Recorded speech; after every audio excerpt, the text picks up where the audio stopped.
The drums and bells rang out, and our grand ancestral ceremony began. I'm Lin Yun, a member of the Lin family, a powerful noble clan in Fengyang County. My grandfather is the prince, and he has 36 sons. By now, our family has grown to over 500 people. I'm just one of many. I've been in this world for 3 months. My father isn't the eldest son, and my mother was only a concubine. She died giving birth to me. So titles and wealth? Not for me. After the ceremony, the clan elder told us young men we had 2 choices: join the army or take a wife and some land. Most legitimate sons chose the army. They'd fight for glory and compete for the family title. The rest of us, the concubine-born sons, were expected to quietly settle down. I knew my limits. This body had never trained in martial arts. I had no special abilities. I'd waited 3 months for some kind of magical power to appear, like in the stories. Nothing came. And the border was dangerous. Northern tribes attacked often. With my weak body, joining the army meant death. So I stayed on the right side. When it came time to pick land, everyone hesitated. The rule was simple. Pick land first, pick a wife last. The wives all came with debts, some small, some crushing. Nobody wanted to rush. But I stepped forward without waiting. My eyes were locked on one map. My hands shook as I picked it up. Nyobe Mountain. A place shaped like a resting ox. 20 li long, 9 li wide. Covered in red stones with a bad smell. Barren. Just a small lake in a village of about 500 people at the bottom. Yearly tax income, barely 200 taels. I want this land, I said. The elder frowned. Are you sure? I'm sure. Everyone laughed. They whispered behind my back that I'd picked the worst land of all, that I'd be paying off debts forever, that getting struck by lightning 3 months ago had made me lose my mind. I held the map and smiled to myself. A wasteland? Worthless? These fools were looking at a mountain full of gold and iron and calling it garbage. In my past life, I was a geology student. That's why I knew what everyone else missed. Those red stones covering Nyobe Mountain were high-purity iron ore. The bad smell was just sulfur, which always shows up near that kind of rock. In this world, ironworking is still basic, and iron tools are worth a fortune because of the border wars. I know how to build a blast furnace. A mountain full of iron ore? To me, that's a mountain of gold. After I picked my land, nobody else wanted to go next, so the elders drew lots. Some got lucky, some didn't. Then came the wife selection. The merchant's daughter went first, smallest debt, only 1,000 taels. One by one, the women were chosen. The ones left behind had either heavy debts or plain looks. Then a commotion broke out. A girl was kicked to the ground, and her veil fell off. She was beautiful, but her hair, eyebrows, even her eyes were white as snow. The crowd called her the white-haired ghost. They said she'd brought misfortune to a whole family of 30 people. She grabbed onto one of the Lin boys, begging him to choose her. He kicked her away. Nobody wanted her. They believed marrying a white-haired person brought disaster. Finally, it was my turn. Only 3 women were left. The white-haired girl, beautiful, with a debt of 3,000 taels. A tall tribal warrior, bronze skin, fierce eyes, exotic and stunning. But her debt was 30,000 taels, and she swore she'd kill whoever chose her. The last one, cold, silent, noble-looking, with a hidden illness. Her debt was 20,000 taels. Everyone told me to pick the quiet one. The elder even offered to reduce her debt. They warned me the white-haired girl would curse me, and the tribal girl would murder me on the first night. I walked over to the white-haired girl. I choose her, I said. The whole hall went silent again. First the worst land, now the cursed bride. They all thought I'd lost my mind. She looked up at me, shocked. You really want to choose me? I nodded. What's your name? Wuyue. I don't have a family name. Then take mine. Be my wife. She dropped to her knees, crying. Thank you. I'll do my best to repay your kindness. I helped her up. You're my wife, not my servant. Don't talk like that. She stood beside me, shy and uneasy. She wasn't used to kindness. I looked at her and sighed inside. In my old world, we'd call her condition albinism. Nothing more. But here, people treated her like a monster. A young girl, living in terror, carrying guilt for something that wasn't her fault. Then the ceremony ended. 2 guards came in to drag away the tribal girl and the quiet one, Yi Wanqing. They weren't chosen. They'll be executed. My heart sank. I asked the elder if it was true. They were already sentenced to death, he said calmly. Being chosen was their only chance. No one took them, so they die. I stood there, shaking. I come from the 21st century. I couldn't just watch two people be let off to die and do nothing. Wait, I shouted. Those two. I'll take them both. Everyone thought I'd gone mad. Even the elder couldn't believe what he'd heard. I walked straight to the door, took the iron chains from the guards, and brought both girls, the tribal warrior and Yi Wanqing, before the elder. I'll take them both as my secondary wives, I declared. The elder's face went dark. Stop this nonsense, the crowd laughed at me. They said I was crazy, that I'd lost my mind after being struck by lightning. I didn't care. I looked the elder in the eye and spoke calmly. The family rules say a man of royal blood can have one main wife, 2 secondary wives, and 4 concubines. I'm not breaking any rules. Do you understand the burden you're taking on? The elder pressed. Their debts become mine. I'll repay every coin. With what? Give me a reason to believe you. Give me 3 years. If I fail, I'll return my land and live as a commoner. Done. The elder agreed immediately. I kept my face calm, but inside I understood perfectly. This was never about fairness. The whole system was designed to keep people like me down. And now they had a neat little trap. If I couldn't pay, they'd take everything back without a second thought. The ceremony ended. Each man left with his bride through the side gate, where carriages waited. I was last, walking out with 3 women beside me. I looked back at the grand mansion one final time. I'd never return. I felt nothing. Let's go. The carriage moved. 4 guards rode behind us, the family's duty to protect me until I reached my land. Inside the carriage, I opened the farewell gift. 100 taels of silver, a lord's token, and a single key. I looked at the 3 women sitting across from me and smiled. Marrying the 3 of you cost me 53,000 taels. If I can't pay it back in 3 years, I lose everything. Wiyue looked down, guilt on her face. I'll work hard. I can do embroidery. Even if we become commoners, I'll take care of you. I unlocked her chains gently. Don't worry. 50,000 taels isn't much. I'll pay it off long before the deadline. She blushed when I called her my first wife. Then Yi Wanqing spoke for the first time. Foolish dreams, I grinned. My second wife doesn't trust her husband. I'm stating facts, she said coolly. 500 people, barren land, no trade routes, no resources. 50,000 taels in 3 years is impossible, I laughed. A former scholar of the National Academy who understands both arts and trade? I really did find a treasure. She ignored me, leaned against the window, and closed her eyes. I turned to the last one, the tribal warrior. The moment our eyes met, she glared like she wanted to tear me apart. The child of the sky god will never be humiliated. Treat me unfairly, and I'll fight you to the death. She was fierce, but I wasn't worried. She still wore shackles, and the Lin family had been mixing medicine into her food. Right now, she was weaker than an ordinary person. I spent 30,000 taels to save your life, I said calmly. That makes me your benefactor, doesn't it? Even if you killed me, you'd still die. That helps neither of us. So let's make a deal. Why would I trust a thief from the eastern lands? Just hear me out. You're a real warrior. You once defeated over 30 elite soldiers. I need a guard. Serve me for 1 year, and I'll set you free. And I promise, unless you want it, we'll be husband and wife in name only. She stared at me, stunned. I unlocked her shackles and smiled. Take your time. If you don't agree, once your strength comes back, you can leave through the window whenever you want. But a proud child of the great god Panda wouldn't repay kindness with betrayal, would she? I sat back and watched the passing scenery through the curtain. A few minutes later, she spoke. Una. I turned. What? My name is Una. Her dark eyes locked onto mine. In the name of the god Panda, I swear to accept your deal and protect you. As long as I stand, no one will touch you. If I break this oath, may lightning strike me down. She paused. Now you swear too. I placed my hand over my chest the way she did. I started to swear on my ancestors, but stopped. It didn't feel right. Instead, I raised my hand and said simply, I swear on my life. I will keep my promise to Una. If I break it, may lightning strike me too. 2 hours passed quickly. The bumpy road made us all drowsy. Then the carriage slammed into a deep pit, jolting everyone awake. I stretched and called out to the driver. Ma-san, how much further?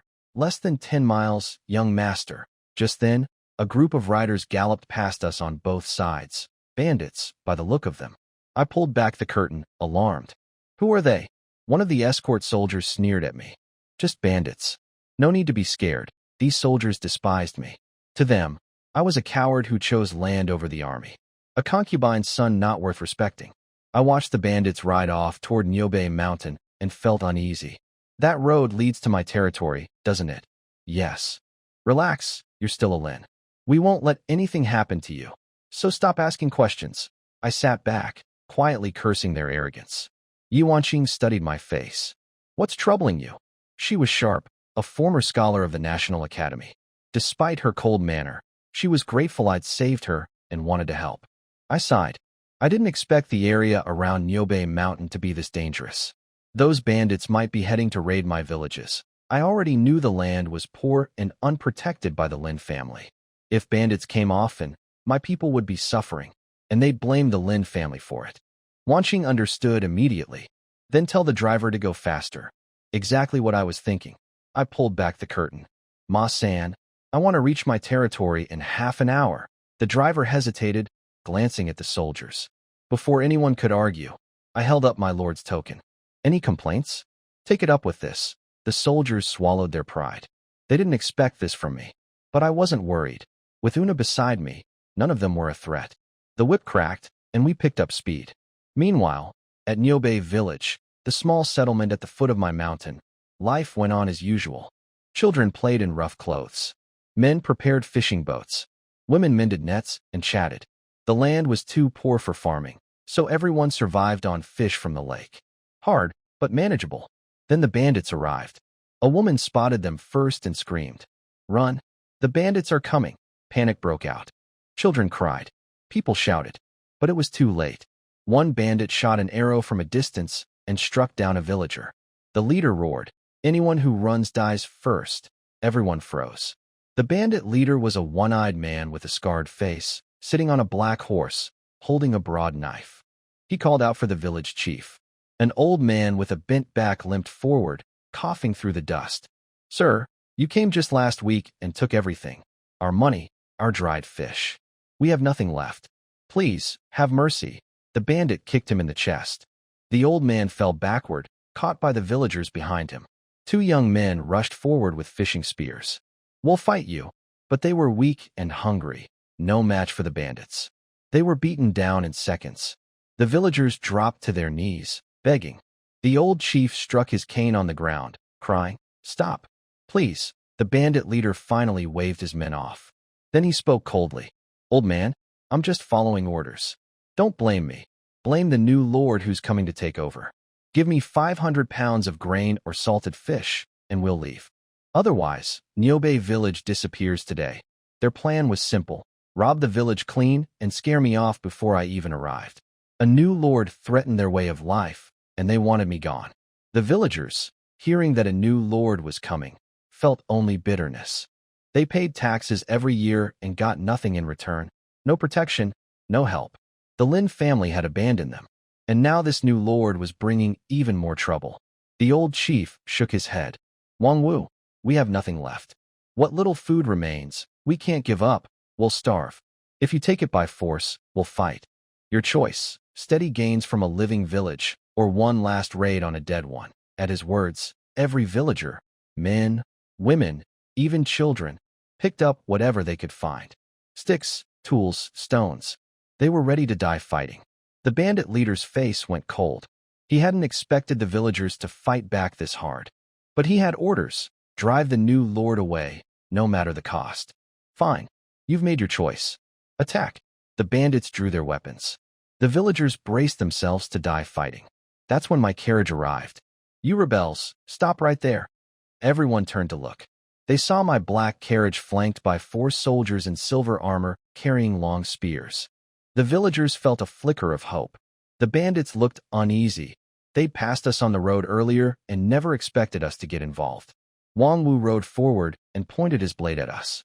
Who are you? Are you tired of living? He was scared inside, but he had to act tough in front of his men. My 4 escort soldiers had no intention of helping. Their job was to deliver me safely, not fight bandits. And honestly, for against this many wasn't great odds. I stepped out of the carriage and stood tall on top of it. Una rose beside me like a guard, watching every bandit carefully. I looked straight at the leader and said coldly, "I am Lin Yun of the Lin family." A gasp rippled through the crowd. The bandits went pale. Everyone in Fengyang County knew you don't cross the Lin family. These men were outlaws, but they weren't stupid enough to openly challenge a noble house. Wang Wu, who'd been bragging about teaching the new lord a lesson, went quiet. Behind me, Una looked at my back with surprise. She hadn't expected her, husband in name, to be this bold.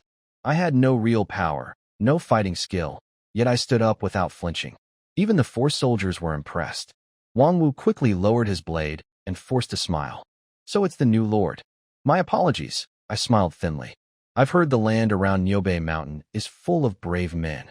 Seeing it today truly opens my eyes." My words sounded polite, but the meaning was clear. I was mocking them for bullying the weak and running from the strong. Wang Wu's smile tightened. "Since it's your first day, we won't bother you. We'll leave now." The villagers quietly sighed with relief. But I wasn't finished. This was my first day as lord. Even if I ruled only 500 people, I needed to show my authority. "Do you think my land is a place you can come and go as you please?" The bandits stopped, glaring at me. They were angry.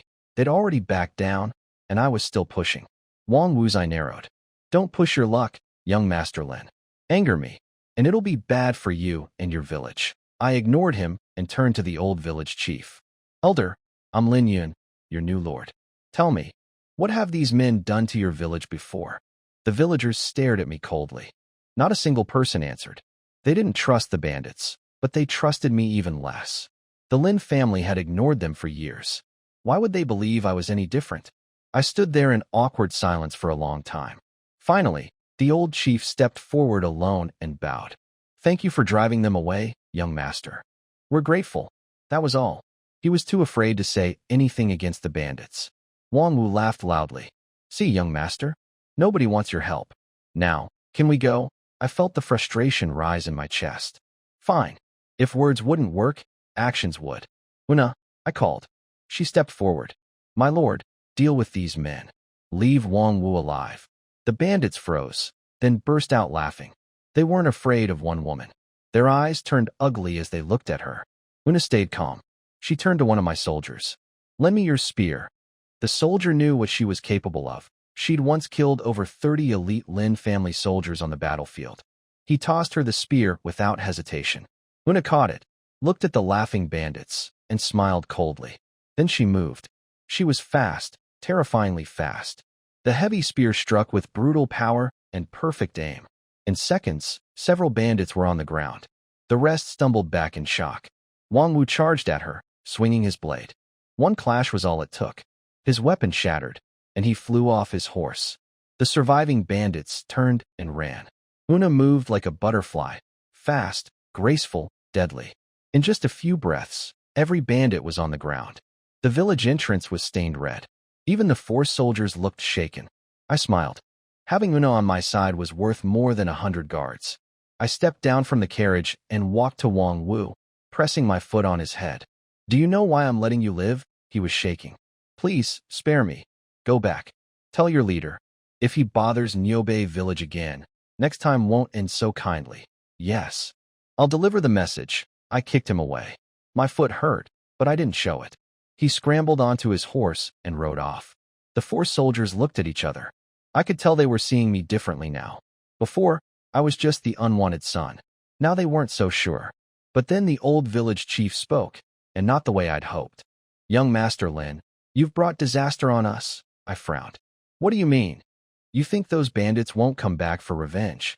The Lin family never protected us before. Why would they start now?" A villager stepped forward. "Don't pretend to care. You people only show up to collect taxes. Get out. Nyobe village doesn't want you." Others joined in, shouting at me to leave.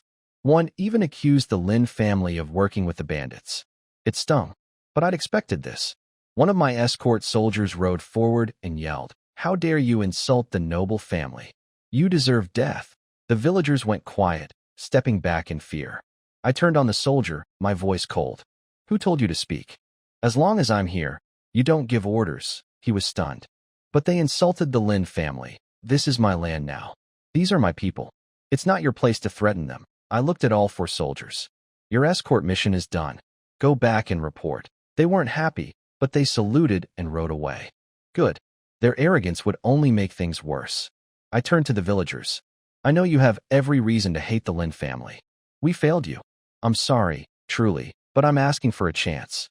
From today, I'm staying here. If the bandits come back, I'll destroy them myself. I'm not leaving. I even brought my 3 wives with me. I gestured toward the carriage. Wu Yue and Wanqing stepped out, arm in arm. The villagers stared. They wanted to believe me, but years of broken trust ran deep. The old chief studied me for a long moment. Very well. We common folk can't resist. No more promises, young master. Show us through your actions. I smiled. That was enough. I had my foothold. The chief led us into the village. My 3 wives followed close behind, and the villagers watched us curiously. The women here touched Wu Yue's and Wanqing's silk clothes with wide eyes. Even the cheapest fabric from the city was a luxury to them. Children ran circles around us, thin and hungry. Wanqing pulled out some candies and handed them to the kids, which softened the mood. Then I asked about the old manor. The chief hesitated. The villagers looked embarrassed. Well, the villagers were so angry at the Lin family that they turned the manor into a pigsty. I blinked. Even my wives were shocked. Wanqing especially. She'd once been a scholar of the National Academy. A pigsty was beneath her in every way. The chief added with a bitter smile, though there haven't been any pigs for years. The bandits took them all. The place has been empty. I didn't argue. Turning a lord's manor into a pigsty was a serious crime, but it also proved how long the Lin family had abandoned these people. It's fine, I said. A pigsty will do. We arrived at the mansion, the biggest building in the village. A rusty lock hung on the gate. Dust and dead leaves covered the steps. I took out my key and opened it. Dust fell from the beam onto my shoulders, and I heard the villagers snickering behind me. They were enjoying this. The Lin family, living in a pigsty, it gave them satisfaction. I ignored them and stepped inside. The floor was covered in dried mud and scraps. It was hard to even walk. The old chief turned to the crowd. Come help clean up? Why should we? Let the Lin family do it themselves. They all walked away. The chief sighed. I'm sorry. Let me stay and help. He bent down to pick up some garbage, but I stopped him. Then I called out to the leaving villagers. I have 10 taels of silver. Whoever helps clean will be paid. They came running back instantly. Some things never change, no matter the era. I pulled out 20 taels and placed them in the chief's hand. Use 10 to pay the workers. Use the other 10 to buy food and supplies for the village. Everyone stared. In this empire, a low-ranking official makes about 30 taels a year. Most of these villagers had never even seen silver coins. They lived on fish and barter. The chief tried to give it back. This is too much. I can't accept it. Please, I said. The Lin family owes this village far more than 20 taels. Consider it a small start. He finally took it. The villagers threw themselves into the work. Rough hands, but fast and efficient. In 1 hour, the mansion looked completely different. They collected their pay and left happy. Watching them go, I felt something stir in my chest. These were good, honest people. Give them enough to eat, treat them fairly, and they'd come around. I silently promised myself I would make their lives better as soon as I could. The old chief was about to leave, but I stopped him. It's still early. Come sit with me. I have some questions about the village. He hesitated, then nodded. After accepting my silver, he couldn't really refuse. We walked into the main hall. Wu Yue had already set up the table and chairs, simple, but it felt like a home. She brought over a teapot. We don't have any tea, so please make do with hot water. I poured a cup for the old chief myself. He took it nervously. My politeness made him uncomfortable. Young Master Lin, are you really planning to stay here? Of course. Why else would I go through all this trouble? But the Lin family gave up on this place years ago. It's worthless. Why bother? I smiled. Elder, do you know the terrain of Nyobe Mountain well? Like the back of my hand. I grew up there. Good. Tomorrow, come with me to the mountain. He looked confused. That mountain is barren, strange rocks, sulfur smell, not even small animals. You want to look at rocks? That's exactly what I want to do. He tilted his head, trying to figure me out. He couldn't. After the chief left, night fell. A single oil lamp lit our dim living room. I sat at the head of the table with my 3 wives on either side. This place is simple, I said, but it's home now. We all carry our own burdens. But since we're under the same roof, let's put aside our differences and work together. One day, we'll make those short-sighted people in the Lin family regret everything. Wu Yue spoke first. Husband, you saved my life. You are my family now. I may not be as talented as Wan Qing or as strong as Una, but I'll do everything I can to take care of our home. I brushed her white hair gently. I believe in you. Don't look down on yourself anymore. She nodded quietly, tears rolling down her cheeks. Then Wan Qing spoke up. Tell me, why did you choose this barren mountain? You said you'd pay off all our debts in 3 years. How? Before I could answer, Una frowned. You're only a secondary wife. Watch how you speak to our husband. I blinked.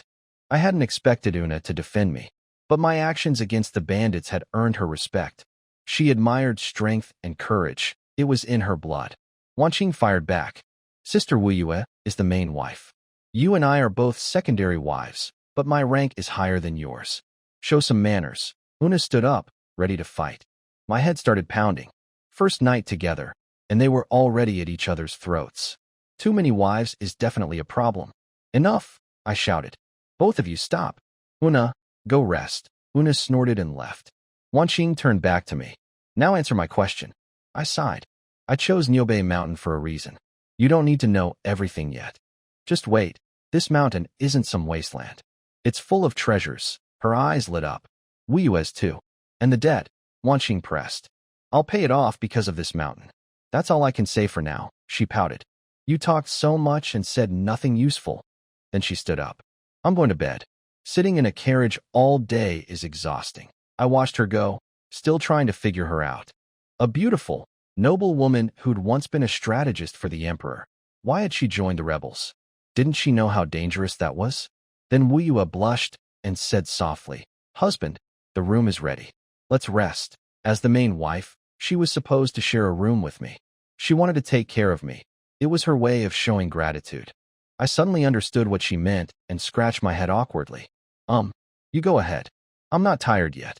I need to talk to Una about something. I hurried out. Behind me, Wu Yue's voice came quietly. Husband, do you dislike me too? I froze. I turned back. Xiaoye, don't think like that. Then why won't you share a room with me? It's not that. I'm just not ready yet. If I disliked you, why would I have chosen you as my wife? Her face softened, and she nodded, looking a little sad but reassured. Be patient, I said gently. I'll talk to Una, then come back to keep you company. I walked through the courtyard and quietly let out a long breath. Before coming to this world, I'd never even been in a relationship. Now I had 3 wives, each completely different, and I had no idea how to handle any of it. Wu Yue was gentle and obedient. Her hard life had made her that way. Wan Qing was brilliant and proud. A former imperial strategist who'd thrown it all away by joining rebels against the Lin family's rule. A strong woman with a sharp tongue. And Una, she was the one I needed most right now. I was starting from nothing, and Wan Qing's skills weren't useful yet. But Una was strong enough to protect us and help me fight through whatever was coming. And something was definitely coming. Wang Wu, the bandit I'd let go, would be back. I was sure of it. I stepped out of the courtyard, and a cool voice came from the shadows. Where are you going? I jumped, then relaxed. Una, what are you doing out here? I knew you'd come looking for me, so I waited, she smiled. And I had to admit, standing there in the moonlight, she was stunning. My heart skipped a beat. I cleared my throat. How did you know I'd come? You let Wang Wu go on purpose today, didn't you? I raised an eyebrow. I underestimated you, and I thought you were a coward, she said. Turns out you're cleverer than I expected. She was right. I'd let Wang Wu live for a reason. I knew he'd run back to his boss, get angry, and come for revenge. And when they came, I'd be ready. Go into the city tonight, I told her. Buy as many animal traps as you can, she frowned. Traps? Are we going hunting? Not animals. Bandits, she rolled her eyes. Why bother with traps? Those bandits are just a ragged bunch. I can go to their camp tonight and finish them all. I shook my head. You're strong, but 2 fists can't beat 100 hands. Wang Wu knows what you can do now. He'll bring more men this time. You can't protect the entire village alone. Besides, I want to use this fight to win the villagers' trust. Just killing bandits won't do that. She thought about it, then nodded with respect. Fine, But will these traps really work? Those bandits are all horsemen. If their horses hit the traps, the riders fall hard. Injured, confused, trampled by their own panicked horses. None of them will escape. A cold light flickered in my eyes. Una gave me a look. You really are sneaky. But it's a good plan. I handed her 20 taels of silver. She took it with a teasing grin. Aren't you afraid I'll run off with the money? If the child of the sky god breaks her word, then I have nothing left to say. Oh, go away. She punched me playfully in the chest. It hurt. A lot. I coughed. Are you trying to kill your husband? She turned and walked off into the night. I watched her go, rubbing my chest. What I didn't know then was what was happening 50 miles away at Blackwind Fortress, the bandits' main base. Wang Wu had finally dragged himself back, beaten and bloody. He knelt before his leader, a massive, dark-faced man they called Lord Bear. Over 7 feet tall, covered in thick hair, built like a mountain. Big brother, I've failed, Wang Wu cried. All the men I took, gone. The bandits erupted in fury. Wang Wu told them about me, about Una, about how she'd wiped out his entire group. Then he delivered my message, with some extra spice added. He said if you ever touch Niobei village again, he'll destroy Blackwind Fortress and make sure you never rest in peace. That did it. Lord Bear grabbed Wang Wu by the collar. Did he really say that? Every word. Big brother, if the other villages hear we back down, we'll lose everything. Lord Bear shoved him aside and roared to his men. Get ready. Sharpen your blades. At dawn, we ride to Niobei village. I want that Lin family boy destroyed. The fortress came alive with the sound of grinding steel. Blackwind Fortress was feared for 300 miles, ruthless, disciplined, and loyal to their leader to the death. Lord Bear threw his arm around Wang Wu's shoulder. Come, brother. Have a drink. Tomorrow, we get your revenge. They walked back inside together. And miles away, in my quiet courtyard, I was already counting on exactly this. Late that night, I sat alone on a stone at the village entrance, wrapped in a black cloak, waiting for Una to return with the traps. I didn't know exactly when the bandits would come, but I wanted to be ready. The people of Niobei village mattered to me. There were only about 500 of them, and I needed their help for everything I planned to do. I would never let them be harmed again. Footsteps behind me. The old chief walked over with a smoking pipe, sat down beside me, and lit it. The smell nearly choked me. Sir, your health isn't great. You should smoke less, I said, wiping my watering eyes. He chuckled. I'm old. Not many years left. In a poor place like this, a puff of smoke is all the comfort I've got. He was much more relaxed with me now. Nothing like the stiff, cautious man from earlier in the day. Young Master Lin, he said, tell me honestly, did you come to Niobei village because you're looking for something? That's right. I didn't hide it. I needed the villagers' help for what came next, and the old chief was the only one they'd listen to. If I wanted to lead, I had to go through him first. He nodded slowly. Good. With your word, I understand what to do. He had his own reasons. As long as my being here helped the village, he'd work with me. Then we heard hooves on the main road, and the clinking of metal. The chief jumped up, terrified. He thought bandits were coming again. But I knew it was Una. She rode in on a black horse, looking like a conquering general. With a loud clang, she tossed a huge bundle onto the ground. 200 traps, she said. That enough? The old chief's jaw dropped. I grinned. They're for the bandits. Wang Wu will come back for revenge. If we're not ready, the village suffers again. The chief's eyes filled with gratitude. Thank you, young master. On behalf of everyone, thank you. Don't mention it. I'm part of this village now, too. I told Una to set the traps, but the chief insisted his men should do it. They knew the terrain better. Una blushed a little when he called her, Madam. I pretended not to notice. The chief woke a dozen young men. They weren't happy about being dragged out of bed, but when they heard the traps were for the bandits, they got to work without complaint. 200 traps were placed along every road leading into the village. These things were powerful, strong enough to snap a horse's leg. The next morning, the sky was barely light. Out on the main road, I could hear them coming, the thunder of hooves. Blackwind Fortress had sent everyone, 70 or 80 riders, charging straight for us. Lord Bear sat lazily in a carriage at the back, holding his big knife, looking confident. Wang Wu sat beside him, bruised and exhausted. He hadn't slept at all. Their plan was simple. Hit fast, hit hard, leave no one standing. Lord Bear knew about Una, so he wasn't going to give us time to react. In the village, a woman drawing water at the well heard the hooves first.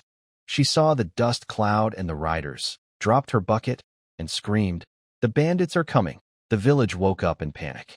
People poured out of their huts, ready to run. But the old chief and the men who'd set the traps, they looked excited. As for me, I was still asleep. Wiyue was resting peacefully beside me. We'd talked openly the night before and grown much closer, though nothing more had happened between us. Then my door burst open and Una dragged me upright. "Get up. They're here." I shivered, threw on my clothes, and grabbed a clay jar from the wooden box under my bed. "I'll be right there." When I rushed outside, the villagers were already gathered at the village entrance. They parted to let me through without being asked. Somehow, without even trying, I'd become the person they looked to for answers. I walked to Una's side and looked at the approaching dust cloud. Just as I expected, Una snorted and turned away. I think seeing me and Wuyue sleeping in the same room had bothered her. I smiled awkwardly. Jealousy, plain and simple. The old chief laughed. "Young Master Lin, your foresight is incredible. If we hadn't set those traps last night, we'd be finished today." Everyone could see the bandit force was several times larger than yesterday. I turned to the villagers and spoke firmly. "I know many of you still resent me and my family. But today, I will wipe out these Black Wind bandits and bring peace to this village. After this, I hope you can truly accept me." Nobody spoke, but I could see hope in their eyes. I was one step away from earning their trust. That step was winning this fight. The bandits rode closer, almost reaching the trap line. But then Wang Wu, that cautious snake, noticed something. He spotted the edges of a few poorly buried traps poking out of the ground. "It's a trick," he warned. Lord Bear rode forward, saw the traps, and laughed. "These Lin family brats think toy traps can stop Blackwind Fortress." His men mocked us. The villagers behind me started trembling.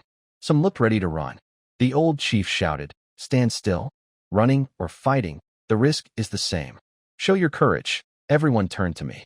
Their lives were in my hands. Una bit her lip. "I told you those traps wouldn't work. They're not blind." The villagers who'd helped set the traps looked pale and hopeless. Some whispered curses, blaming me. I snorted. "Why panic? It's good they found them." I pulled the clay jar from my cloak. Una's eyes went wide. "What is that?" "Chief, give me your fire striker." The old man's hands shook as he handed it over. I lit the fuse. Sparks flew. A sharp hissing sound cut through the air. Inside that jar was black powder, sulfur, charcoal, and saltpeter. I'd secretly gathered the ingredients from the Lin family's alchemy room over the past 3 months. Only about a pound of it, but that was plenty. I handed the jar to Una. "Throw it as close to those bandits as you can." She didn't ask questions. She gathered her strength and hurled it with everything she had. The burning jar traced a bright arc across the sky, flying more than 10 yards and landing right in the middle of the bandit group. Boom! The explosion shook the ground. Smoke shot into the sky. The bandits never saw it coming. Their horses panicked, rearing, screaming, charging in every direction. Dozens of them stampeded straight into the hidden traps. Clang, clang, clang. Iron jaws snapped shut on horses' legs. Riders flew through the air, crashed into the dirt, got trampled by their own terrified animals. The chain reaction was devastating. The explosion itself barely hurt anyone, but the chaos it caused was total. Only about 20 bandits were still standing. Una covered her mouth. "What was in that jar?" I smiled. "Just a little something I made back at the Lin mansion." I was more than satisfied. In a world of swords and spears, black powder changes everything. Lord Bear and Wang Wu stood in the dust, staring at their ruined force. 10 years of building Blackwind Fortress, nearly destroyed in one moment. The villagers behind me erupted in cheers. They'd never seen anything like it. Fear turned to excitement, and when they looked at me, I saw something new in their eyes. Admiration. The old chief grabbed my hands, tears streaming down his face. "Young Master Lin, you are our savior," he knelt. Every villager followed. "Get up, please," I said, pulling the chief to his feet. "I promise to make your lives better. Fighting bandits is my duty," but inside, I was relieved. I'd spent almost all my money and used my secret weapon. If this hadn't worked, winning their trust would have been nearly impossible. Then Una's voice cut through the celebration. Husband, the fight isn't over. Don't celebrate too early. She was right. I nodded. The rest is yours. A cold smile crossed her face. A small dagger slipped from her sleeve into her hand. She was born for battle. It was where she came alive. Across the field, Lord Bear screamed at his remaining men. Charge! Kill them all! But nobody moved. These bandits had relied on numbers and fear before. Now they were the ones who were afraid. That explosion had shattered their courage. They kept glancing at me, terrified I'd throw another jar. Lord Bear, furious that nobody would obey, grabbed Wang Wu by the collar. Did you betray us? Did you make a deal with that Lin family brat? I watched from a distance and smiled. Time to make things worse for them. Wang Wu, I called out loudly. You've done a great service today. I promise to spare your life. Step back now before you get hurt. Wang Wu's face went white. He stammered desperately. Big brother, don't listen to him. I didn't betray us. Lord Bear's face twisted with rage. Lord Bear lost his mind. He swung his massive sword and cut Wang Wu clean in half. My little trick had worked perfectly. A few well-chosen words, and the bandits were tearing themselves apart. The villagers watched in amazement. Una nodded with respect. This was strategic warfare, breaking the enemy's spirit without lifting a blade. Lord Bear turned his furious eyes on me. Brothers, charge. Destroy Nyobe village. But nobody moved. Even a fool could see that charging forward now was suicide. Lord Bear realized it was over. His men were broken, injured, terrified, and finished. Then Una leaped in front of him. Get ready to die. He tried to recruit her. Girl, why waste your skills on that brat?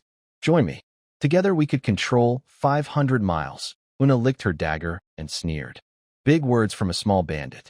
Surrender now, and I'll let you go. Resist, and I'll cut you 100 times. He chose to fight. His first swing carried the force of 100 pounds, enough to kill an elephant. Una blocked it with her short dagger. Sparks flew. Her feet sank into the ground from the impact, but she didn't budge. Lord Bear's arms went numb. He was gasping. Not bad, Una said. But compared to my tribe, you're nothing. My turn. She moved like lightning, snatched the ghost-headed sword from his grip, and spun it through the air. Before he could react, the blade passed through his body. He froze. Then he fell, cut in two. The remaining bandits dropped their weapons instantly. Una's killing intent was still burning. She gripped the massive sword and stepped toward them, ready to finish the job. Enough, I shouted. She stopped and looked at me, frustrated. They deserve to die. You're showing mercy. I walked past the traps and smiled at the kneeling bandits. Killing them would be too easy. I need workers. They'll earn their lives through labor. The bandits groveled at my feet, begging, swearing loyalty. I turned to the old chief. Clear the traps so nobody gets hurt. He asked what I planned to do with the prisoners. The villagers were worried. Feeding extra mouths with no surplus food wasn't good news. I told you I'd give everyone a better life, I said. Dead bandits are useless. Living ones can work. You'll understand soon. Una and the villagers locked the 20-some bandits in the dried fish cellar. When the rest of the village heard what happened, everyone came out to see. The people who'd been bullied for years couldn't believe the bandits were now prisoners. News spread fast. The whole village was talking about me, especially the mysterious clay jar and the thunderous explosion. Without meaning to, I'd become their hero. Meanwhile, my wives were having their own little war. Una teased Wanqing. Wanqing fumed silently, and Wu Yue played peacemaker. I didn't know about any of it. I was already climbing Nyobe Mountain with the old chief. The climb wasn't easy. The mountain wasn't steep, but I'd lived a comfortable life in the Lin mansion and had no fitness to speak of. Halfway up, we were both wheezing. The chief laughed. Young Master Lin, you're too weak. I scratched my head, embarrassed. Never climbed a mountain before. He told me the path had been built years ago by a previous lord who tried to plant fruit trees up here. It failed. The soil was too poor for crops. The environment is harsh, I said, but it's not barren. Not at all. His eyes widened. What do you mean? Those strange rocks you've been stepping over your whole life. They can be turned into iron. I don't know exactly how much or is in this mountain, but I guess it's enormous. He stared at me like I'd lost my mind. These stones can become iron? I thought pig iron was just dug out of the ground as it is. I smiled. In this world, people only knew natural iron. They'd heat it and hammer it into rough tools and weapons that broke easily. They had no idea about iron ore, smelting, or refining. And they were standing on a mountain full of high-grade hematite without knowing it. If I could build a furnace and smelt this ore, the wealth would be staggering. Paying off my debts would be the least of it. We reached the top. Flat and bare, not a single weed. I squatted, grabbed a fistful of dirt, and sniffed. Sulfur, just as I expected. I headed toward a red sand pool nearby, but the chief grabbed my arm. Don't. That's quicksand.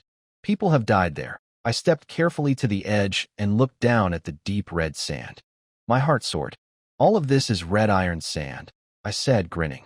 Is that iron? I tore a piece from my robe, scooped up some red sand and sulfur-laced soil, and wrapped them up as samples. Let's head back. I need to test these. Back in the village, dozens of children swarmed me. Women and men gathered around, all smiling. A woman stepped forward carrying a basket. Young Master Lin, thank you for fighting off the bandits. We misunderstood you before. These dried fish and eggs are from the villagers. Please accept them. Please take it. Young Master. You're our hero. I gently pushed the basket back. Keep these for yourselves. Life is hard enough. Then I looked at the crowd, my people, and spoke from the heart. I am a member of Nyobe village now, just like all of you. And today, I want to set a small goal. Within 3 months, not only will everyone have enough to eat and wear, but every family will have food to spare. The old chief started clapping. Then the whole village erupted in applause. My 3 wives came out to watch. Wanqing shook her head. My husband is becoming quite the speechmaker, but even she couldn't deny it worked. These people were hungry for someone to lead them toward a better life. And I intended to deliver. My wives were bickering again. Una mocked Wanqing. Wanqing fired back, and Wu Yue stepped in to calm them both down. I didn't have time for their squabbles. I had work to do. I told the villagers my plan, a collective labor system. Everyone works together, shares the results based on effort. They weren't thrilled. Some worried about freeloaders. I'm not saying we'll just keep fishing, I explained. I have bigger plans. Trust me. They weren't fully convinced, but they didn't refuse either. I told the old chief to set up patrols around Nyobe Mountain. Day and night, nobody gets close. He agreed without argument. He'd already guessed I was planning something with the mountain's resources.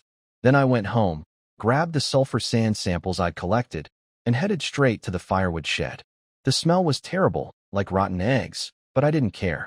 I was looking at those samples the way a man looks at treasure. My real plan was clear in my mind. The iron ore would come later. We weren't ready for mining yet. First, I needed to help the village survive, build defenses, and grow stronger. If the Lin family discovered what Nyobe Mountain was hiding before I was ready, they'd seize everything. So step 1, gunpowder. I had sulfur from the mountain. Charcoal was easy. The only missing ingredient was saltpeter, and I knew from my past life that you could extract it from manure. I called Una. I need firewood, a big black pot, and manure. She stared at me.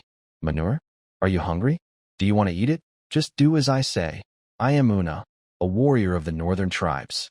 I will not collect manure. Her face was bright red. I sighed and let her handle the firewood and pot while I went to the old chief for the manure. He looked at me like I'd grown a second head. Did you say? Manure? Manure? What for? An experiment. Please, just help me. He shrugged. Well, if there's one thing Nyobe village has plenty of, soon 2 villagers delivered a bucket of foul-smelling manure to my shed. My 3 wives took one look and fled. I poured the manure into the black pot and started boiling it, stirring with a stick, cloth pressed over my nose. The stench was unbelievable. The villagers outside thought I'd gone insane. Word spread through the village that Lord Lin was cooking manure. People came to watch, then immediately scattered, gagging. Meanwhile, I had the villagers dig a pit, fill it with firewood, light it, and cover it with dirt, leaving air channels on both sides. That would give me charcoal. Hours passed. The manure boiled dry, leaving a white residue at the bottom of the pot, saltpeter. I scraped it into bamboo tubes, then burst out of the shed, gasping for fresh air. Everyone suppressed their laughter. I reeked like a walking sewer. Wanqing backed away. Stay away from me. Una and Wu Yue retreated too. For once, all 3 agreed on something. I checked the charcoal pit. Perfect. The wood had turned completely black. All right, I announced. Time to reveal the secret. I picked up a stone and ground the charcoal and sulfur into powder inside a bamboo tube.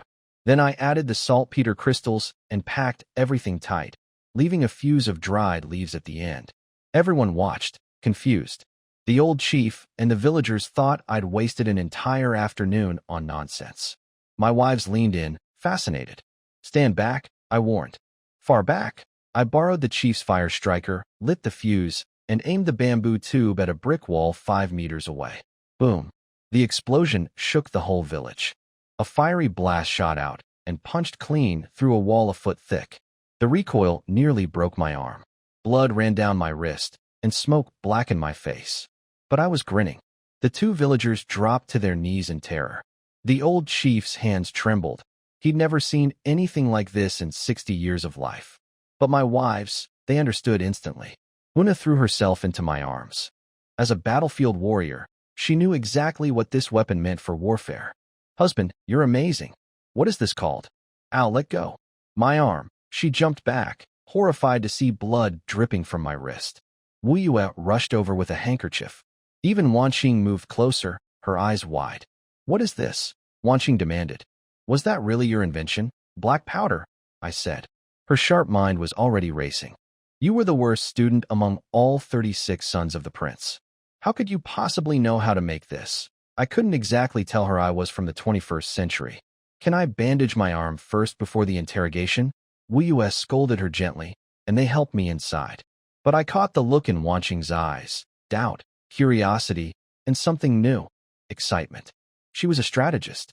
She understood that black powder could change everything about warfare in this world, and she was starting to believe I might actually succeed. Before going inside, I turned to the old chief. "Prepare more sulfur soil from the mountain, more charcoal, and more manure. Process them the way I showed you. Consider it done, young master, and tell the villagers, anyone who helps with this work earns 100 coins per day." Everyone froze. 100 coins a day was enormous. Most villagers here had never even held silver. Even selling 100 pounds of fish wouldn't earn a single tael, and 100 coins daily for 100 workers meant 10 taels a day from my pocket. The chief's eyes lit up. "Are you serious? When have I ever lied to you?" He left beaming, and the 2 villagers practically skipped away. Back in the hall, Wu Yue carefully wrapped my wounded arm. "Today was too dangerous," she said quietly. "If that explosion had been a little stronger, you could have lost your arm." She was right. But looking at the bandage on my wrist, I couldn't stop smiling. I had gunpowder now. Everything else could follow. Lin Yun sighed with a wry smile. "The first experiment is always hard to control perfectly. Once the villagers are ready with the materials, I will improve the process." At this moment, Una asked, "Husband, are you really planning to give the villagers 10 taels of silver every day? The Lin family already gave you 100 taels as a farewell gift, which is quite a lot. If you only give and never receive, it won't last long." Yuan Qing nodded in agreement. "That's right. You're quite generous, promising each person 100 coins daily. Do you know how many workers are in the village? If everyone works hard, your 60 taels of silver will be gone in just a few days." Lin Yun looked at the 2 women and smiled gently. That's right. Finally, I see you're helping me. Should I celebrate with drums and bells?" "Humph. You're still smiling about it." Yuan Qing's face blushed, and her beautiful phoenix eyes dared not meet his. Una was not so shy and glared, saying, "Since I came to Nyobai village, have I not already shared enough worries for you? My husband, your words truly hurt my feelings." "All right. I said the wrong thing. Can I be done now?" Lin Yun looked helpless. "Husband, seriously, how do you plan to make money?" Yuan Qing became serious again, her mind also hopeful. As the saying goes, when the cannon fires, gold flows. If you want quick money, you have to fight. Lin Yun's eyes lit up. Yi Wanqing's eyes brightened and asked, "Husband, are you planning to offer this black powder to the Lin family?" "That's a good idea. Maybe King Fengyang will be so happy that he will forgive all our debts." Lin Yun sneered. "What are you thinking? Would I, Lin Yun, do such a foolish thing as killing the goose that lays the golden eggs? I want long-term benefits, not just immediate gains. Besides, since I left the Lin family, I never plan to go back. And the Lin family will never forgive the debts. Don't dream about it." "So, what do you mean by fighting in wars for quick money?" At this moment, Una said, "Let me tell you. When marching and fighting, you take whatever you can. That's how money is made easily." She had been a soldier and knew the inside details well. Lin Yun nodded and said, exactly. But you only got half of it right. I do lack money, but I also have principles. I don't want ordinary people's money. I won't do tricks like cheating or deceiving.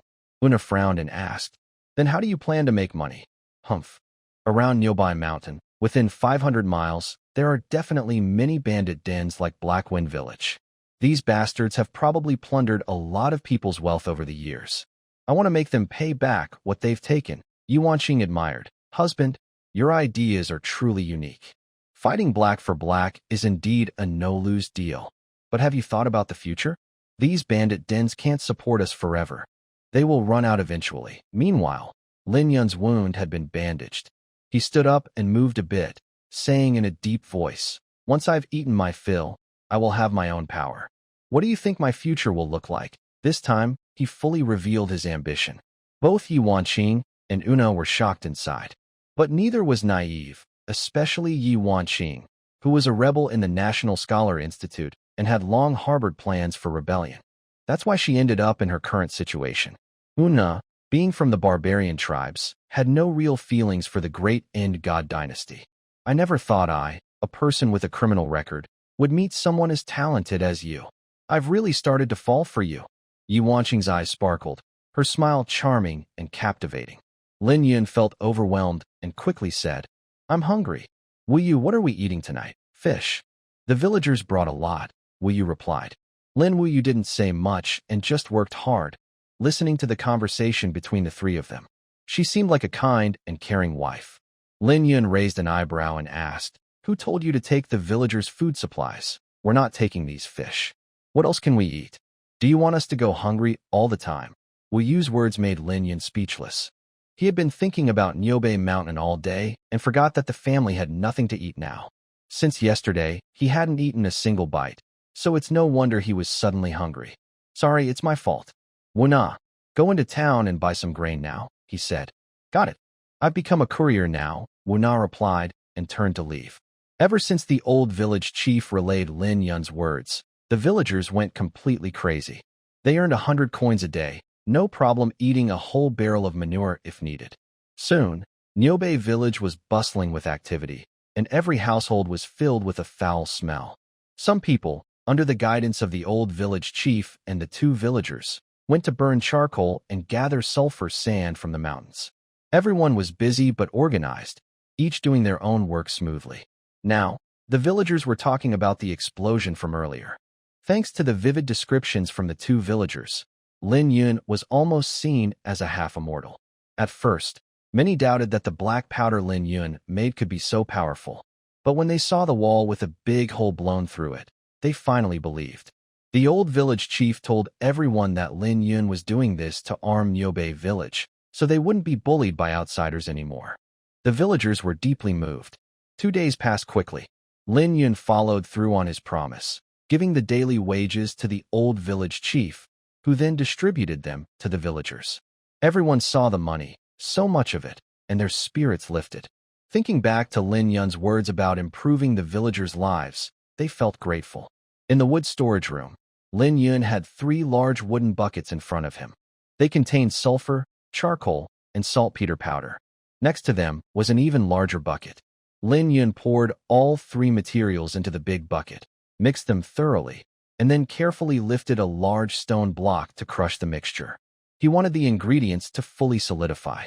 He worked tirelessly for an hour. During this time, Yu Wanqing and Wu Na both wanted to help, but Lin Yun didn't want them to see how he mixed the materials. Although the ingredients weren't secret, the manufacturing process couldn't be revealed. This isn't a matter of trust. Moreover, the so-called process only applies to people in this world. On Earth, everyone understands the principles behind it, and what Lin Yun is doing now is just the simplest form of processing. Later, Lin Yun reduced the black powder amount by more than half, and even the bamboo tube launcher he used before became smaller. He made it to look like a pistol from Earth, but his craftsmanship was very poor, and without proper materials and tools, the launcher only had the shape of a pistol. Lin Yun didn't care about how it looked, as long as it was practical. Once he had saved enough resources, he planned to start mining immediately. With iron, he could make more tools to earn money. This time, he stayed up late to make a simple pistol for self-defense. Dealing with bandits would be very dangerous. Even if Una was very capable, she couldn't protect him all the time, and stealing from others was the riskiest. Although Lin Yun had advanced technology, he still had to be careful not to cause trouble. At this moment, Lin Yun aimed the bamboo gun at the wall of the shed and gently pulled the trigger. Bang! A clear sound rang out, blue smoke came from the barrel, and a fiery snake shot out, hitting the wall like a scattershot, creating many holes. Lin Yun was very satisfied with the power now. It could cause effective damage and protect him from recoil. Footsteps sounded outside. The three women, dressed in white robes, hurried over. When the shed door opened, they saw Lin Yun with a dark face, still holding the gun as if he had just fired. Lin Wuyue worried. "Husband, are you okay? Why are you still working on this so late?" Lin Yun smiled. "If I don't fix this deadly thing, I won't be able to sleep." "Did you succeed?" Yi Wanqing asked curiously. Lin Yun pointed to the wall and said proudly, "Look at that." When the three women saw the dense holes on the wall, they were all surprised. The damage this time wasn't as severe as the first, which pierced through a 1-foot-thick wall, but it was still impressive. The brick wall had holes 2 centimeters deep. If it hit a person, it could be deadly. Una stepped forward, took the pistol from Lin Yun, and admired. "Husband, was that what you just fired?" Lin Yun nodded with a smile. "It's so small and improved. It can even be used as a hidden weapon. I also want one. Can my husband help me make it?" Una looked hopeful. "Not now. Maybe later when there's a chance. Making it now is too simple and could be dangerous." "Humph. You're so stingy." Lin Yun rubbed his eyes and said in surprise, "Did I see that right? You, girl, are actually acting cute." Una's face turned red, and she turned to run outside. She didn't really want to do this, but she loved the simple pistol Lin Yun made. Later, Lin Yun made 10 bullets and said, "Wanqing, let's go try it out tomorrow. You want me to go with you? Won't I slow you down?" Yi Wanqing smiled, but was eager to try. She really wanted to see how powerful this thing was against a person. With this thing around, the enemy should be more afraid of us than us of them. Lin Yun looked confident. They each went back to their rooms. Lin Yun had finished washing and was stretching and yawning when suddenly, the door behind him closed. He turned around and saw Lin Wuyue standing shyly at the door. She was only wearing a red top, and her graceful body was partly visible. Her white skin was smooth like fine jade, almost perfect except for her white hair. When had Lin Yun ever seen such temptation? He swallowed hard and asked, "Wuyue, what are you? What are you trying to do? Husband, what do you call me?" Madam, let's talk nicely. Humph. Tonight we have plenty of time to talk. But now, you only belong to me." Wuyue threw herself into his arms. The next morning, Lin Yun was still sleeping peacefully. Wuyue was lying on his chest, her long white hair spread over him. At this moment, Wuyue looked so beautiful it made people's hearts race, especially her long, moist eyes, like peeled lychee. Women are like flowers. Only when loved do they bloom fully. Wuyue's gaze was fixed on Lin Yun's handsome face, full of happiness. If Lin Yun hadn't taken her in before, she might have already died. Thinking of this, Wuyue gently brushed her long hair across Lin Yun's face. Lin Yun frowned slightly, suddenly opened his eyes, and grabbed her soft, delicate hand. Wuyue chuckled softly. "Husband, did you sleep well last night?" Lin Yun held her tight and said, "Wuyue, you really opened my eyes today." Puffed. Wuyue let out a light laugh. "What are you talking about? How did I open your eyes? Don't you remember? Or should I help you recall how?" Lin Yun grinned mischievously. He clearly enjoyed the moment and had fully realized his feelings. Lin Wuyue naturally wouldn't refuse. Just as she was about to fall into his arms, there was a sudden, urgent knocking at the door. "Hurry up. Open the door. What time is it? Why aren't you getting up? What are you doing inside?" Since learning that Lin Yun was taking her out today, she hadn't slept well all night. Now, seeing Lin Yun still in bed, her mind couldn't help but imagine some private scenes, and she felt a surge of jealousy. Both Lin Yun and Lin Wuyue felt disappointed. Lin Yun kissed her cheek and smiled wryly. "Get up. We have important things to do today." He then got up and dressed quickly. Wuyue sighed softly, thinking to herself, "It would be so wonderful if I could have him all to myself. But unfortunately, there are no what-ifs in the world, so she had to accept reality and get up as well." Lin Yun, however, seemed to discover a new world. Usually, Wuyue was graceful and gentle, but recalling last night's events, he blushed and his heart raced. But the persistent knocking outside forced him to stop thinking and open the door with a sigh, saying irritably, "What are you knocking for? Are you trying to disturb my soul?" Yi Qingwan pouted in frustration, stretching her neck to look inside, but only saw the bed covered by curtains. She pouted and said, "Yes, I am trying to wake you up. What time is it? Why haven't you gotten up yet? I stayed up late last night. What's wrong with sleeping a little longer?" Lin Yun rolled his eyes. "Humph, I think you just don't want to leave the cozy bed," she teased. Lin Yun leaned in close and joked, "That's right. I don't want to leave the cozy bed. Are you jealous?" "Pfft, you're the jealous one. Hurry up and get ready to come out." Yuanqing's face instantly turned red, and she quickly stepped back, feeling guilty. Lin Yun shook his head helplessly and headed to the living room. Looking outside at the bright sunshine, he smiled. "Today is really a good day." Yuanqing immediately followed and asked, "When are we leaving? Why are you in such a hurry?" "Let me wash up and eat first," he replied. Afterward, Lin Yun left the living room alone, poured water, and washed his face. Yuanqing sat in a chair, annoyed, lost in her thoughts. At this moment, Lin Wuyue also came out, smiling. "Wanqing, you got up so early." "Yes. I didn't sleep well last night. But you all slept fine," she replied. Lin Wuyue awkwardly smiled and said, "I'll go prepare breakfast now." With that, she turned and left. Yuanqing immediately stopped her and curiously leaned in to look closely. Suddenly, she noticed the love bite on Lin Wuyue's neck and sarcastically said, "Sister really is experienced. Such skills.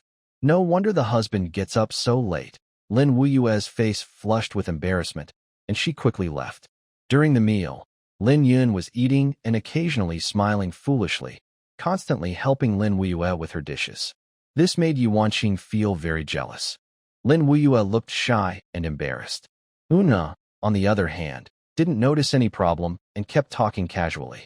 "Husband, where are you going with Wanqing later?" Una looked curious. Lin Yun smiled and said, "Since we're going to do some sneaky work, we should first find out how many bandit nests are still on Niubei Mountain, 500 miles away. Then, can I come with you too?" Lin Yun glanced at her and shook his head. "Stay at home. Niubei village needs protection. If you're here, I can rest assured." "Humph, what does Niubei village need protection from?" "It's so poor it jingles, and the windless fortress has been destroyed. No one will come to cause trouble, no matter what. You must stay. To me, these villagers are the most valuable resource. Also, the black gunpowder I made last night needs protection. This stuff is crucial for our plans." Absolutely no mistakes. Lin Yun knew he couldn't be careless about this. He understood that people are the key to the future. "What if you encounter danger outside? I have a pistol for self-defense. No one can beat me. Just stay at home and wait for good news." "But." "No buts. Be good. Listen to me." Lin Yun could only bluff and bluff. At this moment, Yuanqing suddenly put down her chopsticks and said, "Are you done eating? Once you're done, get to work. Stop all this lovey-dovey stuff." After speaking, she got up and left. Lin Wuyue could sense that Yuanqing was upset with her. But Una thought it was directed at her and said angrily, "Hey, what kind of attitude is that? I was talking to the husband, and it's none of your business." Lin Yun immediately felt overwhelmed. He put down his chopsticks and chased after her.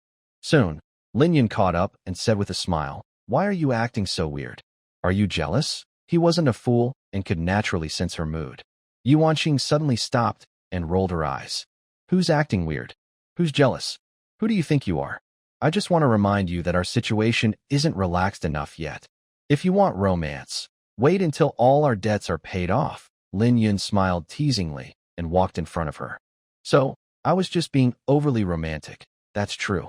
Yuanqing was once a strategist of the national court, a person of high status, so she naturally looks down on me, a rejected son of the Lin family. Humph. Don't assume I understand your thoughts. Tell me, how did you plan to find out about the bandit hideouts within 500 miles of Niubei Mountain?" Yuanqing deliberately changes the subject. Right now, she herself is confused about her attitude toward Lin Yun. So, her reaction was so intense after discovering that Lin Yun and Lin Wuyue had already gone through the formal marriage ceremony. "Don't forget, we previously captured over 20 bandits from Black Wind Village. They must know about the situation around Nyobai Mountain. Afterward, Lin Yun took the lead and walked away. Yi Wanxing is right. I really shouldn't be caught up in romantic feelings and waste too much energy. Lin Yun finds the old village chief, and under his guidance, they arrive at the cellar where dried fish and meat are stored in Nyobai village. All the dried fish and meat have been taken by the villagers. The place is dark and dry, with a fishy smell in the air. Following the old village chief's orders, 2 villagers light the torches stuck on the rock wall. The villagers now genuinely respect Lin Yun. Over this period, they have earned more with their own hands than they did in previous years. All these changes are thanks to this man in front of them. The firelight illuminates the cellar. The space isn't large. Inside a big cage, more than 20 bandits are tied with ropes around their ankles and squatting on the ground. They haven't had an easy few days either. Although Lin Yun previously promised them a chance to reform, since that day, it's as if he has forgotten about them. Recently, they've been on edge, fearing that the outcome will be their execution. At this moment, Lin Yun walks to the front of the cage. The captives immediately rush forward and kneel outside the cage. Young Master Lin, we truly wish to join you sincerely. Please give us a chance. That's right. Hearing their pleading, Lin Yun watches with a meaningful smile. No one except Yi Wanxing knows his true thoughts. Lin Yun also plans to use these days to completely break their spirits. You all are deeply guilty. Even if you are killed, you deserve it, especially for the harm you've caused to Nyobai village over the years. But, considering the virtue of compassion from heaven, I can give you a chance. Whether you seize it depends on yourselves. Lin Yun's tactic of playing hard to get completely controls them. They hurriedly nod, afraid that if they delay, Lin Yun might change his mind. Please, young Master Lin, give your orders. We will absolutely obey. The old village chief and 2 villagers were shocked by what they saw. They knew these bandits very well, reckless and desperate for money. They never expected Lin Yun to make them so obedient. Of course, in their eyes, Lin Yun was part of the Lin family, so it was natural for him to intimidate these bandits. Only Yi Wanxing understood how clever Lin Yun was, and she admired him very much. Since ancient times, heroes often struggle with beautiful women, but women also love heroes. The more confident and strong a woman is, the higher her expectations for her partner. All signs showed that Lin Yun was very smart and capable, and he also had a mysterious charm that made her unable to resist. Lin Yun nodded with satisfaction and pointed to a well-mannered young man in a cage, asking, "What is your name?" The young man immediately stood up and respectfully said, "I am Zheng Yoli. Nice to meet you, young master." He was secretly happy. Lin Yun talking to him meant he was in favor. How much do you know about the area within 500 miles of Nyobai Mountain?" Zheng Yoli's eyes twinkled, and he quickly answered, "I used to be from Yuqing. I've trained in martial arts since I was young and worked as a bodyguard. I became a bandit after losing my job 3 years ago and joined the Black Wind village. I know the area around Yuqing very well. Yuqing was the city where Una previously bought various supplies, and it was the only city near Nyobai Mountain." Lin Yun raised an eyebrow and looked at the 2 villagers who admired him, then ordered, "Release him." "Yes. Young Master Lin." The villagers took out the keys, opened the cage door, and let Zheng Yuli out. They were a bit scared, worried the bandits might suddenly attack. But the bandits had already lost their fighting spirit. Even if they were released now, they wouldn't dare to fight or run away. Zheng Yoli moved his numb legs and then bowed deeply to Lin Yun. The bandits inside looked at him with envy. Lin Yun said in a deep voice, "That's enough. No need for formalities. Follow me." He turned and walked to a corner, and Zheng Yoli immediately followed. The old village chief looked curious and asked, "Madam, what's going on? What is young Master Lin planning?" Yi Wanxing stared at Lin Yun in the distance and smiled. "Don't worry. My husband is about to do something big. It will only make Nyobai village stronger, and no one will be in danger." The old village chief nodded thoughtfully. "Here." Lin Yun looked at Zheng Yoli and asked, "Do you know why I brought you out alone?" The servant doesn't know, and doesn't need to know. "I only know to serve Lord Lin. Even if I risk my life, I will complete the task." Zheng Yoli spoke smoothly, flattering him comfortably. But Lin Yun didn't trust him easily and smiled, saying, "You're so eloquent. It seems you've been doing well in the Black Wind village before." Zheng Yoli awkwardly smiled, constantly reminding himself to be careful. You're making Lord Lin laugh. I only. Enough? No need to explain. I just have one question. How many forces like Black Wind Village are there within 500 miles of Niobei Mountain? Zheng Yoli was stunned and replied, I'm not sure how many forces are within 500 miles of Niobei Mountain. But I heard from Lord Xiong once. There's a bandit hideout near every 3 villages. And 50 miles from Niobei Village, there's a force called the Yellow Turban Alliance. Lin Yun's eyes lit up and said, Great. How strong is the Yellow Turban Alliance? Zheng Yoli realized that Lin Yun was asking so carefully because he was probably planning to wipe out all the bandits hiding in Niobei Mountain. The Yellow Turban Alliance is about the same as Black Wind Village, but their leader, 6th Lord, is just average. If Lord Lin wants to eliminate the bandits, I am willing to serve as your loyal aide. That's it. Then you can come with me later. After speaking, Lin Yun turned and walked back. Zheng Yoli was overjoyed and quickly followed. As long as there was a chance, no one wanted to become a bandit. Now that there was an opportunity to turn things around, he naturally wanted to seize it. At this moment, Lin Yun loudly said, Zheng Yoli, from today on, you are my first guard under Lin Yun. All your companions are also under your management. If anything happens to them, I will hold you responsible. Zheng Yoli knelt down with a thud, thanking him repeatedly. Meanwhile, the prisoners inside the cage felt discontent but also happy. They could at least keep their lives. Later, Lin Yun took Yi Wanqing and Zheng Yoli, mounted their horses, and left the village, heading straight for the Yellow Turban Alliance's location. However, the villagers of Niobei Village were shocked to hear that Lin Yun was going to fight the bandits. They couldn't understand why he was doing this. A bandit hideout usually had at least a few hundred people, but Lin Yun only took 2 people to fight them. No one would believe it, especially since Yi Wanqing was a weak woman and a burden. If Yuna had been with them, people might have believed more. Of course, the villagers also knew that Lin Yun probably carried the explosive black powder from before. With that, he could protect himself. All along, Yi Wanqing remained very quiet, controlling her horse and enjoying the scenery around her with a relaxed and happy feeling. Only Zheng Yoli was worried and serious. He thought Lin Yun would gather many soldiers to fight the bandits, at least including the fierce woman who once fought a bear with a sword. But now he knew it was only the 3 of them. Young Master Lin, are we really going to challenge the Yellow Turban Alliance with just the 3 of us? Isn't that too dangerous? Zheng Yoli looked worried, even though he spoke confidently earlier. In fact, he was more afraid than anyone. Lin Yun chewed on a piece of straw, looking at the distant official road with a playful expression. Why? Are you scared? I'm not scared. It's just, I don't have confidence. Even if the Yellow Turban Alliance is weak, they still have nearly 200 people. Enough? You don't need to be afraid.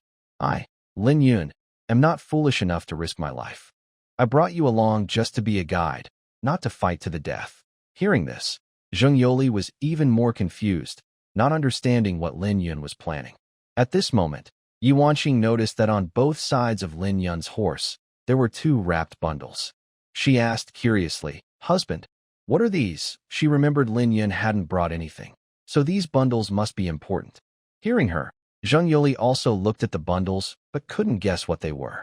Lin Yun shook his head and kept staring into the distance. Don't you know what they are? He asked.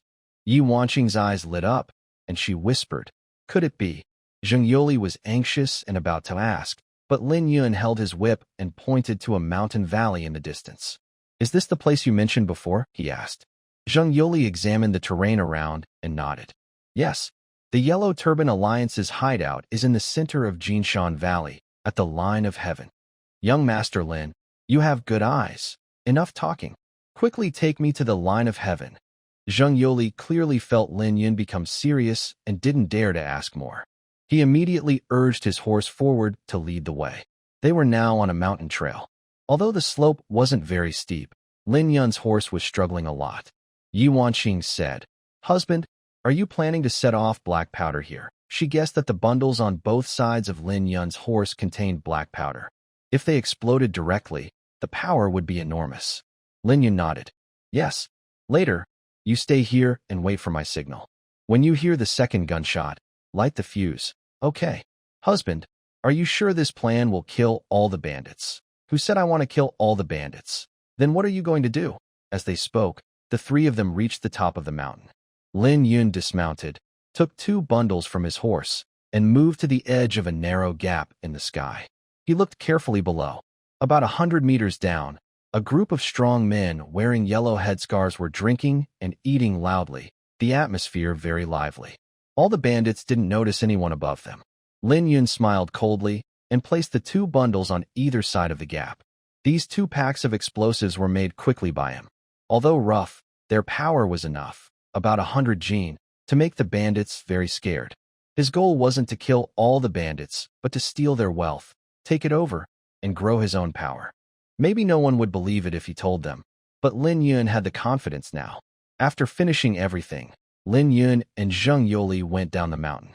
Yi Wanqing held a firecracker given to her, with a bitter smile, never expecting she would join in fighting bandits someday.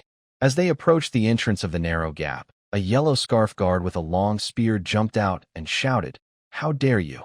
Who dares to break into the Yellow Scarf Alliance?" Lin Yun didn't bother to talk to him. He waved his hand, and Zheng Yoli drew his sword and quickly killed the guard. Lin Yun didn't look at him and walked in openly. The entrance was narrow, only enough for 2 people side by side.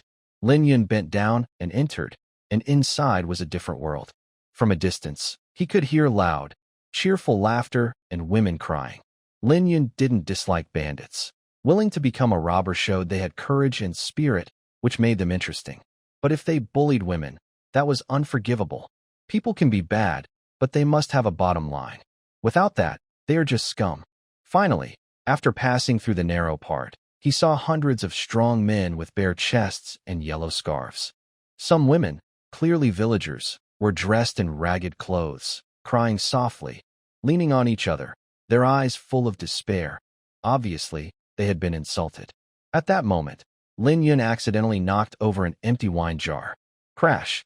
The loud, unpleasant sound immediately alarmed all the bandits. They were all desperados, used to risking their lives daily. Even if drunk, they still had basic alertness. When they saw this stranger, they all drew their knives and prepared to fight. Everyone was smart enough to realize that since a stranger had entered and there was no warning outside, the sentries had already been killed. Lin Yun was seeing so many reckless bandits staring at him for the first time. If he wasn't fearless, he definitely wouldn't be here. Even Zheng Yoli behind him was trembling faintly. If Lin Yun hadn't shown such confidence, he wouldn't have come. He secretly looked up at the sky, about 100 meters away, and still saw the beautiful figure of Yi Wanqing at the crack in the sky. At this moment, a big man in yellow turban shouted, "Who are you punk? How dare you break into my Yellow Turban Alliance?" Lin Yun sneered, "Niubei Village." Lin Yun. He just wanted to give his name, because after today, the Yellow Turban Alliance would be gone. He also wanted to act confident to confuse everyone. Sure enough, when the bandits heard Lin Yun's name, they all gasped in surprise. It was like they had seen a ghost. At this moment, a loud shout came from a high place in the distance. "Are you the new leader of the Black Wind village who destroyed the Black Wind fort earlier?" The surrounding bandits immediately made way. Although they looked fierce, there's a saying, the poor are afraid of the strong are afraid of the reckless, and the reckless are afraid of those who don't care about their lives.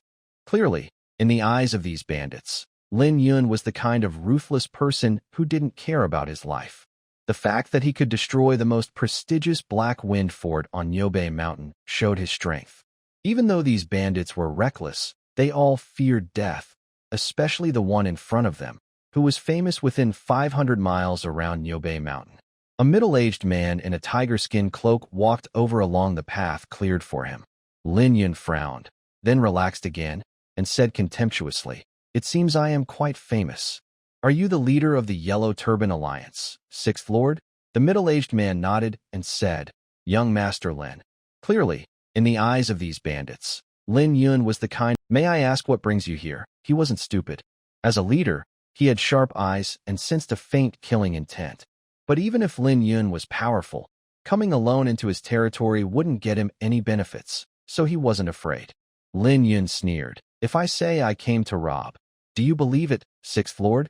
Sixth Lord was stunned, and the bandits around him burst into wild laughter. Their loud laughter echoed through the sky. They feared Lin Yun's reputation, but if it was just these 2 in front of them, They weren't afraid at all. Sixth Lord sneered, "Young Master Lin, are you crazy? Trying to shake down my Yellow Turban Alliance? That will cost you your life. Even if you can destroy Black Wind Fort, so what?" Faced with the crowd's loud laughter, Lin Yun remained calm. Zheng Yoli was so frightened, he almost fainted and said nervously, "Sixth Master, I advise you to surrender peacefully. My young master is the son of King Fengyang. If you dare to act recklessly, the Yellow Turban Alliance will be destroyed." Humph.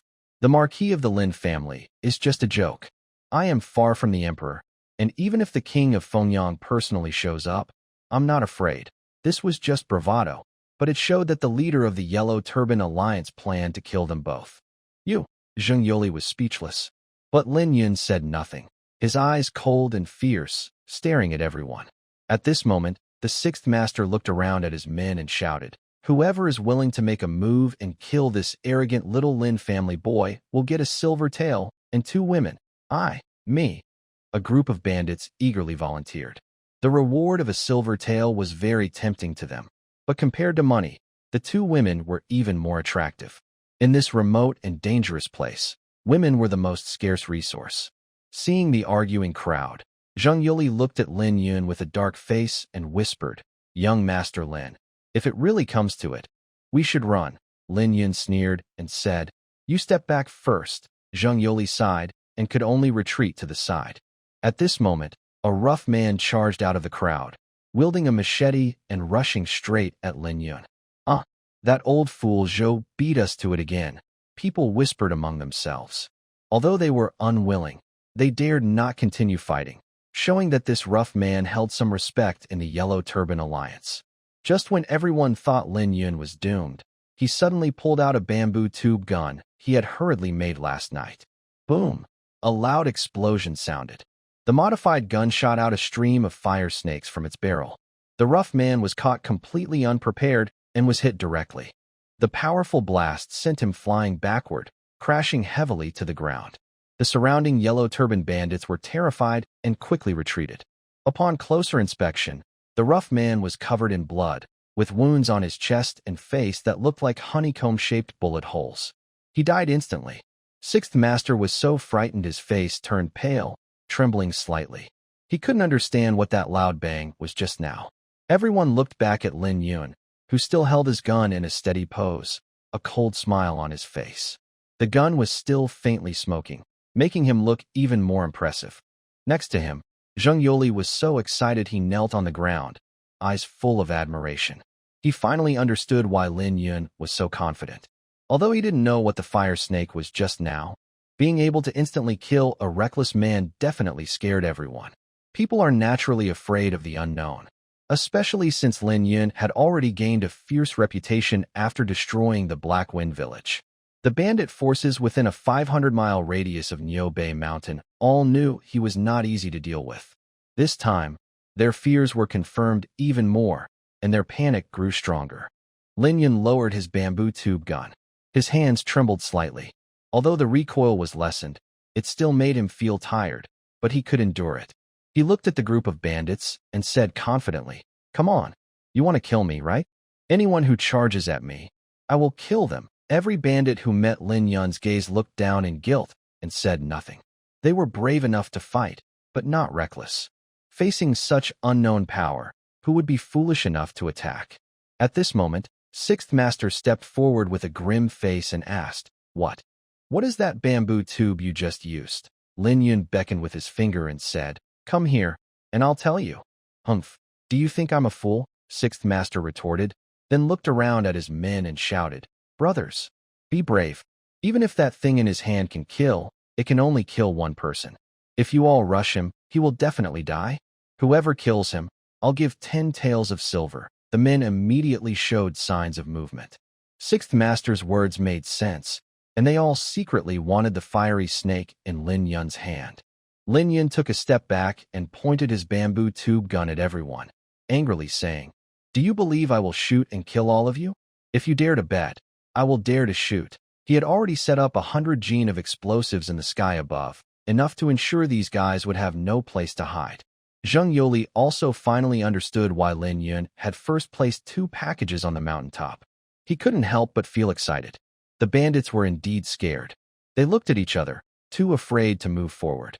After all, Lin Yun's reputation was well known.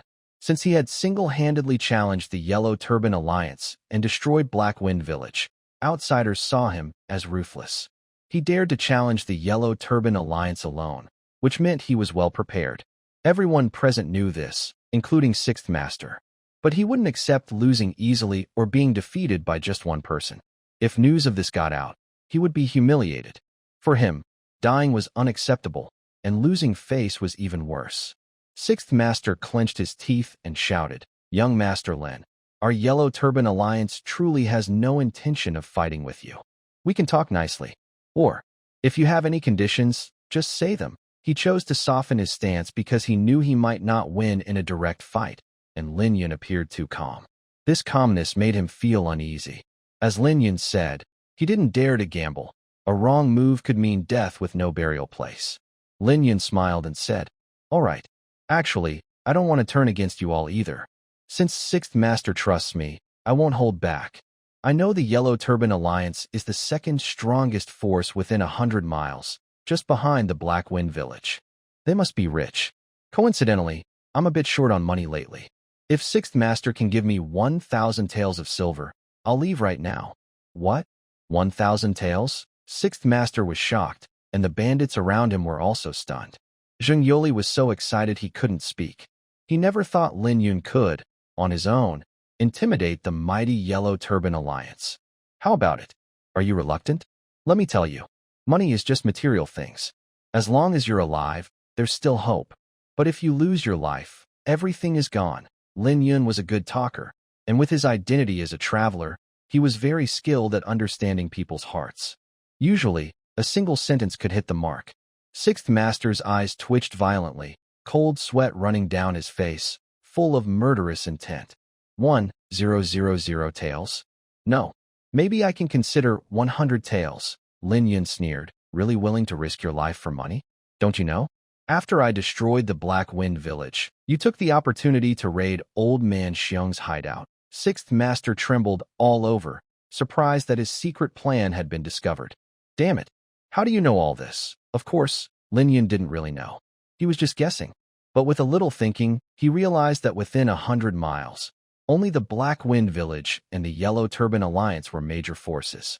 He had destroyed the Black Wind Village but hadn't gone to loot their treasure hoard, so it was obvious that the Yellow Turban Alliance benefited.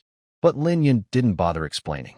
Instead, he pointed his gun at Sixth Master and threatened, "This is your last chance. Pay the money to save your life, or choose to die."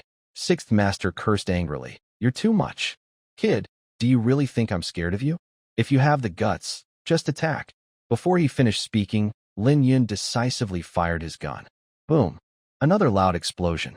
The fire snake didn't hit Sixth Master, but instead blasted several of his men nearby, sending them flying and staining the sky with blood. But it wasn't over yet. Lin Yun had previously given the signal. 2 gunshots meant it was time to act. Yi Wanqing, standing on the first line of the sky, saw everything that was happening and was deeply impressed by Lin Yun. To her, Lin Yun was already a true hero. Destroying a Black Wind Village might have been a coincidence, and the decisive role was played by Yuna, though it was widely believed that Lin Yun was responsible.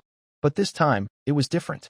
Lin Yun single-handedly, relying on a firearm, dared to face a hideout of nearly 200 bandits. That was not ordinary courage. Someone else might have had such a powerful weapon, but they probably couldn't achieve this effect. After all, firearms are good, but it depends on who uses them. Without strong mental strength and bravery, it's impossible to scare a crowd. Yi Wanqing quickly pulled out a firecracker, mimicking Lin Yun's previous method, ignited the fuse, and, frightened, she ran straight down the mountain. Once the explosives were lit, there was no reason for her to stay. The hissing sound of the fuse burning was not loud, but in this quiet world, it was very sharp. Everyone was still shaken, but they heard it clearly. A group of bandits nervously looked around for the source of the sound. Lin Yun and Zheng Yoli stood at the cave entrance, unaffected. At this moment, Sixth Master asked, "What? What are you doing now?" Lin Yun didn't need to hide anymore. He looked up at the sky. The bandits also looked up, but from over 100 meters high, they couldn't see the thin fuse at all. Lin Yun said mischievously. I didn't plan to use this trick, but since you don't appreciate it, don't blame me for being ruthless. What? What did you do? Sixth Master was extremely frightened, especially seeing Lin Yun's expression, which made him even more uneasy. The bandits were completely panicked, like headless flies, running in all directions. But the exit was guarded by Lin Yun, and they were like fish in a trap, waiting for their doom. Boom. This explosion was even more terrifying, causing the entire first line of the sky to shake violently, as if the mountains were collapsing. Everyone was terrified, and large chunks of rock kept falling from the sky. In less than 200 bandits, more than half were killed instantly by the falling rocks. Those who weren't hit either ran away in panic or cowered on the ground, begging for mercy. Even Sixth Master was hit in the legs by a stone and fell into a pool of blood, unable to get up. His eyes were full of despair, and he regretted not paying the ransom earlier. At this moment, Yi Wanqing finally arrived, looking at the destructive power with surprise and joy. She exclaimed, "Husband, these 2 packages exploded and were so powerful. You are truly a genius." Yi Wanqing is a very rational person. The fact that she lost her composure shows how shocking this experience was for her. Next to her, Zheng Yuli also saw how terrifying Lin Yun is. If he previously chose to submit for safety, he was somewhat reluctant. But now, he has made up his mind. He plans to follow this young Master Lin, knowing that it will be hard to live an ordinary life in the future. Maybe if he performs well, he can also rise quickly and succeed. He only keeps this idea in his heart and plans to show his loyalty through actions later. Lin Yun gently flicked her forehead and said affectionately, "Good. You reacted pretty quickly." Yi Wanqing blushed and shyly covered her forehead with her hands. "Don't look down on people." Lin Yun ignored her and went straight to the Sixth Master. He looked at the large stone pressing on his legs and sneered. "So, are you satisfied with this result?" The Sixth Master's confidence was completely shattered. He grabbed Lin Yun's pant leg, trying to endure the sharp pain beneath him, and begged, "Young Master Lin, spare me.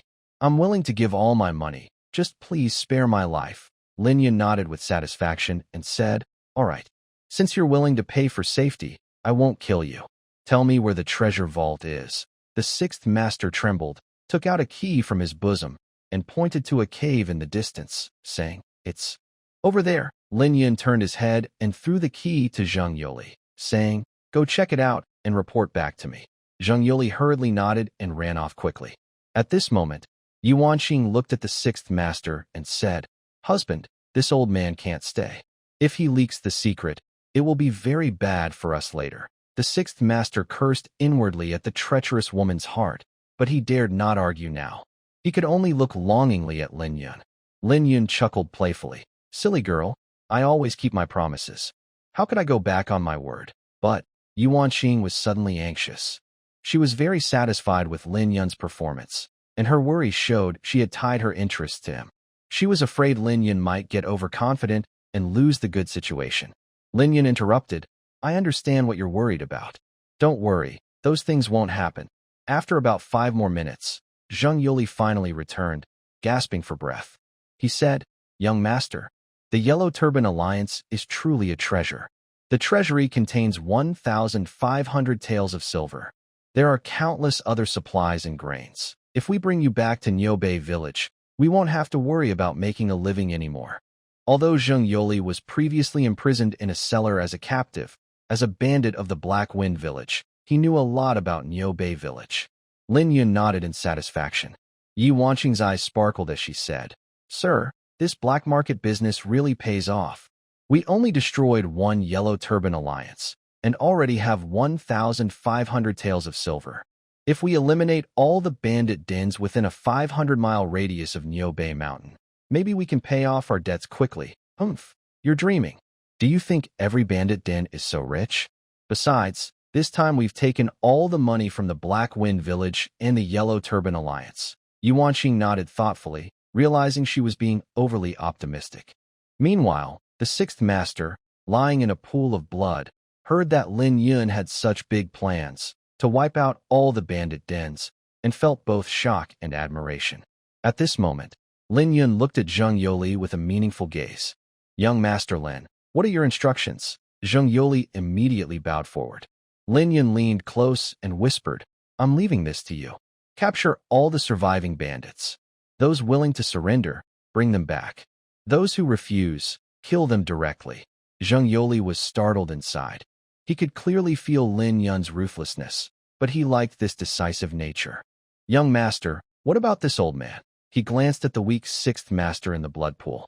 Lin Yun simply patted his shoulder meaningfully and then turned to leave with Yuan Qing.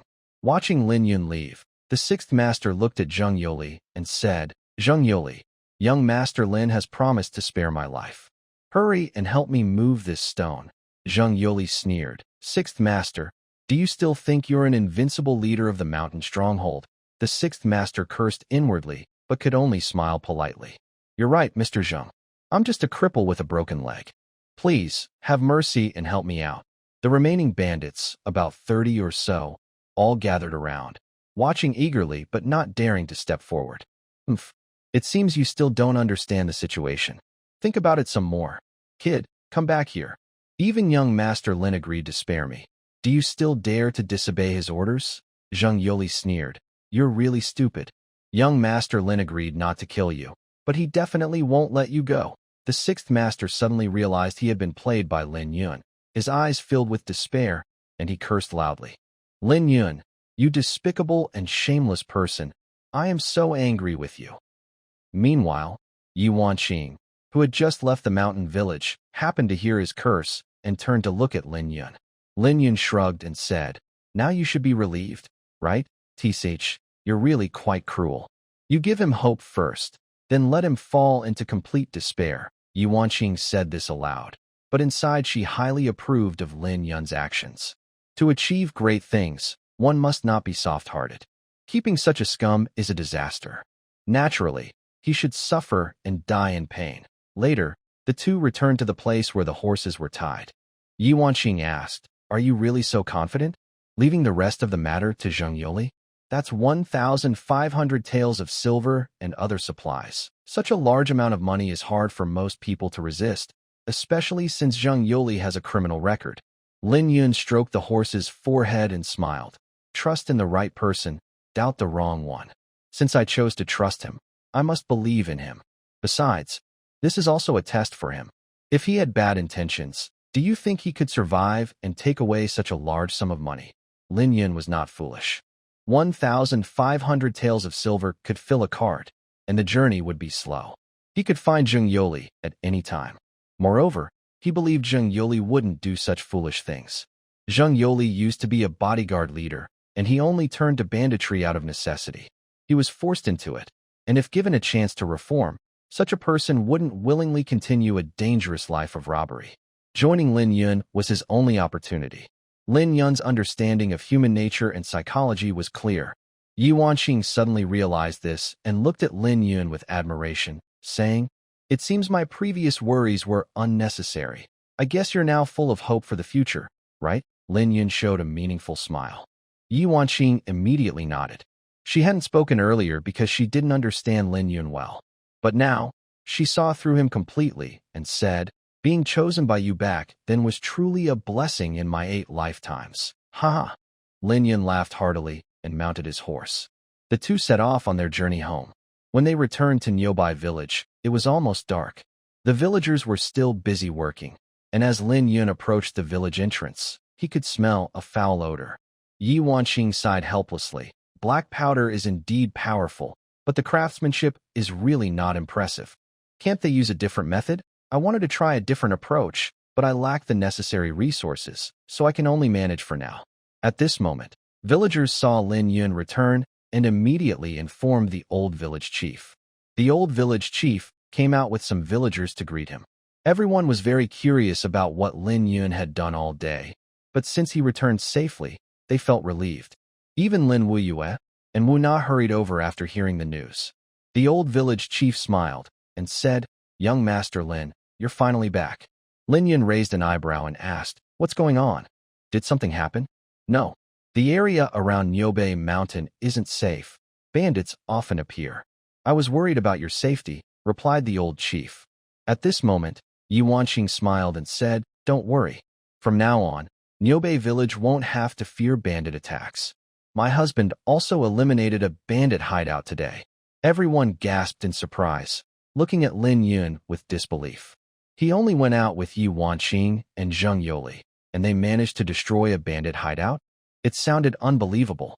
Their expressions revealed their inner thoughts. They didn't seem to believe it at all. The atmosphere became a bit awkward. The old village chief chuckled awkwardly and asked, "Young Master Lin, did you use that black gunpowder to fight the bandits?" Lin Yun nodded and said yes. It worked quite well. Then he looked at Wu Na in the distance and said, "Wu Na, go now and support Zheng Yoli." Wu Na stepped forward angrily and said, "Humph, you only just remembered to ask for my help. Why didn't you bring me along during the day?" She then glared at Yi Wanqing, who had spoken before leaving in the morning. Wu Na was upset all day because of that. "If you don't want to go, then forget it." Tired from the day's work, Lin Yun pushed through the crowd and headed toward his home. He had originally planned to have Wu Na watch over Zheng Yoli. "Can't I go myself? Why can't you just let me do it?" Wu Na grumbled, then turned around and mounted the horse Lin Yun had ridden back on. Suddenly, distant horse hooves sounded loudly. A villager quickly climbed onto the village wall to look out and shouted in fear, "Bandits are coming." Everyone was startled, and some timid ones turned to run away. Lin Yun looked back. Though he couldn't see clearly, he recognized Zheng Yoli leading the front, with a carriage behind him, followed by more than 20 Yellow Turban Alliance bandits. He smiled and said, "Don't panic. It's Zheng Yoli." The villagers suddenly realized the truth and were amazed. They had thought Lin Yun was joking at first, but now they saw it was all real. Soon, Zheng Yoli and others arrived at the village entrance. He dismounted his horse, approached Lin Yun, and knelt on one knee, saying, "Young Master Lin, I am fortunate not to have failed my mission.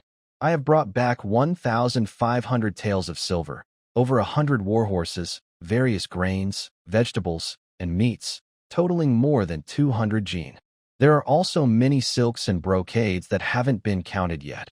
Everyone present was stunned by such a large amount of loot. Not just the 1,500 taels of silver. Most had never seen even 100 taels before. The other supplies were already ignored by the crowd. Lin Wuyue and Duna also felt secretly happy. They had spent a lot of time and effort recently, and now they finally saw some reward, and such a generous one. Looking at Lin Yun, their eyes were full of love. It said that money can make the world go round, and that was certainly true. All their worries had come from poverty. Now that they had a way to earn money, the three women no longer worried. At this moment, Lin Yun helped him up and nodded with satisfaction, saying, "Good. No greed or selfishness. You are indeed a promising young man." Zheng Yuli secretly wiped cold sweat from his brow. On the way back, he had also considered greed. If he had stolen the 1,500 taels of silver and run away far, he could have lived like a landlord. But thinking about his future, he decisively gave up that idea. Plus, Lin Yun's extraordinary skills today were like a sharp sword hanging over his head, making Zheng Yoli dare not take risks. Now he realized he was right. This deeply strategic young Master Lin was testing him. Young Master Lin has shown me kindness, and I can never repay it. I would never do such foolish things, he said with false humility, especially after gaining Lin Yun's approval. He wanted to show his loyalty. "Good. I previously said you would be my top guard. Now I will give you the prisoners from Black Wind Village and the captives you brought back from the Yellow Turban Alliance. I give you 3 months to turn them into disciplined, loyal cavalry. If you need anything, just ask, and I will fulfill your needs." When Lin Yun chose Niubei Mountain as his territory, he had already envisioned today's scene. He didn't just want to establish a foothold, but to build his own power and gradually take over the entire Fengyang County. He wanted to crush those who once looked down on the Lin family. The villagers around were deeply shocked and admired Lin Yun's ambition and courage. But as long as they could live a good life, they didn't care what Lin Yun would do next. Zheng Yoli's eyes shone brightly. He said, "I obey the order." He had just called himself a little man, but now he used a more respectful term, symbolizing that he was leaving behind his past as a bandit.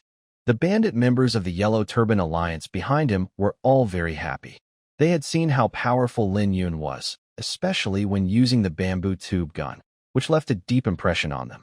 At night, Lin Yun and his family of 4 sat around the table. The table was full of delicious food, all taken from their recent victories. There was chicken, fish, and even fine wine. Lin Yun raised his cup and smiled, saying, "Ladies, you have been with me in Yobei village for some time now. Today, we finally live a slightly better life. Let me say a few words first." The three women immediately raised their cups, smiling happily. They were full of hope for their future life. They believed Lin Yun was trustworthy and could create miracles. "I believe you all heard at the village entrance that I want to build a private army fully under my control. I know this is illegal in the Great and Divine Dynasty. The prince will not allow such things to happen, but I will do it anyway. All three of you, including me, have some grudges with the Lin family. I was humiliated in the Lin family since I was young and swore to overthrow King Fingyang's tyranny. Of course, it's too early to talk about this now." Lin Yun spoke freely and confidently. At this moment, Yuna said, "Husband, let me join this private army too. I promise I won't let you down." Lin Yun smiled and said, "Better not. You and Wan Qing should stay by my side to help. The family's financial power will be entrusted to Wu Yu." Yuna pouted, a bit unhappy, but being able to stay with Lin Yun made her very happy. Lin Wu Yu immediately stood up and said, "Husband, I can take care of the family, but I might not be capable enough to handle so much money. Let's leave it to Wan Qing. She was once a strategist at the Guoshi Institute." Actually, Lin Wu Yu said this to flatter Yi Wan Qing, feeling a bit guilty about what happened that morning. Yi Wan Qing was very clever and naturally guessed her intentions. She said, "Sister Wu Yu, don't be so polite. Since the husband asked you to manage the money, he must have made arrangements. We are all unfortunate women. To be favored by the husband is a blessing we've earned in 8 lifetimes. I promise I won't lose my temper again." Lin Wu Yu smiled awkwardly and said nothing more. Lin Yun nodded and said, "Yes.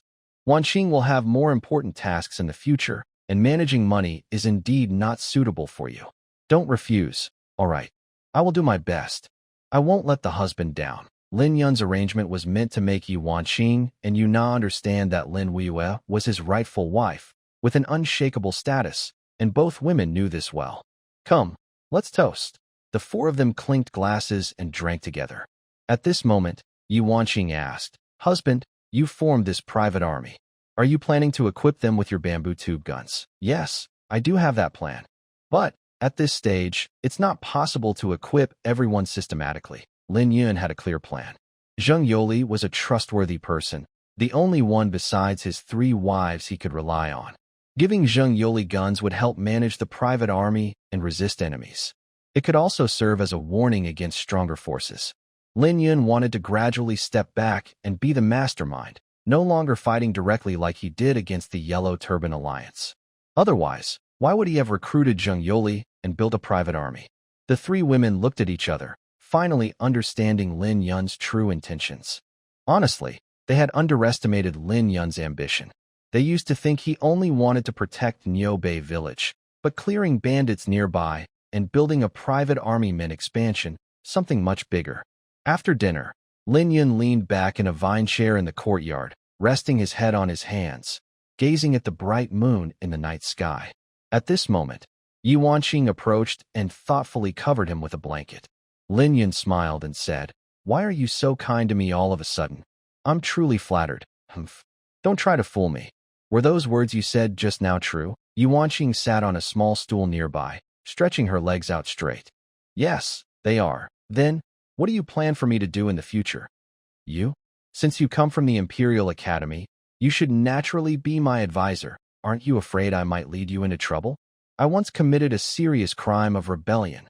Lin Yun glanced at her with a playful look and said, "Yeah, you haven't told me why you want to become a traitor. Now that it's come to this, I might as well tell you. I once petitioned the court to reduce the power of the princes, but I was betrayed and oppressed by 36 princes. In the end, the Lin family framed me for forming a conspiracy and disrupting the court, and the Fengyang king handed me over to the Dali court for punishment." When Yi Wanqing mentioned this, her eyes flashed with a fiery hatred. Lin Yun was surprised and said, "That's a serious charge. Shouldn't you be executed by 1,000 cuts?" "Humph. The Lin family not only oppresses the common people, but also doesn't spare traitors like me. So, choosing me as a concubine is quite dangerous. The Lin family might completely purge me someday, and you could get caught up in it too." Yawanqing's words were filled with hatred for the Lin family and even for the 36 vassal kings. Lin Yun nodded and said, "Don't worry, just give me some more time. Even if the Lin family wants to target me, they will think twice. You are my woman, and I will never let you be humiliated." Yawanqing's beautiful eyes gradually softened, and in her affection, she held Lin Yun's hand tightly. Lin Yun glanced at her silently without speaking. This scene was already seen by Lin Wuyue and Wen Na inside the house, and they could only accept it. Yawanqing sighed and asked, "You haven't said what you want me to do next. My current situation may not attract the Lin family's attention, but secrets can't stay hidden forever. Sooner or later, they will notice. When that happens, I need you to help me negotiate with them. Hubby, the black powder you invented is very powerful. We can use it as a bargaining chip. Even if we can't fight the Lin family directly, we can make them wary or create a delicate balance. At least, it can buy us some time." Lin Yun smiled and said, "I understand the principle, but how we negotiate later depends on your ability." He then took her small, smooth hand in his and pulled her forcefully, causing her to fall into his arms. A faint fragrance instantly filled his nose. Lin Yun's breathing became rapid, and his heartbeat quickened. Yawanqing also understood what was about to happen, and her face turned red with nervousness. She wasn't opposed to getting close to Lin Yun. In fact, she was somewhat looking forward to it. Her mind was in chaos. But just then, there was a knock on the door outside. This discordant sound instantly broke the intimate atmosphere. Lin Yun cursed inwardly. Yawanqing, like being struck by electricity, suddenly stood up and turned back to her room. Everything seemed to return to the starting point. Lin Yun said in a deep voice, "Come in." The door was pushed open. It was Zheng Yoli and the old village chief. Zheng Yoli was dressed in a brand new black robe, which seemed a bit tight, with the sleeves rolled up to his forearms. The old village chief was smoking a pipe. Lin Yun sat up and asked, "Why are you two here together?" The old village chief smiled and said, "Young Master Lin, today everyone has refined 10 gene of the materials needed to make black powder." Zheng Yoli was surprised inside. He finally understood that the powerful hidden weapon Lin Yun used was made by the villagers of nearby village. Lin Yun nodded and looked toward the back room, saying, "Wuyue." The door opened, and Lin Wuyue came out. "From now on, you will be responsible for distributing wages to the villagers." Lin Wuyue's eyes brightened. This kind of work was not difficult, only needing some patience. It was also a way to keep herself busy and help Lin Yun. "Rest assured, my lord, I will do my best," she said. Lin Yun looked at the old village chief and said, "From now on, store the processed raw materials in the cellar. Be sure they don't get damp. Keep it ventilated and cool." The old village chief quickly nodded. Lin Wuyue smiled and said, "Come with me." Then, the two entered the living room. The 1,500 taels of silver had been kept by Lin Wuyue. This money was the starting capital for Lin Yun to develop his power, and he cared a lot about it. But, having lived 2 lives, he knew that to truly turn things around, he needed to grow step by step. He understood that making money was important, but so was saving and managing wealth. If he didn't understand financial management, his future success would be limited. So, Lin Yun planned to train Lin Wuyue to learn how to manage money. Once alone, Lin Yun looked at Zheng Yoli and asked, "It's so late. Do you have something to say? Young master, I just spoke on your behalf with those captured soldiers. They are willing to become your private army. There are currently 51 of them. So, I want some pay to arm them first, then start training them." Zheng Yoli had been a bodyguard before and had military experience, so he was skilled at leading troops. Lin Yun said seriously, "Don't worry. I will go with Una tomorrow to Yuqing to buy equipment. Also, tell the soldiers that although they don't usually participate in production work, I will still give each of them 1 to 2 taels of silver per month as military pay. As the commander, you will receive 5 taels per month. I only have one request. I want them all to be disciplined and well-trained cavalry. That's not too much, right?" Zheng Yoli was overjoyed to hear he would get 5 taels a month.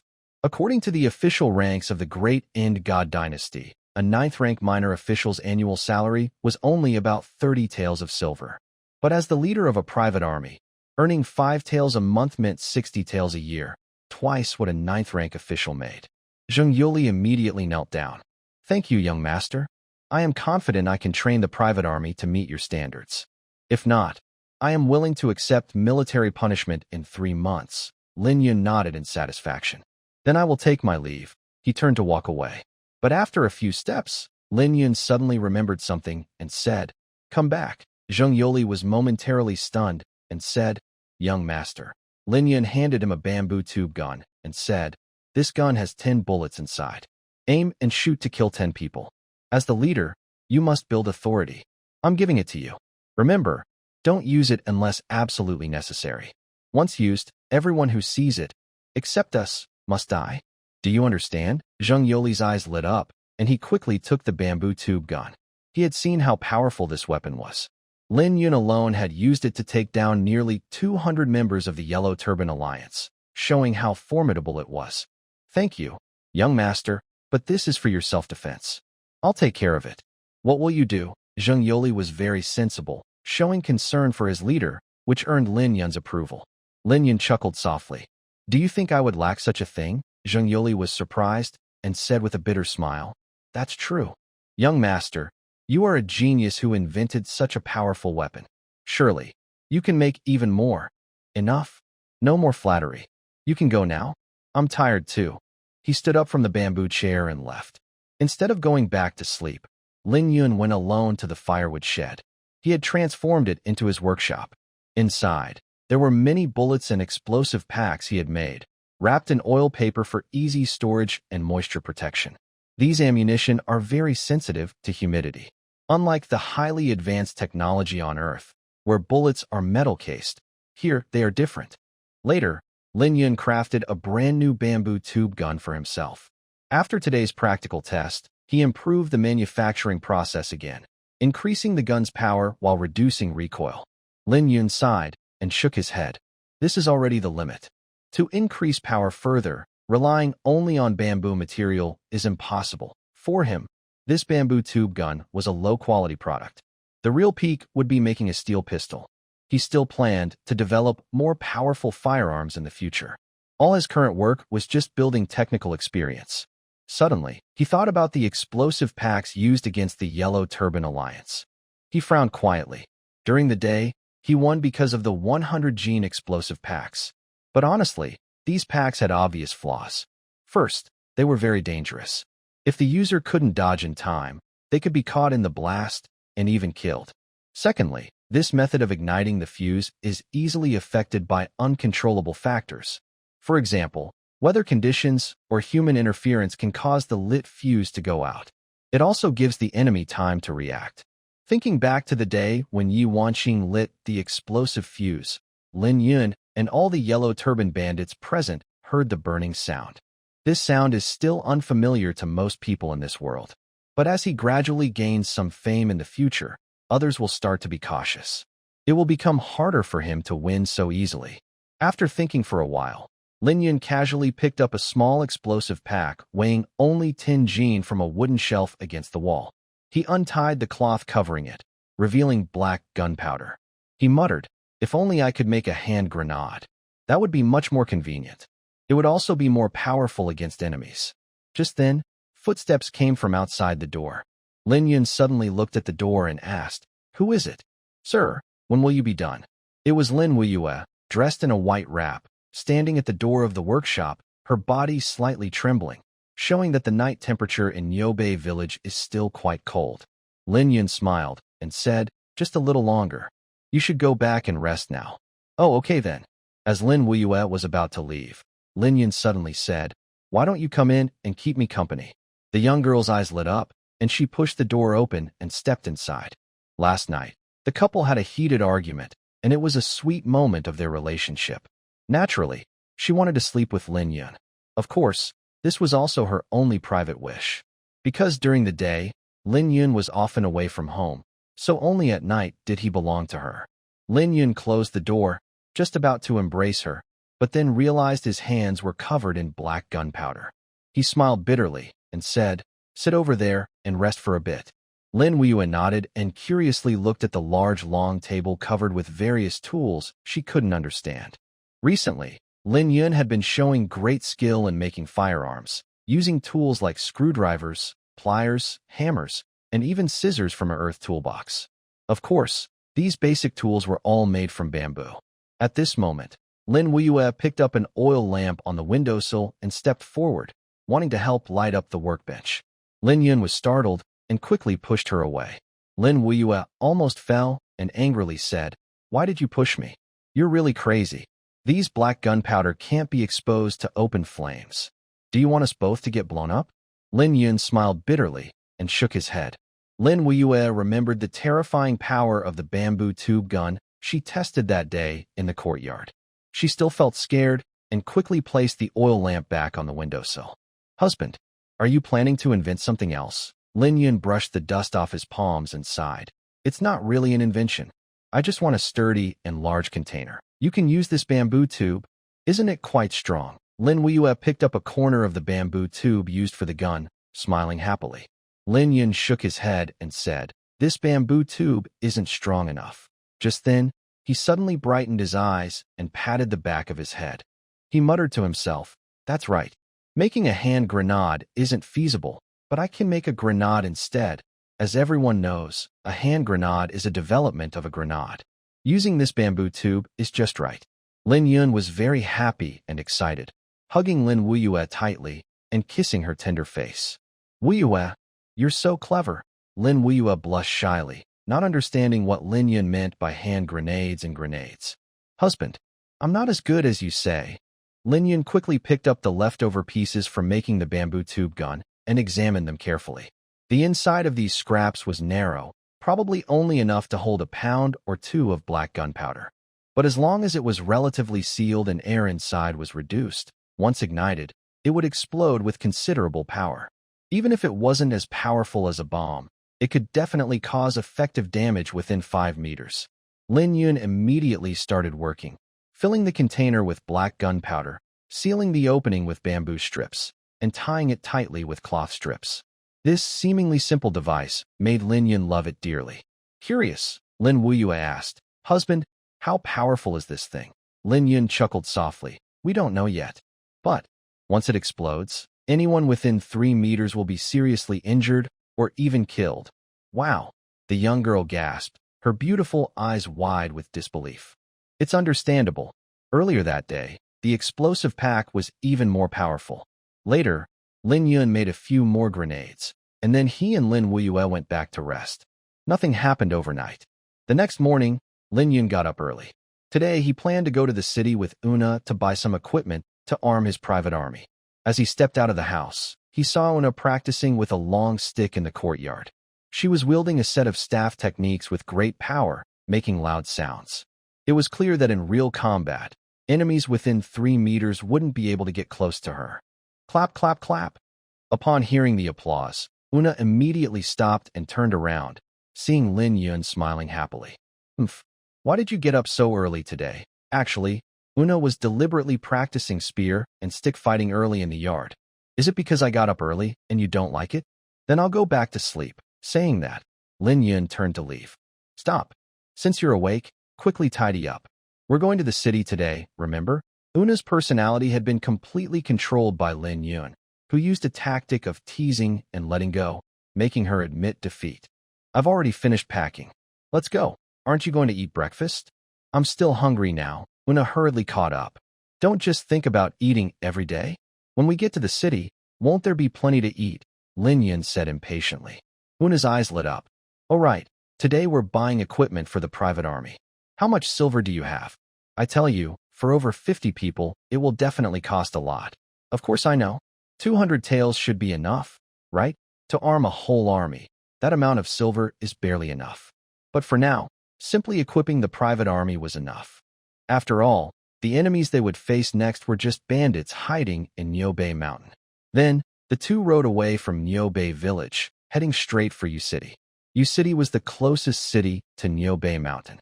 Of course, U-City was also the territory of the Lin family, the Duke. Since the two major bandit dens nearby had been destroyed by Lin Yun, the journey was very safe. Apart from occasionally meeting some traveling merchants, they encountered no one else. However, to enter the city, they had to pay 10 coins, which was part of U-City's taxes.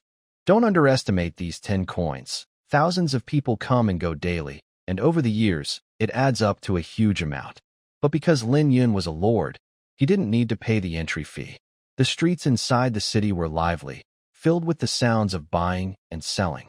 They walked around, and whenever Una saw small trinkets at the stalls, she would pick them up and play with them. Although her barbarian tribe was brave and skilled in battle, they were mainly nomads, relying on raising various animals to make a living. Manufacturing and other civilized industries were scarce, and even weapons for war had to be bought from the Great and Divine Dynasty. So, even if these handcrafted items were rough and poorly made, they were very tempting to Una. Lin Yun felt a deep thought. No matter which world women come from, they all like these small, delicate things. This made him suddenly think of many business opportunities. I am a time traveler who can even make gunpowder. If I create luxury items used by women in my past life, I could make a lot of money. This world's people are still quite backward and traditional. If Lin Yun uses clever marketing strategies aimed at women, he could earn a lot of wealth over time. But Lin Yun knows he needs enough power to feel safe making money. Otherwise, the elite class of the Great and God Dynasty or the various lords and princes would not allow him to amass wealth. At this moment, Una waved a small object in front of his eyes and asked, "Hey, what are you thinking about?" Lin Yun shivered and then woke up. He smiled and said, "Finished looking? Let's find a place to eat first." "What finished?" "I'm asking you. How about this perfume pouch?" Una held a small pouch about the size of a baby's fist, swinging it in front of Lin Yun. Lin Yun sniffed it and detected a light floral scent. "How much is it?" "5 coins. "Huh, it's just some flowers with different scents inside." "For 5 coins, I'd rather pick wildflowers outside." As a traveler from another world, Lin Yun naturally had high standards. Una rolled her eyes and said, "You don't understand. Which girl doesn't like these fragrant little things?" Lin Yun was speechless and turned to walk away. "Hey, stop. We finally came to the city. Don't you want to buy me something?" Una looked a little wronged. She wasn't stupid. She knew Lin Yun and Lin Wuyue were sleeping together, so their relationship was closer. Last night, she saw him and Yi Wanqing close and affectionate, making her feel like a heavy stone was in her heart. So, this time, she wanted to go out alone with Lin Yun and hoped something might happen. Lin Yun stopped and smiled bitterly. "What's so good about this pouch? When I get back, I'll give you something much more fragrant than this." Una pursed her lips, looking unconvinced. "Humph, if you don't want to buy it for me, just say so. A pouch for 5 coins, you're really stingy." Their conversation attracted many passers-by who gathered around to watch. Most of them whispered and discussed, mostly criticizing Lin Yun for being cheap. "That guy is really a bastard. He married such a beautiful barbarian woman and can't even buy her a pouch." "Exactly. I don't know what kind of luck he had, but he's so stingy and still managed to marry a wife." Hearing the gossip, Una became more emotional, tears welling up in her eyes, as if she might cry at any moment. Lin Yun was defeated by him. As expected, women used the same tricks, crying, making a fuss, and threatening to hang themselves. All right. Miss, can I buy it? I'm just afraid of you," he said, then took out a piece of broken silver and threw it directly to the small vendor. Una finally smiled happily and carefully chose a fragrant sachet. Lin Yun couldn't stand being pointed at by so many people, so he pulled Una away from the place of trouble. While smelling the sachet, Una asked, "So, are you still angry?" "How could I be angry at the second wife? You are talented and smart, and I am just a stingy man." "Huh? Still saying you're not angry. I ask you, what is it that you said would be more fragrant than the sachet?" Una looked curious. "Don't you not want it?" "Why are you asking about this?" Lin Yun replied absent-mindedly, looking around for a restaurant. He had finally come to the city, and today he wanted to indulge himself. "Who said I don't want it? I tell you, since you promised to give it to me, you must do it. Otherwise, I won't let you go." Una had long seen Lin Yun's creative abilities. He could even create powerful things like black powder, so maybe he really could create something more fragrant than the sachet. "Okay, when I have time." "No, I want it now when we get home." Lin Yun smiled bitterly and said, "Miss, today we are here for an important matter. Can you be serious? Stop daydreaming, bah. Yesterday, you spent the whole day with that fox spirit. If you can spend time with her, why can't you spend time with me? I am your wife too. You can't favor her over me." Lin Yun didn't want to argue with her anymore. Just then, he saw a restaurant at the street corner and immediately went inside. The restaurant was crowded, and it was mealtime. A young waiter quickly greeted him warmly with a flattering smile. "Young master, please come inside." Lin Yun nodded and said, "Find me a quiet spot." "No problem. Follow me." Lin Yun and Una went to the second floor. On the way, all the male diners inside kept staring at Una's curvy figure, their eyes almost falling out. Una, who had barbarian blood, was tall and strong due to her environment and diet. The men were robust and fierce, and the women were beautiful, full of wild beauty. Una was used to these looks and felt quite proud. They sat in a windowed private room on the second floor. The waiter skillfully wiped the table with a cloth on his shoulder and asked, "Young master, what would you like to eat? My family owns the largest restaurant in Yuqing. Even the governor often comes to dine here." Lin Yun smiled and said, "No need to ask. Good wine and delicious food. Just bring them out. I won't mind paying you." The young waiter brightened up and became more enthusiastic, saying, "All right, young master, please wait a moment." Then he turned and left. At this time, Yuna pouted and said, "You still have the nerve to talk about me? Who just said they came to handle official business? Why are you still eating and drinking?" "Humph. You're mistaken. I'm not just here to eat and drink randomly. I'm here to observe." No one believed this statement. Although his main reason was to satisfy his hunger, he also wanted to see how the food and drinks in this world tasted. Lin Yun, though not good at cooking, could prepare a few dishes from his past if everything was ready. When the time was right, he could also open a restaurant to make money. He knew that, regardless of the era, clothing, food, shelter, and transportation were essential. As long as he built a big and strong business, making money would come later. Moreover, Lin Yun would definitely get involved in the arms business in the future. If everything went according to his plan, the great End God dynasty would surely have a place for him. "Bah? Admit you're lazy, so shameless." Unbeknownst to them, while they argued, a young man sitting at the next table smiled slightly and walked over with a folding fan in hand. 14, brother, I didn't expect to meet you here." Lin Yun looked at the handsome young man approaching and was initially stunned, but quickly recognized him and smiled, saying, "So it's Brother Ba." This person was his half-brother, named Lin Xian. Lin Yun remembered that this young man's fief was Taoyuan town, only about 600 miles from Niubei village where he was. His fief was a town, while he was just a village. The difference was obvious. If they calculated the silver taxes paid to the Lin family each year, they were clearly not on the same level. Lin Xian looked at Yuna with a greedy expression and said, 14 brother really is a man of his word. He chose Niubei Mountain just for a beauty. Truly admirable among us brothers. Yuna had no good feelings for anyone besides Lin Yun, especially the Lin family, whom she hated with gritted teeth. So, from start to finish, she kept a cold face and looked out the window at the scenery. Lin Yun noticed the sarcasm in his words and nodded, saying, "Yes. If my younger brother hadn't chosen Niubei village first, Brother Ba might not be enjoying such a leisurely life now." Lin Xian's smile faded from his face, and he said in a deep voice, "I know that 14 brother is having a hard time. The 10 taels of silver, Brother Beige, I give to you. How about giving this barbarian woman to my older brother? Just a woman. I guess the 14th brother wouldn't care much, right?" Lin Xian didn't pay much attention to Lin Yun at all. His gaze was aggressively fixed on Una's tall chest, and he subtly swallowed saliva. He had his eye on Una from the start, but he missed the chance because he didn't dare to be the first to claim the territory. Now that he had the opportunity, he definitely wouldn't let it slip away. Moreover, when he first arrived in Taoyuan town, he gave all the farewell gifts from the Lin family to the governor of Yuqing. You could say he had some connections in Yuqing. While he might not be strong enough to deal with others, he was more than capable of dealing with this 14th brother. When Una heard this, she immediately became furious and stood up suddenly, ready to fight. Lin Xian was startled. He knew how brave Una was. She had single-handedly killed over 30 elite soldiers from the Lin family, so her fighting strength was definitely high.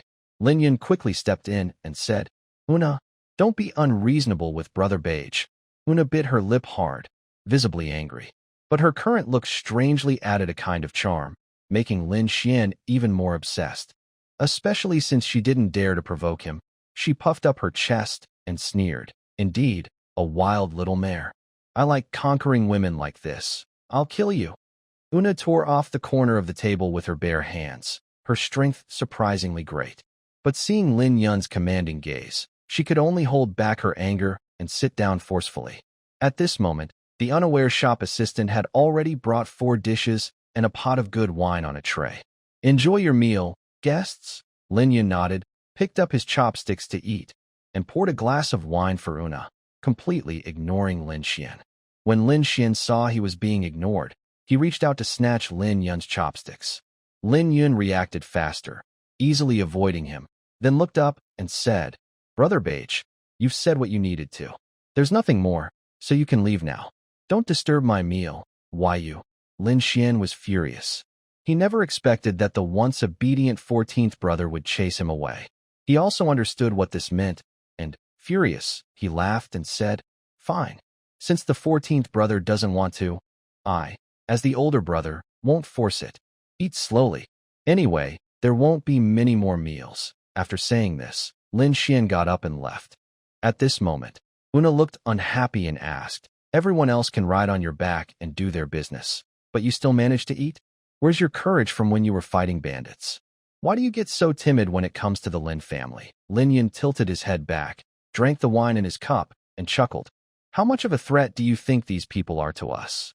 "Humph, with just the firearm on your waist, Lin Xian is no threat at all," Yuna said.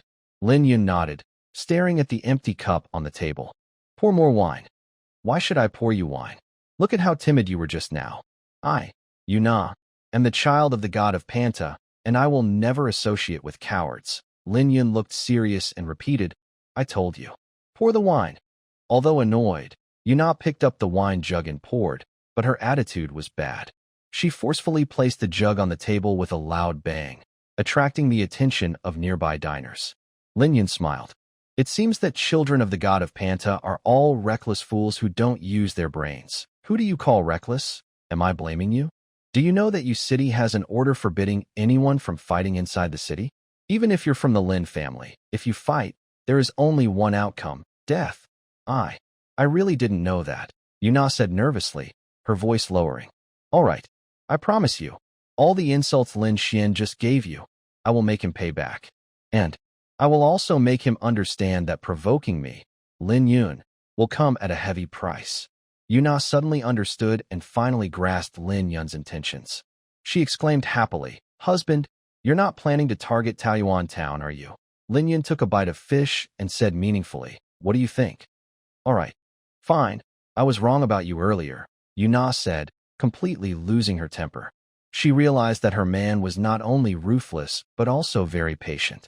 In that situation, most men wouldn't be able to handle it, but Lin Yun still kept his composure and joked around.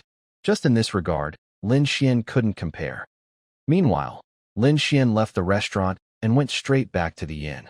A group of his subordinates looked at their serious-faced master and exchanged glances. "Master, what's wrong?" Lin Xian looked up at everyone, his eyes filled with a cruel, vicious look. "Asan, gather some good fighters and keep watch outside the city. If you see a man with a barbarian woman, kill the man and bring the woman back. Remember, barbarian women are very dangerous. Use the 10 fragrant softening muscle powder first to deal with her." Asan nodded immediately and called 7 or 8 companions to leave. Lin Xian stood on the second floor, behind a paper window, just able to see Lin Yun and Yuna talking and laughing at the opposite restaurant. 14. Enjoy your pride. Since you refuse to accept my wine and choose punishment, don't blame Brother Ba for being ruthless. Unbeknownst to others, hunters always appear as prey. Lin Yun knew very well that the 8th brother was planning something sneaky, but he didn't care at all now. He didn't worry about how many people the other side might send to ambush him. With Una present, even if the 8th brother sent dozens of men, it wouldn't matter. Their strength couldn't match the elite of the Lin family army. Moreover, Lin Yun had a bamboo tube gun and the homemade grenades from last night. Although he hadn't tested their full power, theoretically, within 3 to 5 meters, they would be very deadly. So, the other side had no chance of winning. Meanwhile, Lin Yun and Una, full and satisfied, left the restaurant, burping. That meal cost him 100 coins. In Yuqing, that wasn't a lot. But in Nyobai village, 100 coins was enough for a villager's daily income, definitely considered a luxury. Lin Yun wiped the oil from his mouth and asked, "Where should we buy equipment? You should know, right?" Una rolled her eyes and said, "Humph. Follow me." Then, the two of them walked and stopped, just to digest their food. After about an incense stick's time, they finally arrived at the blacksmith shop north of Yuqing. Normally, Lin Yun wouldn't expect to buy military gear in Yuqing. Such things are very sensitive. But Una had previously bought a large batch of animal traps and had become familiar with the shop owner. So, if he wanted to buy equipment, this was the only place. From a distance, Lin Yun could hear the sound of hammering. He saw two strong men, shirtless, working fiercely in front of a red-hot furnace. They hammered a piece of red-hot iron into a thin sheet. Lin Yun recognized that they were forging a waste knife. But with such rough and simple craftsmanship, even if it succeeded, the knife would be very fragile. At this moment, Una stepped forward and smiled. "Master, do you remember me?" An old man, slightly thin, came out of the blacksmith shop. His hair was a mix of black and white, sweaty and sticking to his neck, showing he'd been working with iron his whole life. His hands were full of calluses, with prominent veins. "Haha, it's you, girl. Of course I remember. Last time, you bought a large batch of animal traps from me. What do you want to buy this time?" The old man was in a good mood. He knew that the fierce-looking woman in front of him had money, and she always bought in large quantities. Meanwhile, Lin Yun was still at the door, watching the two apprentices work the iron carefully. He will be able to mine hematite in the future and also smelt iron. Although his own smelting techniques are definitely better, he also wants to learn the methods used in this world. Una cautiously looked around, ensuring no one was paying attention, then leaned close to the old blacksmith and whispered, "I want a batch of equipment, silver helmets, silver armor, long spears, and sidearms." The old blacksmith gasped in surprise, looking at the stunning barbarian woman before him. "Young lady, are you crazy? Forging these weapons secretly is a serious crime that could cost you your life?" Una smiled and said, "Just tell me the price. If it's reasonable, I'll buy it from you." She didn't trust that this old blacksmith was completely honest. Near Yuqing, within a few hundred miles, countless bandit hideouts are hidden. The weapons these bandits carry are all of very high quality. The government and the Lin family definitely wouldn't supply them, so they must have bought their weapons from blacksmiths themselves. The old blacksmith hesitated for a moment and said, "There are too many people outside. Let's go inside and talk." Since this was such a big deal, the old blacksmith naturally wanted to be cautious. Una nodded, then turned to see Lin Yun focused intently, staring at two apprentice blacksmiths. She angrily said, "Husband, come in quickly." The old blacksmith suddenly realized the situation and began to size up Lin Yun. He wasn't stupid. He knew that the person wanting the equipment was probably this handsome young man. Lin Yun smiled wryly and said, "Do I really need to get involved in such a small matter? Nonsense. If you don't come forward, should I, a mere woman, do it instead?" Lin Yun was speechless. He could only walk into the blacksmith shop. The old blacksmith immediately stepped forward and respectfully asked, "You look unfamiliar, young sir. Which family do you come from?" "Lin family." Lin Yun directly mentioned the Lin family to avoid unnecessary questions. He also couldn't tell him that he was the lord of nearby village. Sure enough, when the old blacksmith heard it was the Lin family, he took a deep breath in surprise. He exclaimed, "The Lin family? Could it be?" "Exactly. The one you're thinking of," Lin Yun said with a brighter smile. "Now, can we discuss the price?" Lin Yun didn't want to waste too much time. Crafting this batch of equipment would take time, so the sooner, the better. "Oh, all right. How many sets of equipment does young Master Lin need?" "The final price will depend on the quantity." Lin Yun nodded and asked, "By the way, how much does the iron used for making the equipment cost per gene?" "Well, market-grade pig iron costs about 100 taels of silver per ton. That's the basic rate. Don't you know this? People in this world do not know about iron ore. There is a huge pit at Ironstone Ridge where fine iron sand can be directly obtained. After high-temperature smelting, it becomes molten iron, which can then be processed into cast iron." Lin Yun carefully thought about this but frowned. Iron sand can be used directly after smelting to make various iron tools and products. However, at Mount Nyo Bay, there is abundant hematite ore. Although its quality is definitely better than iron sand, it requires very advanced smelting techniques, which would increase the initial costs. Without a significant advantage, it might be hard to compete with regular iron sand. Lin Yun suddenly felt stuck. He muttered to himself, "It seems I can only focus on improving forging techniques." He needed to be precise in his approach. Should he make money by selling iron, or by manufacturing weapons and ammunition? Nearby, the old blacksmith looked at Lin Yun with confusion and was very surprised. He worked with iron every day and naturally understood what Lin Yun meant by forging techniques. Una quickly pushed him and said, "Young master, what are you thinking about?" Lin Yun snapped out of his thoughts and smiled. "Sorry, I was distracted just now." "Great. I need to make 100 sets of equipment. Can you tell me how much silver I need?" Although there are only about 50 people now, since they came to buy equipment, they should prepare more. 100 sets. The old blacksmith looked at Una with sharp eyes. This was a big deal. If he could take this order, he could make a lot of money. "Since this lady is a regular customer, and you are from the Lin family, I'll give you a 20% discount based on market price. Each set of equipment costs about 1.5 taels of silver. So, just give me 150 taels of silver," he said. Lin Yun thought for a moment and said, "All right, I'll give you 200 taels of silver. The remaining 50 taels will be kept with you for now. I will bring a blueprint later, and I'd like you to help me make some parts." He just had a sudden idea to try making a pure iron pistol. Bamboo tube guns are simple and quick, but don't last long and are dangerous. They can easily explode and hurt the user. Lin Yun also wanted to make a durable, high-quality pistol for self-defense. The old blacksmith was overjoyed. He didn't expect this young master from the Lin family to be so generous. He smiled and said, "No problem.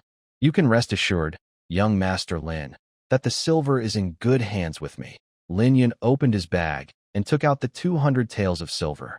Seeing the shiny silver on the table, the old blacksmith's eyes lit up. Usually, he mostly collected copper coins and sometimes small silver pieces. It was lucky if he could get a whole ingot of silver. All of this is made of brand new silver, which indirectly proves that Lin Yun indeed has a noble status. Next to him, Una was also stunned by Lin Yun's generous gesture. She understood that her husband must have new ideas again. However, as long as the money is spent wisely, she wouldn't say much. If they can get this batch of equipment, the strength of nearby village will definitely improve greatly. Lin Yun nodded and asked, "How long will it take to finish these 100 sets of equipment?" The old blacksmith thought for a moment and said, "If we work faster, about a week." "A week. That's fine. I'll come to pick it up next week." "Please, take your time." "No problem. Young Master Lin, you can leave your address. Once I finish, I can send it to your house. No need. I will send someone myself when the time comes. I'm not from your city, and I don't want others to notice. I hope you can keep this secret. If our cooperation goes well, I will come back to you in the future." "Of course. Of course." The old blacksmith nodded and agreed respectfully. Lin Yun and Una then left together. The two finished their tasks for the day and wandered the street aimlessly. At this moment, Una asked, "Husband, it's still early. Shall we walk around some more? Or have dinner first, and then go back?" Lin Yun smiled and said, "You really are a glutton. If we go out after dinner, it will be dark. Aren't you afraid of danger?" "Humph. If bandits encounter us, it's their bad luck. What are you afraid of? I'll protect you if needed." Lin Yun looked her up and down, then pouted and said, "Let's forget it today. When I come to pick up the equipment next week, I'll let you have fun." "No. I'm determined to eat this meal tonight. I've had enough of the madam's food. Husband, please, just satisfy me this once." Una, usually a brave and elegant woman, was now acting spoiled. It made Lin Yun feel overwhelmed and like his bones were about to melt. He quickly said, "No, it's not possible. Do you think we are very safe now? Can you still eat?" Una was stunned and asked, "What happened?" "Humph. Just now at the tavern, I directly embarrassed Brother Ba. Given his vengeful nature, he will definitely set an ambush for me outside the city. We're not afraid, but it's easier to defend against an open attack than a hidden one. After dark, it's even harder to guard." Una then remembered and angrily said, "Damn bastard. How dare he ruin my plans? I won't let him get away with it." Later, the two went to the city gate, let out 2 horses from the stables, and rode out of the city. As the sunset fades, the sky turns a fiery red, and faint clouds are illuminated with a golden glow. Such a beautiful scene makes Lin Yun and Una both feel deeply moved. Una turns to look at Lin Yun's handsome side profile and asks, "Husband, can you tell me how you invented black powder? How did I invent it? I suffered a lot at the Lin family. One night, I had a dream where I met an old immortal who taught me many things. I learned to make black powder in that dream." Lin Yun looks serious. At first, Una listens carefully, but the more she hears, the more she finds it unbelievable. She rolls her eyes and says, "Old immortal? Who are you trying to fool? If you don't want to tell, just don't." "Do you think I'm a 3-year-old? Lin Yun laughs and says, "You believe in the existence of Panta the sky god. So why can't there be divine beings protecting us in the great End God dynasty? If you don't understand, don't talk nonsense. Panta the sky god is our barbarian people's faith. It's just a symbol of hope." "Oh, I see. I was mistaken." Lin Yun keeps joking, making Una speechless. To her, Lin Yun must be hiding a big secret, but he just doesn't want to tell her. However, the more Lin Yun refuses to say, the more curious Una becomes. Suddenly, Una seems to sense danger and sharply looks toward the grass on the side of the official road. The grass there is about as tall as a person.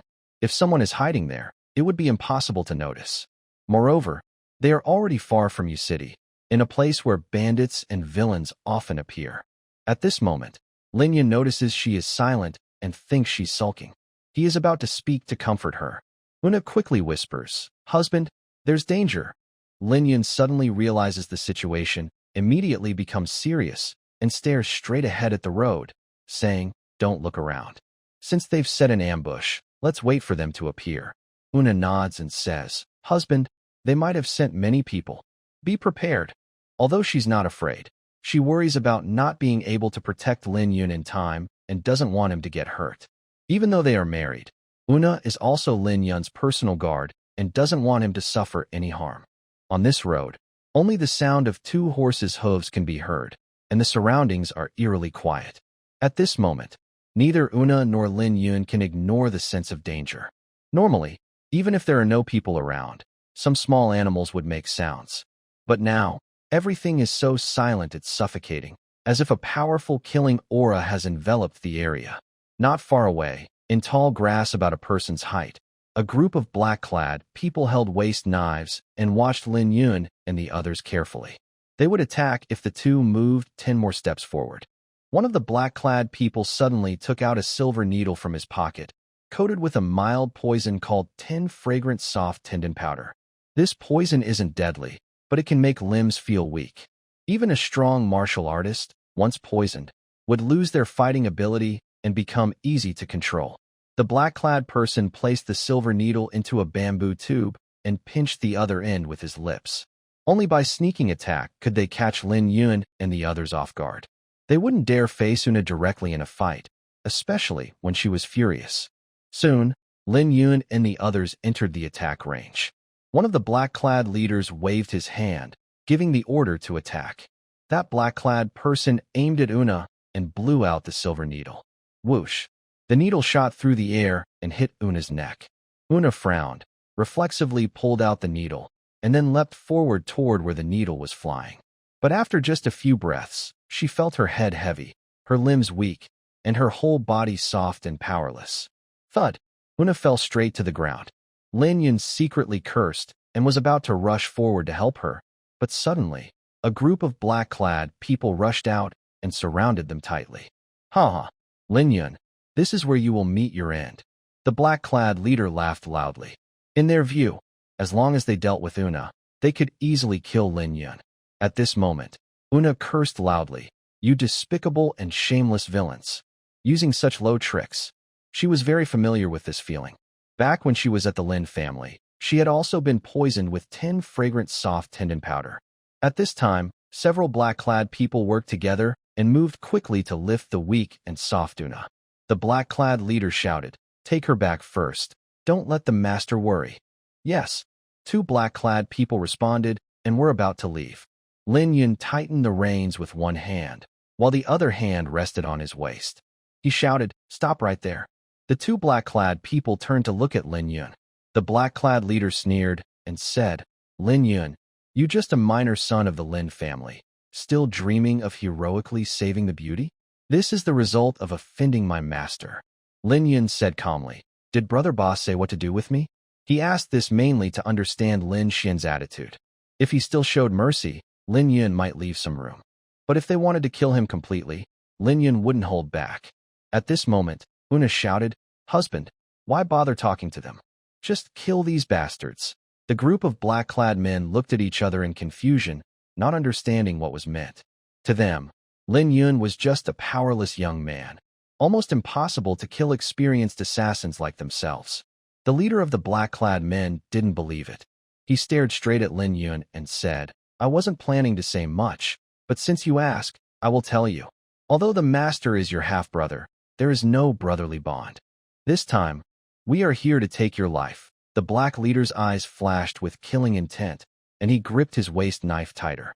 Lin Yun smiled confidently and said, "All right, if that's the case, I have nothing to worry about now." The black leader thought Lin Yun had accepted his fate and shouted, "Attack!" Two black-clad men received the order and immediately charged forward with their knives, aiming to kill Lin Yun instantly.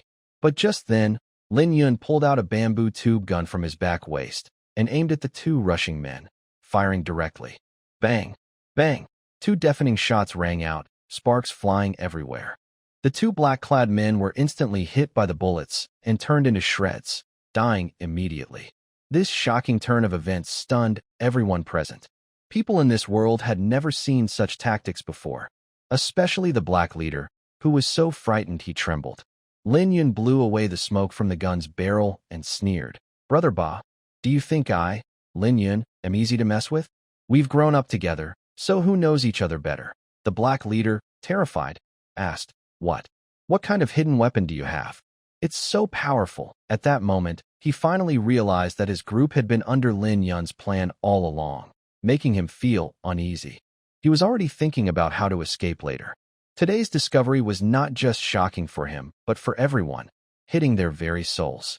So, he had to take this news back, because this kind of weapon could change the way future battles were fought. Lin Yun sneered, "Hidden weapon? Sure, you can see it that way. Come on, aren't you here to kill me? Now's the time. Let's see if your knives are faster or my gun is quicker." At this moment, the black leader looked at his frightened subordinates and shouted, "All of you, attack together. Don't give him a chance. I want to see if he can kill everyone at once." But despite the order, the others hesitated and dared not move. Although they are assassins, they are also afraid of death, especially when they are unexpectedly killed. This would definitely terrify anyone. Lin Yun said firmly, "Here's the deal. If you hand over Una, I will spare your lives. How about that? There's still time before I change my mind." The leader of the black-clad men, under great pressure, finally signaled to his subordinates, indicating that their mission had completely failed. The two black-clad men immediately pushed the weak and exhausted Una forward. Despite feeling unwell, Una bravely moved to stand beside Lin Yun's horse. This time, the black-clad leader truly made a mistake, and his men dared not step forward, almost losing hope of winning. So, Lin Yun agreed to their request, and they naturally took advantage of the situation. Young Master 14 is indeed impressive. To have such powerful hidden weapons. We are in awe. We'll take our leave now. They didn't dare turn their backs to Lin Yun, all facing him as they slowly retreated. After walking more than 10 meters away, a group of black-clad men finally relaxed slightly. At this moment, Una said, "Husband, why don't you kill them? Letting them go back will surely reveal your secret weapon." "Who said I want to let them go? I just have a better idea." He then took out a grenade he had made last night. Una had never seen a grenade before and asked curiously, "What is this?" If it weren't for the strong smell of gunpowder, she wouldn't have guessed what it was. "Watch closely. You'll find out soon." Lin Yun pulled the fuse forcefully, and thick blue smoke immediately billowed out from the tip. Una coughed from the smoke and stepped back repeatedly. Meanwhile, Lin Yun silently counted 3 times in his mind and threw the grenade with all his strength toward the black-clad men 10 meters away. The grenade traced a parabola in the air and landed right at their feet. The people there hadn't yet realized what it was, and one of them was about to look down. Boom! An explosion sounded like a thunderclap.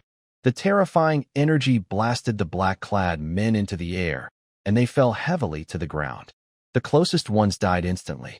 The survivors were also badly injured, with broken arms and legs. and the scene was extremely brutal. This scene made Una gasp in shock. Lin Yun immediately rode forward and looked down from above at the scattered corpses and flesh. Such a bloody scene was too much for even a seasoned warrior like Una, who covered her mouth and vomited up her lunch. But inside, she felt more excited than ever. She never expected that Lin Yun's invention could cause such a powerful explosion. Lin Yun looked at the farthest splash of blood and shook his head helplessly, saying, "It seems I need to improve it further." Clearly, Lin Yun was not satisfied with the power. Although a grenade is less powerful than a hand grenade, it still has strong killing ability. Just now, he had thrown it directly at the feet of these black-clad men. It should have killed them all, but the reality was that only 3 died in the explosion, and the remaining black-clad men, including the leader, were only seriously injured. If this happened on a battlefield, and if the enemy couldn't be killed quickly, the consequences would be serious. Actually, the power was already enough, at least in Una's eyes. At this moment, the black-clad leader finally felt the fear of death. He weakly collapsed into a pool of blood, one of his legs gone, blood still flowing. He begged, "Young Master 14, please spare me. I really don't want to die," Lin Yun said in a deep voice. "It's easy for me not to kill you, but the cost would be too much for me to bear. I don't want to reveal too many secrets now, so you must die. I swear. I will keep the secret and won't say a word." The black-clad leader ignored the blood flowing from his mouth and tears at the corner of his eye. He was truly frightened this time. In his heart, Lin Yun was no longer human. That terrible explosion just now, if used against the high-ranking members of the Lin family, would be a fatal blow. Although I don't know your identity, only death would make me feel at ease. With that, Lin Yun took out a bamboo tube gun, aiming its dark barrel at his head. The black-clad leader shouted in terror, "I know a big secret of Lord 8th. If young Master 14 doesn't kill me, I will tell you." Lin Yun raised an eyebrow and smiled. "Go ahead and tell me. If it's valuable, I might give you a chance." "No? You just said you would let me leave, but then you attacked from behind. I don't trust young Master 14. All right then. If you don't trust me, don't say anything. I'm too lazy to listen anyway." What attracted Lin Yun the most was the city governor of Yu City. To stand out in the future, he needed to form alliances with local officials. At this moment, the leader of the black-clad men saw Lin Yun's uncertain expression and asked, "Fourth young master, are you satisfied with this information?" Lin Yun put away his bamboo tube gun, feeling a bit relieved. "The information is okay, but how do I know you're telling the truth? If you're trying to deceive me, what should I do?" Lin Yun was not foolish. He wouldn't believe everything he heard from one side. The leader of the black-clad men quickly said, "I can personally take the 4th young master to the copper mine.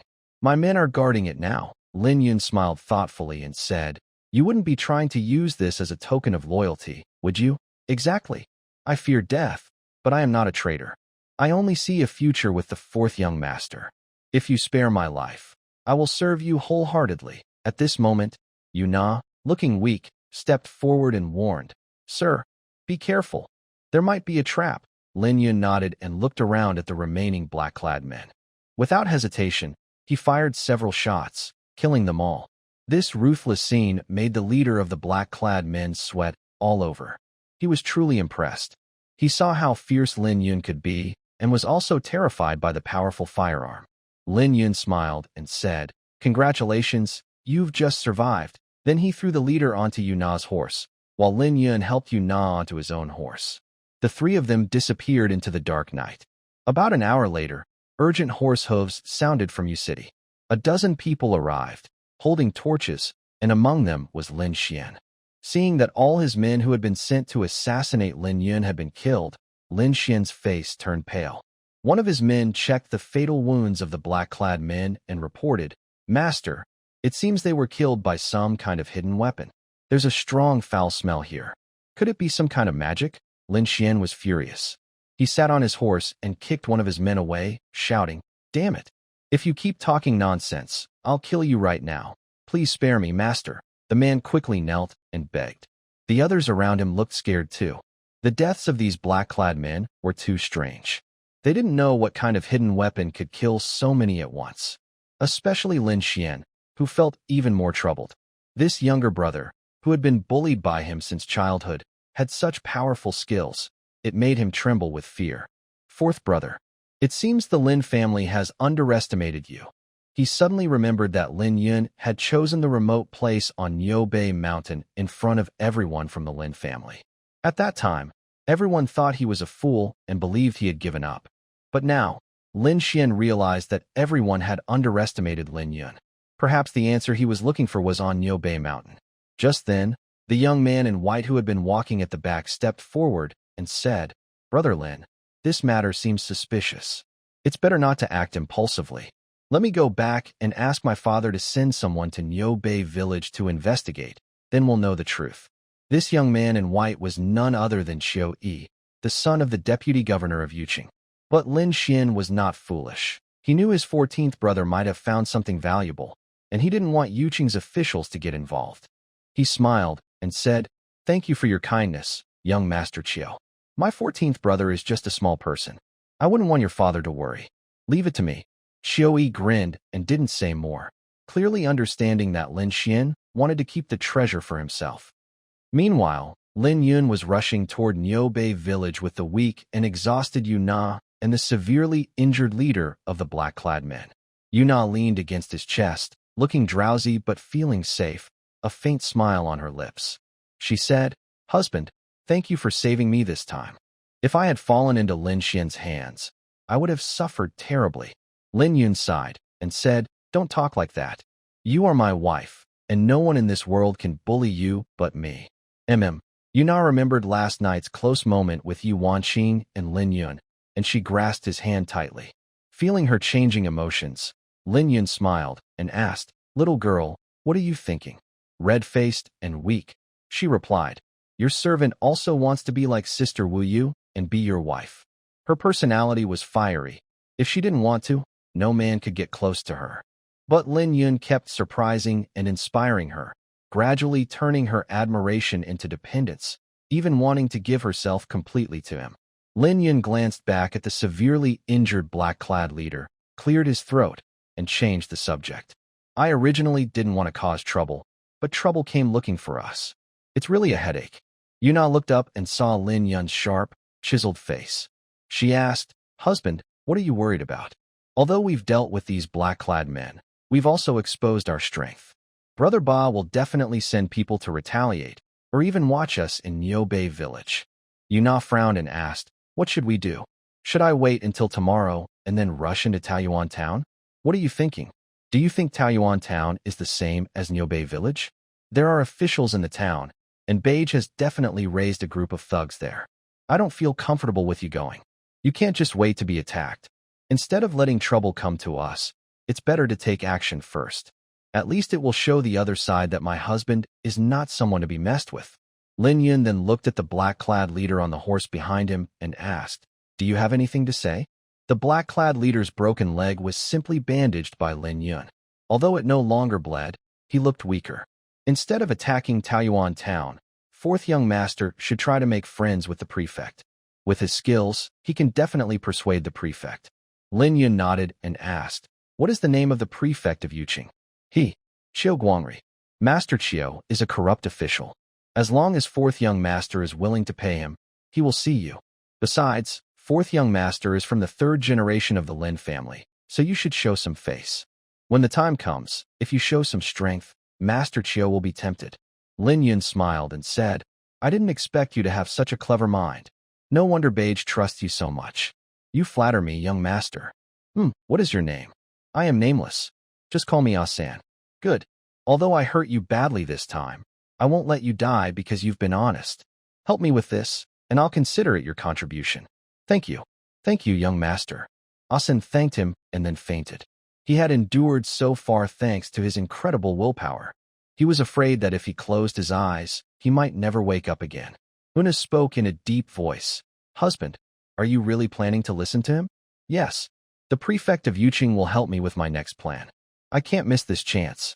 Lin Yun didn't think much of a small prefect, but he understood that to climb higher, he had to deal with people like him. Once he no longer needs him, he can destroy him at any time. The next day, after breakfast, Lin Yun went to Asan's room. He had lost a leg last night in an explosion and was already gravely injured and close to death. If it weren't for the ancestral herbal medicine from Yobei village, he might not have survived. But luckily, he had survived. Asan was still useful to Lin Yun, especially for dealing with Lin Xian. He was indispensable. After entering the room, Lin Yun sat on the edge of the bed, briefly examined his wound on the broken leg, and then touched his forehead. He muttered, "Finally, the fever is gone." Last night, treating his wounds took quite some effort. To stop the bleeding, Lin Yun used a special method, pouring black gunpowder on the wound and igniting it. This may seem dangerous, but it effectively stops bleeding and kills bacteria. Of course, the people in this world don't understand why Lin Yun does this. At this moment, the sleepy Asen slowly wakes up and, in a hazy state, sees Lin Yun. Weakly, he says, "Young Master Shirsi, thank you so much." He understands that he is alive only because Lin Yun chose to help him. "You don't need to thank me. It's also my fault that you ended up like this. But mistakes always come with a price. As long as you do good work for me in the future, I will definitely treat you well. I will even find ways to help you walk again someday." Asan nods. "How do you feel now?" "Much better. I just feel weak all over." "You have a strong body. That's why you recover quickly. Tell me, what hobbies does Qiu Guangri usually have?" Lin Yun knows that the best way to get close to someone is to find common interests. But his plan is even smarter. Lin Yun wants to create a coincidence that sparks Qiu Guangri's curiosity, making him take the initiative to approach him. This method has a higher success rate and can also prevent suspicion of ulterior motives. Asan is initially stunned but quickly understands Lin Yun's meaning and falls into thought. Meanwhile, Lin Yun waits patiently. At this moment, the door opens, and the old village chief and Zheng Yuli arrive. "Young Master Lin, the herbal medicine is ready." The old village chief carries a wooden basin filled with dark green liquid that emits a strong, pungent smell. Lin Yun smiles and nods, saying, "Thank you for your hard work. It's no trouble at all." "It's an honor to serve young Master Lin," replies the old village chief. Since Lin Yun arrived in Yobai village, just half a month ago, the entire village has undergone great changes. Not only did they eliminate bandits, but over 500 villagers now live better lives. This was once a life they could only dream of, so everyone, including the old village chief, genuinely feels grateful to Lin Yun and considers him one of their own. Lin Yun takes the basin, sniffs the medicine inside, and frowns. "Are you sure this herbal medicine can heal wounds?" "Absolutely. Rest assured, young Master Lin. Before, villagers often fished in the lake and sometimes got injured. Broken limbs and other injuries are common, and this herbal medicine always heals them." Lin Yun nods in satisfaction. At this moment, Zheng Yuli glanced at Asan, who was still deep in thought on the bed, and asked, "Young Master Lin, who is this?" Lin Yun introduced, "He used to be a loyal follower of my eighth brother, but now he has pledged loyalty to me. From now on, you should treat him as one of your own." Zheng Yuli and the old village chief finally understood. Asan nodded politely to them, but inside he felt a warm glow. He had been loyal to 8th Lord Lin Xian, working hard for him, yet he was still just a servant who could be discarded at any time. But this 14th Lord treated him as a true friend, which moved him deeply. Suddenly, Asan remembered something and said, "Young Master Lin, I just remembered. Lord Xiu goes hunting in the southern suburbs of Yuqing on the 1st and 15th days of each month. During those times, officials controlled by Yuqing always participate." Lin Yun's eyes lit up, and he murmured, "Hunting? Good. This is a good idea." Then he looked at the old village chief and asked, "Do you know what day it is today?" Today is the 14th. So, tomorrow, the Yuqing government will organize officials for a hunt." At this point, Zheng Yuli said, "Young Master Lin, let me go with you." Lin Yun shot him a glance and nodded. "All right, go to the cellar later and get 10 rounds of ammunition. Tomorrow at a certain hour, wait for me at the village entrance. Remember, train your men and soldiers well. Next month, I will test them. If they are still as slack as now, don't blame me for punishing you." "Yes, sir." After speaking, Zheng Yuli turned and left.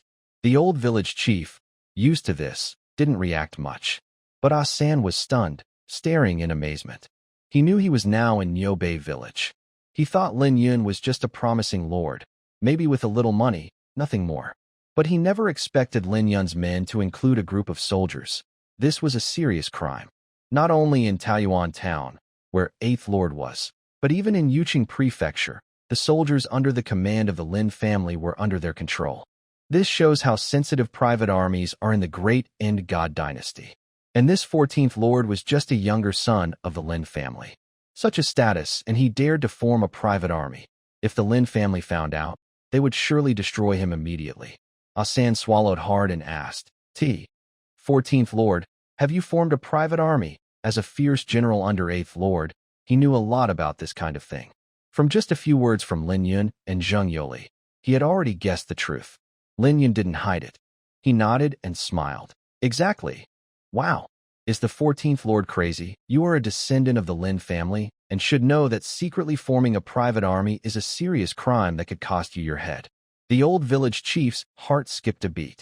He was just an ordinary villager and naturally afraid of crime. Lin Yun chuckled softly. Of course I know. So, are you scared? I am a little afraid. No matter how Lord 14 and Lord 8 fight, the Lin family won't interfere. But if you form a private army, that would be a big mistake. So what? I, Lin Yun, will never be controlled by others, and I refuse to live a mediocre life.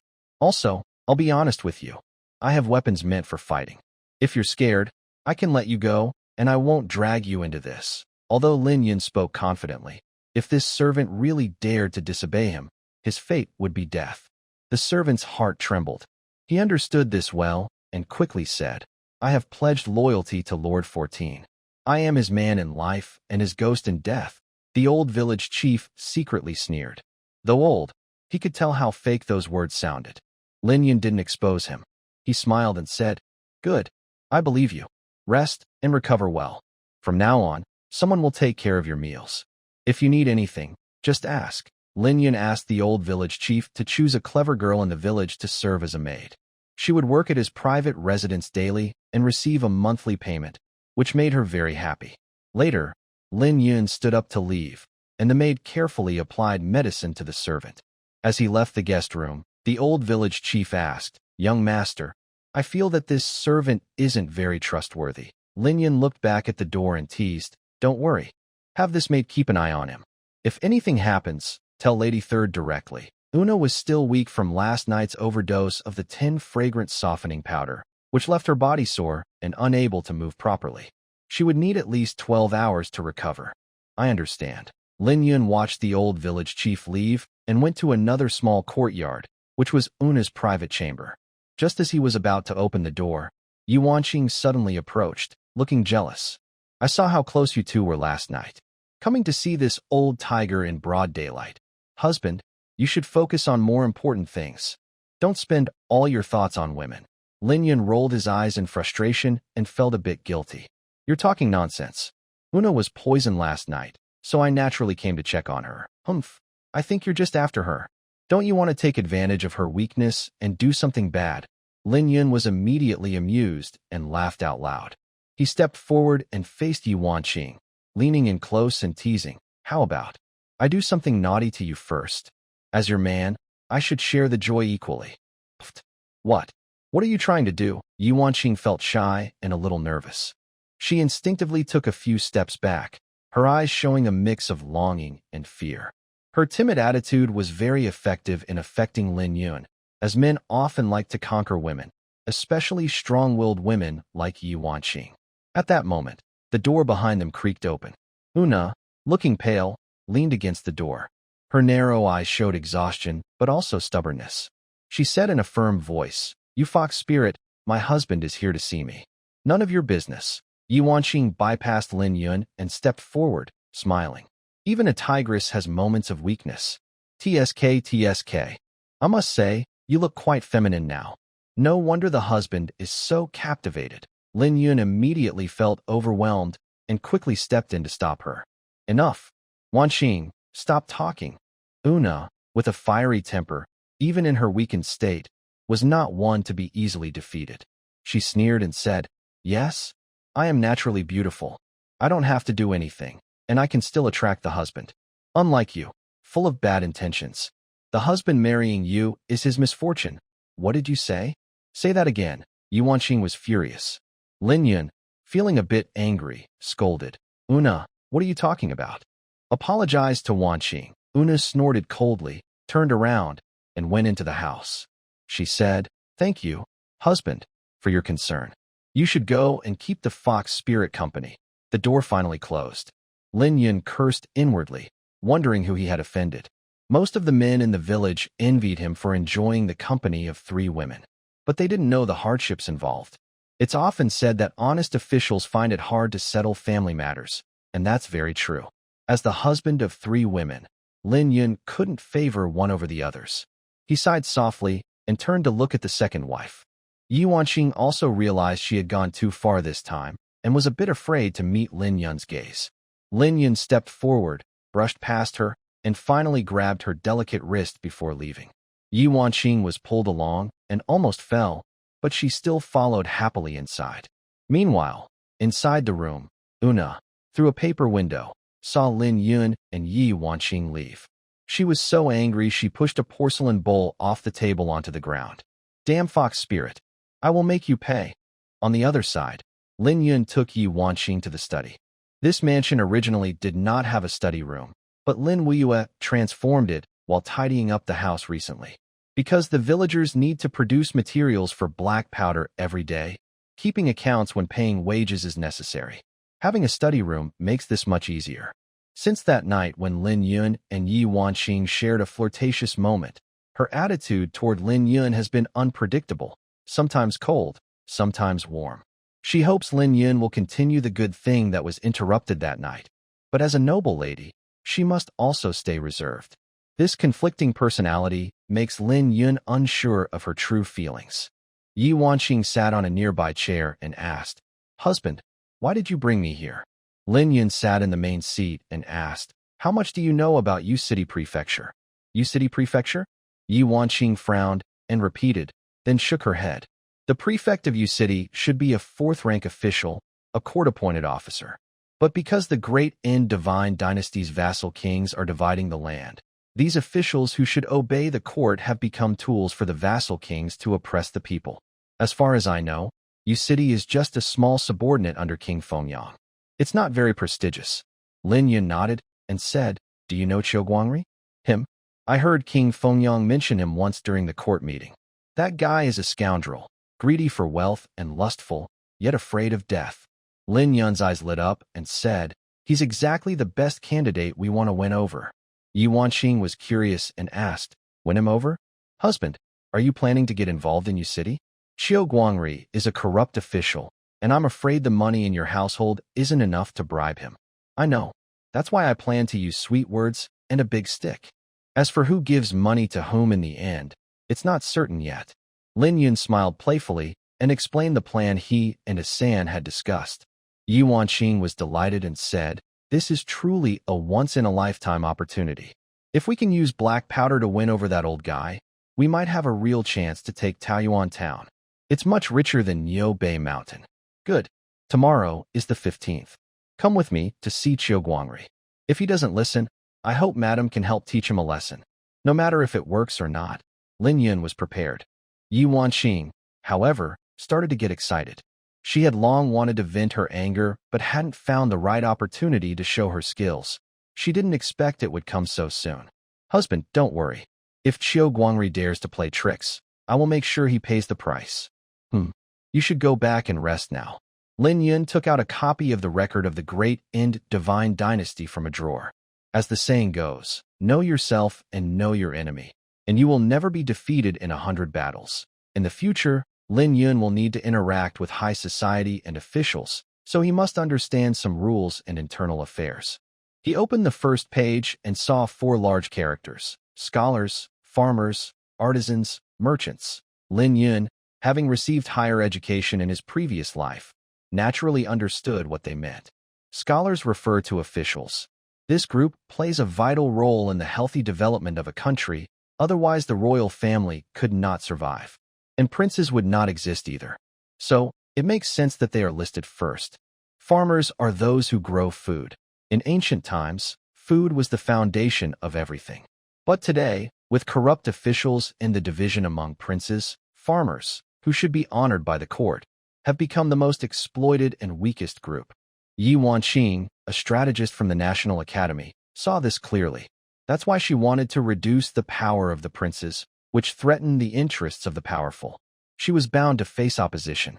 Workers are those in manual trades. This is also a key area Lin Yun plans to develop in the future. Whether it's smelting iron or forging weapons and ammunition, workers are essential. Finally, merchants are the lowest in status because they contribute the least to the court, mainly making profits through speculation and trading. However, Lin Yun believes that business and industry are interconnected. He wants to merge these two groups completely and apply some of his previous ideas to this world. At this moment, Yi Wanqing pouted and said, "Don't you want to spend some time alone with me? Why are you chasing me away?" Lin Yun cleared his throat and said, "Well, if you want to stay, then stay. I still need to read some books." Yi Wanqing tilted her head to look at the book title and smiled. "You don't need to read this kind of book. If you have questions, just ask me. I promise I can explain everything clearly." Lin Yun sneered, "Better not. Haven't you heard the saying, read 10,000 books, and your writing will be divine? Never heard of it. What does it mean?" Lin Yun was completely speechless. That phrase simply doesn't exist in this world. "Forget it. You'd better go back and rest. Let me have some peace and quiet." He waved his hand. Yi Wanqing snorted and left in a huff. Afterward, Lin Yun looked at the books for a while longer and gained a deep understanding of the great and divine dynasty. From a modern perspective, he also saw the problems within the dynasty. Muttering to himself, he said, "It seems Wanqing's worries are correct. The princes really greatly weaken the overall strength of the country. Because the great enduring divine dynasty was divided into 36 regions controlled by princes, the entire country's power was split into 36 parts. This greatly weakened the overall strength of the court. The original purpose of establishing the prince system was to reward noble titles, allowing princes to guard border forts and protect the royal family's safety. But now, it has completely changed. These princes, claiming to defend the borders, not only demand large sums of military supplies from the court, but also oppress farmers within their territories, causing widespread suffering and complaints among the people. In Lin Yun's view, strengthening central authority immediately is the right way forward. Reducing the power of the princes will become inevitable. Lin Yun is confident that even without loyal officials like Yi Wanqing, other officials will soon suggest the same idea. He helplessly shakes his head, leaves the book on the table, and begins to think about his next plan. This city of Yu and Shouguangri will be his first step toward a political career. Suddenly, the door opens. Lin Yun turns to see Wu Na walking in, looking weak. She is so exhausted from just a few steps, sweating profusely.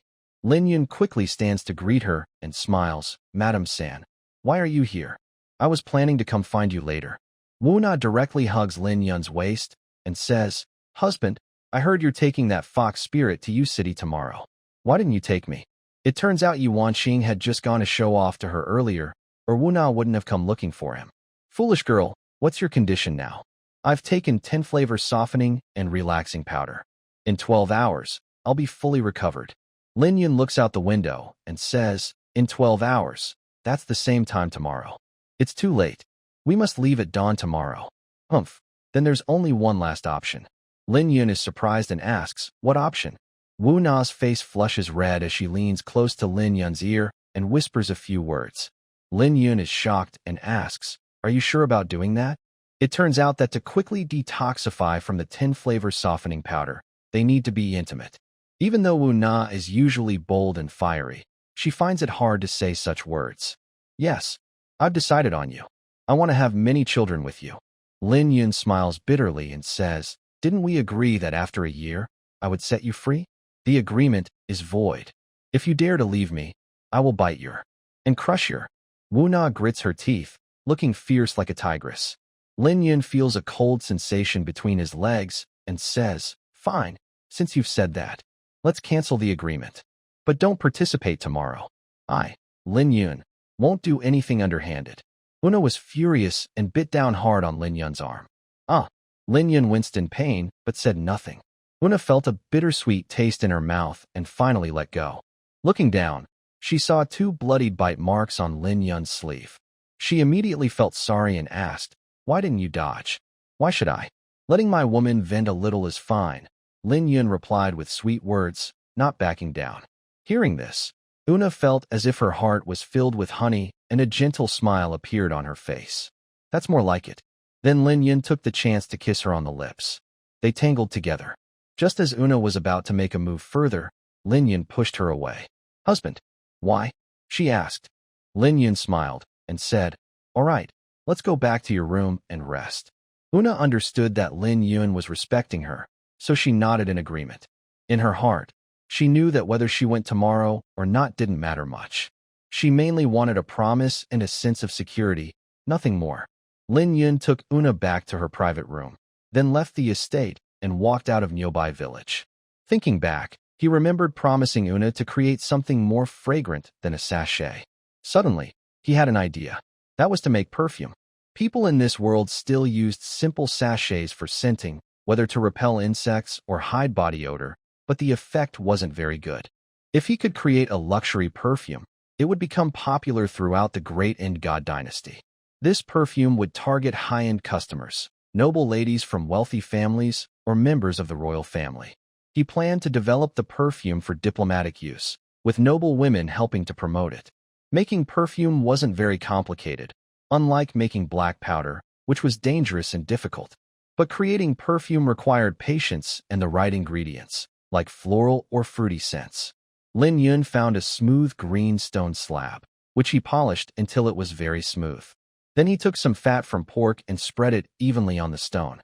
Although nearby village was remote, it had a special flower called mandrake, which grew all around near the lake. He had seen this flower before in his previous life, and he was surprised to find it here too. Mandrake flowers also have another benefit.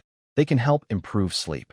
If someone makes perfume using this flower's scent and promotes its calming effects, it could sell very well. Lin Yun quickly gathered some mandrake flowers and spread many of the flower stamens on a greasy blue stone slab. Then he simply laid down among the flowers, holding the back of his head, and fell asleep. Mandrake flowers are naturally good for helping people sleep. In his past life, Lin Yun had read about the origins of perfume and learned how to make it. The method was simple but very convenient. 2 hours passed quickly, and the sky darkened. A cold wind blew, waking Lin Yun. He sat up suddenly and looked down at the blue stone slab. The original yellow-brown grease on it had turned light purple. Lin Yun picked up the slab and sniffed it. Sure enough, it was filled with the scent of mandrake flowers. Oh, it's so refreshing and energizing, he muttered.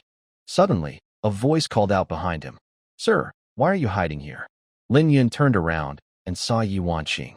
She stepped forward, curious, and looked at the blue stone slab in his hand. What is this? She asked. Nothing. Just a small invention, Lin Yun replied. A small invention? Let me see. Without hesitation, Yi Wanqing snatched the slab from him and immediately smelled the mandrake scent. Wow, it smells so good. Sir, what's this grease made of? Why does it smell so nice? Her beautiful eyes sparkled with interest. Women usually love small charms or fragrant things. As a young lady from a noble family, Yi Wanqing naturally couldn't resist. Ahem, I want to make something called perfume.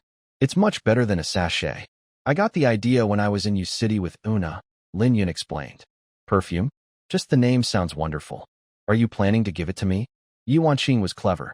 When Lin Yun said that, she probably guessed it was related to Una, so she asked on purpose. Lin Yun looked a bit embarrassed, scratched the back of his head, and explained, Actually, I promised to give some to Una. Her hometown is far in the southern barbarian lands. It's just a small gift to show my sincerity. Humph, why didn't you give it to me? I've traveled so far to this remote place with you. Isn't that hard for me too? Lin Yun knew she was teasing him.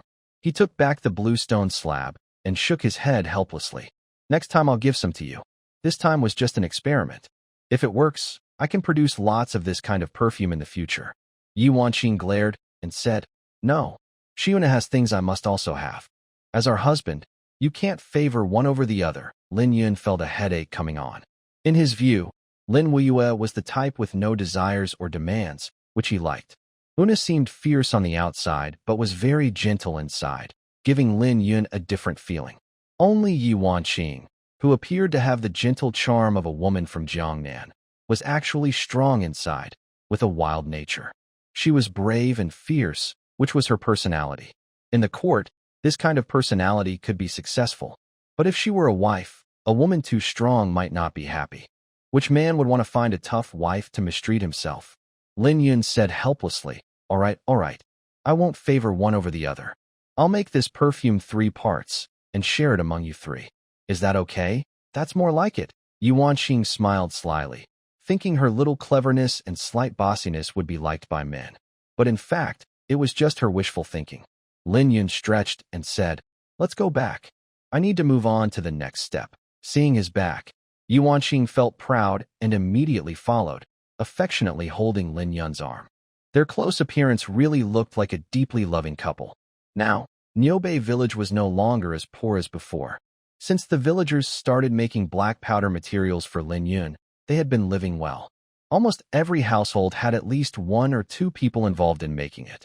Counting everyone, each family earned at least 100 coins a day. With their growing wealth, the villagers' lives improved a lot. The children's faces were filled with smiles, playing happily all day. At this moment, a group of children playing and women chatting saw Lin Yun return and quickly stood up to greet him. Everyone was curious about the green stone slab in Lin Yun's hand, and from afar, they could smell the fragrant floral scent on it. Young Master Lin, have you discovered something new to make money again? Everyone in the village knew Lin Yun was very capable. Using black powder, he not only helped Niubei village get rid of bandits, but also made everyone earn money. That was his greatest skill. Lin Yun just chuckled awkwardly, not knowing how to explain. He hurried back to his house and went straight into his workshop.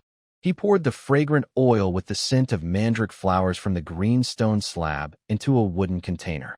In this world, there were no glass beakers, so he could only manage for now.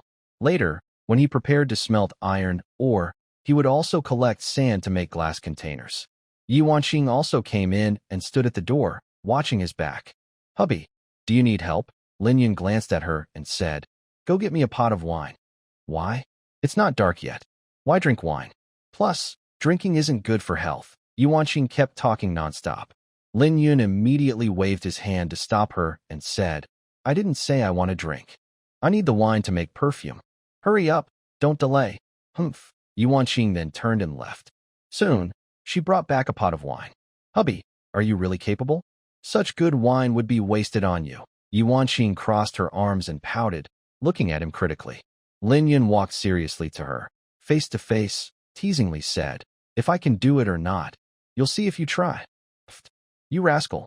Why do you always think about such dirty things? Lin Yun grinned mischievously. That's right. I am a rascal. He then grabbed her soft, delicate hand and gently stroked it. Yuan Xing blushed deeply. Her breathing quickened. She even closed her eyes voluntarily, looking very tempting, as if she was offering herself. Lin Yun swallowed hard, looking at his beautiful wife. He was indeed tempted, but when he thought of serious matters, his desire quickly faded. He took the wine jug from her hand and turned to walk back to the workbench. Yuan Xing slowly opened her eyes, saw that Lin Yun was teasing her, and immediately felt both shy and angry. She kicked him on the butt. Lin Yun lost his balance and almost fell onto the workbench. Luckily, the table was high, and he pressed his lower abdomen against it, regaining his balance. When he looked back, Yuan Xing was gone. Such a savage, Lin Yun muttered, feeling helpless. This girl was really too willful. He gently shook the wine jug, guessing it contained about 500 milliliters of wine. Other industries in this world weren't very developed, but their brewing techniques were excellent. This wine was truly good. Lin Yun opened the bottle, took a sip, and felt an intense spiciness, at least 50 or 60 degrees, with a very strong volatility. Then he poured all the wine into a wooden container, stirring the fragrant fats and white wine with a wooden stick. He sealed the container with a damp cloth. All it needed was to settle overnight, and the wine's aroma would be completely replaced by the floral scent. After finishing everything, Lin Yun left the workshop satisfied. He met the old village chief, who looked worried, as if something big had happened. Lin Yun's heart skipped a beat. He remembered that he had previously killed Beige's men outside U City. Given Beige's personality, he would definitely come to seek revenge. What's wrong with you, sir? Old village head forced a smile and shook his head. It's nothing serious. Just, the old village head hesitated, making Lin Yun feel anxious. What exactly happened? Young Master Lin, don't worry. It's just that we don't have enough raw materials to make nitrate powder. We only finished less than 2 gene today. Lin Yun suddenly understood and said with a mix of laughter and frustration, Is it because there's not enough manure? The old village head nodded heavily and sighed. Haha, I never thought that Cowback village would be troubled by manure. Young Master Lin, you're very clever. Do you have any other ideas?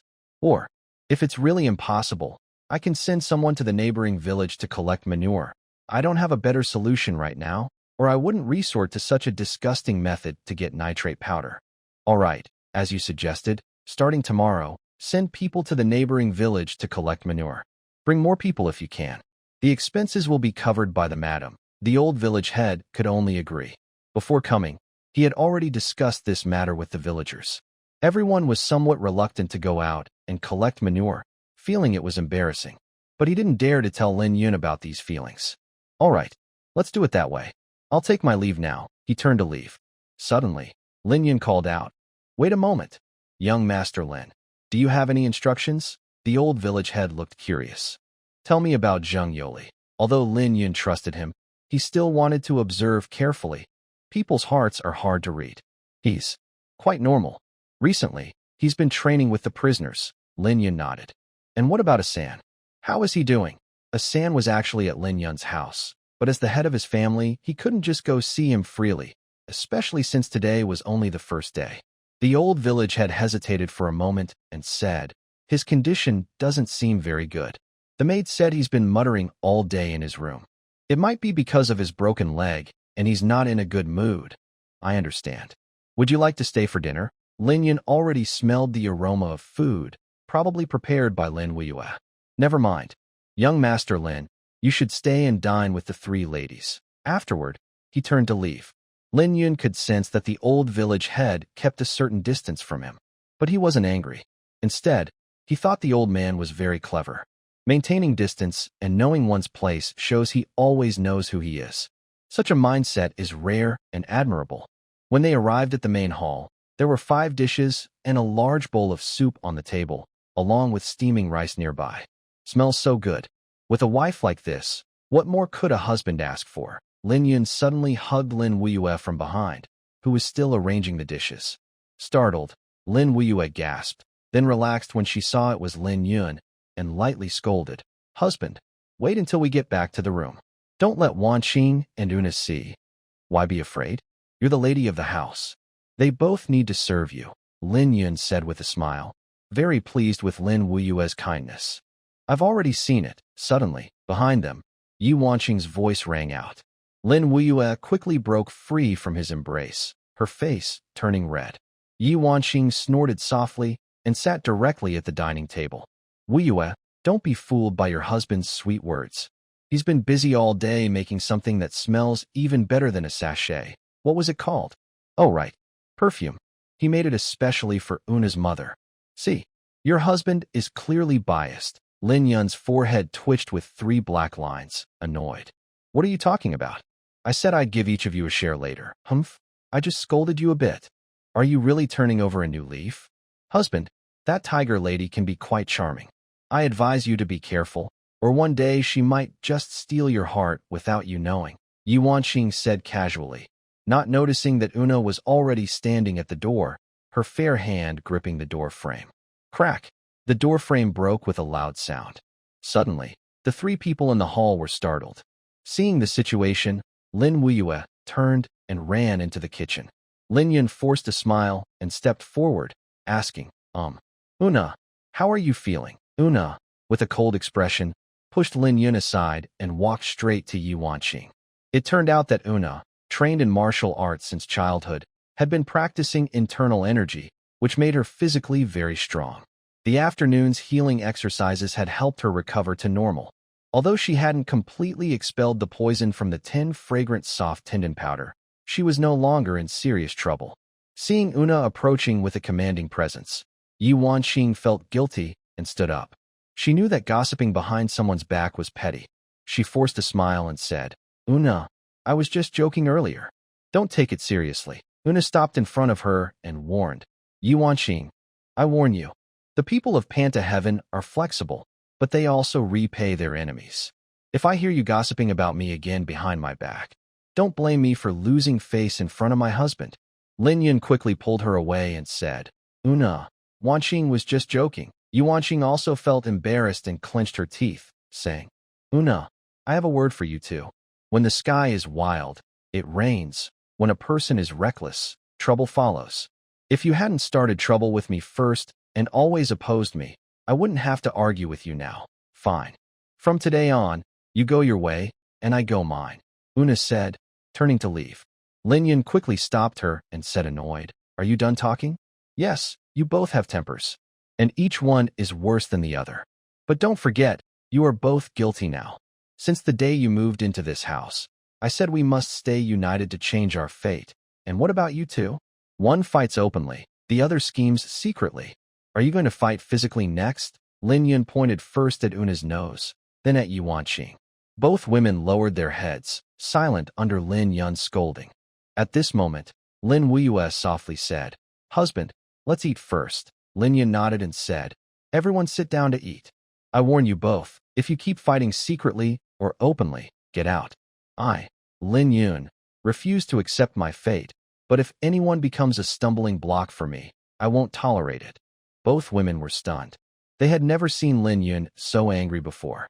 Tears welled up in their eyes, and they kept silent. At this time, Madame Lin Wuyue showed her broad mind.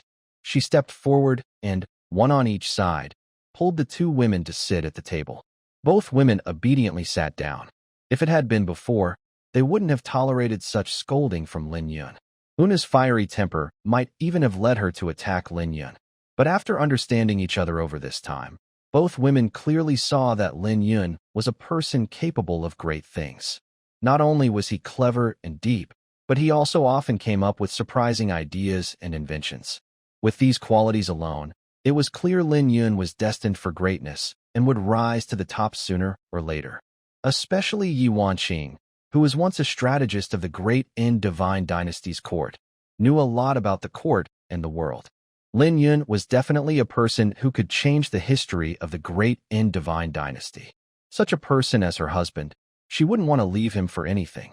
At this moment, Yuan Qing wiped her tears and said, Husband, it was my fault before. I was too proud and arrogant. I will change from now on. Then she turned to look at Una, who was also crying, and said, Una, I'm sorry. I used to hold hostility towards you. From now on, let's get along well and don't make the husband angry anymore. Una nodded firmly and said, I should be the one apologizing.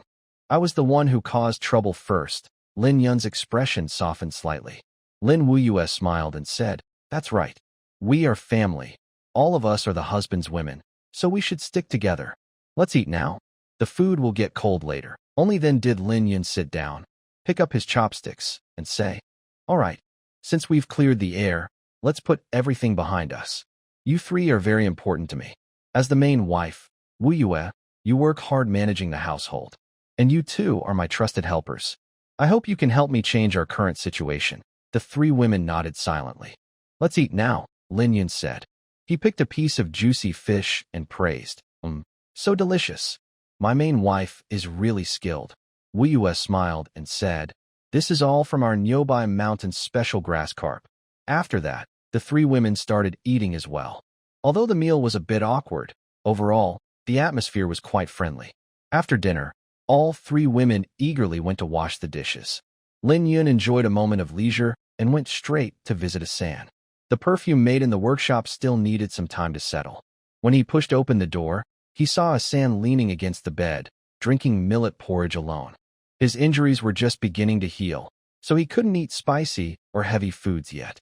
When he saw Lin Yun, he immediately put down his bowl and said with a smile, 14 Lord, you're here. Lin Yun waved his hand and said, No need for formalities. How do you feel today? Not bad. Pretty good. But what? I might become a cripple in the future, so I probably can't help 14 Lord much anymore. Asan's words were not just politeness. They were a way of telling Lin Yun that he was feeling very upset. Lin Yun wasn't stupid and naturally understood. He smiled and said, The leg can't be fixed, that's true. But I won't let you become useless. I need your help to fight against Brother Ba. But I am like this now, Sai. I told you, I won't let you become useless or bedridden. Once your injuries heal a bit more, I will make you a wheelchair. A wheelchair?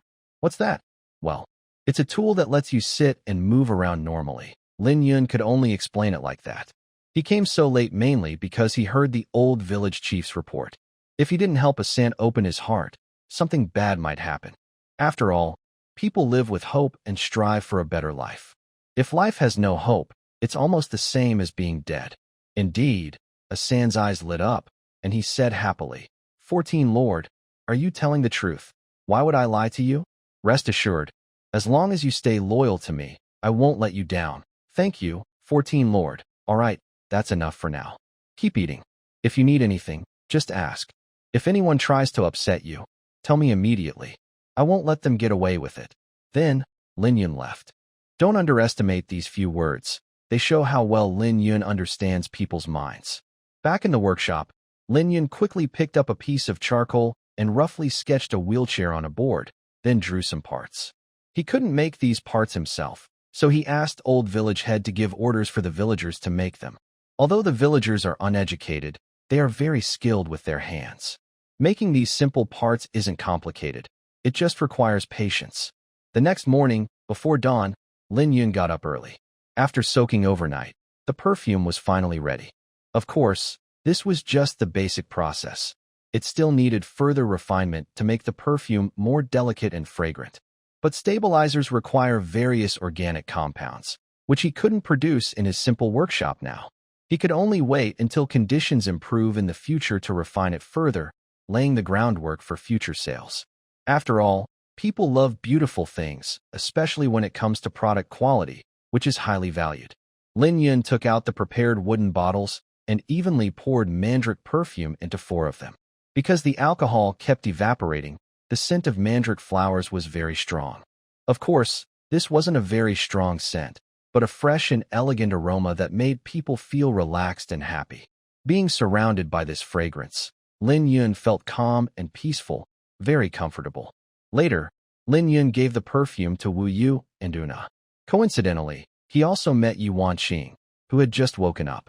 She knew she was going to Yu City today and got up early on purpose. When she saw Lin Yun had woken up even earlier than herself, she was surprised and asked, "Husband, why did you get up so early?" Lin Yun playfully took out a small wooden bottle from his arms and said with a smile, "Here for you. Now you should be satisfied." Yuan Qing took the small, delicate wooden bottle. Because it was soaked with perfume, it felt warm and smooth to the touch, with a faint mandrake flower scent.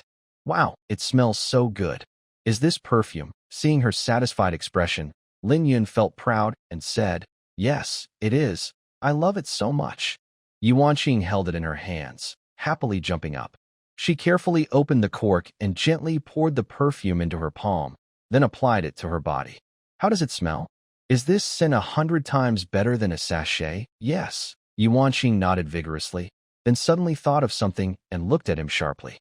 "What are you looking at? Is my face dirty?" Lin Yun felt a bit embarrassed. "Dear, if we can produce this perfume in large quantities, we could get rich. It would definitely become popular all over the great End God dynasty." Yuan Qing, a talented woman skilled in business, immediately thought of making money. Lin Yun smiled and nodded. "You really understand me, second wife? All right, then let's open a perfume shop in Yu City. It will drive the women there crazy." Lin Yun shook his head and said, "I do plan to sell this perfume for money, but I only want to do high-end business, meaning the sales will target the wealthy, not the common people." "Why?" "The great End God dynasty does have many rich scholars and celebrities, but to make big money, you need to sell in large quantities at low profit margins." "Not at all." Lin Yun chuckled and twitched his finger, continuing, "Making money is important, but for me, there are many opportunities to do so. I want to use this perfume as a way to open doors to the upper class of the great End God dynasty." "You're so smart. You understand the principle, right?" Yuan Qing's eyes lit up and she praised. "Dear, you are so clever. Compared to you, I really don't have much ability." "Oh, I didn't realize. Second wife is starting to learn humility too," Lin Yun teased with a smile. I have to. Using this perfume as a tool to connect with the scholars and celebrities will definitely succeed. Those young ladies and noble ladies will absolutely love it. Lin Yun nodded and said, all right, pack up. We're leaving now. He knew well what hunger marketing was. If they produced too much and the perfume became common, it would lose its high-end appeal. Only by maintaining a supply less than demand could Lin Yun achieve his goal. It was still early, but at some point, the sun had just begun to rise slightly above the horizon, casting a warm glow over the land, making everything feel a little warmer. When Lin Yun and Yi Wanqing arrived at the village entrance, Zheng Yoli had already been waiting for a long time. Lin Yun smiled and said, sorry to keep you waiting. It's okay. I just got up not long ago. Zheng Yoli sniffed the air thoughtfully and looked at Yi Wanqing with a meaningful expression. Yi Wanqing, who had just received the perfume, was in a good mood and asked with a smile, can you smell the fragrance? Zheng Yoli blushed awkwardly and said, why yes. I wonder what kind of sachet the second wife used. Such a strong smell. That's not a sachet, but perfume invented by the husband, she replied, playfully showing a small wooden bottle. Zheng Yoli was secretly surprised. He had been in Yobai village for a few days and had already heard about Lin Yun's impressive achievements, especially his invention of black powder, which he greatly admired. He clasped his fists and said, young Master Lin is truly a saint. He was just a simple martial man and didn't have Lin Yun or Yi Wanqing's sharp business sense. So, he didn't think much of the perfume. He just thought Lin Yun was doing a small trick to make his wife happy. Lin Yun cleared his throat and gave her a disapproving look. All right, let's get moving. Then he turned his horse and rode off. On the way, Lin Yun asked, have any strangers approached Nyobai village these past 2 days? He was most worried about the incident last time, afraid that Beige had sent people to monitor the village. Young Master Lin, rest assured, I have already made arrangements. The soldiers guard Nyobai village 24 hours a day. No one will get close, the official replied.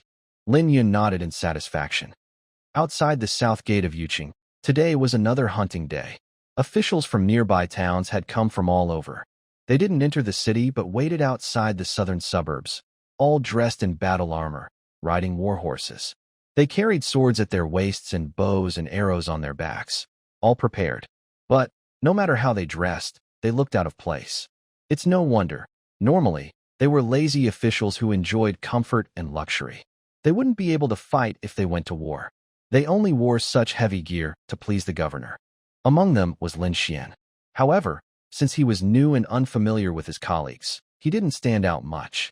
No one knew that he had spent a lot of money on gifts and gained the favor of Qiu Guangri. Hey, it's already the 3rd quarter of the hour, and the governor hasn't arrived yet, someone muttered. Chill, be quiet. If the boss hears you, watch out for your head, a few officials from Yuqing grumbled. At this moment, Lin Xian smiled and said, everyone, please be patient. The Lord Prefect is busy with many official duties and also organizes 2 hunts each month to bring everyone together and build relationships. Please don't waste the Lord's good intentions. Everyone looked at him, but no one recognized him. Kid, who are you? How dare you come here? Exactly, we are all court officials who hunt with the Lord Prefect every month. Why don't I know you? This circle is very exclusive. Without money or power, it's impossible to be accepted. Lin Xian smiled and cupped his fists, saying, I am the new leader sent from the Lin family in Taoyuan town. My name is Lin Xian. I hope my colleagues will guide me. Everyone looked at each other with suspicious smiles. One person sneered, Lin family? Such high authority. You're just an abandoned son of the Lin family, and you think you're someone important. Ha ha. Everyone burst into loud laughter. Lin Xian's eyes were cold, but he kept a small smile. He wanted to remember those who looked down on him. At this moment, the sound of hooves came from inside the city gate, making everyone turn to look. City Prefect Qiu Guangri was dressed in black battle armor, with a goat beard, sideburns reaching his ears, and his hair tied back, looking very imposing. Behind him stood his son, Qiu Yi, and a group of soldiers from Yu City. Officials quickly became serious, riding their horses to stand on both sides of the city gate, shouting in unison, Salute the prefect. Qiu Guangri nodded and looked over everyone. Finally, he focused on Lin Xian, standing at the farthest point, and said in a deep voice, Lin Xian, where are you working now? Lin Xian's heart jumped with joy. He quickly dismounted, bowed to Qiu Guangri, and said, I am serving under the order of the Prince of Fan in Taoyuan Town. Please advise, sir. Yes. Taoyuan Town does have an opening, but I have known your elder from the Lin family for many years. Because of that relationship, I want you to work as a deputy at my office.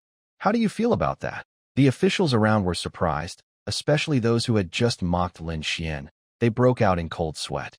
They didn't expect this commoner from the Lin family to be noticed by the prefect. Lin Xian looked gratefully at Qiu Yi, standing behind Qiu Guangri.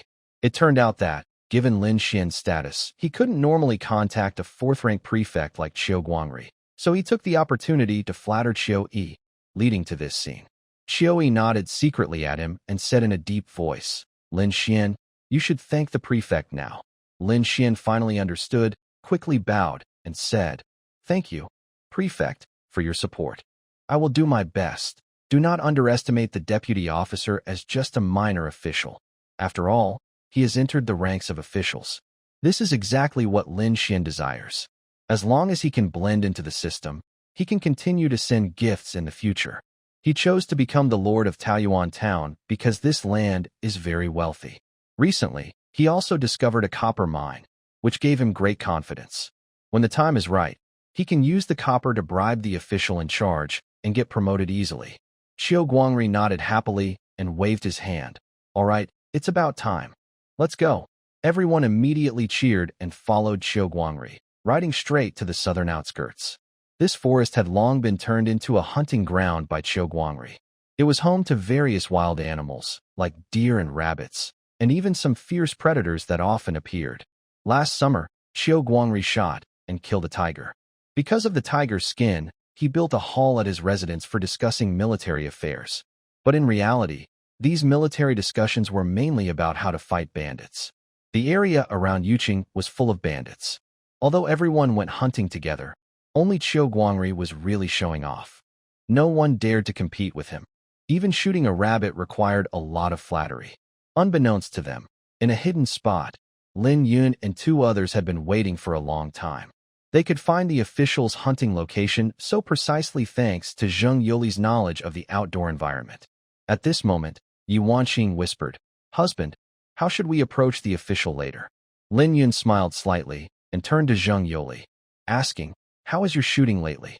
Zheng Youli awkwardly scratched his head and said, Ever since gaining Lord Lin's approval, I practice shooting every day. I can effectively hit targets within 10 meters. Because his bamboo tube gun shot spread shots, the attack range was large and the power was significant. Lin Yun nodded and said, Good. When the time comes, keep your eyes on the target the official is aiming at. Shoot at whichever one he focuses on. Zheng Youli was surprised. Young master, this isn't right. What if we anger the official? Won't we get into trouble? Yi Wanqing also frowned and said yes. Qiu Guangri is a greedy official who loves pleasure. If we ruin his hunting mood, he will surely take revenge on us. Lin Yun smiled and said, Don't worry, shoot boldly. I guarantee the official won't blame us. Instead, he might even invite us to sit with him. Seeing Lin Yun so confident, Yi Wanqing guessed the reason behind it. Zheng Youli placed the bamboo tube gun directly on his left forearm for better stability. At that moment, Qiu Guangri noticed a leopard on a tree branch nearby, gnawing on a small deer. He was very happy and quickly drew his bow, aiming to shoot and kill it in one shot. He was an experienced hunter with excellent marksmanship. In the past, he had accompanied the emperor on hunting trips and received praise, which helped his career. All the officials around held their breath, afraid that their actions might disturb his shot. Even Lin Xian felt nervous inside. But for Qiu Guangri, the process was the most enjoyable part, so he wasn't in a rush to shoot. He squinted one eye, aiming at the leopard in the tree. He pulled the bowstring with all his strength, just about to release the arrow when suddenly, a loud roar came from deep in the forest. Boom! A loud explosion sounded. The leopard, as if struck by lightning, was covered in blood and fell straight into the dense woods. Everyone present was shocked by this scene. The soldiers guarding nearby rushed forward, shielding Qiu Guangri in the middle. Qiu Guangri frowned and asked, What was that explosion just now? Who killed the leopard? Everyone looked at each other and shook their heads. Lin Xian and Qiu Yi exchanged a glance, feeling a strange familiarity. At that moment, a loud laugh came from deep in the forest. It was a good show arranged by Lin Yun. Zheng Yuli pretended not to notice the officials nearby, and simply picked up the leopard's body, smiling. "Young master, such a big leopard. If we take it to the city, we can sell it for a good price." Seeing the opportunity, Lin Yun and Yi Wangqing also moved their horses forward. Looking at the blood-covered leopard corpse, Lin Yun praised, "Your shooting skills have really improved. From 20 meters away, you can kill with one shot." Zheng Yuli grinned proudly. Although he knew Lin Yun was acting for the others, he was proud of his marksmanship. This indirectly proved that his military skills were excellent. At that moment, an official beside Qiu Guangri shouted angrily, "How dare you? You rebels, daring to steal the Lord's prey. What punishment do you deserve?" Lin Yun and the others pretended to be startled and quickly looked over. They saw Qiu Guangri surrounded by soldiers and officials. Lin Yun and the others immediately dismounted and bowed respectfully. "We are common folk who did not know the Lord was hunting here. We apologize for disturbing you. Please forgive us. Take these 3 down and behead them." The official who had spoken earlier wanted to show loyalty and protect his master, while others secretly cursed inside. In such moments, it was more important to be thick-skinned. But even flattery must be used appropriately, depending on the situation. Clever as he was, Lin Xian sensed something was wrong the moment he saw his younger brother. Qiu Yi also looked at Lin Xian with deep meaning. At this moment, both of them thought of the killer who was murdered outside the city that night. Sure enough, Qiu Guangri slapped the talkative official and shouted, "You fool! As long as I am here, it's not your turn to give orders." That was the governor's instruction. He looked aggrieved, while the officials around him laughed mockingly. Lin Yun and the others kept their heads bowed, waiting for Qiu Guangri to ask questions. Lin Yun was sure that the explosion would pique the governor's curiosity. Qiu Guangri said, "Stand up and speak." Lin Yun and the others straightened up. "Who are you? Why are you here hunting?" Lin Yun cupped his fists and said, "I am the new lord of Nyobai village. I heard there were wild animals here, so I came to hunt. I didn't know the governor was here. Please forgive me." Qiu Guangri frowned and asked, "Are you also from the Lin family?" Then he looked at Lin Xian. Lin Xian awkwardly said, "Sir, this is my half-brother, Lin Yun." Qiu Guangri suddenly understood and said in a deep voice, "Let's end this for today." Then he looked at Lin Yun and said, "Lin Yun, right? Come back to the government with me." Lin Yun pretended to be frightened and said, "Sir, I really didn't mean to disturb you. Don't worry. I am not a ruthless official who kills innocent people randomly. I just want to talk to you because you are from the Lin family." Qiu Guangri was very cunning. He was not interested in the stolen prey, but in the explosion just now. Such a powerful force, capable of killing an adult leopard, was unbelievable unless he saw it himself. Lin Yun could only nod in agreement. Although the officials around were frightened, they didn't realize what this meant. But Lin Xian and Qiu Yi saw through it. Especially Lin Xian, who cursed inwardly. Is this just a coincidence? Is there such a coincidence in the world? If that happened, all 3 of them would be in trouble today. Even with a powerful bamboo tube gun in Lin Yun's hand, he couldn't kill all the guards and soldiers inside the government office. Only Zheng Yuli was nervously pacing back and forth on the red carpet in the hall, showing he was very anxious. Lin Yun said in a deep voice, "Since you're here, just accept it." "Why are you two so nervous?" Zheng Yuli smiled bitterly. "Young master, I think we might have gone too far this time. This is the city governor's office. If he really wants to kill us, we can't escape." "Really? Do I make you two so worried?" Lin Yun raised an eyebrow slightly and sipped his tea. "It's been a long time since I drank tea. This tea is really good." Seeing that Lin Yun still had the mood to enjoy tea, Zheng Yuli and Yi Wanqing secretly admired him. At that moment, the sound of boots came from outside the door. The 3 of them looked toward the door at the same time. Qiu Guangri, dressed in official robes with a string of beads around his neck, looked dignified, followed by his son Qiu Yi, and stepped into the room. Lin Yun immediately stood up and respectfully asked, "Sir, I don't know why you have summoned this commoner." Qiu Guangri didn't rush to answer, but walked along the red carpet to the main seat, where a maid immediately offered a fragrant tea.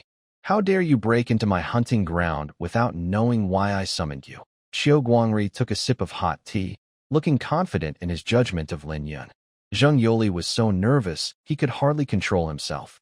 But Yi Wanqing, who had seen many things, gradually calmed down and turned her head to look at Lin Yun, who still appeared calm and relaxed. Lin Yun smiled slightly and said, I really don't know. Good. Lin Yun, you really have courage. Qiu Guangri suddenly said this. Lin Yun frowned slightly. I just had someone investigate your performance in Yobei Village. You actually destroyed both the Black Wind Village and the Yellow Turban Alliance. That's impressive. It turned out that Qiu Guangri had just looked into Lin Yun's background. Qiu Yi, standing nearby, was shocked and looked at Lin Yun with a blank expression, as if he was thinking about something. Hearing this, the surprise in Lin Yun's eyes gradually turned into a meaningful smile. Governor, you are truly powerful. I hope my little plan doesn't offend you. Lin Yun didn't admit it, but also didn't deny it.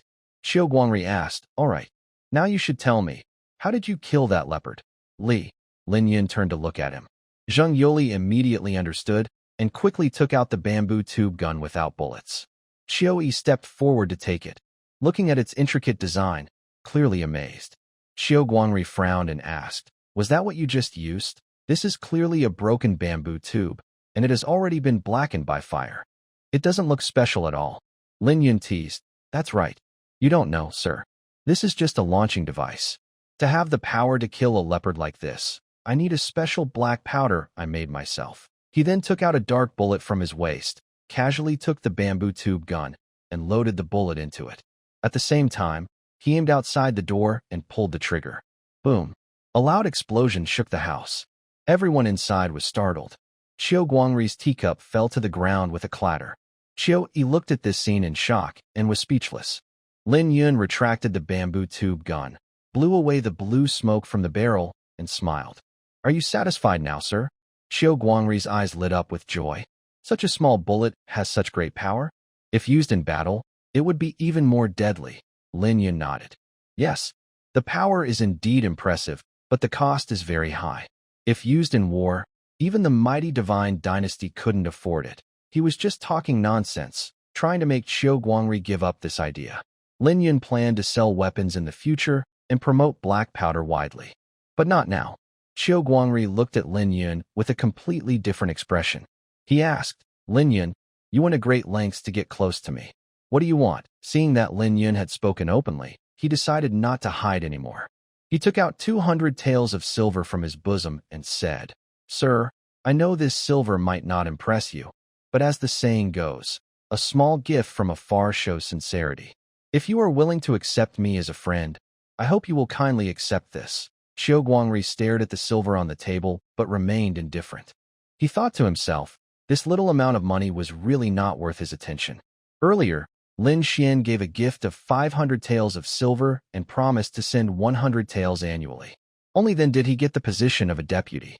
But Qiu Guangri also understood that this young man making such a big fuss couldn't be just for giving gifts. There must be other reasons. At this moment, Qiu Yi frowned and said, Who do you think you are? Trying to be friends with my father? Lin Yun raised his hand, aiming the dark gun at Qiu Yi's head, and said coldly, Are you qualified now?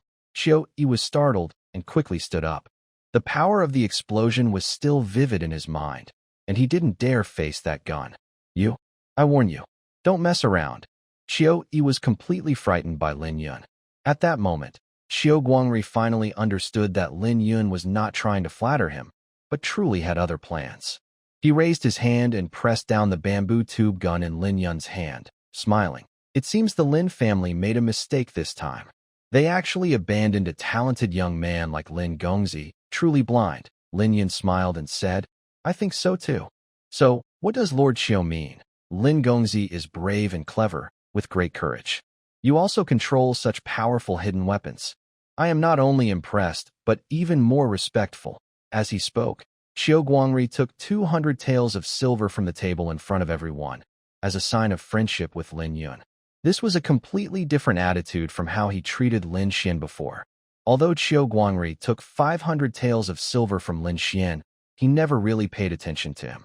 But Lin Yun was different. He dared to negotiate with a deadly weapon in hand. Just his boldness was enough to make Qiu Guangri look at him differently. He was definitely a hero of his own kind. Next to them, Autumn Yi watched his father take the 200 taels of silver with a shock that was hard to hide. When he looked at Lin Yun, his expression grew serious. If anyone dared to underestimate Lin Yun now, he would definitely call that person a fool. Yi Wanqing also secretly breathed a sigh of relief. Lin Yun did not disappoint her. Such blatant provocation, unless he had real ability, was just madness. Just now, when Xiao Guangri exerted pressure, even she was trembling with fear. She knew she couldn't stay as calm as Lin Yun. Zheng Yoli was even more excited, trembling all over, mostly from nervousness. Lin Yun picked up his teacup and took a sip, then stood up directly, placing the bamboo tube gun on the table, smiling. Thank you, Lord Xiao, for not rejecting me. I present this bamboo tube gun as a gift for meeting you. Tomorrow, I will send some ammunition as a token of respect. After speaking, he left with Yi Wanqing and Zheng Yoli without looking back. Xiao Guangri still stared at the bamboo tube gun on the table, his eyes shining with admiration. At this moment, Autumn Yi hurriedly said, Father, Lin Yun is too arrogant. Why did you let him go? Xiao Guangri glanced at him and sighed. Foolish son, if I don't let him go, what do you want to do? Lock him up in prison and send people to destroy Niu Bei village. To eliminate future trouble, Autumn Yi's eyes flashed with murderous intent. He was usually arrogant and domineering, but just now, he was stared at by a dark gun barrel, making him feel death for the first time. You don't know anything. Do you think Lin Yun is easy to deal with? If he had used that thing just now, he could have killed both of us. Wouldn't that be unfair to us? Xiao Guangri reached out and picked up the bamboo tube gun, playing with it happily, eyes full of approval. Now, while they haven't left the city, shouldn't we just catch them all at once? That would be the easiest solution. Since Qiu Yi was secretly working with Lin Xian, he naturally felt resistant and suspicious of Lin Yun, an outsider. No, this kid is still useful to me. With such a powerful weapon in his hands, I can use him to eliminate the bandits troubling Yu City. Although Qiu Guangri was a corrupt official, he had some strategic insight. He immediately saw Lin Yun's talent. Qiu Yi gritted his teeth in anger, but seeing his father refuse to act, he could only leave angrily. Unaware of this, Lin Yun's impressive performance left a deep impression on Xiao Guangri. Meanwhile, Lin Yun led Yi Wanqing and Zheng Yoli without stopping, leaving Yu City quickly. Before leaving, he specifically had Zheng Yoli memorize the location of the blacksmith shop, as he would need to return in a few days to pick up the pre-ordered equipment. On the way home, Yi Wanqing smiled wryly, saying, Husband, you really know how to surprise people. If Qiu Guangri had gotten angry just now, we would have all been in trouble. Sitting on his horse, Lin Yun looked at the clouds in the sky and smiled. This is called using tricks in warfare. When dealing with corrupt officials like Qiu Guangri, you should sometimes show softness, but when it's time to be firm, you must be firm. Otherwise, standing in his position, he might think we're flattering him, which could put us at a disadvantage. In his previous life, Lin Yun had received higher education. Although he majored in geology at university, he also studied psychology in his spare time. Back then, psychology might have been useless, but in this chaotic world, it proved very useful. Yi Wanqing nodded thoughtfully, silently remembering what Lin Yun had said. Today's events also taught her a lot. At this moment, Zheng Yoli asked, Young master, why did you give the bamboo tube gun to that old man? We're not sure if he can be trusted. Lin Yun sighed and said, Dealing with people is the same as doing things. You have to give first to get something in return. Besides, without black powder, the bamboo tube gun is just a decoration, completely useless. Giving it to him shows our sincerity and makes him wary of us. Why not? Yi Wanqing secretly approved. Although Lin Yun's words sounded like empty talk, thinking carefully, they made sense. Husband, what should we do next? How can we improve our relationship with Lord Prefect? Do nothing. Eat and drink as you please. Just wait and see. Lin Yun smiled mysteriously. Yi Wanqing and Zheng Yoli exchanged a glance. They were both confused by Lin Yun's mysterious aura. He knew a lot about Yucheng and its surroundings, especially that bandit problems were the biggest headache for Qiuguang Ritu. Otherwise, Qiuguang Ritu wouldn't have mentioned earlier that he planned to eliminate the Black Wind Village and the Yellow Scarves Alliance. If he guessed right, Qiuguang Ritu would soon come to ask for his help in dealing with the bandits. As long as the other side had a request, they could build a closer relationship, and Lin Yun's next plan could go smoothly. He needed to first gain Xiaoguang Ritu's trust in his abilities. Then, even if Brother Ba Lin Xian spread rumors, he wouldn't be afraid. He believed that Xiaoguang Ritu's position as the governor was not something a fool could achieve. At the Red Spring Courtyard in Yucheng. This was the largest brothel in Yucheng and also the favorite place for officials and wealthy people to visit. Especially at night, it was called the Heavenly Palace of Love. Even the air was filled with the scent of rouge and powder. At the entrance and by the window on the second floor, several beautiful women dressed provocatively kept calling out to attract customers. They were charming and alluring. At this moment, in a private room on the second floor, over a dozen elegant women in gauzy clothes were inside. Some danced gracefully, while others sat on either side of Lin Xian, pouring drinks for him. This kind of decadent life took up most of Lin Xian's time. Suddenly, the door opened. Qiuyi sat nearby, deep in thought, sighing, "Brother Lin, do you still have the mood for wine and fun?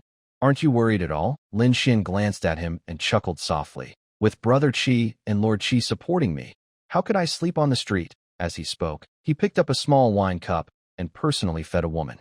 Qiuyi looked at Lin Xian's indulgent behavior and remembered Lin Yun's tough attitude this afternoon, and suddenly became furious.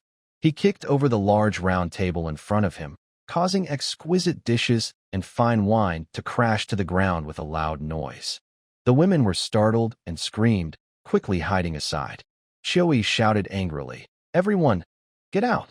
The women scattered like frightened birds and animals, fleeing the room.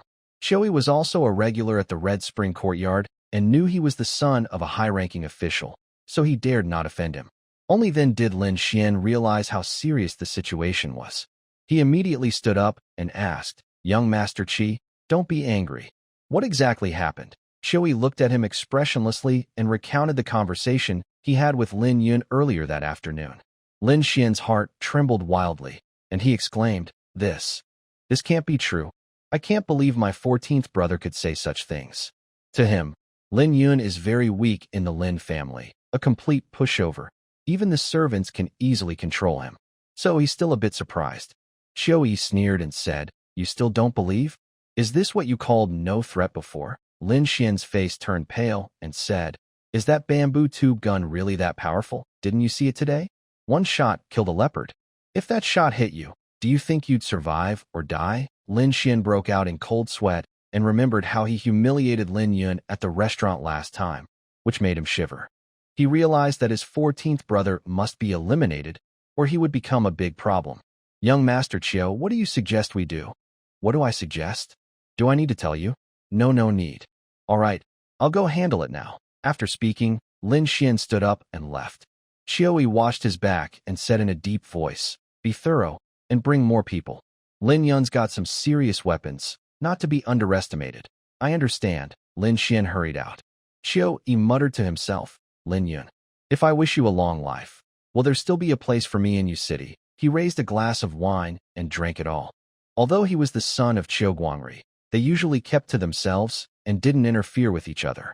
Even though Qiu Guangri wanted to protect Lin Yun, from his perspective, Lin Yun was a troublemaker. Lin Xian returned to his place and immediately gathered all his men. These people were secretly trained by him back in the Lin family. They might not be completely loyal, but they wouldn't refuse to kill or do evil deeds. In a dark room, about 20 men in black stood neatly together. Lin Xian looked over them and said in a serious voice, "They say a soldier is raised for 1,000 days just for one day. I, Lin Xian, believe I have been fair to all of you. But today, I faced the biggest crisis since I became the leader of Taoyuan town." At this moment, the leading black-clad man stepped forward and shouted, "Master, don't say more. We have all been grateful to you for many years. We've long wanted to repay you. Just give the order, and even if it's rebellion, we swear to follow you to the death. Swear to follow to the death. Swear to follow to the death." Everyone raised their knives and shouted together. Lin Xian smiled with satisfaction and said, "Good. You all know that not long ago, Asan took some men out on a mission, but they all died. I've investigated through Qiuyi, and it's clear that my 14th brother did this good deed. He is now the lord of Nyobai village. Tonight, You must attack immediately and eliminate nearby village completely. If you fail to complete the task, the consequences will be severe. I don't need to say more, do I? Everyone looked at each other in surprise. The leader, a man in black, cupped his fists and said, "Rest assured, Master, I will bring back the head of Lin Yun." After speaking, he led the others away, heading straight for nearby village. Lin Xian took a deep breath, feeling much better. However, he was now fully sober and decided to leave Yuqing and return to Taoyuan town. Nearby village. After dinner, Lin Yun went to the cellar where black gunpowder was stored. He gathered the old village chief and asked Zheng Yoli to bring a dozen soldiers. The old village chief happened to meet Zheng Yoli and asked, "Mr. Zheng, why did the young master call us to the cellar so late?" Zheng Yoli shook his head and said, "I don't know, but it's probably related to Yuqing." The old village chief looked behind him and saw a dozen burly soldiers, all former bandits, with strong bodies. As they arrived at the cellar entrance, they immediately smelled a strong gunpowder scent. Now the old village chief knew that open flames were strictly forbidden here, or it could explode. Lin Yun sat alone on a large stone, which was once used for drying fish. He smiled and said, "Everyone's here." The old village chief nodded and asked, "Young master, do you have something to announce?" Lin Yun smiled slightly and looked at Zheng Yoli, asking, "Do you know why I called you here? Is it to continue fighting bandits?" Zheng Yoli asked. Lin Yun shook his head. Could it be related to Yuqing? Lin Yun stood up and said, "It's somewhat connected. Let me tell you the truth. Starting tonight, the soldiers on night patrol will be issued bamboo tube guns." He lifted a cloth curtain, revealing neatly arranged bamboo tube guns inside. Zheng Yoli looked closely and saw at least a dozen inside the wooden box. His eyes lit up with excitement. Zheng Yoli had seen how powerful these weapons could be. If every soldier had one, he would dare to attack Yuqing directly. The old village chief gasped in shock. He exclaimed, "Young Master Lin, isn't this going too far? So many firearms. Are you planning to turn against Yuqing?" The old village chief had personally seen how powerful bamboo tube guns could be. Recently, the entire nearby village had been working overtime to make black gunpowder. If Lin Yun really intended to cause trouble, it could threaten Yuqing. The dozen or so soldiers behind them also looked happy. Although they were captured bandits brought in by Lin Yun, they had also suffered from the fear caused by the bamboo tube guns. Everyone thought Lin Yun wouldn't give them guns, but when he personally admitted it, everyone's fighting spirit was fully ignited. Lin Yun smiled, and in the dim cellar, only flickering firelight reflected on his face, giving everyone present a sense of coldness and danger. However, Lin Yun was not a reckless killer. He just sensed that something might happen in the next few days. Whether it was the investigation by Kugwangri or the revenge from Beige, Lin Yun didn't want nearby village to suffer any loss. So, it was very important to quickly arm the private army. Lin Yun worked late into the afternoon to make these 10 bamboo tube guns. Put your hearts at ease. If I really plan to attack Yuqing, I will definitely notify everyone first. Night patrols with guns are also to prevent treachery, not good people. As the leader of nearby village, I absolutely can't let everyone risk their lives with me. Ensuring the safety of the village is the most basic duty. The old village chief was touched. He didn't expect Lin Yun to always care about the villagers. Zheng Yuli nodded and asked, "Young Master Lin, what if the soldiers really encounter enemies during patrol?" The dozen or so soldiers around them looked at Lin Yun with bright eyes, watching him intently. Lin Yun smiled grimly and said, "Do I need to teach you how to kill? Always remember one thing. You are soldiers now, not bandits. Protecting nearby village is your purpose. During night patrols, if strangers approach, you don't need to ask for permission. Just shoot to kill." "Yes," the soldiers shouted in unison. Lin Yun nodded in satisfaction. "Good. Yoli, your training is pretty good. You're starting to have some military style." Zheng Yoli chuckled awkwardly and rubbed the back of his head. Lin Yun took a bamboo tube gun and handed it forward. "Distribute these to everyone. Each person gets 10 rounds of ammunition. I don't expect you to shoot to kill every time, but even if it causes bloodshed, make sure the enemy bleeds too much and dies. Do you understand?" "Understood." The soldiers cheered again, each holding a brand new bamboo tube gun, very happy. Since joining nearby village, they had all longed for these guns. With such weapons, They weren't afraid, even if they faced martial arts experts. After the distribution, the soldiers all left and began their patrols around Nyobai village, covering a radius of 100 meters. Both Lin Yun and the old village chief, Zheng Yoli, left the cellar. On the way, the old village chief said, "Young Master Lin, during the day, I arranged for villagers to collect manure from nearby villages. We've received quite a lot.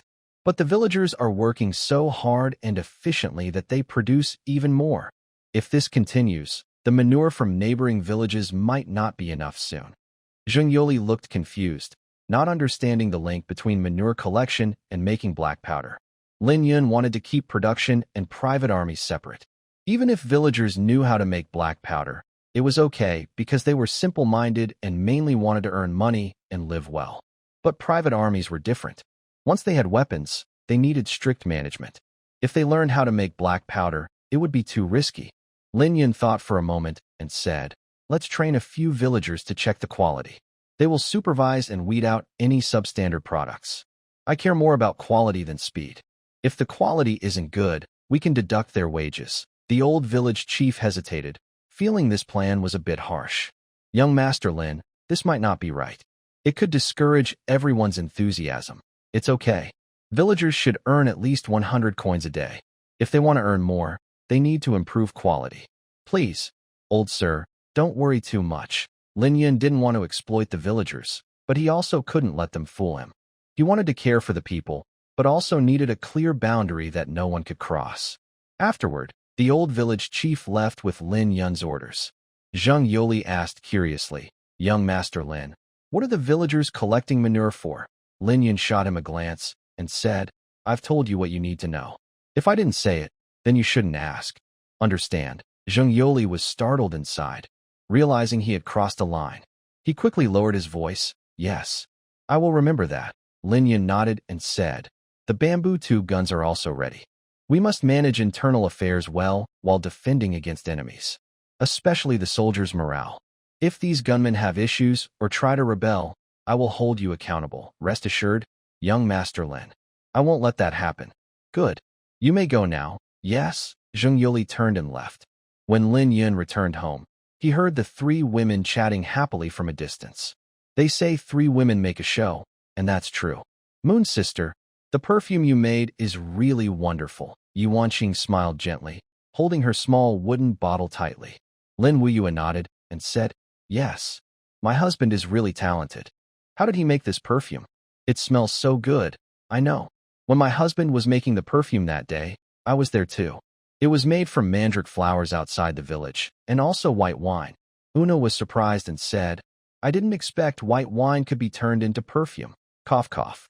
Lin Yun cleared his throat and stepped forward, smiling. "What are you 3 ladies talking about? Why are you so happy?" Una immediately stepped up and linked her arm with his, smiling.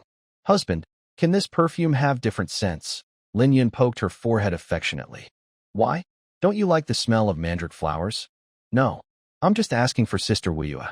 She likes jasmine scent." Wuyue blushed and quickly said, "Una, how can you talk so fast? Just a little joke." Una playfully stuck out her tongue and said slyly, "So what? Husband loves Wuyue the most. If you want it, he will definitely make it for you. Wanqing and I can also share the benefit." Yi Wanqing covered her mouth, giggling secretly, while Wuyue shook her head helplessly. Seeing the 3 ladies happily chatting, Lin Yun also felt very cheerful. He casually put his arm around Una's fragrant shoulder and said, "Any kind of perfume can be made, as long as we have the ingredients. Clearly, you're greedy and clinging to Wuyue. Just wait, I'll teach you a lesson." Lin Yun leaned in to kiss her, but Una's face turned bright red, and she quickly dodged. This made Wuyue and Yi Wanqing giggle happily. The family of 4 was enjoying their time together. Suddenly, a loud explosion sounded outside the village. It was already the 3rd quarter of the hour, and it was completely dark. The explosion startled the entire Nyobai village. Lin Yun immediately felt something was wrong and looked sharply toward the direction of the explosion. Una quickly became alert, leaping onto the roof. The Lord's residence was the tallest building in Nyobai village, so from the roof, she could see beyond the village. Wuyue and Yi Wanqing also grew tense. Lin Yun asked, "What's going on?" Una said seriously. Husband, it seems someone has invaded outside the village. Lin Yun smirked and said, what was supposed to come has come. I'll go take a look.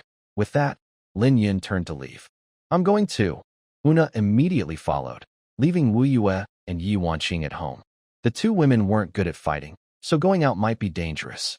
Along the way, villagers peeked out to look toward the village entrance. They hadn't faced danger in a long time, so they weren't as alert as before. At this moment, the old village chief put on a coat and stepped outside, just in time to meet Lin Yun. Young Master Lin. What happened?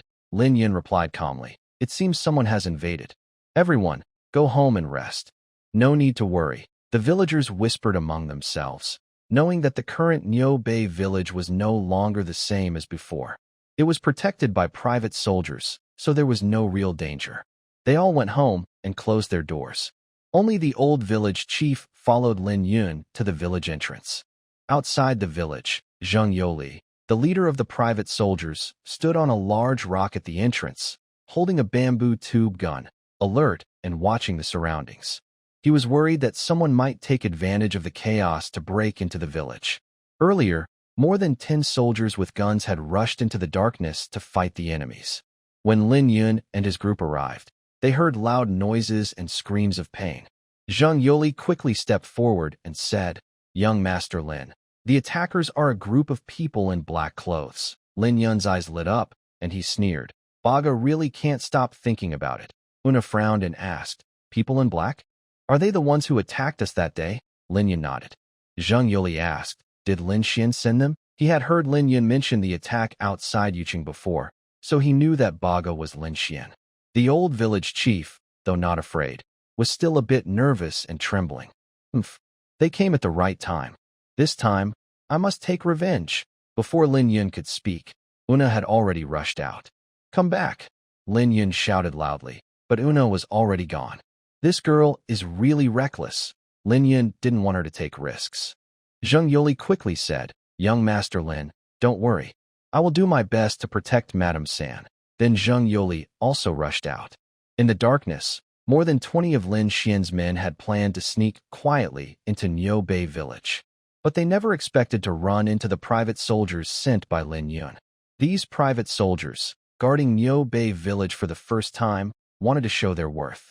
With bamboo tube guns, their fighting power was incredible. They easily drove the 20 or so enemies away, who ran in fear. Those who lagged behind were hit by scattershot and torn apart. The more skilled ones, before they could escape far, were caught and easily defeated by Una. In just a short time, all 20 enemies were wiped out. Only one was left, badly injured. This was thanks to Zheng Yoli's quick reaction, who managed to keep the survivor alive. Otherwise, Una's fiery temper would have killed them all. The old village chief worriedly said, Young Master Lin, will everything be all right? I have a bad feeling about this. What was happening now was far beyond his expectations. In the past, Niu Bei village only fought against bandits, but just now he heard that the attackers were actually sent by Yu City. This made him very anxious. Lin Yun smiled and said, You don't need to worry. No matter how many come tonight, they will all die. And these people are not sent by Yu City's government, just some small thugs. The old village chief felt relieved. At this moment, more than 10 soldiers returned under Zheng Yoli's lead, carrying over 20 bodies that had been beaten badly. Zheng Yoli respectfully clasped his fists and said, Young Master Lin, there were 23 enemies, and they have all been wiped out. One person was captured alive. Wu Na snorted coldly and said, Why do we need to keep a live prisoner? These scoundrels should all be killed, crushed, and their bones scattered to vent my anger. Zheng Yoli looked embarrassed and dared not argue with Wu Na. Lin Yun frowned and said, Wu Na, be respectful. Wu Na snorted again, pouted, and said nothing more. Lin Yun stepped forward, looked at the lined-up bodies, and directly lifted the black cloth covering one face, saying, Yuli, send someone to identify Asan's body. Yes. Soon, 2 soldiers carried out Asan's bed, and he sat on it.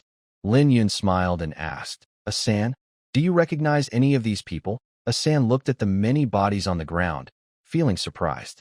When he saw the face uncovered from the black cloth, he said in a deep voice, I recognize him. He's the servant of the 8th Lord. Lin Yun nodded and said, Good. Take him back to rest. The two soldiers lifted Asan to leave. Asan immediately said, 14 Lord. The 8th Lord sent a servant this time, and I'm sure he's trying to fight to the death with you. Be very careful, Lin Yun teased. Don't worry. I won't give him that chance. These servants are just small thugs. The 8th Lord has another very powerful person, named Su Rue, who is known in the martial world. 14 Lord, don't underestimate him or be careless. Someone from the martial world? Lin Yun muttered to himself.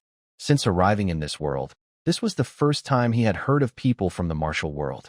He looked at Wu Na and asked, have you ever dealt with people from the martial world? Wu Na sneered and said, of course I have.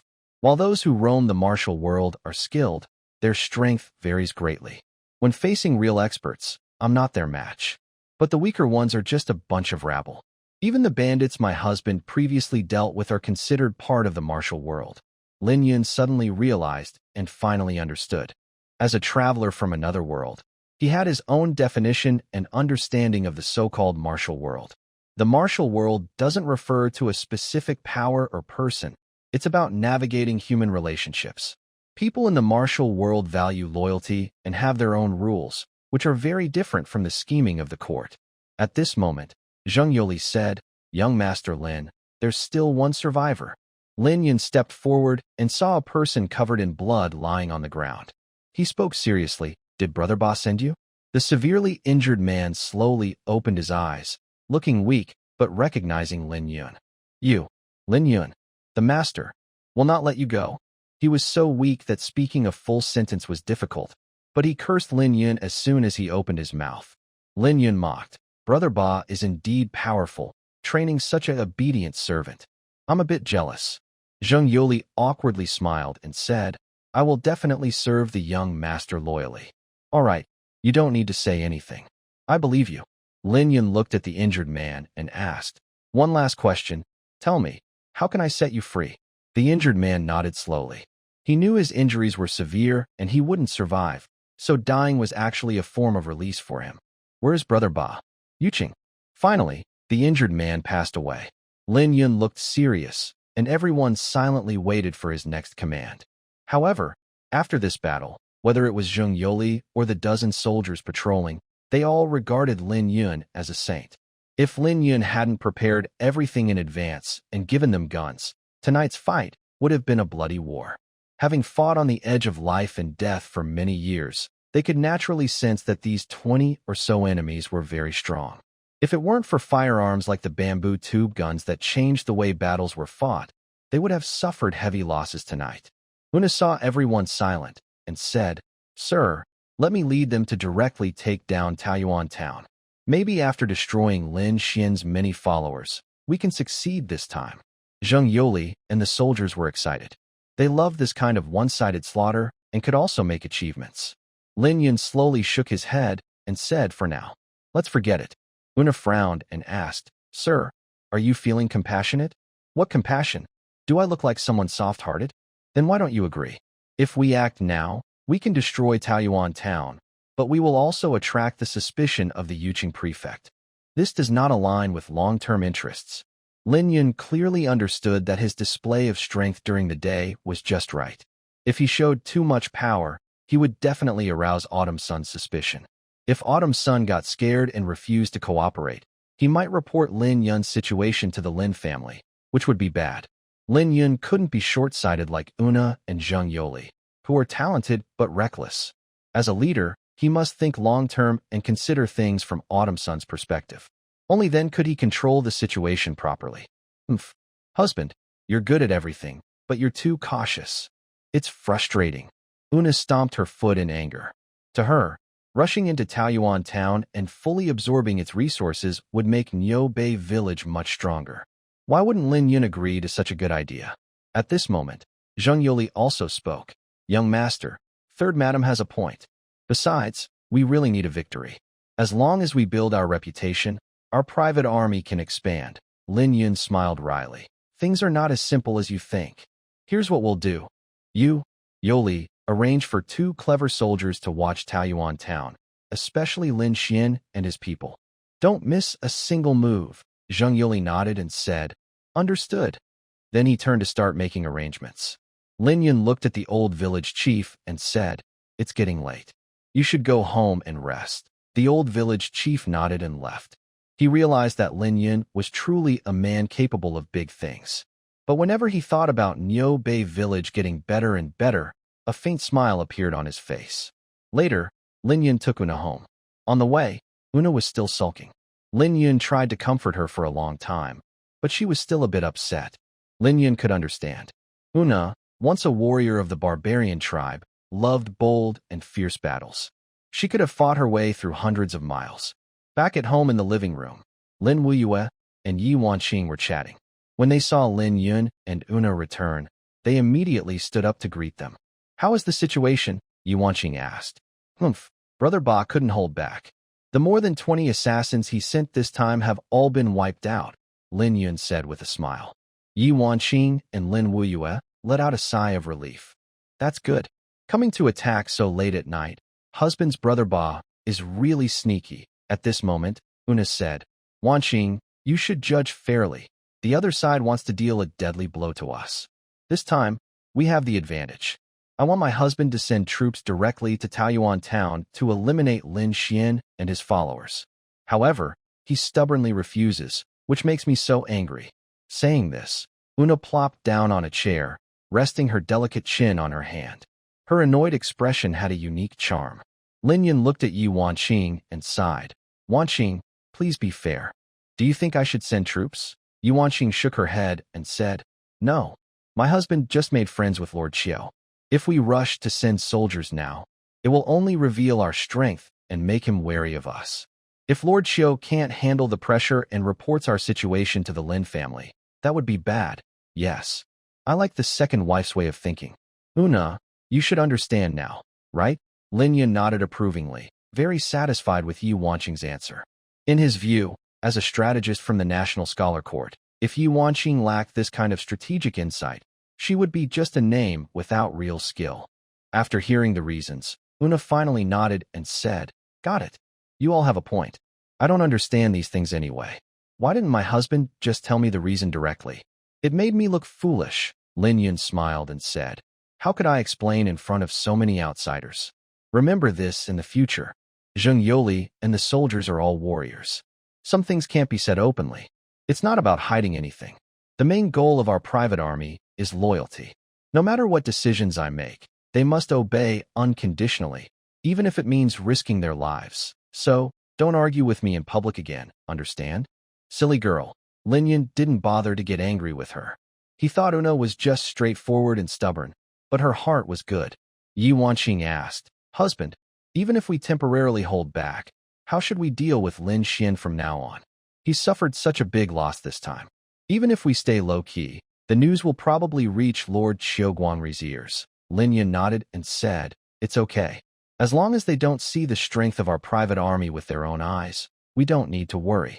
Also, I have a task for you three." The three women immediately perked up.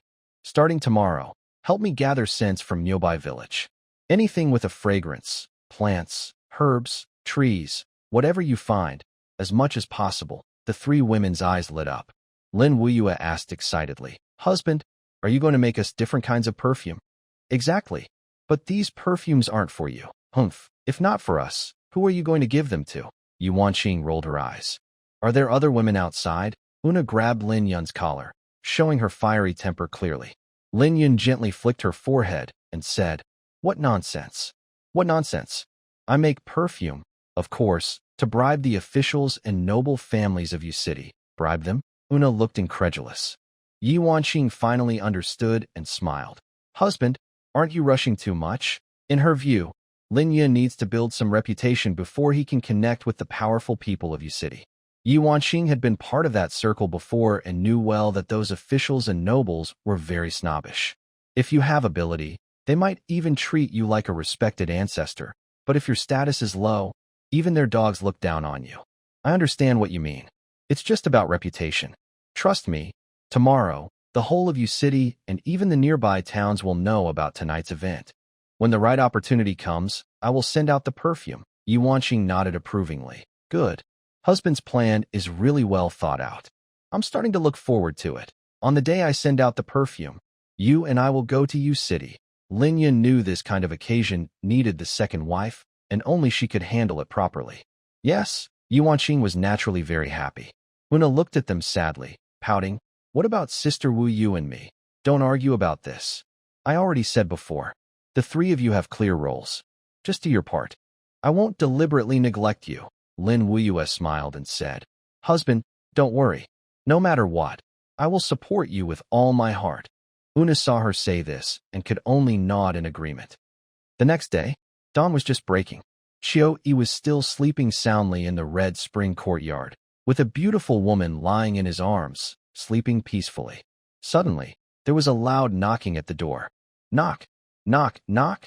Xiao Yi, who was quite alert, immediately sat up, instinctively reaching for the knife on the bedside table. The beautiful woman was startled and quickly curled up in the corner of the bed. Xiao Yi calmed down and asked in a low voice, "Who is it, young master?" "I have an urgent report." Xiao Yi let out a quiet sigh of relief, put on a plain white robe, and said, "Come in." He had drunk quite a bit last night, giving him a terrible headache. The door was pushed open, and two young men dressed in official robes from Yu City entered. When they saw their young master and the unclothed woman in the corner, they looked awkward and embarrassed. Seeing the two men remain silent, Xiao Yi waved to the woman sitting at the corner of the bed and said, "This has nothing to do with you. Leave now." The beautiful woman quickly gathered her clothes and ran out, catching the secret glances of the two officials. Once the room was empty, Xiao Yi rubbed his temples and asked absent-mindedly, "How did Lin Xian's operation go last night? Was Niubei village destroyed?" The two officials exchanged a look and said quietly, "Please don't be angry, young master. The 20 or so guards Lin Xian sent out were all killed. It seems he was afraid of your punishment and has already fled back to Taoyuan town." Xiao Yi suddenly looked up in shock. "More than 20 guards? All dead? Are Lin Xian's men completely useless?" One of the officials gave a bitter smile. "Young master, no matter how strong Lin Xian's men were, isn't Niubei village far too powerful? It's just a poor village that can barely feed itself, yet it managed to wipe out trained fighters. It's unbelievable." "That's right," the other added. "You should be careful, young master. This Lin Yun seems to be a tough person to deal with. It's best not to make him an enemy for now. Besides, we acted without permission this time. If things get out of hand, it'll be hard to explain to the master." These two were Qiu Yi's advisors, and his usual way of handling matters was greatly influenced by them. They had only one goal: to rise in status once Qiu Yi succeeded his father as the governor of Yuqing. Qiu Yi himself was talented and capable, earning their deep respect. He nodded, stood up, and began to get dressed. The two advisors quickly turned away. "You two may leave. Go find out how my father is reacting." Qiu Yi felt a headache coming on and didn't want to return home right away. One of the advisors said, "Young master, you should go back. The master already knows what happened and is furious. If he finds out you were visiting a pleasure house and didn't come home last night, he'll definitely punish you again." "My father already knows." Qiu Yi's heart sank, and he hurried to finish dressing. The three of them then left the Hongchun house and headed straight for the Yuqing residence. Inside the White Tiger Hall of Yuqing Mansion, crash. A teacup shattered on the floor as Qiu Guangri slammed it down. "Useless fools. I told you to investigate the attack on Niubei village, and you found nothing? What good are you to me?" One official trembled in fear and fell to his knees. "Please forgive me, my lord. It's not that I'm incompetent. The battlefield at Niubei village had already been completely cleaned up." The scout asked the villagers of Niubei village, and they said they went to bed early last night and didn't know what had happened. The officials around them all lowered their heads, watching quietly, but inside they were all sweating nervously. No one wanted to anger Kugwangri now, but at the same time, everyone admired the new lord of Niubei village. He managed to secretly kill more than 20 troublemaking assassins without disturbing Yuqing Prefecture.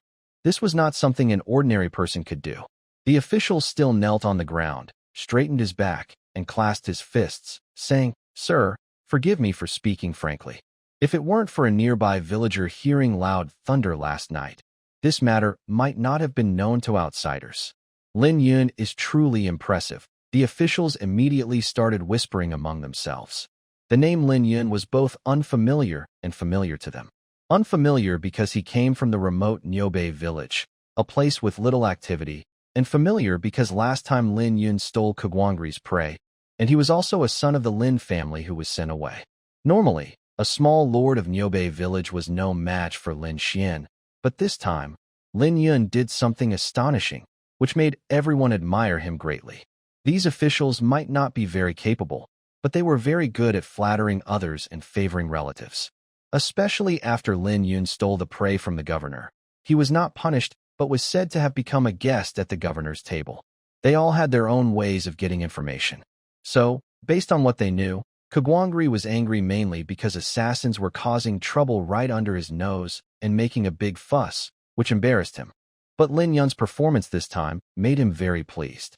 Sure enough, after hearing what the officials said, Kagwangri's expression softened a little. He said, "All right, get up. I've always loved the people like my own children. The impact this has caused is your responsibility. From today, everyone must stay alert. If you see anyone suspicious, arrest them immediately."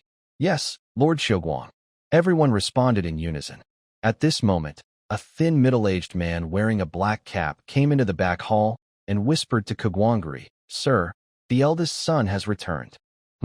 I know," Kagwangri replied, then turned to the others and said, "Send the order. Reward Nyobe village with 200 taels of silver and 10 bushels of rice." After speaking, Kagwangri turned and left. He did this intentionally to show kindness to Lin Yun. In recent years, he had been troubled by bandits within 1,000 miles around, adding to the ongoing pressure to suppress bandits. This time they discovered that Lin Yun is such a powerful person, so naturally, they want to win him over. Moreover, during their last meeting, Lin Yun already showed signs of wanting to flatter himself. If Qi Guangri doesn't try to please him, it would be strange. All the officials are experienced in politics. When they hear Qi Guangri say this, they realize Lin Yun probably wants to rise in power. Each of them starts to have their own plans. After returning to the main hall, Qi Guangri sees his son sitting in a chair, drinking tea, with a beautiful maid behind him massaging his shoulders.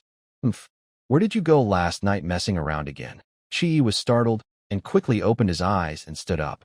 "Father, I was at the city defense office all night, working with Commander Yi. I just heard you wanted to see me, so I hurried back." Qi lied without blushing or feeling guilty. Qi Guangri's expression eased a little. He sat in the main seat and asked, "Do you know what happened at Nyobai village last night?" Qi was shocked inside and nodded. "Yes, I heard about it. Good.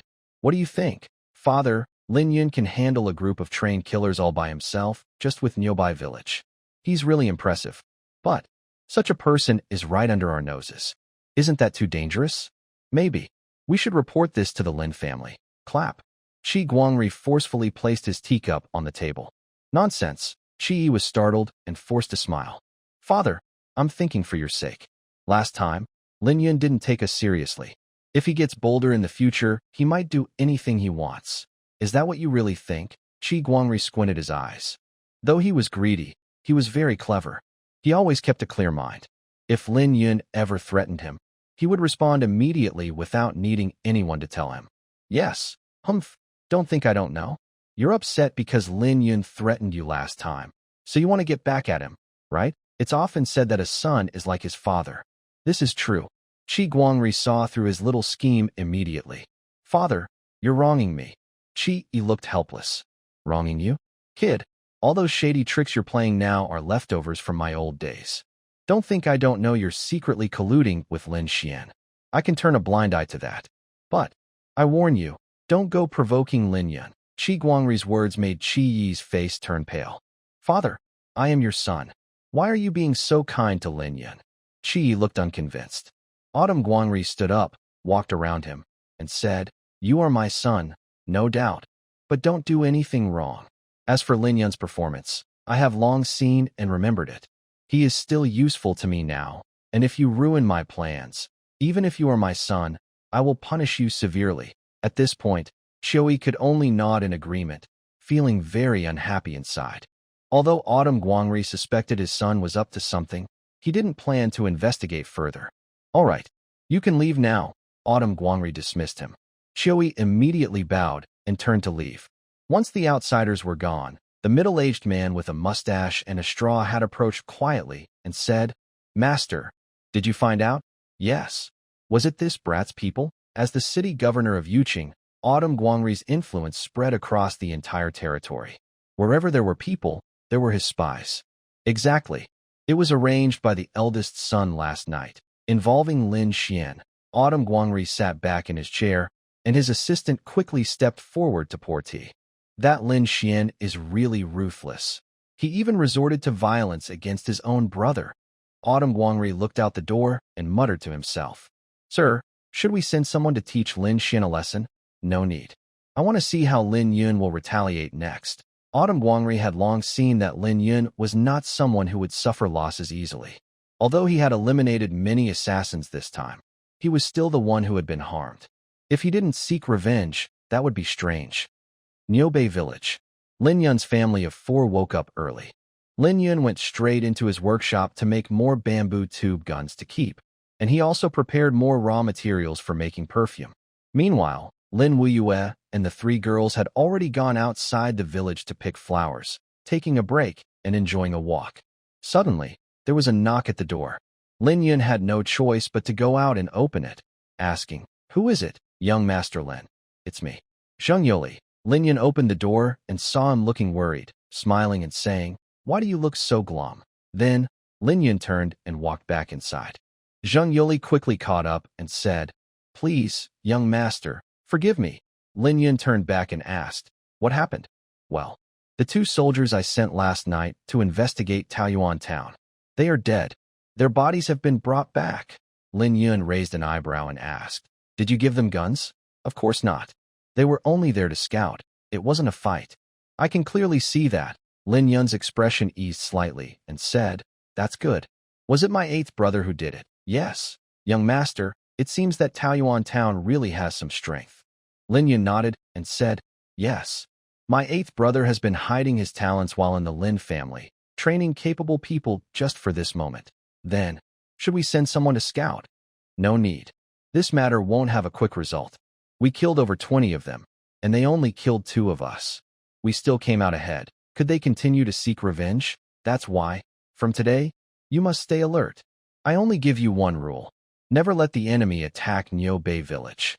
Otherwise, you bear the consequences. Understood, sir." After speaking, he turned to leave, but suddenly remembered something. Zheng Yuli said, "I just saw 3 ladies playing outside the village. Should I send some soldiers to protect them?" Lin Yun rolled his eyes and said, "Mind your own business. Don't worry about other things." "Yes?" Zheng Yuli was disappointed and quickly left. Just as Lin Yun was about to close the gate, he heard a shout. "Young Master Lin, someone is coming." The old village chief was shouting loudly from afar, attracting the villagers who were working to peek over. Lin Yun opened the door and asked, "Who is coming?" "Don't get so excited. It's the officials. They say they're here to reward young Master Lin." Hearing about a reward, the villagers immediately gathered around. Even Zheng Yoli, who was about to leave, came over. A faint smile appeared on Lin Yun's face. He already guessed that after receiving news, Yu Qingfu deliberately staged this. "Let's go see." Lin Yun led the way, and everyone followed. The old village chief stopped the villagers who wanted to follow, saying, "Why are you all coming? Go back to work."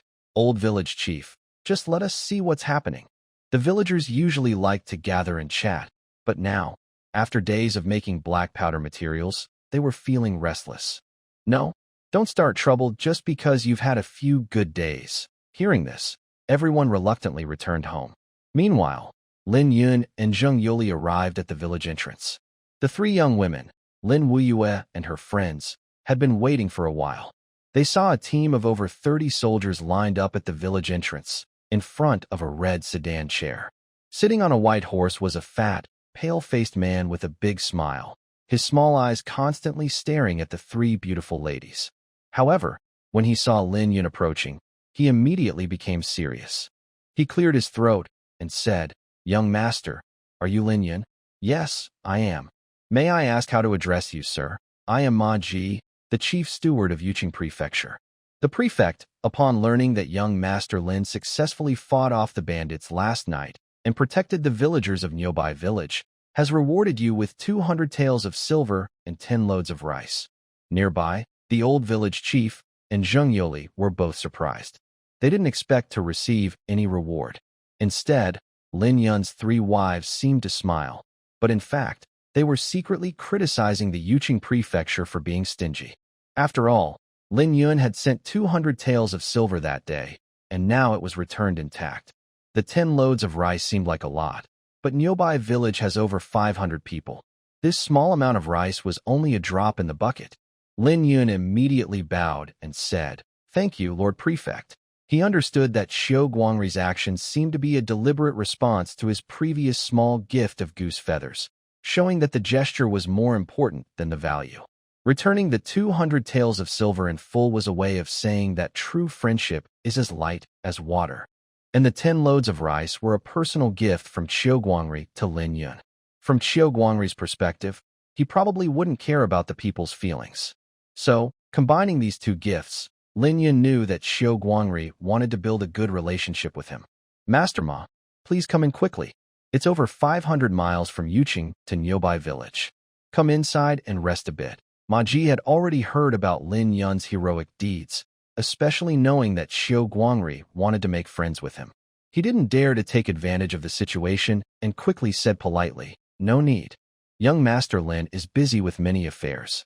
I won't bother you. However, there is one thing the Lord Prefect asked me to tell you."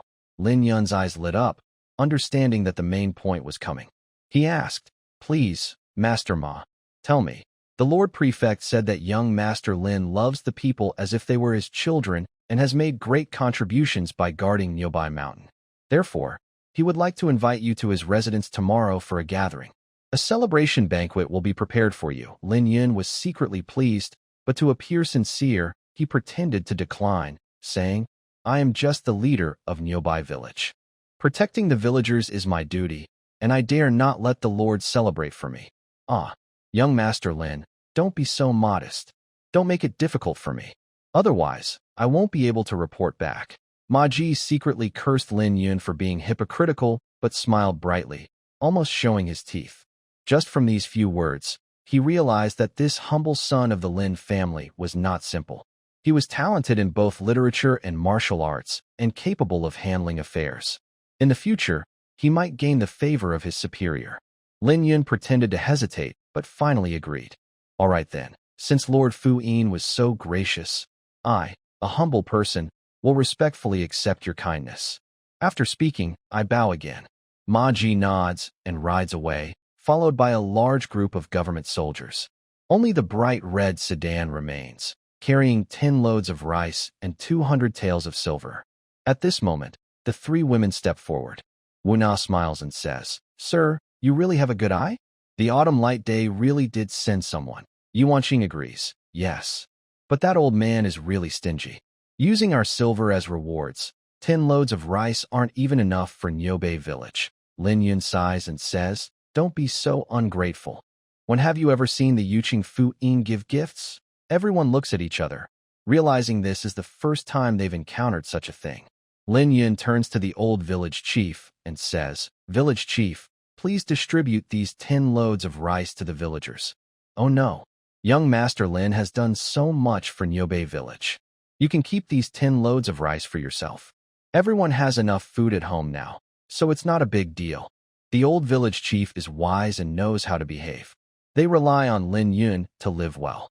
They can't repay him, only say some kind words. But from Lin Yun's perspective, Nyobai village has always contributed by producing large amounts of black powder, which will be very useful in the future. However, the old village chief's understanding is limited and doesn't realize this. Lin Yun feels helpless and turns to Zheng Yoli, saying, "In that case, store these 10 loads of rice in the cellar as reserve food." As the head of Nyobai village, he must think about the big picture. Reserve food is also important. No one knows what will happen in the future, so preparing in advance gives peace of mind. Good. Zheng Yoli immediately orders his men to carry the rice from the sedan. The last soldier delivers 200 taels of silver, but Lin Yun does not accept it. He says solemnly, "Zheng Yoli, go chase after the internal affairs supervisor Ma Ji. No matter what, you must deliver this silver to him. Remember, don't let anyone see. Do it privately. Say it's a token of my goodwill." Zheng Yoli quickly takes the silver and rides off. Wu Na frowns and says, Sir, it's enough to send the Yuqing Fu in. Why do you also need to flatter an internal affairs supervisor? The highest rank of the Yuqing Fu's internal affairs is only a 5th rank official. Such roles are common and not that special. Lin Yun shakes his head helplessly and says, Wanqing, explain to her. Yu Wanqing smiles and says, Third sister, haven't you heard the saying? It's hard to see the king of hell, but little ghosts are even harder to deal with. Una looked confused and said, Humph, I haven't heard of that. Our barbarian tribe has never been so sneaky. You people from the eastern land are really clever, Lin Wuyue chuckled softly. She was a simple woman from the eastern land, but understood this truth. Una wasn't stupid either. Her personality and upbringing made her lazy to think about these social matters. Lin Yun said, Don't underestimate the chief of internal affairs. He is responsible for all logistics in Yu City. In the future, if there's bandit suppression or resource management, he will definitely be needed. Everyone suddenly realized this. Yu Wanqing praised, Husband, you're so outstanding. The Lin family really made a mistake by sending you away. She spoke honestly. Lin Yun's qualities were exceptional. Most people couldn't judge him. He was brave, clever, insightful, and strategic, with a mind sharper than most. If given a bigger stage, he could cause great change and even shake the world. What surprised her most was that Lin Yun had the ability to build his own stage. Such a skill was probably unique in the entire Great End God dynasty. Lin Yun smiled playfully and said, If you say that, I'll be proud. Yu Wanqing rolled her eyes and said, Bah, calling you fat makes you gasp for breath. Lin Yun was just teasing her. How are the three of you doing with flower picking? Lin Wuyue immediately brought over several large baskets behind her, filled with colorful flowers. Husband, we've already picked all the flowers near Nyobai village. This place is too poor. Lin Yun nodded and said, Let's go home. The 4 of them returned home. Lin Yun immediately went to his workshop, while the 3 women watched eagerly. They all wanted to know how such a fragrant perfume was made. Lin Yun wasn't worried about them copying his perfume. It looked simple, but wasn't easy for them to learn. He had received higher education, but the 3 women, born in a more traditional and backward world, couldn't understand everything Lin Yun did. After finishing everything, Lin Yun hugged the 3 women and said with a smile, It's done. We can finish it tomorrow. Wuyue, I'm hungry. Let's eat. The 3 women looked at him with blank expressions. Lin Yun finally felt happy.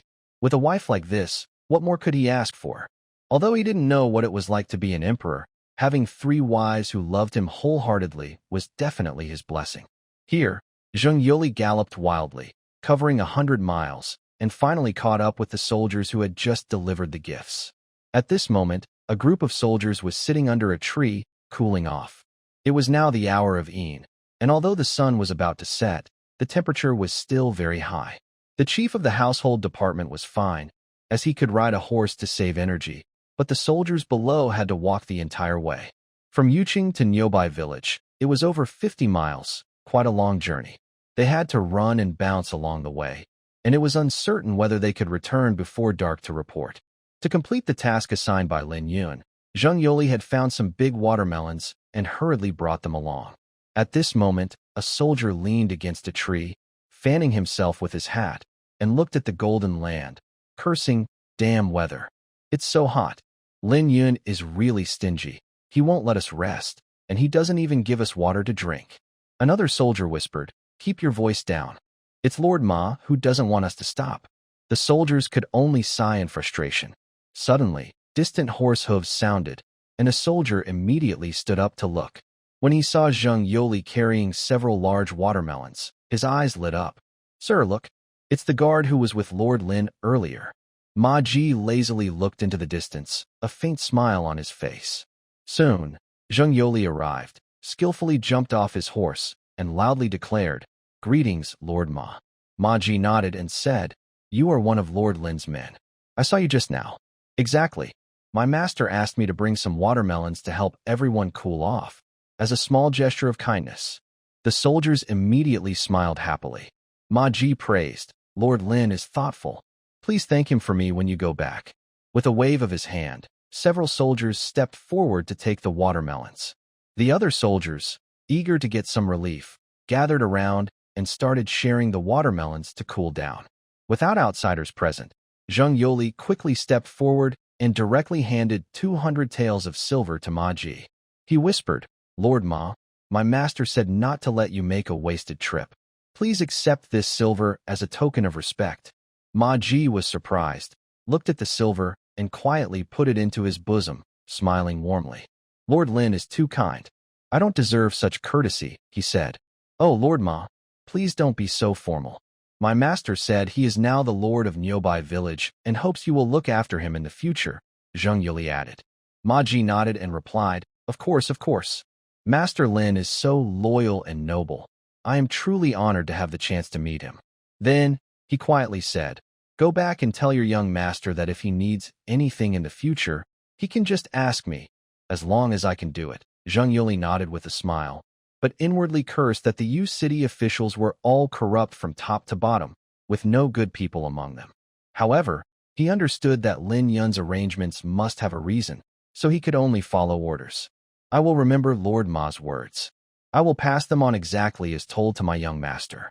I will take my leave now." After speaking, Zheng Yoli turned his horse and rode away.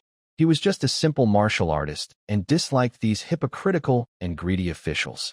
After reporting, he left immediately. Ma Ji watched his figure disappear, then touched the silver in his pocket. The fatigue from the journey had vanished, because in this world, only silver could make everyone happy. That night passed quietly, and morning came quickly. Lin Yun went to the workshop, feeling happy as he looked at the finished perfumes.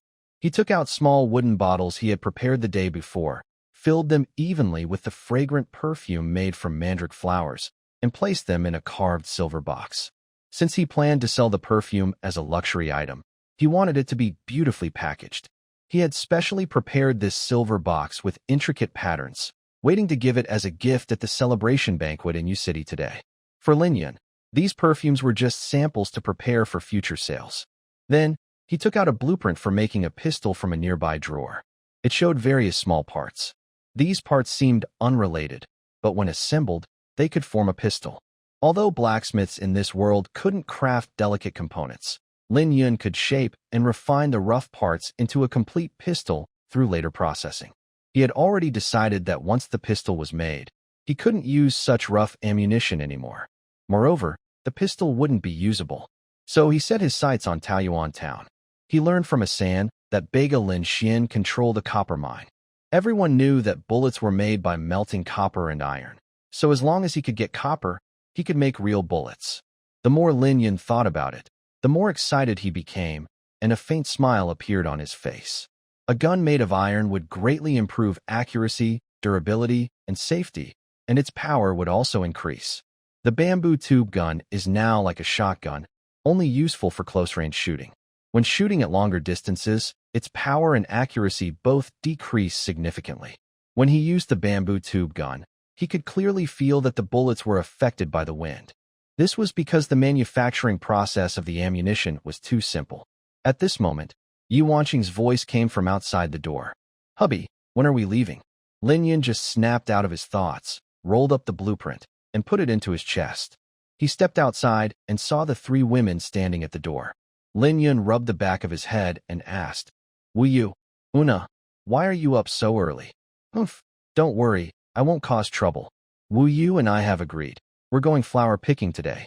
I want to find a flower with the best scent." Lin Yun's forehead twitched with 3 black lines. "Aren't you fond of sword dancing and martial arts? Why are you suddenly so interested in girl stuff? What are you talking about? I'm a woman. Besides, who says that liking sword dancing means I can't like perfume? I want to find a unique flower and make a special perfume. When you smell it, you'll know I've arrived." Una spoke excitedly, her beautiful eyes shining brightly. Lin Yun rolled his eyes and turned to leave. "Just keep dreaming." Yi Wanqing immediately followed. Then, Lin Yun, Yi Wanqing, and Zheng Yoli rode quickly toward Yuqing. On the way, Yi Wanqing asked, "Hubby, I hope this so-called welcoming banquet doesn't turn into a trap. I feel a bit uneasy."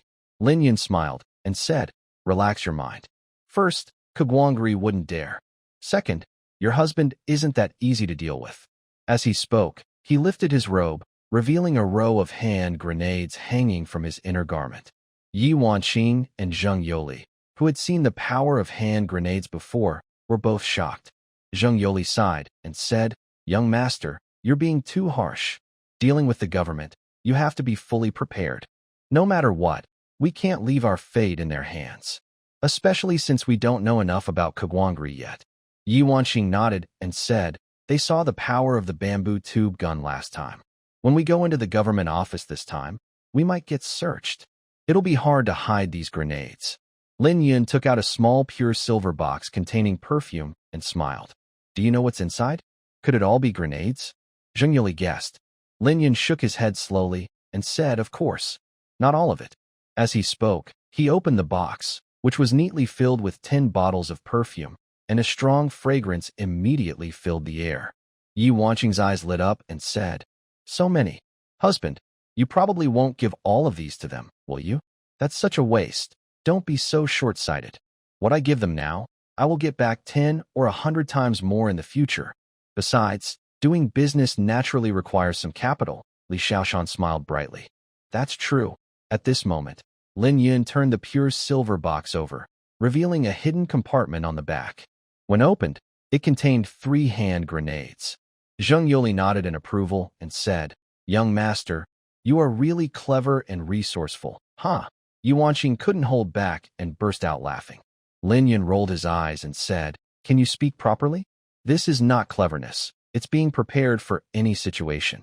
"Hee, I am just a humble servant. Please don't mind," Zheng Yoli said awkwardly. He didn't think he was wrong in his description, just that he spoke honestly in a moment of urgency. Both Lin Yun and Yi Wanqing had long since experienced his cunning nature. It was almost certain that the weapons in his hands were dangerous, and anyone who provoked him would be very unlucky. After about an hour, the 3 finally arrived at a fork near Yu City, 10 miles away. The other path was the only way to Taoyuan town. They could hear the sound of hooves, and amidst the thick smoke, a few people appeared. Just as they crossed paths with Lin Yun and his companions, Lin Yun looked carefully and recognized that among the group was the 8th brother, Lin Xian. Lin Xian also looked over and briefly made eye contact with Lin Yun. The 2 brothers both showed a slight smile. However, the meaning of their smiles was very different. Lin Yun's was a mocking smile, while Lin Xian's was full of challenge. Although he had lost twice in Lin Yun's hands, and was even scolded harshly by Qiu Yi over the last incident, he hated Lin Yun with a passion. Especially now, when he learned that the governor was hosting a celebration for Lin Yun, he was furious. He had suffered heavy losses, was scolded, and gained nothing, while this had only elevated his younger brother, whom he once looked down on. Lin Yun played with a smile and said, "Oh, isn't that the 8th brother? What a coincidence." Zheng Yoli and Yi Wanqing looked cold and indifferent. Especially Zheng Yoli, who had one hand in his waistband, ready to draw his gun if the other person made any move. Lin Xian also noticed Zheng Yoli's action. Having lost twice, he naturally knew Lin Yun had a powerful weapon in his hands. He sneered and said, "Yeah, wow, what a coincidence." But this time, the 14th brother really made a big splash. Being recognized by the Minister of Justice makes me, the 8th brother, quite jealous. "You're joking, 8th brother. You are now an officer in Yu City's government, part of the official system. I'm still struggling in remote, tough places. I can't compare myself to you." "Humph. Enough, 14th brother. Since we've met today, I won't beat around the bush. You must already know I sent the assassin last time. But I'm really curious. How could your fire weapon, which killed the flower leopard, have killed over 20 of my guards?" Lin Yun pretended to be naive, glaring and asking, "What fire weapon? I don't understand what 8th brother is talking about." "14th brother, you think pretending to be naive can fool me? Let me tell you the truth. What happened last time isn't over. When the elders from the Lin family come to collect taxes, I will report this. Just wait and see." Actually, once the Lin family placed their illegitimate children below them, it was like leaving them to fend for themselves. Even if they fought and died, the Lin family wouldn't interfere. But if something special happened, the Lin family would definitely step in. Like if they found out about the mysterious fire weapon in Lin Yun's possession, they would send people to investigate. Lin Yun's smile faded from his face. "All right, let's see what happens. But, 8th brother, you'd better keep your eyes open even when you sleep. Be careful. You might never wake up again." With that, Lin Yun swung his whip forcefully, and the black horse suddenly sped up. Yi Wanqing and Zheng Yoli immediately followed, especially Zheng Yoli, who sneered at Lin Xian with a challenge. Lin Xian's face turned dark with anger, and he could only watch helplessly. After 2 failures, he no longer dared to provoke Lin Yun. Especially after learning that Lin Yun had gained the recognition of the Minister of Justice, he dared not act rashly. But he was vengeful by nature. Even if Yu City couldn't help him, he would try to use the Lin family's connections. 14th brother, this is your own fault, Lin Xian muttered to himself. At that moment, his subordinate whispered, Master, Lin Yun has already made it clear. Maybe we shouldn't go to the banquet today. What if there's danger? Lin Xian glared at him and shouted, If you're scared, get lost. I'd rather be beaten to death than be scared to death. Drive? He then sped up to catch up. Meanwhile, Yu Wanqing asked, Husband, are you planning to confront Lin Xian openly? Lin Yun chuckled playfully. Not exactly. I was just warning him. The best strategy is to attack the mind. Kill with words. I want to scare him first so he feels anxious and panicked. Once he loses his composure, that will be the moment I need to strike. Lin Yun clearly understands that to defeat someone, you must first conquer their mind. He can clearly feel that his opponent, the 8th brother, has already started to fear him. These 2 killings have definitely caused Lin Xian heavy losses and greatly lowered his status in the Qiujia father and son's eyes. If he casually stirs up more trouble, he can easily ruin Lin Xian completely. The copper mine in Taoyuan town will become his death omen, because a common man with a treasure is a crime waiting to happen. Qiu Guangri absolutely cannot tolerate his subordinates secretly hiding a copper mine.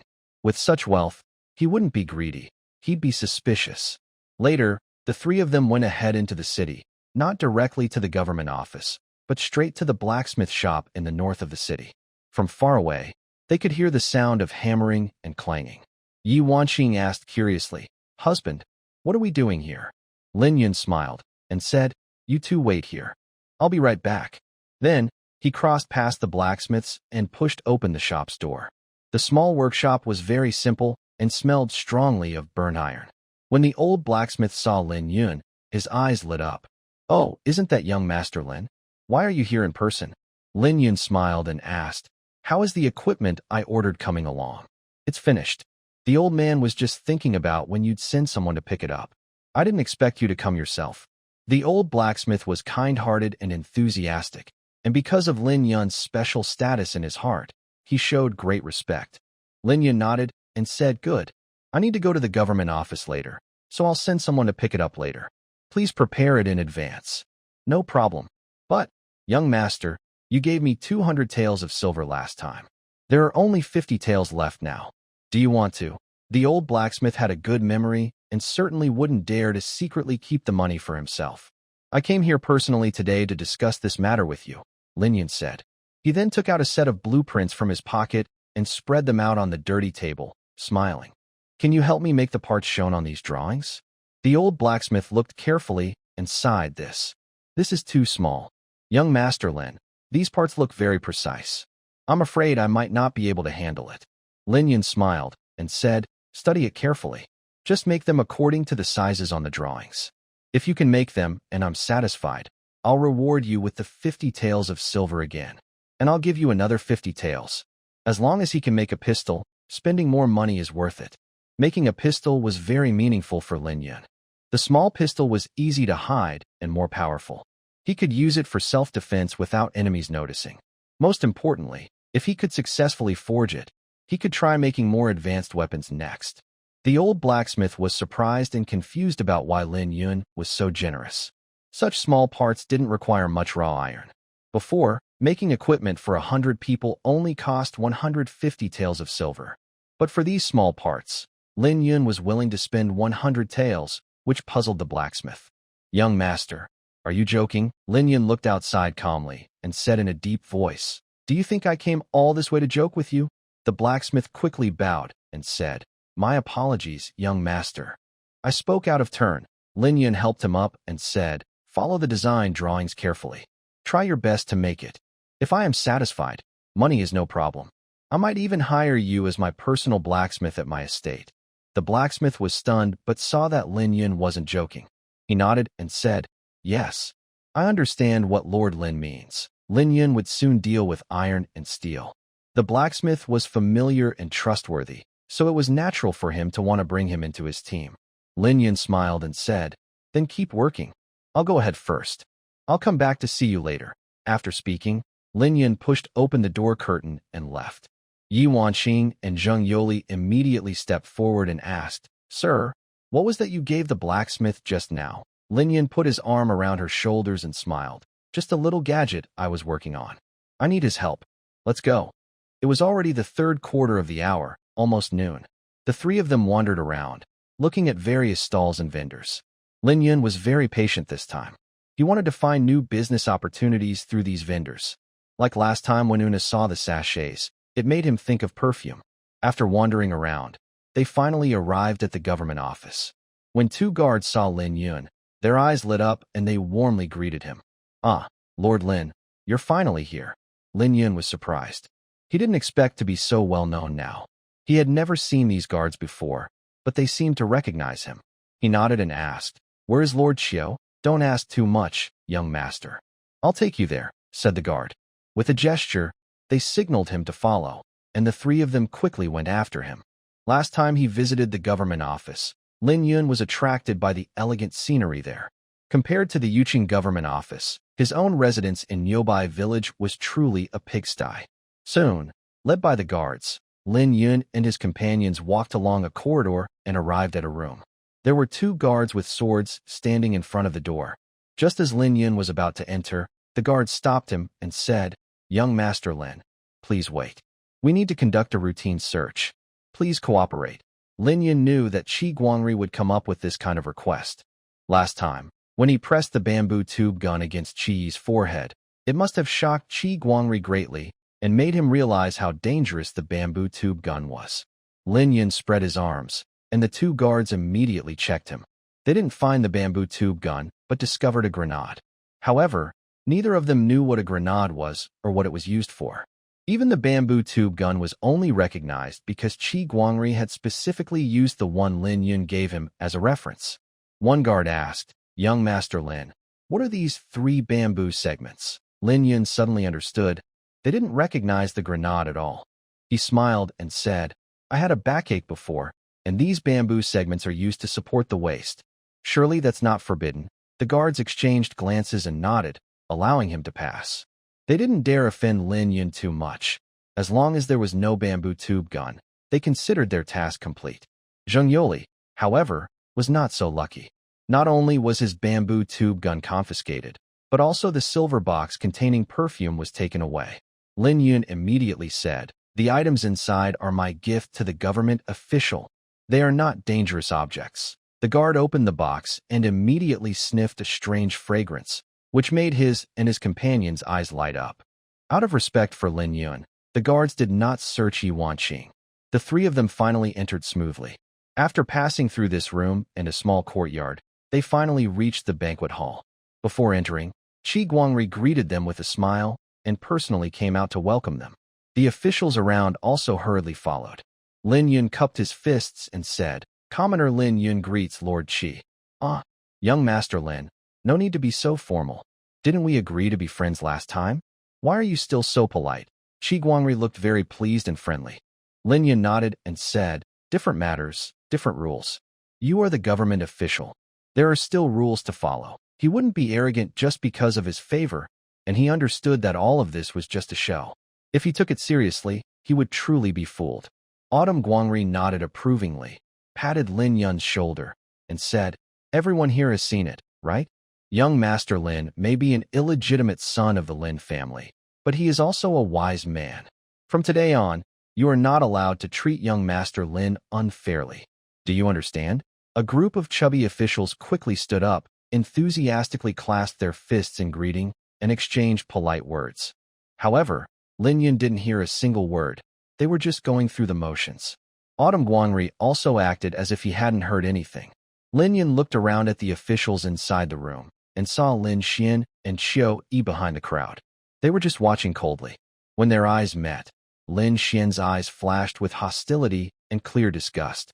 Xiao Yi, on the other hand, nodded politely to Lin Yun without showing any emotion. Lin Yun had long suspected that the killers who went to Niu Bei village last time were connected to Chiu Yi. But since Chiu Yi didn't want to cause trouble, Lin Yun didn't bother to argue with him. At this moment, Autumn Guangri looked at Yi Wanqing behind Lin Yun and asked, "Young Master Lin, this young lady came with you last time. I haven't had a chance to meet her yet." Lin Yun immediately introduced, "This is my second wife, Yi Wanqing." Autumn Guangri frowned slightly, but quickly relaxed. The other officials, upon hearing the name, also looked surprised. "Yi Wanqing? That name sounds so familiar." Autumn Guangri pretended not to know.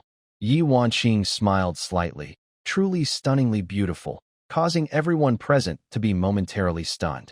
Most of the people here were corrupt officials with two main hobbies, greed and lust. But in this kind of setting, they all pretended to be upright and proper. Yi Wanqing was unafraid and said clearly, "It's normal for colleagues to recognize my daughter. I used to be a strategist at the State Scholars Institute. I was caught by the Lin family after committing treason.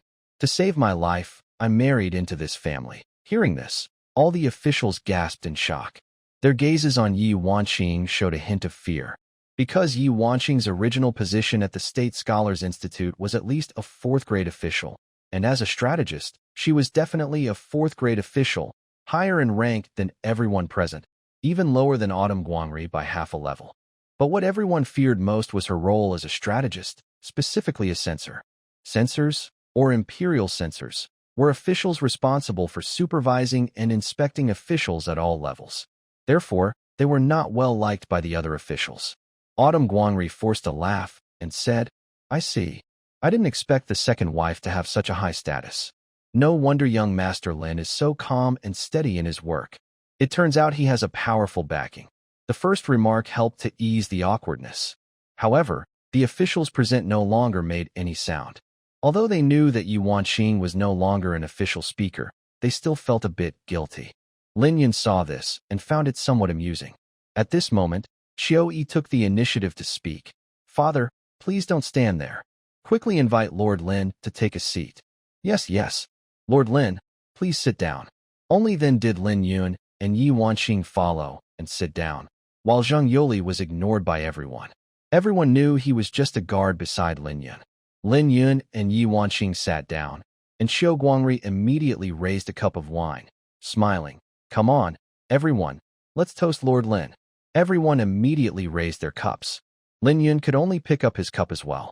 He knew in his heart that the more polite Xiu Guangri was to him, the more he had hidden plans. But he couldn't embarrass Xiu Guangri, so Lin Yun drank it all in one go. Xiu Guangri continued, "Lord Lin, could you tell me how you defeated those assassins that night? Let everyone see your skill." Lin Yun knew he would be asked this, so he exchanged a glance with Yi Wanqing and smiled. "Lord Xiu, you may not know, but my third wife is a warrior from the barbarian tribes, with great strength. Not to mention a group of rabble. Even the elite of the Lin family have fallen before her." Everyone was shocked internally and praised him. But Xiu Guangri was clearly not satisfied with this answer. "Oh, I heard that there was thunder rumbling all night at Niu Bei village that night." Lin Yun slightly raised an eyebrow, suddenly understanding. He realized that Xiu Guangri must have investigated him, which made Lin Yun feel a bit displeased. "All I said is true. If Lord Xiu doesn't believe it, there's nothing I can do." Lin Yun's words again caused the banquet to fall into an awkward silence. The officials looked at each other but dared not speak. Everyone knew Lin Yun was not someone to be messed with and didn't want to offend him. Xiu Guangri was not angry. He simply lowered his head to pour wine, a faint smile always on his lips. Seeing this, Lin Xian knew his chance had come. He forcefully pounded the table and shouted, "Fourth brother, you are too rude. How dare you treat the prefect like this?" Lin Yun shot him a glance and said, "Eighth brother, you're overstepping. Have you been too comfortable in Taoyuan town? You." Lin Xian was publicly put in his place, feeling quite angry and a bit unaccustomed to Lin Yun's assertiveness. The officials also sighed secretly. They had heard that the new lord of Niu Bei village was eccentric, but they didn't expect him to be so temperamental. Lin Yun continued, "And when I talk with Lord Xiu, when is it your turn to interrupt, little servant?" Lin Xian suddenly stood up and said, "Lin Yun, no matter what, I am your real brother.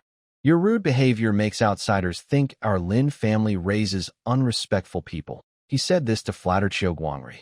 Lin Yun knew this well, but he also understood that Qiu Guangri wouldn't appreciate it. He sneered and cupped his fists toward Qiu Guangri, saying, "My eighth brother is spoiled in the Lin family. Please don't mind, Lord Qiu." With this, he completely changed his stance, making Lin Xian roll his eyes in anger. Although Qiu Guangri had been watching the scene, he now saw clearly that Lin Xian was truly not as good as Lin Yun. He then personally poured a glass of wine for Lin Yun and said, "Young Master Lin, no need to be polite. Come, let's drink." Lin Yun and Qiu Guangri clinked their glasses again. It was as if the earlier unpleasantness never happened. Instead, Lin Xian looked like a clown, making him feel embarrassed and blush. Lin Xian also understood that staying longer would only make him look worse, so he cupped his fists and said, "Lord Qiu, I am feeling unwell, so I will take my leave now." Qiu Guangri nodded with a smile and said, "Here, take him away to rest first." "Yes, father." Qiu Yi then stood up and helped Lin Xian away.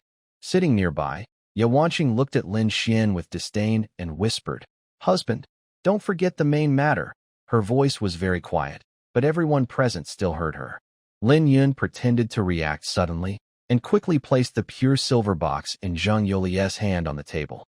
The officials looked curious, wondering what Lin Yun was up to. Although they didn't know what was inside, the silver-inlaid box suggested it was something very valuable. Qiu Guangri asked, "Young Master Lin, what do you mean?" Lin Yun smiled and said, "Since the Lord is holding a celebration banquet, I, a humble person, naturally can't come empty-handed." He then opened the box, and a refreshing, enchanting fragrance immediately filled the air. The official's eyes brightened. Even Qiu Guangri looked surprised. Lin Yun casually took a small wooden bottle and explained, "Sir, inside is a little thing I made, called perfume. I used mandrake flowers unique to Niubei village to make it. The scent is 100 times more fragrant than a sachet. Long-term use can refresh the mind, help sleep, and improve sleep problems." He opened the bottle, and the aroma quickly spread throughout the banquet hall. Qiu Guangri immediately took it, brought it to his nose, and sniffed, praising, "Young Master Lin, you truly have extraordinary talent.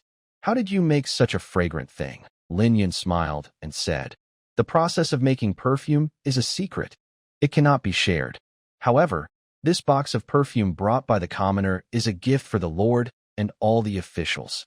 Everyone can give it to the women at home." This was the real reason he agreed to attend the banquet. If it was just for a meal far away, Lin Yun wouldn't be interested at all. He immediately took out small bottles from the box and handed them to all the officials present. Everyone was surprised and pleased to hold the perfume bottles. Because the packaging was already impressive and combined with the strange scent, everyone believed it was a priceless treasure. "Thank you, young Master Lin." "Yes. My wife was just saying a few days ago she wanted to buy sachets in Yanjing City. This perfume is so perfect for that." The officials praised him one after another, all agreeing happily. Gradually, Qiu Guangri also began to analyze the scent, and his smile froze completely. The banquet quickly ended. The officials, full and satisfied, started chatting casually. At this moment, Qiu Guangri stood up and said, "Lin Yun, come with me." He got up and left immediately. Lin Yun exchanged a glance with Yuan and Zheng Yoli, then followed him inside. In the living room, Qiu Guangri sat directly in the main seat. He hadn't drunk much wine and was quite sober, teasing, "Lin Yun, you really made a good deal. Using my connections to promote your reputation." Lin Yun knew he would think that way. He stepped forward voluntarily and sat beside Qiu Guangri, smiling. "Sir, don't be angry yet. I did have some crooked ideas this time, but since I dared to do it in front of you, I won't let you suffer any loss." Qiu Guangri raised an eyebrow and said, "Go on. As the saying goes, people die for wealth, birds die for food. I, Lin Yun, though just a small lord from Niubei village, don't want to stay poor. So I made this perfume to open up sales and earn some money in Yuqing. If you're willing to help, you'll surely get a good return." Lin Yun had already prepared his words. Knowing how greedy Qiu Guangri was, he believed he wouldn't refuse. Qiu Guangri showed a meaningful smile and said, "I see. I knew you weren't simple. Turns out, it's all for money." Lin Yun awkwardly smiled and poured him some tea. "So, What do you mean, sir? Qi Guangri nodded and said, Good. Any business that makes money is good. But, are you sure this thing can make money? As he spoke, he played with the perfume bottle in his hand, and his sweaty palm caused a strange fragrance to spread, filling Qi Guangri's hand with a faint scent. Of course, it's certain. As long as the adults are willing to help, making money is inevitable. We will split the profits 60-40. He thought clearly. Autumn Bright Day would definitely not agree to a 50-50 split. A 60-40 split might be possible, but his own mind favored a 70-30 split. Sure enough, Autumn Bright Day picked up his teacup and took a light sip, saying, Since I am helping you, then the split will be 70-30. Lin Yun pretended to be unhappy and slightly frowned. Autumn Bright Day immediately added, Lin Yun, although this perfume is your invention and you need to produce it, without my approval, even if you give it away for free, no one will dare to take it. So, getting 30% is already a lot for you. Lin Yun smiled bitterly and said, Your lordship is right. I was short-sighted. All right, then it's settled. I will give you a storefront in Yuqing. Once you're ready, you can start selling tomorrow. Lin Yun immediately shook his head and said, Your lordship, I think there's a misunderstanding. Huh? What misunderstanding?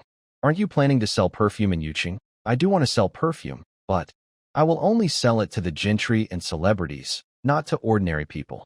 Lin Yun took a sip of tea to soothe his throat. Autumn Bright Day immediately sat up straight, as if re-evaluating Lin Yun, and asked, Are you sure you're only selling perfume? Lin Yun opened his mouth, but anyone could tell he had ulterior motives, especially since he was targeting wealthy elites. Yes, my perfume isn't a particularly amazing invention, but it's not something ordinary people can afford. Also, only by dealing with the rich can I make more money. Don't you agree, Lord? Lin Yun played dumb and looked confused, which was quite impressive. Autumn Bright Day stared at him for a long time and finally nodded, saying, All right, it's a deal. Lin Yun stood up, clasped his fists in a bow, and said, Thank you very much, sir. It's getting late. I'll take my leave now. Young Master Lin, why are you in such a hurry? It's not that late. Why not wait until tomorrow? You can stay and chat with me tonight. Lin Yun shook his head and said, Maybe another day? Once we make money, I will definitely spend more time with you. All right. Then that's settled. Autumn Bright Day could only stand up to see him off. Late at night, Autumn Bright Day was reading in his study when there was a knock on the door. Come in. Autumn then stepped inside. Father, such a late hour. Why aren't you resting? Autumn Bright Day continued reading his book, paying no attention to his son. Autumn asked, Father, Lin Yun was so arrogant during the day. Aren't you angry at all? Why should I be angry? This Lin Yun seems arrogant, but he actually knows his limits. Also, what happened between me and him? You shouldn't ask too much about it. Just go ahead. Qiu Guangri didn't plan to say much to his son. Qiu Yi clenched his teeth, took out a silver note from his pocket, and placed it on the table. Father, this is 500 taels of silver sent by Lin Xian. He hopes. Before Qiu Yi finished speaking, Qiu Guangri interrupted forcefully, saying, Take it away. From now on, you are not allowed to accept his silver. Also, return the 500 taels he sent before. You don't need to hold the position of the deputy officer anymore. Since he is the lord of Taoyuan town, he should just focus on being that. Qiu Yi was shocked and asked, Father, did Lin Yun say something to you? Why did you suddenly change your mind? Qiu Guangri had long been unhappy with this son. He suddenly stood up and said, Why? Just because I am your father, or because I am the governor of Yuqing? Is that enough? It's clear that Lin Xian is useless. Our Yuqing government can't tolerate such a person. I advise you to stay away from people like him in the future. Spend more time with Lin Yun. It will be very good for you. Qiu Guangri's anger scared Qiu Yi badly. He really couldn't understand what Lin Yun had told his father to make him change his attitude so suddenly. Yes, I understand, sir. I will leave now. After speaking, he bowed and turned to leave. Qiu Guangri was very clever. In his mind, Lin Yun and Lin Xian had long been compared. He knew very well who could bring him greater benefits. Moreover, Lin Xian's performance at the banquet today also made him very unhappy. In official circles, respect and hierarchy are very important. He considered Lin Yun a friend, but Lin Xian couldn't see that and even argued with Lin Yun, showing no respect. Qiu Guangri couldn't tolerate that. Meanwhile, Chiu Yi left the government office and went to a restaurant. As soon as he entered, he saw Lin Xian anxiously waiting. Lin Xian immediately stood up to greet him and asked, "Young master, has the master accepted it?" Chiu Yi had thought a lot on the way here, especially about his father's last warning. He kept it in mind. So, his attitude toward Lin Xian became colder. He directly threw 1,000 taels of silver on the table. He said in a serious tone, "My father didn't take your silver, but he returned the 500 taels to you. From now on, you are not allowed to enter Yuqing again. Otherwise, there will be no mercy." Lin Xian was shocked and trembling with fear. He asked, "Young Master Chiu, what is going on? Why did the master suddenly do this? Did Lin Yun say something bad about me?" Chiu Yi teased, "I don't know if he said anything bad or not. My father didn't say anything either. But, to be honest, based on your performance at the banquet today, you are not even close to Lin Yun. Finally, considering that you have helped me before, I'll give you a piece of advice. Don't go provoking Lin Yun again. Otherwise, don't say I didn't warn you." After speaking, Chiu Yi turned to leave. Lin Xian was so angry he was about to explode and shouted, "Young Master Chiu, I've been like a dog, doing whatever you ask. Now you want to kick me away?" Chiu Yi suddenly stopped, sneering, "Yes. In my eyes, you're just a dog. You've got your position pretty clear. You have half an hour to leave U City now. Otherwise, humph." Chiu Yi walked away. Lin Xian sat back in his chair, feeling defeated. He drank the white wine from the jar in one gulp, then knocked over the dishes on the table, causing the diners around to whisper secretly, too afraid to speak out. Later, Lin Xian could only leave in shame. "Lin Yun, you better watch out. This isn't over." Lin Yun and the others left U City. This time, Zheng Yoli was alone, driving a carriage with 100 sets of equipment inside, quietly following behind.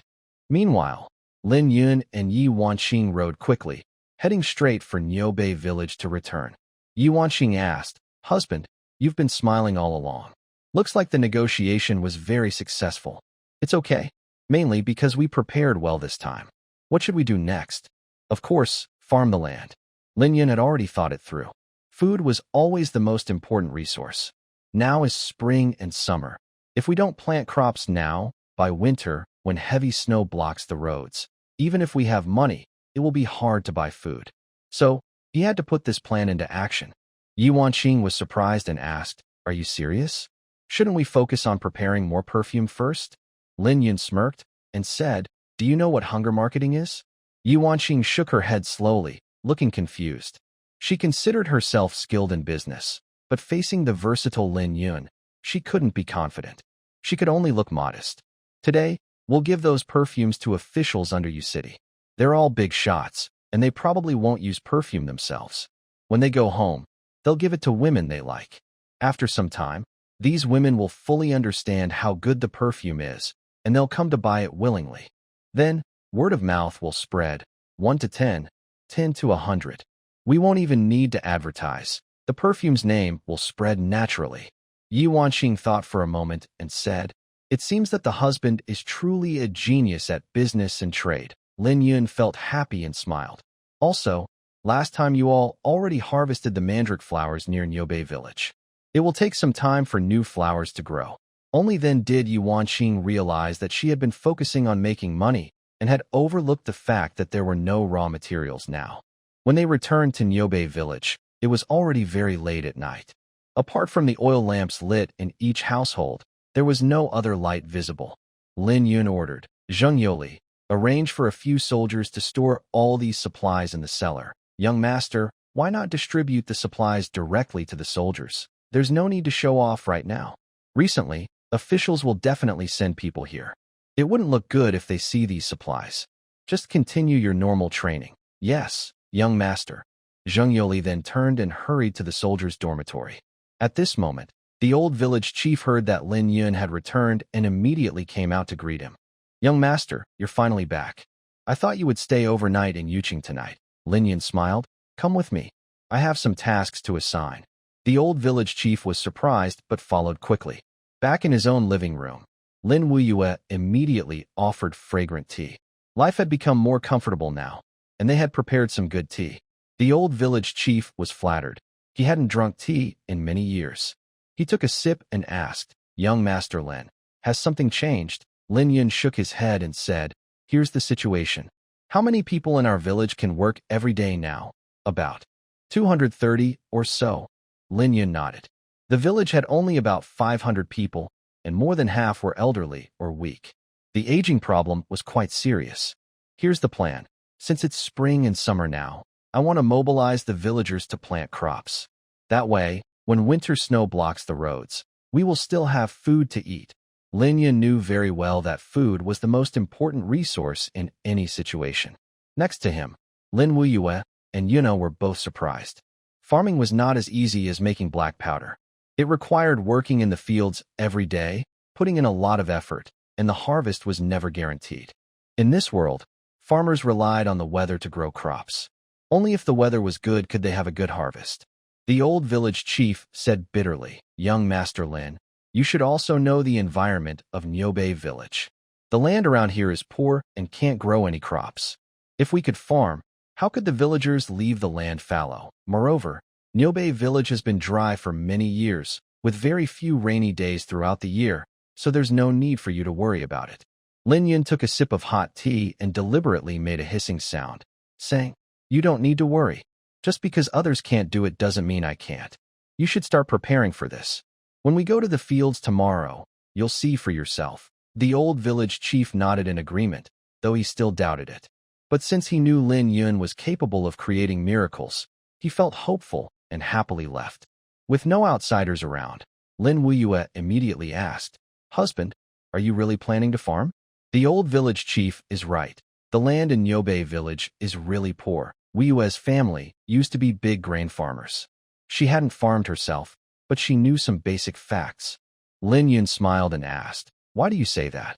"Well, first, the land is very dry, like clumpy sand, and it has a strange smell. No grass grows there, so how can crops be planted? The only plants that survive are some drought-resistant flowers like mandrake." Wuyue finally spoke about something she knew well, explaining clearly. Even Yi Wanqing and Wu Na nodded frequently. Of course, neither of them truly understood. Yi Wanqing used to serve as an official in the court and had no experience with farming, and she believed farming depended on the weather. Wu Na, living in the southern barbarian lands, relied on herding and definitely didn't farm. Lin Yun nodded and said, "You're right. The dry land shows it can't hold water well, and with so few rainy days, it's hard to grow crops. The strange smell is because Nyobe village is naturally saline alkali land. But these problems are not impossible to solve." The three women looked excited. Yi Wanqing asked happily, "Husband, it sounds like you already have a plan to fix this." "Of course. If I couldn't solve it, why would I mention planting crops?" Lin Yun looked mysterious, as if hiding a secret, which made the three women even more curious. "Husband is so amazing. It seems that with you, no problem is too big," Wu Na said sincerely, sharing the same hope as Wuyue and Yi Wanqing. "Have you ever heard the saying? As long as your mind stays positive, you'll always find a way." The three women rolled their eyes at Lin Yun's words, dismissing them. To them, planting crops on such extremely poor land in Nyobe village was impossible. Later, Lin Yun went back to his workshop. Yi Wanqing cleared her throat softly, her face slightly red, and said, "Sister Wuyue? Tonight, could you let my husband be with me?" Lin Wuyue was first surprised, then quickly covered her mouth to hide her smile, saying, "Wanqing, you wouldn't be?" Yi Wanqing blushed shyly and said, "I am now my husband's wife, but it's only in name. So I want to." "All right, I understand. But you need to talk to your husband first." Lin Wuyue smiled playfully, knowing women well as someone experienced. At that moment, Una quickly patted the table and said, Hey, why don't you two ask for my opinion?" Lin Wuyue pouted and said, "You're the third sister, so you naturally go last." Yi Wanqing blushed and said, "Maybe.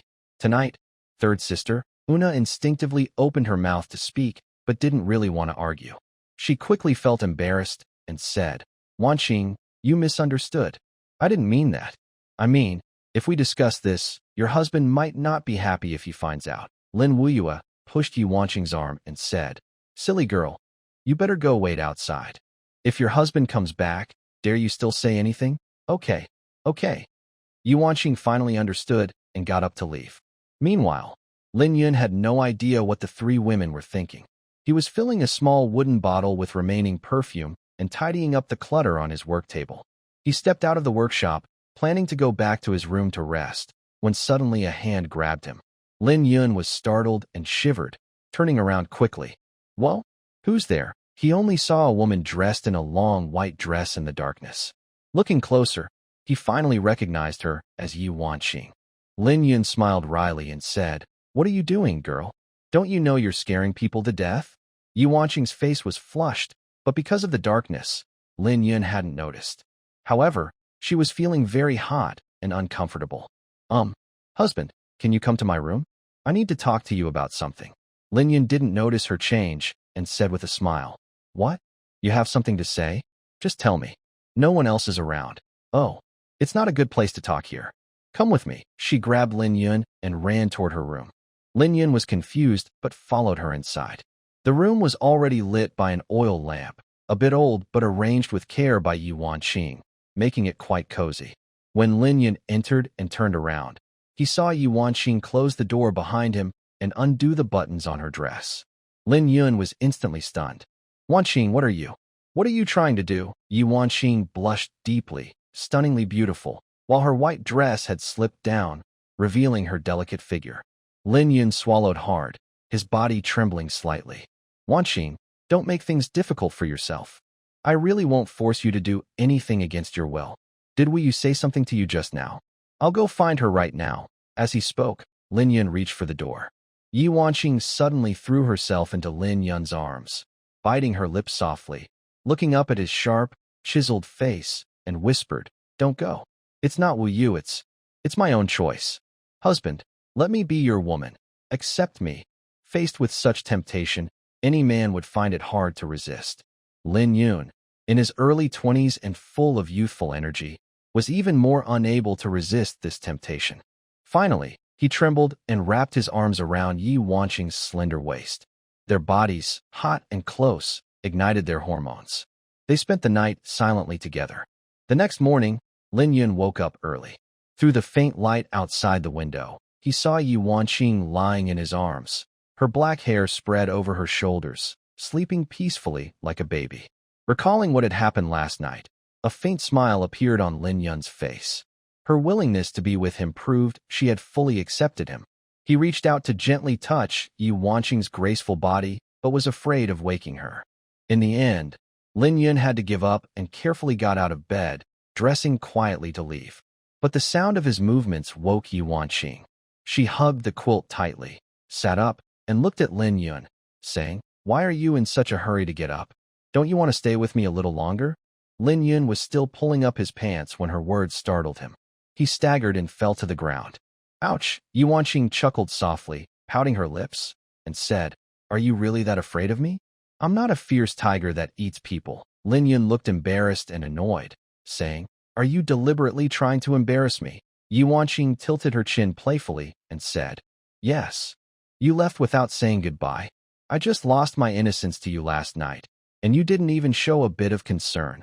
The more she spoke, the angrier she became, her small mouth almost pouting to the sky.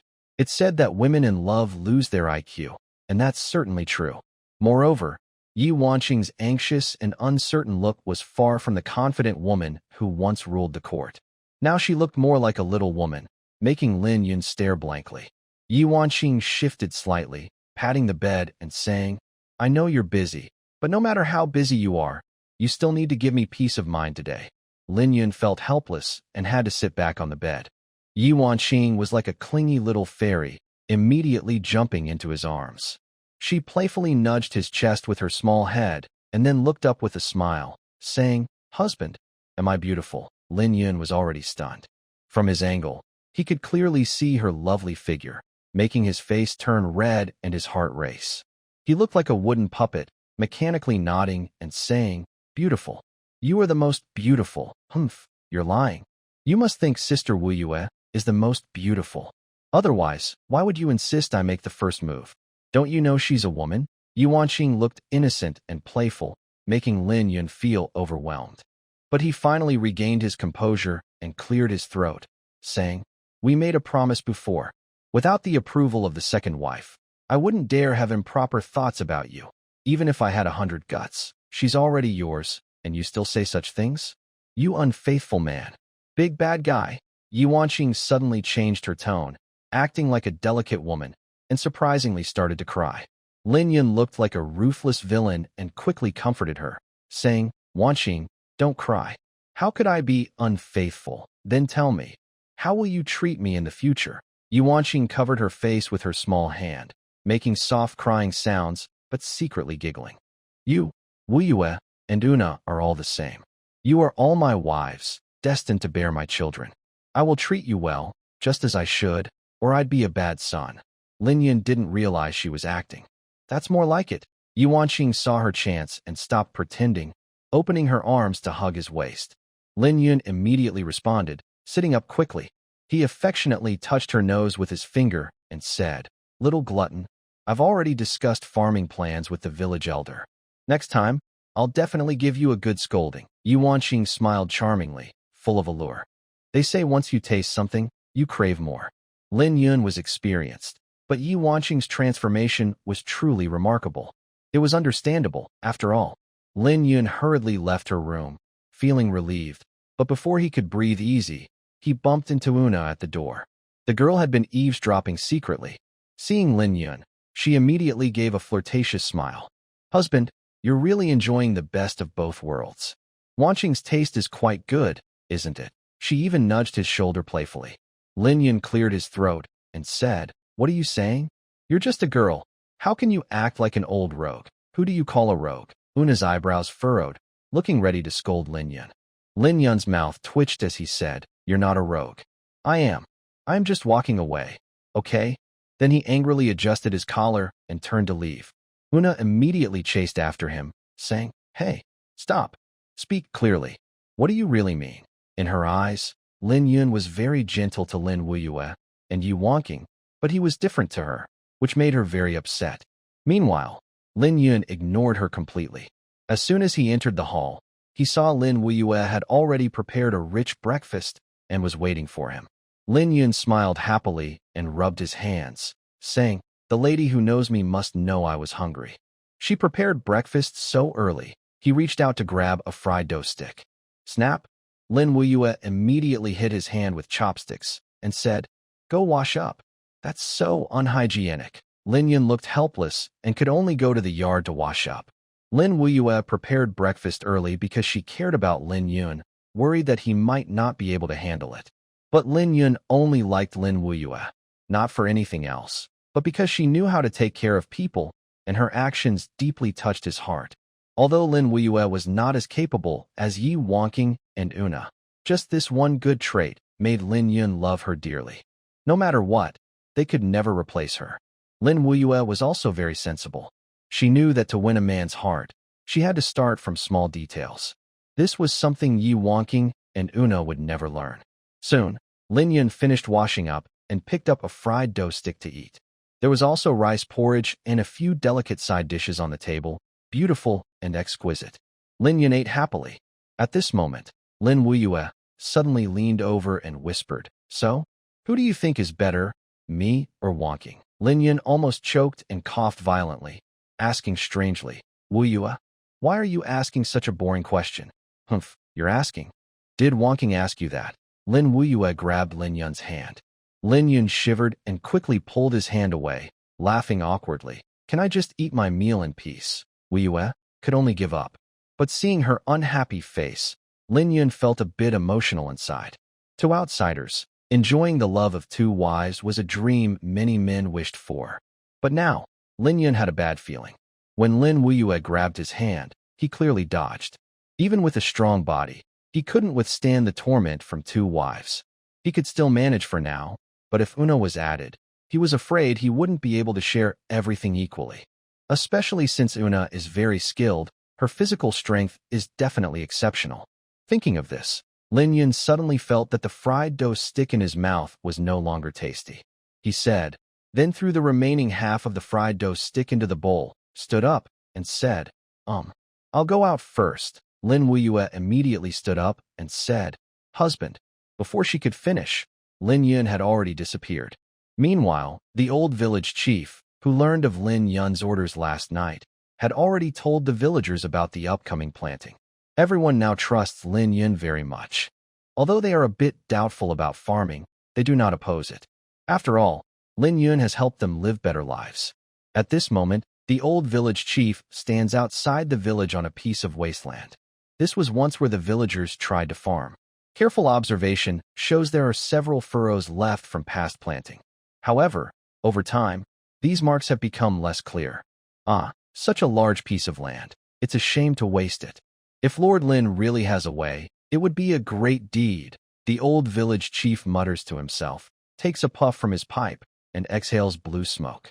Unbeknownst to him, Lin Yun had already come up behind him and said in a serious tone, "You don't need to worry. I brought this up voluntarily, so I definitely have a solution." The old village chief was startled and quickly turned around to look. Lin Yun looked at the land beneath his feet. The moisture had severely dried out, and walking on it felt like stepping on hot ashes, very loose. In the eyes of people from this world, this land is indeed poor. But Lin Yun is a traveler with a university major in geology. He is an expert in land research. "Young Master Lin, are you thinking of using lake water to irrigate? We've tried that before, and it doesn't work." Lin Yun squatted down, picked up a handful of soil, and as the breeze blew, dust flew everywhere. "Of course, we can't just irrigate directly. This land has lost its vitality. No matter how much water we pour, it won't help. It will just sink underground. So what should we do?" "This is the only way." The old village chief looked worried. Lin Yun smiled slightly and said, "Who says it's the only way? You should gather 10 villagers and bring farming tools." The old village chief didn't understand but nodded and did as told. Soon, more than 10 villagers came carrying shovels on their shoulders. "Young Master Lin, everyone is here." Lin Yun nodded and said loudly, "Dear villagers, Nyobai village has been unable to escape poverty and cannot even eat its own crops because the land is poor. Since Lin Yun came, I will definitely not ignore him. I know everyone is doubting, so I don't want to explain too much. As long as everyone still believes in me, follow my orders. Now, remove the soil from this land, about 1 foot deep. It's hard work, but for the future of Nyobai village, everyone should endure a little hardship. Young Master Lin, no need to explain. We believe in you." "That's right. You've done so much for our Nyobai village, all for everyone's good." "Exactly. Even though we haven't gone to school, we can tell what's right and wrong." Everyone was talking excitedly, which made Lin Yun feel warm inside. All his efforts recently hadn't been in vain. "All right, let's start now. I thank everyone here." Lin Yun bowed deeply. The villagers immediately got to work digging eagerly. The villagers no longer looked pale and weak like before. Now that they are living better and eating well, they have more strength to work. At this moment, the old village chief asked, "Young Master Lin, we've tried plowing the land before." "Oh, you're doubting again. You only plowed the land simply back then. This time, I want to remove all these soils." "Remove them?" The old village chief looked stunned. Lin Yun nodded and smiled yes. "Keeping this land is pointless. It has completely lost its value. So, I plan to turn this wasteland over again." About an hour later, a large pit was dug in each acre of land.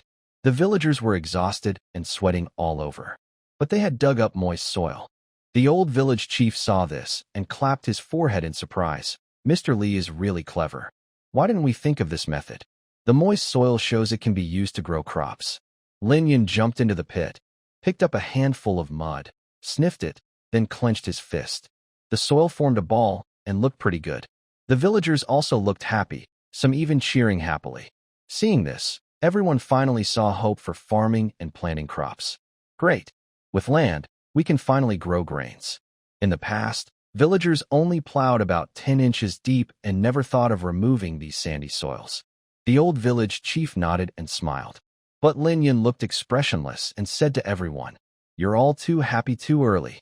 Finding moist soil only proves this land still has hope, but using it to grow crops is still unlikely." Lin Yun splashed a bucket of cold water, leaving everyone very confused.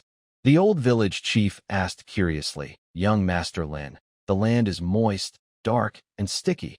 Perfect for farming." Lin Yun helplessly shook his head and held some dirt in front of him, saying, "Smell this and tell me what it is." The old village chief leaned in to sniff, frowned, and said, "It smells like rotten eggs. This, this is the same smell as on Nyo Bay Mountain." Lin Yun nodded and smiled, saying, "Now you understand. We're not outsiders anymore. You should know I make black powder, and one of the ingredients is the sand from Nyo Bay Mountain. This soil is called sulfur soil. It's very alkaline, and no crops can grow in it." Although everyone didn't understand everything clearly, they realized farming was impossible now and looked disappointed. The old village chief sighed and said, "Young Master Lin, didn't you say you had a way?" "Yes. I only said we can't farm now, but I didn't say we never will. Digging this land is for an experiment.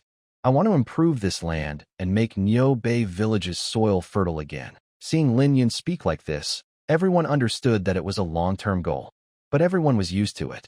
Since arriving in Nyo Bay Village, Lin Yun had done many things, big and small. Then Lin Yun said, "Old village chief, I need your help with something." "Young Master Lin, just tell me what to do. Help me find rotten fruits, grains, or other plants, any amount. You can even go to neighboring villages to collect them. I need a lot. If you need money, just tell Madam." The villagers looked at each other, unsure what Lin Yun was planning. But with past successes, the old village chief didn't ask more and agreed immediately. "No problem. Young Master Lin, you can count on me." Lin Yun nodded and turned to leave. At the village entrance, some villagers were still watching him. Everyone had heard that Lin Yun planned to grow crops in Nyo Bay Village. When he returned, they quickly made way. Lin Yun exchanged greetings with everyone before returning to his house. At that moment, Yi Wanqing and Lin Wuyue were chatting together, while Yuna was practicing spear and stick moves in the yard, seeming to vent her frustration. Her stick was striking fiercely, making a loud noise. When she saw Lin Yun come back, she leapt up, her legs on the wall, and with a powerful strike, she charged at Lin Yun. Lin Yun was startled as soon as he entered the room, shrinking back and accidentally hitting his head on the door latch. "Ouch, that hurts so much." Lin Yun covered his head and squatted on the ground. Seeing this, Lin Wuyue and Yi Wanqing quickly stepped forward to check on him. Una, the one who caused the accident, looked embarrassed.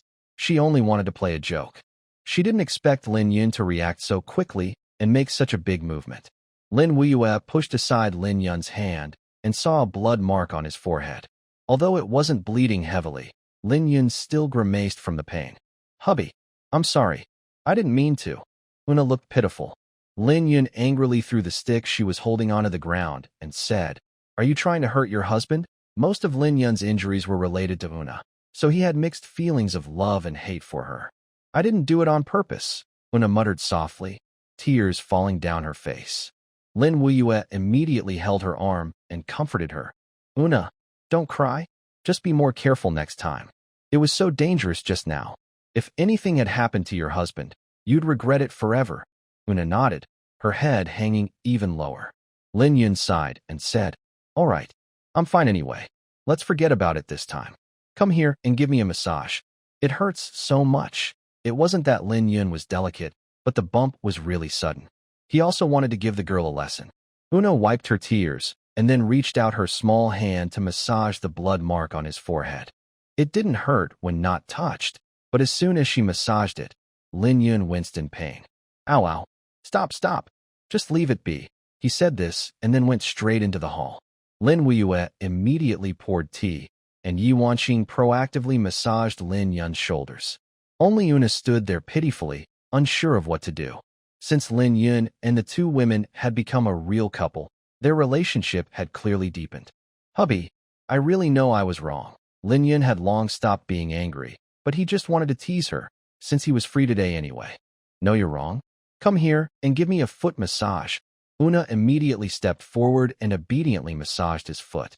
"Switch to the other side," Lin Yun ordered, enjoying it immensely. The three women used to be quite rebellious, especially Yi Wanqing and Una, who were definitely not easy to deal with. But now, they were completely obedient under his control. Thinking about this, Lin Yun felt proud inside. Una was massaging his foot when she suddenly saw Lin Yun smirking and got angry. She punched his thigh hard. "Ouch!" Lin Yun yelped and suddenly sat upright. This startled Yi Wanqing and Lin Wuyue. Una stood up, annoyed, and said, "No more hitting." Lin Yun also stood up and smiled. What? I'm not even angry, and you're already giving up? Exactly. I can't take it anymore. Una felt wronged inside, thinking about who she used to be and how much she had changed. Lin Yun stepped forward and said, What's wrong? Tell me.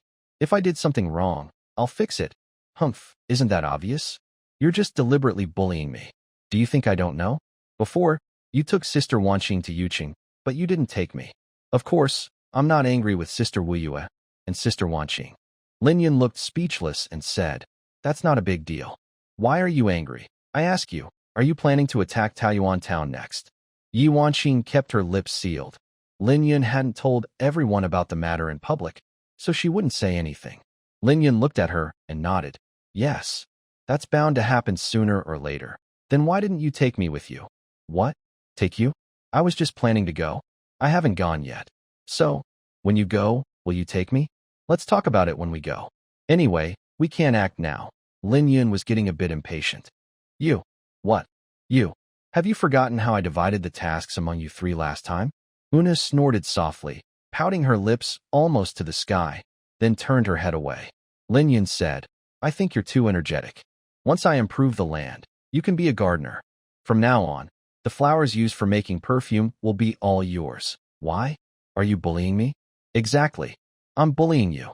Who asked you to be so unreasonable? Seeing Lin Yun and Una still arguing, Lin Wuyue couldn't stand it anymore and asked, Husband, what's going on with the land improvement you mentioned earlier? Didn't you go see the land? What's the situation? The land at nearby village isn't as bad as I thought. I've already arranged everything. The old village chief will prepare what I need. Just wait and see. Hearing this, Lin Yun became happy again. At noon, the old village chief finally collected the rotten fruits, grains, and decayed leaves from nearby villages. They brought back 3 full wagons.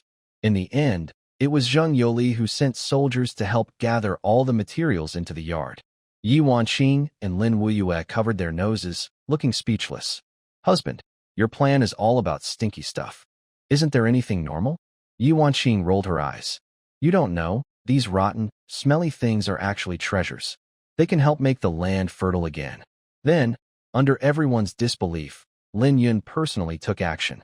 He barefooted, holding a rake, and crushed the decayed materials, spreading a layer of moist soil over them. He repeated this process many times, feeling tired with a sore back and cramped legs. During this time, Zheng Yoli and some villagers wanted to help, but were all refused by Lin Yun. Young Master Lin, let the villagers handle these rough tasks. You're the leader of our village. Don't overexert yourself, Zheng Yoli flattered. Everyone nodded in agreement, especially the old village chief and a few villagers present, who were eager to grab the rake from Lin Yun. Lin Yun forcefully threw the rake as far as he could, then pulled it back and said in a deep voice, I also want to let you do this, but not now. What I made is called organic fertilizer. After a few days of storage, it can be used to improve the land, and the rotten smell can cover the sulfur smell. Hearing this, everyone suddenly understood. Lin Yun then looked at a few villagers and said, Watch carefully. From now on, the task of land improvement will be handed over to you. After working busily for about half an hour, the task was finally completed. Lin Yun walked out of the muddy area barefoot, and Lin Wuyue had prepared a basin of clean water. Looking at his work, Lin Yun smiled with satisfaction. Old village chief, go find some old and used blankets and cover this organic fertilizer with them. The old village chief was visibly surprised. Young Master Lin, why do we need to cover this soil? Creating organic fertilizer requires a specific environment. The temperature can't be too low, and if we don't cover the soil, it will dry out in the wind, Lin Yun explained. The old village chief still didn't understand, but could only follow the instructions. A few villagers looked at the dark, damp soil on the ground, noticing some leftover rotten fruit residues inside. They felt deeply moved. It was the first time they heard that such methods could improve the land. But in fact, Lin Yun understood their feelings very well. People in this world are still quite conservative and less educated than himself. Many basic common-sense ideas they simply didn't know. For example, dandelions spread by wind, and fertile land must have once been a lush jungle. A tree absorbs sunlight and gradually grows, creating a healthy cycle that enriches the soil, making it more suitable for plants to grow. Such land is the best for planting crops. Soon, the old village chief brought 2 villagers and some old, torn blankets, some of which already had holes. I spread out the quilt, and it was covered with dry, stained marks, emitting a strong smell of urine. A villager awkwardly said, "Young Master Lin, this quilt belongs to my son. It's stained with his urine from when he was little. Please don't mind." Yuanqing and Una immediately took a step back. The wind blew, and the smell of urine on the quilt was really overwhelming. Lin Yun also tried to endure the discomfort and said with a smile, "It's okay. It's just used for organic fertilizer. The smell actually helps it work better." After some busy work by the villagers, the quilt was finally covered. After sending everyone away, Yuanqing sighed helplessly. "Husband, can you please find a different place to make this organic fertilizer? The smell is so strong, it's hard for us to rest here." "Exactly. Husband, such a big project. Why didn't you discuss it with us first?" Una also jumped in, linking her arm with Yuanqing's, showing they were united. Lin Yun smiled and said, "These are all natural fertilizers. Breathing in the smell isn't harmful. Just bear with it, you 2 girls. Also, I want to tell you too. From now on, learn more from the lady of the house. When have you ever complained to her?" The 2 women suddenly fell silent. Lin Wuyue blushed a little from Lin Yun's praise, but was afraid of offending anyone. She reached out and poked Lin Yun's forehead, saying, "Who says I dislike it? The place we live in is so smelly because of you. I can't sleep well at night." Lin Yun looked confused, not expecting Lin Wuyue to turn against him. "Wuyue, don't let them influence you. Come on, let's not play with them anymore. Let's go back to our room." He said this while joking around, pulling Wuyue to leave. This made Yuanqing and Una stomp their feet in anger. It was still early, with some time before nightfall. Lin Wuyue sat on the bed inside the room, trembling slightly, and pouted. "Oh, stop it. Why are you so rough? You're ruining me." Lin Yun grinned mischievously and said, "I have something to ask you. Be honest with me. What is it? We still need to go back to the room. It's not dark yet. If those 2 girls laugh at me, I won't forgive you." Wuyue hesitated, secretly looking forward to it because Lin Yun hadn't touched her in a while. But Lin Yun didn't want to cause trouble for himself. "Don't change the subject. I ask you, last night Wanqing suddenly looked for me. Was that all your idea?" When Wuyue heard it involved Yuanqing, she lost interest and said with a pout, "I was just bored and didn't care about that." "Husband, don't take advantage and act innocent. Wanqing is a refined young lady, beautiful and well-mannered. Her husband has taken a liking to her, so she should be treated well in the future." Lin Yun was speechless and asked, "Is that how you talk? You are my wife, and you don't feel jealous at all?" Lin Wuyue sighed softly. Her delicate and sentimental expression made Lin Yun suddenly think of the famous literary figure, Lin Daiyu. "What's the use of feeling jealous? My husband took all 3 of us in one go. He never asked how I felt. Why are you asking me this today?" Lin Yun cleared his throat and said, "No, don't overthink. I just feel that Wanqing has changed a lot lately. I feel a bit uneasy." "What's there to feel uneasy about?" "Last night, she voluntarily offered herself to my husband. As the wife, I can't refuse such a thing," Lin Wuyue replied. Only then did Lin Yun realize the situation. Moreover, it was a great achievement that her husband could make the proud Wanqing willingly submit. Lin Yun could sense that Lin Wuyue was feeling resentful but helpless, and she could only pretend to be magnanimous. While Lin Yun was feeling confused by Lin Wuyue's attitude, suddenly outside the courtyard, Zheng Yoli's voice was heard. "Madams, where is young Master Lin?" Yuanqing, distracted, flicked her sleeve and said, "He is inside talking with the wife." Talking about affairs in the bedroom during the daytime would make anyone think strange thoughts. Zheng Yoli naturally felt awkward and at a loss, secretly sighing that his master was indeed carefree, working even in the daytime. At this moment, Lin Yun stepped out and asked, "What's the matter?" Zheng Yoli was overjoyed and quickly said, "Young master, someone is here. It's the son of the prefectural governor, Qiui." Hearing this, Lin Yun's eyes lit up. Not only him, but Yuanqing and Zheng Yoli also remembered this young man well. That day at the banquet, Lin Xian performed poorly, but Qiui, although not outstanding, didn't do anything wrong. Everyone knew that the last attack at Nyobai village was carried out by Lin Xian's men, but Qiui was also involved. Now that Qiui suddenly came to visit, he probably wanted to make friends. This also showed how highly Lin Yun was regarded in Chio's mind. Otherwise, why would the proud young master come personally? Lin Yun smiled and said, "Let's go out and meet him." With that, he stepped forward, and Zheng Yoli, like a loyal guard, followed closely behind. Una volunteered to go out as well.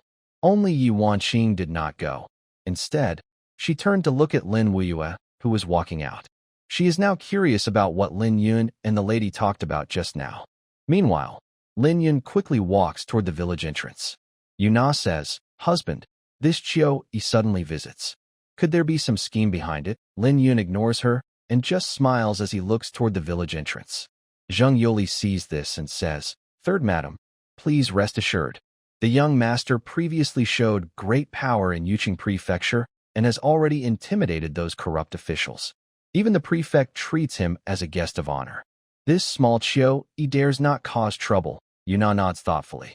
While they speak, Lin Yun arrives at the village entrance and sees Chio Yi sitting on a horse, followed by a few attendants. It's clear he's being quite discreet this time, not bringing many people. In fact, Chio Yi is afraid to bring too many followers, worried Lin Yun might misunderstand. This shows he's lowering his stance this time. Lin Yun laughs loudly and quickly steps forward. "Haha, young Master Chio, you've traveled far. I haven't welcomed you properly. Please forgive me." Chio Yi immediately dismounts, clasping his fists with a smile. "Young Master Lin, you're too polite. You are a guest of honor at my father's house, and your rank is higher than mine. Please don't say such things. If my father hears, he definitely won't be happy with me." Some villagers from Niobei village peek out to watch. When they learn that this impressive young man is the son of the prefect of Yuqing, they are amazed. But when they see that even a big shot like Chio Yi is so polite to Lin Yun, they are even more shocked. Lin Yun secretly thinks that Chio Yi is really good at pretending to be grand. He clearly hates him deep down, but acts so politely. This also makes Lin Yun more cautious. Chio Yi doesn't seem easy to deal with. "Young Master Chio, why did you come so suddenly? Could it be some order from your father?" Lin Yun finally asks his doubt. Behind him, Yuna and Zheng Yoli keep their eyes on Chio Yi's followers, who are there to protect their masters, afraid of a sudden attack. Chio Yi looks bitter and says, "Young Master Lin, please don't misunderstand. I know we had some trouble before because of Lin Xian, but this time, I am here on my father's orders to apologize to you. I hope you can forgive me and not hold it against me." Lin Yun understands and shows a meaningful smile. It seems his importance in Chio Yi's heart has grown a lot. Otherwise, his son wouldn't come to make peace. "Ah, young Master Chio, I don't want to hear such words. When did we ever have any unpleasantness?" Chio Yi was momentarily stunned, looking into Lin Yun's eyes. Suddenly, he realized and slapped his forehead, saying, "Oh, my brain. Young Master Lin is right. I remembered incorrectly last time." He understood that Lin Yun was trying to save his face and was also agreeing to move on. Lin Yun patted his shoulder and said, "Young Master Chio, please come in and see how much Bovine Back Village has changed under my leadership." This statement was a double meaning. It showed his strong ability and also subtly criticized Yu City Prefecture's incompetence. Before, Bovine Back Village was the poorest place under Yu City Prefecture's control, always ranking last. But now, it had completely transformed. Although the village was still old and worn, Chio Yi was not blind. He could see that the villagers' homes were stocked with food, and smoke rose from chimneys, clearly indicating a good life. This was very shocking to Chio Yi and his men. They knew that Bovine Back Village used to be so poor that even bandits avoided it, which proved how destitute it was. Chio Yi pretended to ponder and said emotionally, "Young Master Lin truly lives up to his reputation. You've improved Bovine Back Village so much. I want to thank you on behalf of my father for helping these poor people live better lives." As he spoke, a subordinate handed him a cloth bag. Chio Yi took it and said, "Young Master Lin, this is 500 taels of silver, a personal donation to Bovine Back Village." Since someone was giving money, Lin Yun naturally wouldn't refuse. But since the other was showing off, he also couldn't just stand by. He politely declined, saying, "Young Master Chio, what do you mean? Your coming here is the greatest honor for me.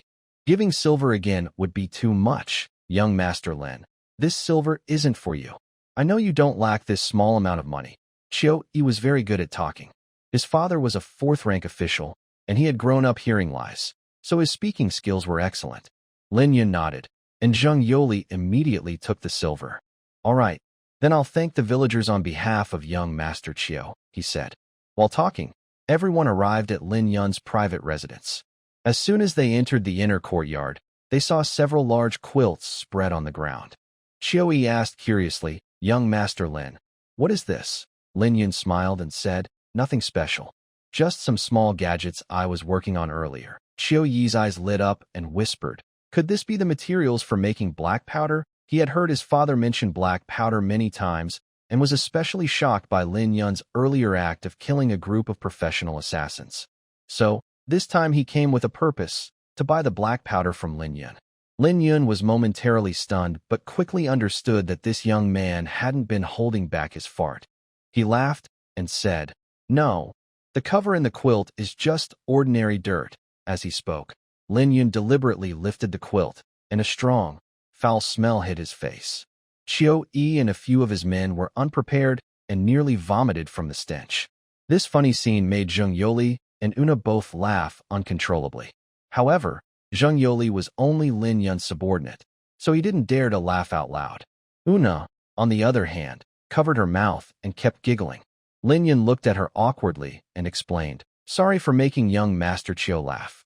My wife didn't know proper manners." Only then did Una hold back her laughter and roll her eyes at Lin Yun. Chiu Yi shook his head helplessly and waved his hand. "It's okay. Lady Lin is a free spirit. But why did young Master Lin put such smelly dirt in the yard?" Lin Yun's unusual behavior completely piqued Chiu Yi's curiosity. Lin Yun didn't want to hide anything, and there was no need to conceal the organic fertilizer matter. Young Master Chiu should know that the reason Niu Bei village is poor is because the land is barren and can't grow crops. So, I am making this smelly dirt to cultivate a fertilizer to improve the land. Chiu Yi took a deep breath and praised, "Young Master Lin truly is a person who takes on big things. To have such determination, no wonder Chiu Yi couldn't believe it. Improving land is no small task.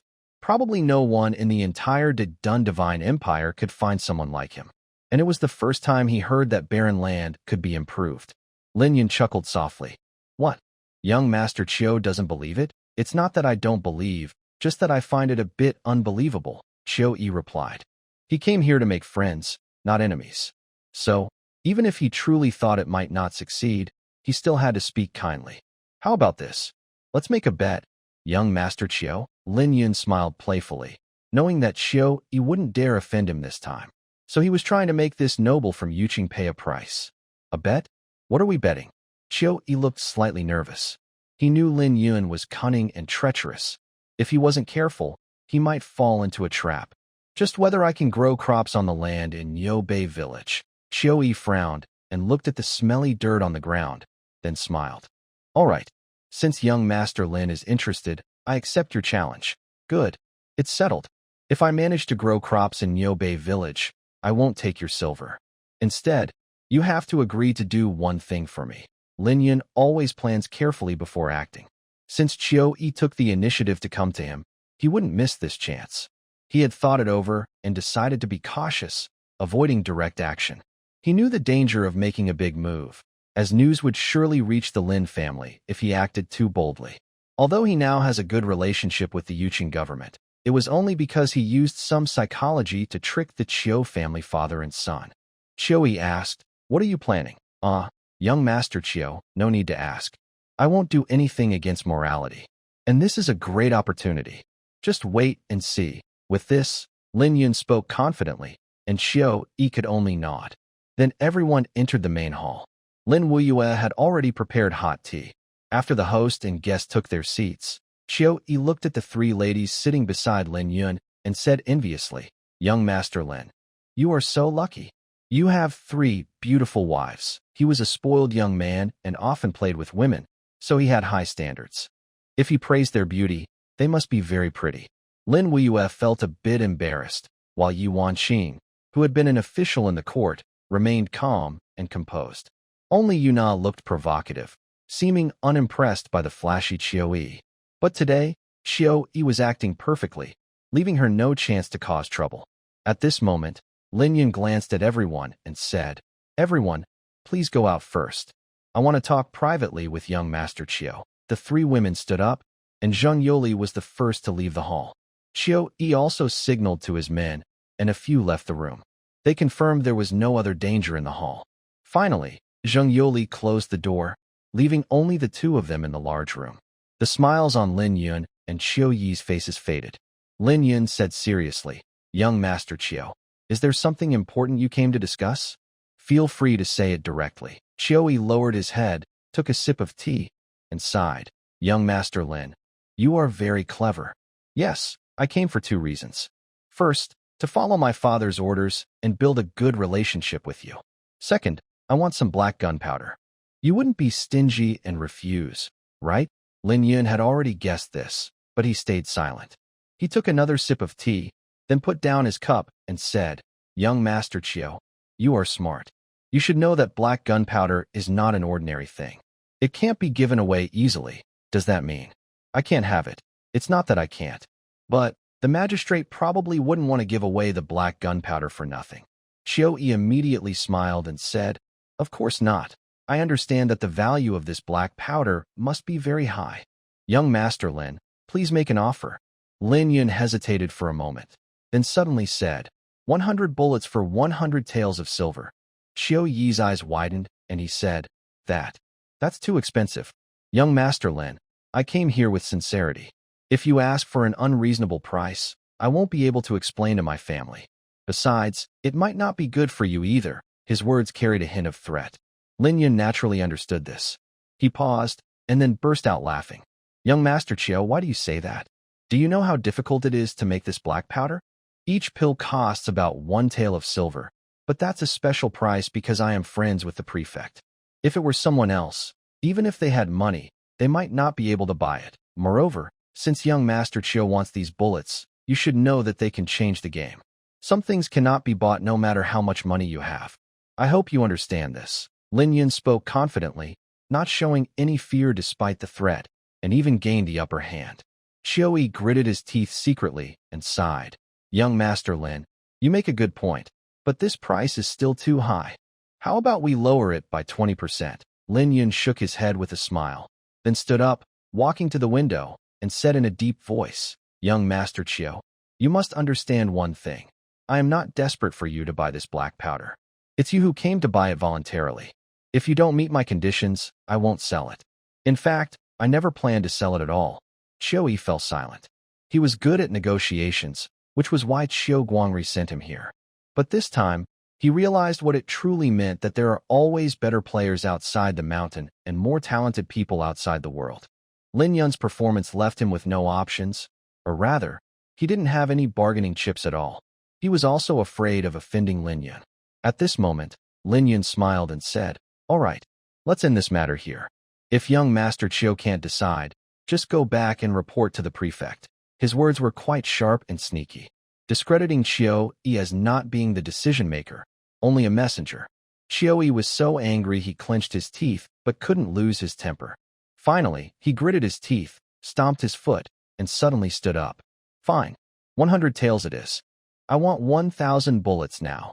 Lin Yun originally planned to sell a lot of black powder in the future for profit, mainly for the arms trade. But now was not the right time to sell. He said seriously, "Sorry, these bullets are not ordinary items. I can't sell so many. Young Master Chiu, don't be so greedy. Let's start with 100 bullets. This black gunpowder can only be used for self-defense and cannot be produced in large quantities. Moreover, if I were to arm an army, I don't mean to look down on Lord Prefect, but he simply can't afford it. And I don't have enough raw materials either." Lin Yun's words were quite blunt. Chiu Yi felt uncomfortable, but after thinking about it, he understood. For the two of them, black gunpowder is an incredible thing. If it could be produced in large amounts, Lin Yun would be unstoppable. "All right, just 100 units." He then took out 100 taels of silver notes from his pocket. Since arriving in this world, Lin Yun was seeing silver notes for the first time. Curious, he took one and examined it. Chiu Yi looked at him with a helpless expression. To him, Lin Yun seemed perfect in every way, but as soon as he saw the silver note, he looked like a country bumpkin. "Young Master Lin, what are you looking at?" Lin Yun finally reacted, quickly put down the silver note and smiled wryly. Nothing. I was just looking around. Chiu nodded and said, originally, my father sent me to buy black gunpowder to prepare for the upcoming bandit suppression. But since young Master Lin can't sell that much, I won't make things difficult for you. However, for the bandit suppression, young Master Lin must help out. My father made this clear beforehand, so you must agree. Lin Yun smiled bitterly. He knew it would be like this. The main reason he had received special treatment from Qiu Guangri so many times was because he could help with bandit suppression. The area around Yuqing Prefecture was plagued by bandits, which seriously affected the local economy. Some merchants didn't even dare to transport goods there, all because of these robbers. Bandit suppression is mainly handled by Yuqing Prefecture, but I can arrange for my men to help. What do you think, young Master Qiu? Lin Yun had already thought it through. He planned to send Zheng Yoli to lead a few private soldiers to cooperate with the officials each time. This way, he could fulfill his cooperation with Qiu Guangri and also train his private army. Qiu suddenly leaned forward and asked, young Master Lin, tell me the truth. Did you train a group of subordinates at nearby village? Since the last time a group of assassins sent by Lin Xian was wiped out, Qiu had been suspicious. He was also sure that Lin Yun's men all carried bamboo tube guns. Thinking of this scene, Qiu felt terrified. These people must be very powerful. Lin Yun neither confirmed nor denied, smiling and saying, every time the government fights bandits, I only send 4 people. Qiu glared and said, that's too few. Young Master Lin, don't be overconfident. My father values you very much, but fighting bandits is a matter of principle. You better not misjudge the situation. Don't worry, I am confident that my 4 men can handle 10 of your officials. Lin Yun said this with some certainty. Equipped with bamboo tube guns, the 4 men are well armed. But to be safe, Lin Yun also gives them hand grenades for protection. Qiu saw Lin Yun's confidence and nodded in satisfaction. All right, that's settled. It's getting late, so I'll take my leave now. After speaking, Qiu stood up to leave. Lin Yun didn't try to stop him and shouted, Zheng Yoli. The door was pushed open, and Zheng Yoli bowed and said, young master, go and get 100 rounds of ammunition for Lord Qiu. Yes. Zheng Yoli was surprised but obediently went to do as told. Later, Qiu successfully obtained 100 rounds of ammunition and left Niu Bei village with his men. On the way back to the city, one of his men asked, Master, Lin Yun is really reckless. Why does the Lord tolerate him so much? Qiu sighed. In this world, only capable people can be arrogant. Lin Yun is one of those people. All right, don't bring this up again. Remember, what happened today must stay secret. If anyone finds out, he looked at his men with a fierce expression. They immediately lowered their heads, understanding what this negotiation meant, and they admired Lin Yun even more. A commoner from the Lin family, who was cast down, has such power that the magistrate values him highly. He must be someone extraordinary. Suddenly, Qiu seemed to think of something and asked, by the way, when Lin Yun was talking just now, did you observe anything about Niu Bei village? One of them replied in a deep voice, Master, the villagers seem very busy. I secretly observed and found that every household is boiling something. I didn't see exactly what, but I smelled a foul odor, like manure. The others looked at him with disbelief, clearly confused. They never expected that what was boiling in that pot was manure. Who would normally use their own pot to boil manure? Just thinking about it made them feel sick. Qiu remembered how he was almost sick from the smell and immediately gagged, frowning. Stop talking about it. Let's go quickly. We need to get back to Yu City before dark. Then, everyone whipped their horses and hurried away. Meanwhile, Lin Yun sat in a chair waiting for dinner, occasionally laughing. Wu Na and Yu Wanqing exchanged glances and asked, Husband, why are you laughing like that? Lin Yun looked at the 2 women and smiled. I just tricked Qiu badly. I sold 100 rounds of ammunition for 200 silver coins. Hiss. 2 women took a deep breath in surprise. Yi Wanqing exclaimed, these bullets are actually so valuable? Then we might get rich. Una's eyes also lit up. She muttered, these aren't just dull black bullets. They look like silver. Husband, you make the villagers produce silver every day. Lin Yun smiled and said, of course. When has your husband ever made a loss? He had invested a lot before, and today he earned 600 taels of silver all at once. The initial 500 taels were a gift from Chioi in his personal name, and the remaining 100 taels came from selling bullets. The cost to make each bullet was less than 1 tael of silver. The villagers only spent money collecting manure from nearby villages. Sulfur, sand, and charcoal were everywhere in Niobei village. Yi Wanqing excitedly asked, "Husband, how many bullets did you just sell to Chioi?" "Like I said, 100 bullets." "What? Only so few? Don't we still have many in the cellar?" Una immediately felt unhappy. Lin Yun smiled and said, "You don't understand. These bullets can't be circulated widely now. Our strength is still weak. If the Lin family gets wind of it, we're finished. Also, the fewer bullets I sell now, the higher the price will be in the future. Just watch, we still have a big chance to make a lot of money." Lin Yun looked confident and gazed at the distant sky through the hall door. Another 3 days passed quickly.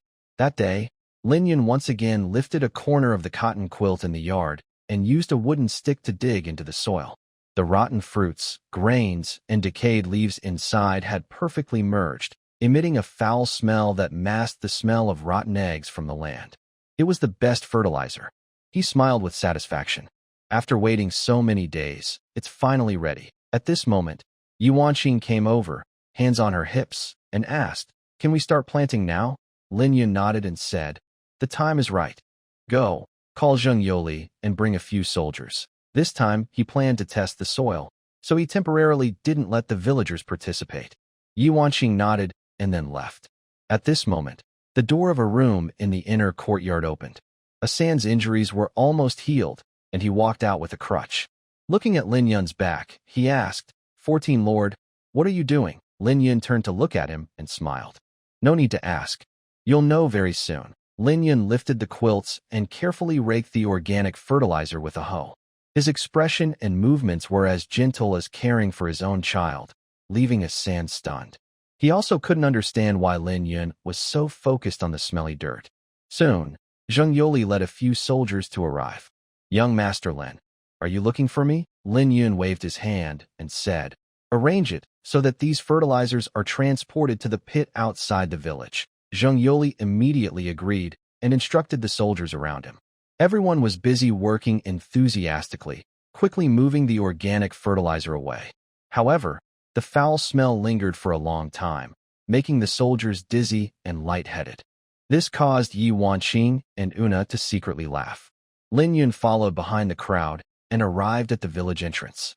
There were already a few villagers waiting there. They had heard the news in advance and came along to see if Lin Yun could succeed. Lin Yun personally went to the field, buried the organic fertilizer underground, and neatly tidied up the land. Seeing the well-maintained, orderly field, everyone secretly praised him. "Young Master Lin is truly amazing. He's so good at farming," one villager whispered. "Exactly. Young Master Lin coming to Niobei village is really a blessing for our ancestors." Everyone was talking among themselves. The field Lin Yun prepared was so well done that even farmers who farm all day might not be able to do better. Especially the soft, loose, dark, shiny soil, which was the best land for planting. Yi Wanqing and Una Zheng Yoli also nodded in approval. In their hearts, Lin Yun was a true all-rounder. There was nothing he didn't understand. It seemed he could handle anything he wanted to do. Although Lin Yun majored in geology in university and hadn't studied scientific farming, it wasn't difficult for him. He immediately took out pre-prepared wheat seeds and rice seeds with husks from his pocket and carefully buried them in the fertile soil. The soil contained the most natural fertilizer, and with Lin Yun's careful control and fermentation over the past 3 days, it was the best place to grow crops. After everything was ready, Lin Yun straightened up and looked at a few villagers nearby, smiling. "Villagers, this is just a simple experiment. I won't be planting on a large scale, so in the next few days, I hope everyone can help water the crops." One villager immediately stepped forward, patting his chest to promise, "Young Master Lin, don't worry. We may not be good at other things, but farming, we're confident." Lin Yun smiled wryly. "It's not as simple as you think. From today on, water the crops 3 times a day, morning, noon, and evening. If the seedlings sprout, notify me immediately." The villagers nodded repeatedly. Although they still had some doubts, seeing Lin Yun work so confidently, they began to trust him, though with some lingering skepticism. Anyway, this experiment has no harm. If it fails, it won't affect everyone's life. If it succeeds, it will be great news for Niobei village. Afterward, Lin Yun turned to go home. On the way, Yuan Xing asked, "Husband, are you sure you can succeed?" Lin Yun chuckled softly. "I can't guarantee, but I have at least a 70% chance." 70%? That's quite high. "Husband, can I ask you a question?" Lin Yun seemed to know what she was going to ask and teased. "Go ahead." "Anyway, I won't tell you." "No, you must tell me. How come you know so much?" "Creating black powder is already amazing, and inventing perfume is impressive. Now you're farming too, and it looks very professional.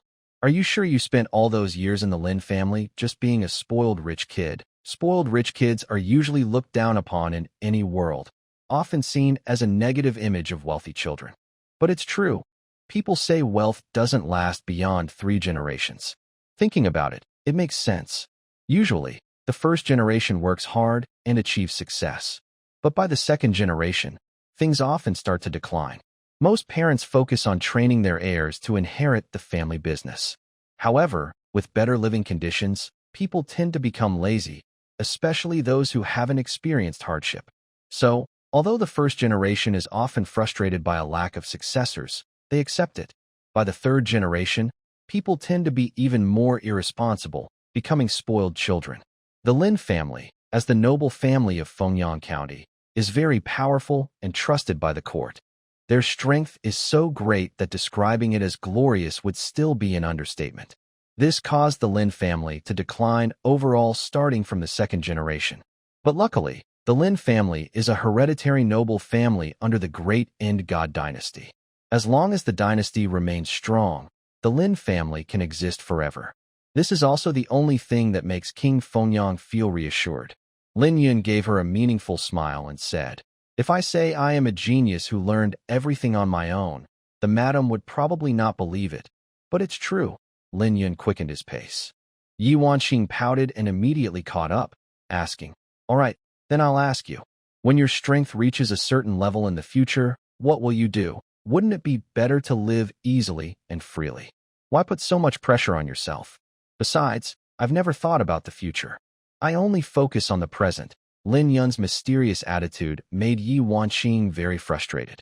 "You're lying. With all the plans you've made, it's impossible that you haven't thought about the future. My dear, just tell me, please. I promise I won't tell anyone, I swear." Yuan Xing spoke sweetly, shaking Lin Yun's arm playfully. Lin Yun sighed helplessly. "Do you still remember what you told me last time?" "Which one?" Yuan Xing paused, trying to recall. "The one about how you were accused of rebellion," Lin Yun reminded her. "Oh, that one. Why? Do you want to clear my name?" Lin Yun rolled his eyes. "Dream on. I'm not that bored." "Humph. You said you'd treat me well.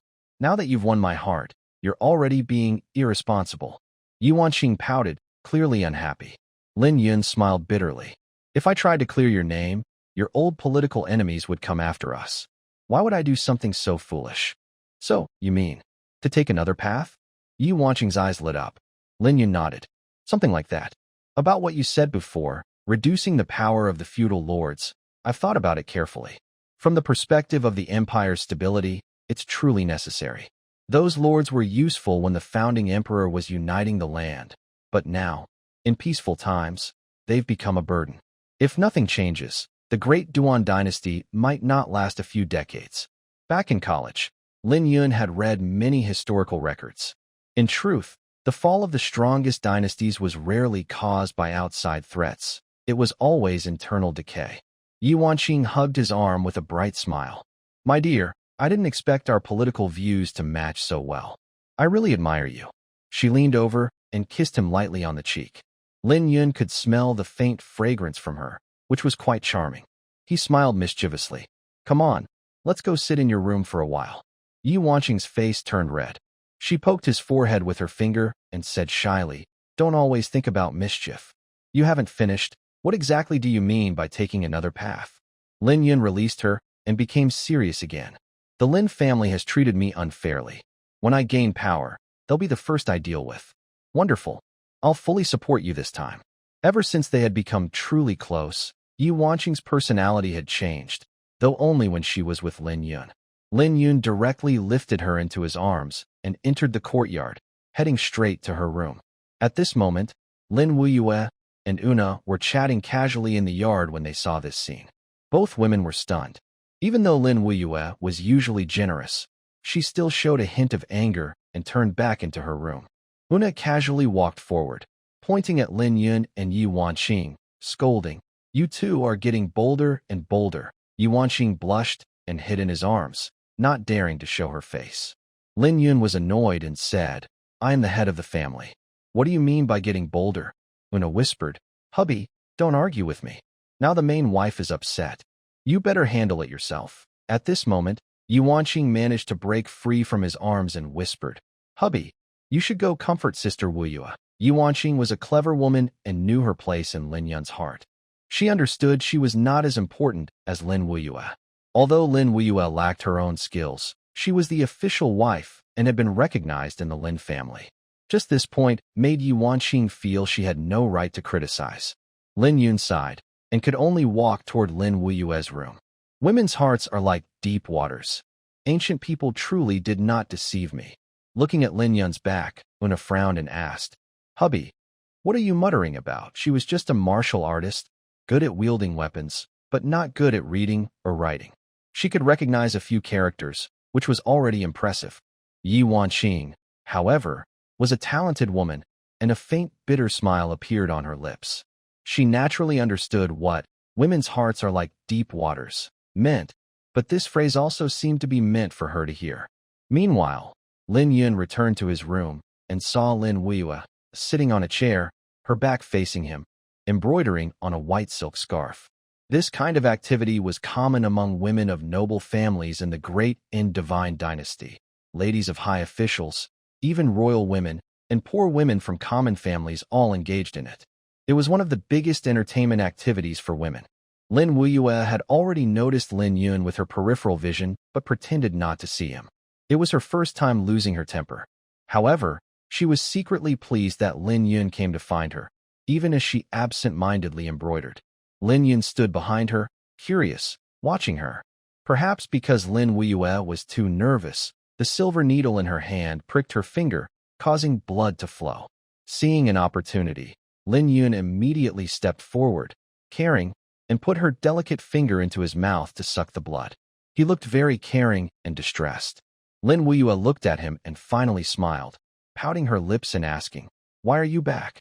Weren't you with Wanqing?" Lin Yun withdrew her finger, seeing that the bloodstain was gone, and then simply bandaged her. He said meaningfully, "The doctor is angry. I, your husband, have no mood for anything else." "Oh, so I spoiled your mood, right?" Lin Wuyue bit her lip angrily. Lin Yun directly kissed her, and Lin Wuyue immediately turned away. "What are you talking about? Wuyue, please don't be so sensitive in the future." "Got it. I also want to be generous, but when I saw you two so close just now, I still couldn't help but feel a little upset. But I will learn to accept it slowly. People's feelings are selfish. Even if it's a silk scarf they like, they don't want to share it with others, let alone their beloved man." Lin Yun suddenly took out a bottle of perfume from his arms, smiling. "Here, I give this to you. Don't be angry anymore." This perfume was leftover from before. Although it smelled of mandala flowers, it was a rare item. Lin Wuyue immediately smiled happily and took the perfume. A family crisis was thus resolved early by Lin Yun. He could feel that both Lin Wuyue and Yi Wanqing seemed angry just now. And this anger was not as easy to resolve as they said. Only Una was still carefree and thoughtless, perhaps because she hadn't been reprimanded yet. Lin Yun sighed inwardly. As the saying goes, women and villains are hard to raise, and this is very true. In the following days, Lin Yun kept his distance from the three ladies and focused on his own small world. During this time, he visited Nyobai Mountain several times. Since he started making black powder, he hadn't gone up the mountain again. Now, Nyobai Mountain was guarded by his private army. This part of the soldiers was arranged by Zhang Yoli. Lin Yun didn't need to give orders. As his subordinate, acting as a deputy officer, he should understand Lin Yun's intentions. Only a small amount of sulfur sand was used up. One morning, Lin Yun arrived on the mountain and saw Zhang Yoli training dozens of soldiers. They were all shirtless, crawling on the ground. They looked dirty and disheveled, very miserable. "Everyone cheer up. Don't think you haven't eaten enough. You've been part of Lin Gongzi's private army for almost a month. If there's no progress, I can't report to Lin Gongzi." Zheng Yuli hadn't seen Lin Yun behind him and was giving instructions with his hands behind his back. The soldiers saw Lin Yun but didn't dare to say much. They all exerted their strength and crawled on the ground. Zheng Yuli nodded in satisfaction. Lin Yun smiled happily and said, "Is this how you usually train them?" Zheng Yuli was startled and quickly turned around. When he saw Lin Yun, he hurriedly bowed and lost his previous commanding presence, saying, reporting to the young master, "This is tactical training. It's also to strengthen their bodies. If they go to the battlefield without good physical fitness, even the best equipment won't make them effective in combat." Lin Yun nodded approvingly. "That's true, but we also need to consider methods and real situations. I want a swift and capable iron cavalry. Physical training is a serious and complex subject. For example, to improve endurance, long-distance running is necessary. To strengthen arms, lifting weights or throwing is effective. Targeted training can greatly improve efficiency and convince the soldiers. Rough training, on the other hand, yields the worst results." Hearing Lin Yun speak so logically, Zheng Yuli was deeply impressed. He asked, "Young master, you probably understand military training too?" If someone else had criticized his training methods, Zheng Yuli would definitely have been unhappy. But Lin Yun's words were reasonable and well-structured. Although he didn't understand some of the technical terms, he grasped the main idea. After all, military training principles are universal. Lin Yun smiled and said, "I haven't led soldiers myself, but I've talked with the instructors from the Lin family and seen how they train troops." This was a complete lie. Lin Yun was just a common son in the Lin family and had no right to enter the martial training grounds, let alone discuss military training. He was simply sharing some observations from his past life. Although he only knew a little, these methods were still very useful in this world. Lin Yun had also been to gyms and knew how trainers usually teach. Zheng Yuli suddenly understood and said, "Then we'll train according to your way." After that, he turned to the soldiers still lying on the ground and said seriously, "Get up. Run around the top of Niushui Mountain for training." The soldiers then lined up and started running. Lin Yun shook his head helplessly. "Come on, everyone, follow my pace. Don't be so chaotic." Then, Lin Yun led the group, and the soldiers followed behind. Seeing Lin Yun running too, Zheng Yuli could only join in. As Lin Yun ran and directed, the soldiers gradually found a rhythm and ran in unison. He remembered his college military training, where the instructor said that running in sync not only builds physical strength, but also fosters a sense of unity and discipline. A team can only be strong and effective in battle if they are united, and this is especially important. At this moment, Zheng Yuli asked, "Young master, why did you get up so early today and go for a run?" Lin Yun smiled bitterly and said, "Right now, I'd rather be training with the soldiers. Since Lin Wuyue was angry last time, the atmosphere at home has been tense. Usually, during meals, Lin Wuyue and Yi Wanqing don't speak much. No matter how Lin Yun and Una try to start conversations, they each stay busy with their own things. Lin Yun also feels tired. After all, physical exhaustion and emotional exhaustion are different." Zheng Yuli sensed there was more behind the words, but didn't ask further, choosing to stay silent. Just then, a villager arrived at the mountain top, and, seeing Lin Yun leading a group for a run, shouted loudly, "Young master, it's a success! It's a success!" Lin Yun immediately stopped and, catching his breath, asked, "What's a success?" Zheng Yuli and a group of soldiers looked curious as well. The villager smiled and said, "The experimental field has grown seedlings." Lin Yun's eyes lit up and said, "Let's go down and see." Soon after, Lin Yun and the villager hurried down the mountain. When they reached the experimental field near the village entrance, a large crowd of villagers had already gathered around. Everyone looked excited because it had been a long time since green plants appeared in Niobei village. The mandala flowers bloomed near the lake, quite a distance from the village. The villagers discovered the plants because the villager, following Lin Yun's orders, was watering them. Seeing Lin Yun arrive, the villagers quickly made way. The old village chief exclaimed excitedly, "Young master, you are truly amazing. Niobei village is saved." Suddenly, thunderous applause erupted, and in the villagers' eyes, Lin Yun was like a deity. This problem that had troubled Neo Bay village for generations, over 100 years, was easily solved by Lin Yun. In the past, to save the land and enable successful farming, the court even sent a fifth-rank agricultural officer, a government official in charge of farming, who enjoyed the rank of prefect. But after working hard for half a year without success, they declared the land the most barren, unable to grow crops, and then returned to the court. Because of this, Niobei village fell into complete neglect, becoming a poor, barren land that no one cared about. Even the Yuqing prefecture didn't bother to look at Niobei village. This shows how foolish Lin Yun's choice of Niobei village was in the Lin family. Lin Yun nodded with a smile, squatted down at the experimental field, and looked at the small green sprouts emerging from the soil. He finally burst into a big laugh.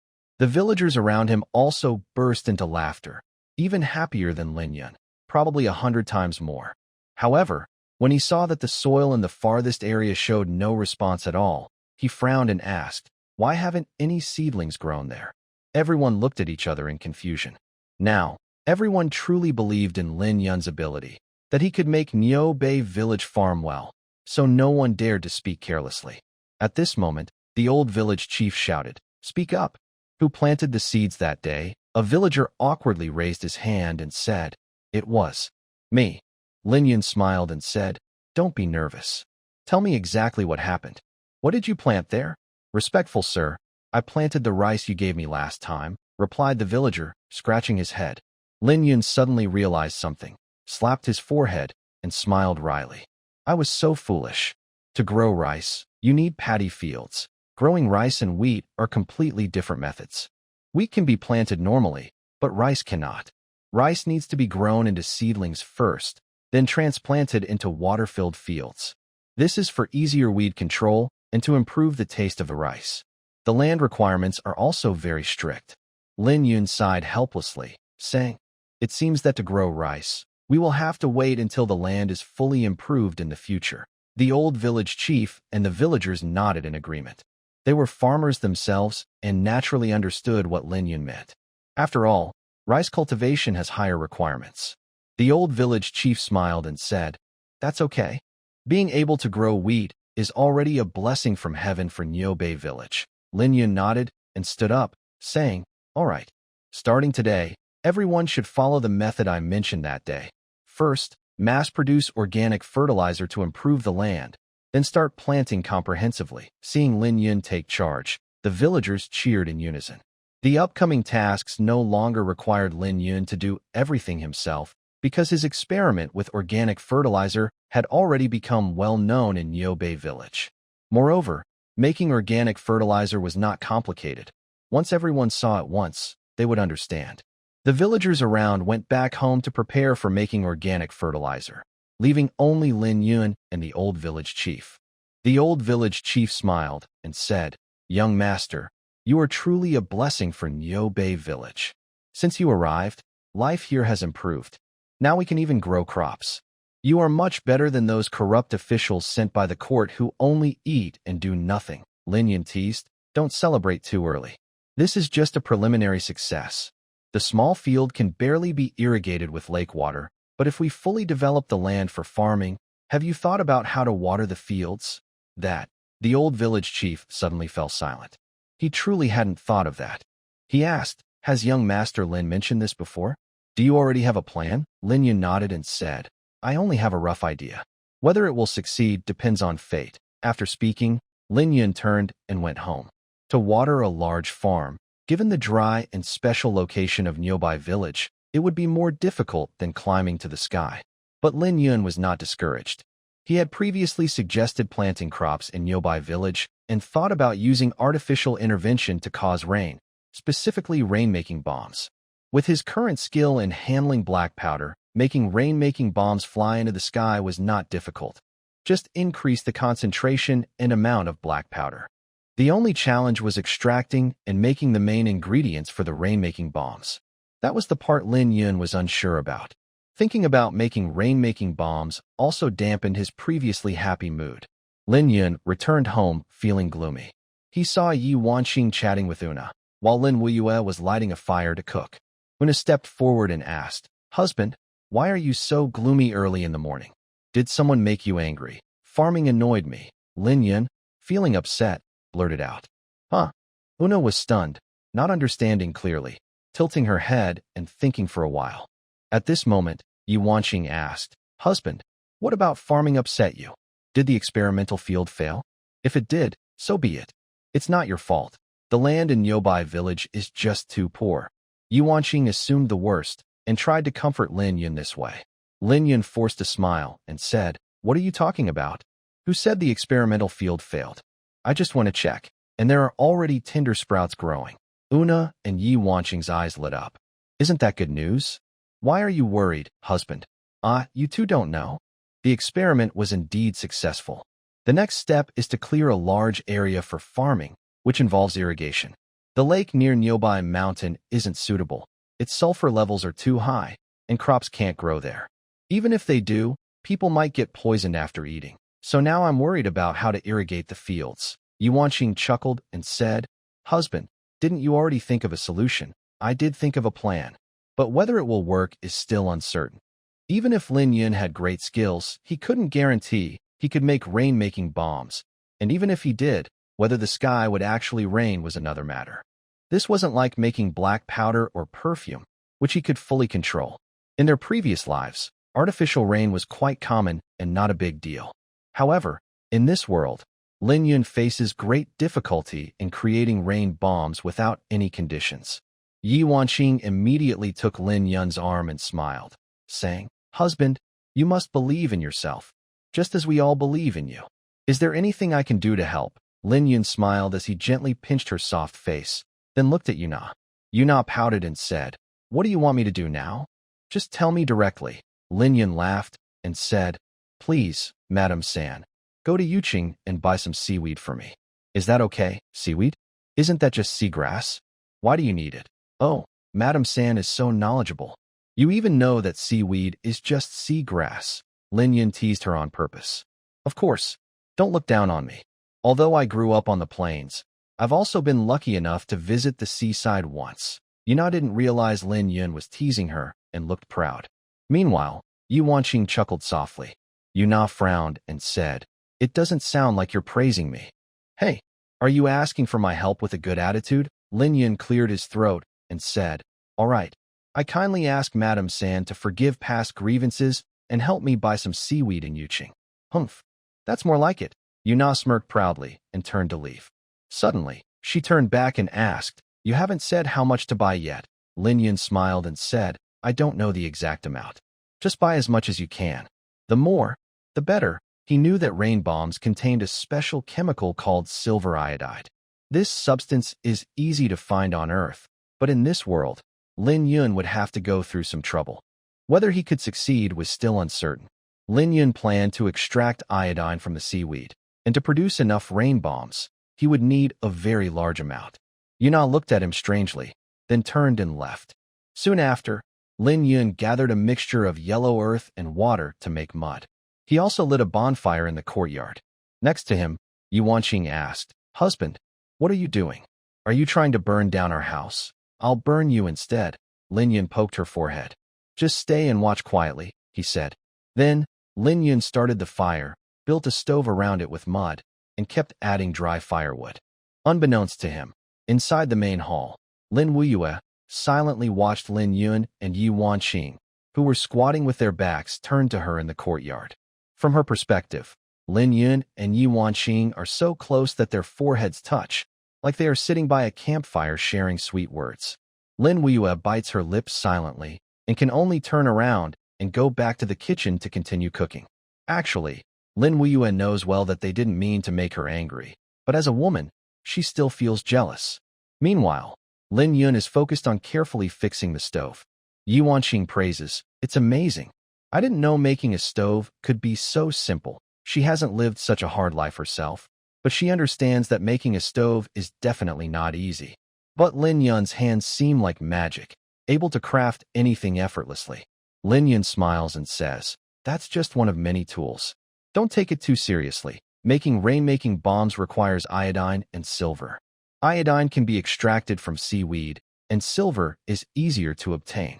but it still needs to be melted in a furnace, then combined with iodine to form silver iodide. Yu Wanqing nods and keeps watching. She wants to see what new tricks Lin Yun can create. After about half an hour, Lin Yun finally finishes setting up the stove, with smoke still rising from the chimney. He coughs violently and says, "Wait here. I'll go to the kitchen to find a ceramic basin." Next, he needs distilled water to extract iodine. Before Una returns, he wants to prepare everything. Although the farm hasn't been planted yet, Lin Yun needs to get ready early to avoid problems later. Farming is a big deal, and he can't be careless. He must have a solid plan. If a drought happens and they can't water the crops in time, all their efforts for the year will be wasted. In the kitchen, he sees Lin Wuyue turning her back while chopping vegetables skillfully. To Lin Yun, she looks like a professional chef. He quietly sneaks closer and suddenly hugs Lin Wuyue from behind. Ah! Startled, Lin Wuyue trembles, and, seeing it's Lin Yun, she forces a smile and says, "Husband, are you trying to scare me to death?" Lin Yun grins mischievously and says, "The lady of the house works so hard. She's been working day and night for this family. I see it, and I feel it in my heart." Lin Wuyue secretly feels happy. Everyone likes to hear kind words, especially when spoken by the man she loves, which makes her feel very pleased. She leans her body against Lin Yun and turns to kiss his cheek, smiling. "It's only right I work hard during the day, but I won't admit to working hard at night. I have not been staying alone in my room these past few days, have I?" Lin Yun looked embarrassed. Since he had shared a room with Yu Wanqing, he had been staying there every night recently. This naturally made Lin Wuyue feel upset. Lin Yun quickly said, "Madam, don't worry. I happen to have some matters to attend to with the second madam these days. I will definitely stay with you tonight." Inside, Lin Yun smiled bitterly. It seems that in feudal society, although men could have 3 wives and many concubines, maintaining a happy family was not easy. Of course, each of the 3 madams had her own temper, which Lin Yun had unintentionally encouraged. Normally, as the head of the family, he had absolute power, and both wives and concubines had to obey unconditionally. But Lin Yun was too kind to them, which caused many unhappy moments. Wuyue nodded softly, feeling satisfied. Seeing this, Lin Yun immediately asked, "Wuyue, can you find me an iron pot with a lid? Also, find a porcelain basin. I need them urgently." Wuyue frowned and asked, "What do you need these for? Are you planning to cook manure at home again? If so, I won't allow it." Although she wasn't very skilled, she was in charge of the household's small space, especially the kitchen utensils, which she used comfortably. If Lin Yun made them dirty and smelly again, she couldn't stand it. "Think about what you're saying. I'm not cooking manure. I need to boil seaweed. It's edible," Lin Yun explained with effort. "That's more like it." Wuyue understood his bottom line and didn't dare to be overconfident. She knew exactly how to control the fire just right. She then bent down to take a porcelain basin from the cabinet and pointed to a large black pot on the stove. "Sir, please don't use this black pot for anything else. It's just for cooking," Wuyue repeatedly reminded him, mainly because she was worried. Lin Yun rolled his eyes and said, "I know. Your husband isn't an idiot. I wouldn't ruin or dirty things used at home." After that, Lin Yun carried the large black pot and the porcelain basin and turned to leave. Wuyue watched him go, a faint smile appearing at the corner of her mouth. She was a woman who was easily satisfied. She had indeed felt jealous before. But when Lin Yun promised to stay with her tonight, all her resentment disappeared. Meanwhile, in the yard, Lin Yun arrived to find Yu Wanqing still squatting on the ground, poking at an ant nest with a piece of wood, seemingly having fun. Lin Yun said impatiently, "How old are you? Are you bored?" Yu Wanqing quickly stood up, feeling a bit embarrassed after Lin Yun's words. But when she saw Lin Yun carrying a big black pot on his back, she burst out laughing. "Hubby, carrying a black pot like that makes you look like a lively turtle. Don't worry, the 3 of us sisters won't do anything to betray you." Lin Yun rolled his eyes in frustration and carefully placed the big black pot on the prepared dish, saying annoyed, "Who do you think is a lively turtle? And you still want to do something to betray me? It's too late to regret now. You are already mine." Lin Yun's. Yu Wanqing teased him on purpose, but seeing Lin Yun acting jealous made her very happy. Don't look down on me. Don't think only the husband is loved by everyone. When I was in the National Scholars Court, I also had many suitors. Lin Yun frowned and asked, "Tell me, do you still keep in touch with those suitors?" Yu Wanqing smiled foolishly, poking his forehead and saying, "Silly, if I still contacted them, there wouldn't be any chance for you at all." Lin Yun sneered. "Oh, so I am the one trying to climb higher. That's good to know. Be nicer to me in the future, or I might leave you," Yu Wanqing joked, knowing Lin Yun wasn't truly angry. Seeing her charming and lovely appearance, Lin Yun's heart was tickled, and he grabbed her smooth, delicate hand, grinning mischievously. "Little girl, if you make me angry, there will be a price to pay. Be careful, I might punish you right here." Yu Wanqing's heart skipped a beat, and she quickly took 2 steps back. Although she was joking just now, she was genuinely afraid Lin Yun might do something reckless. Lin Yun looked proud and said, "How about it? Now you know to be afraid? Stay quietly and watch. When the time comes, I will definitely go see the suitors of the second lady." Yu Wanqing forced a smile and shook her head. She didn't expect Lin Yun's possessiveness to be so strong. She was just joking, but clearly Lin Yun took it seriously. However, upon reflection, Lin Yun's words weren't just empty talk. With his current remarkable potential, he was no ordinary person. Perhaps one day in the future, he would become a prominent figure in Fengyang County, or even the entire Great and Divine Dynasty. By then, she could also rise up and achieve the goals she couldn't reach before.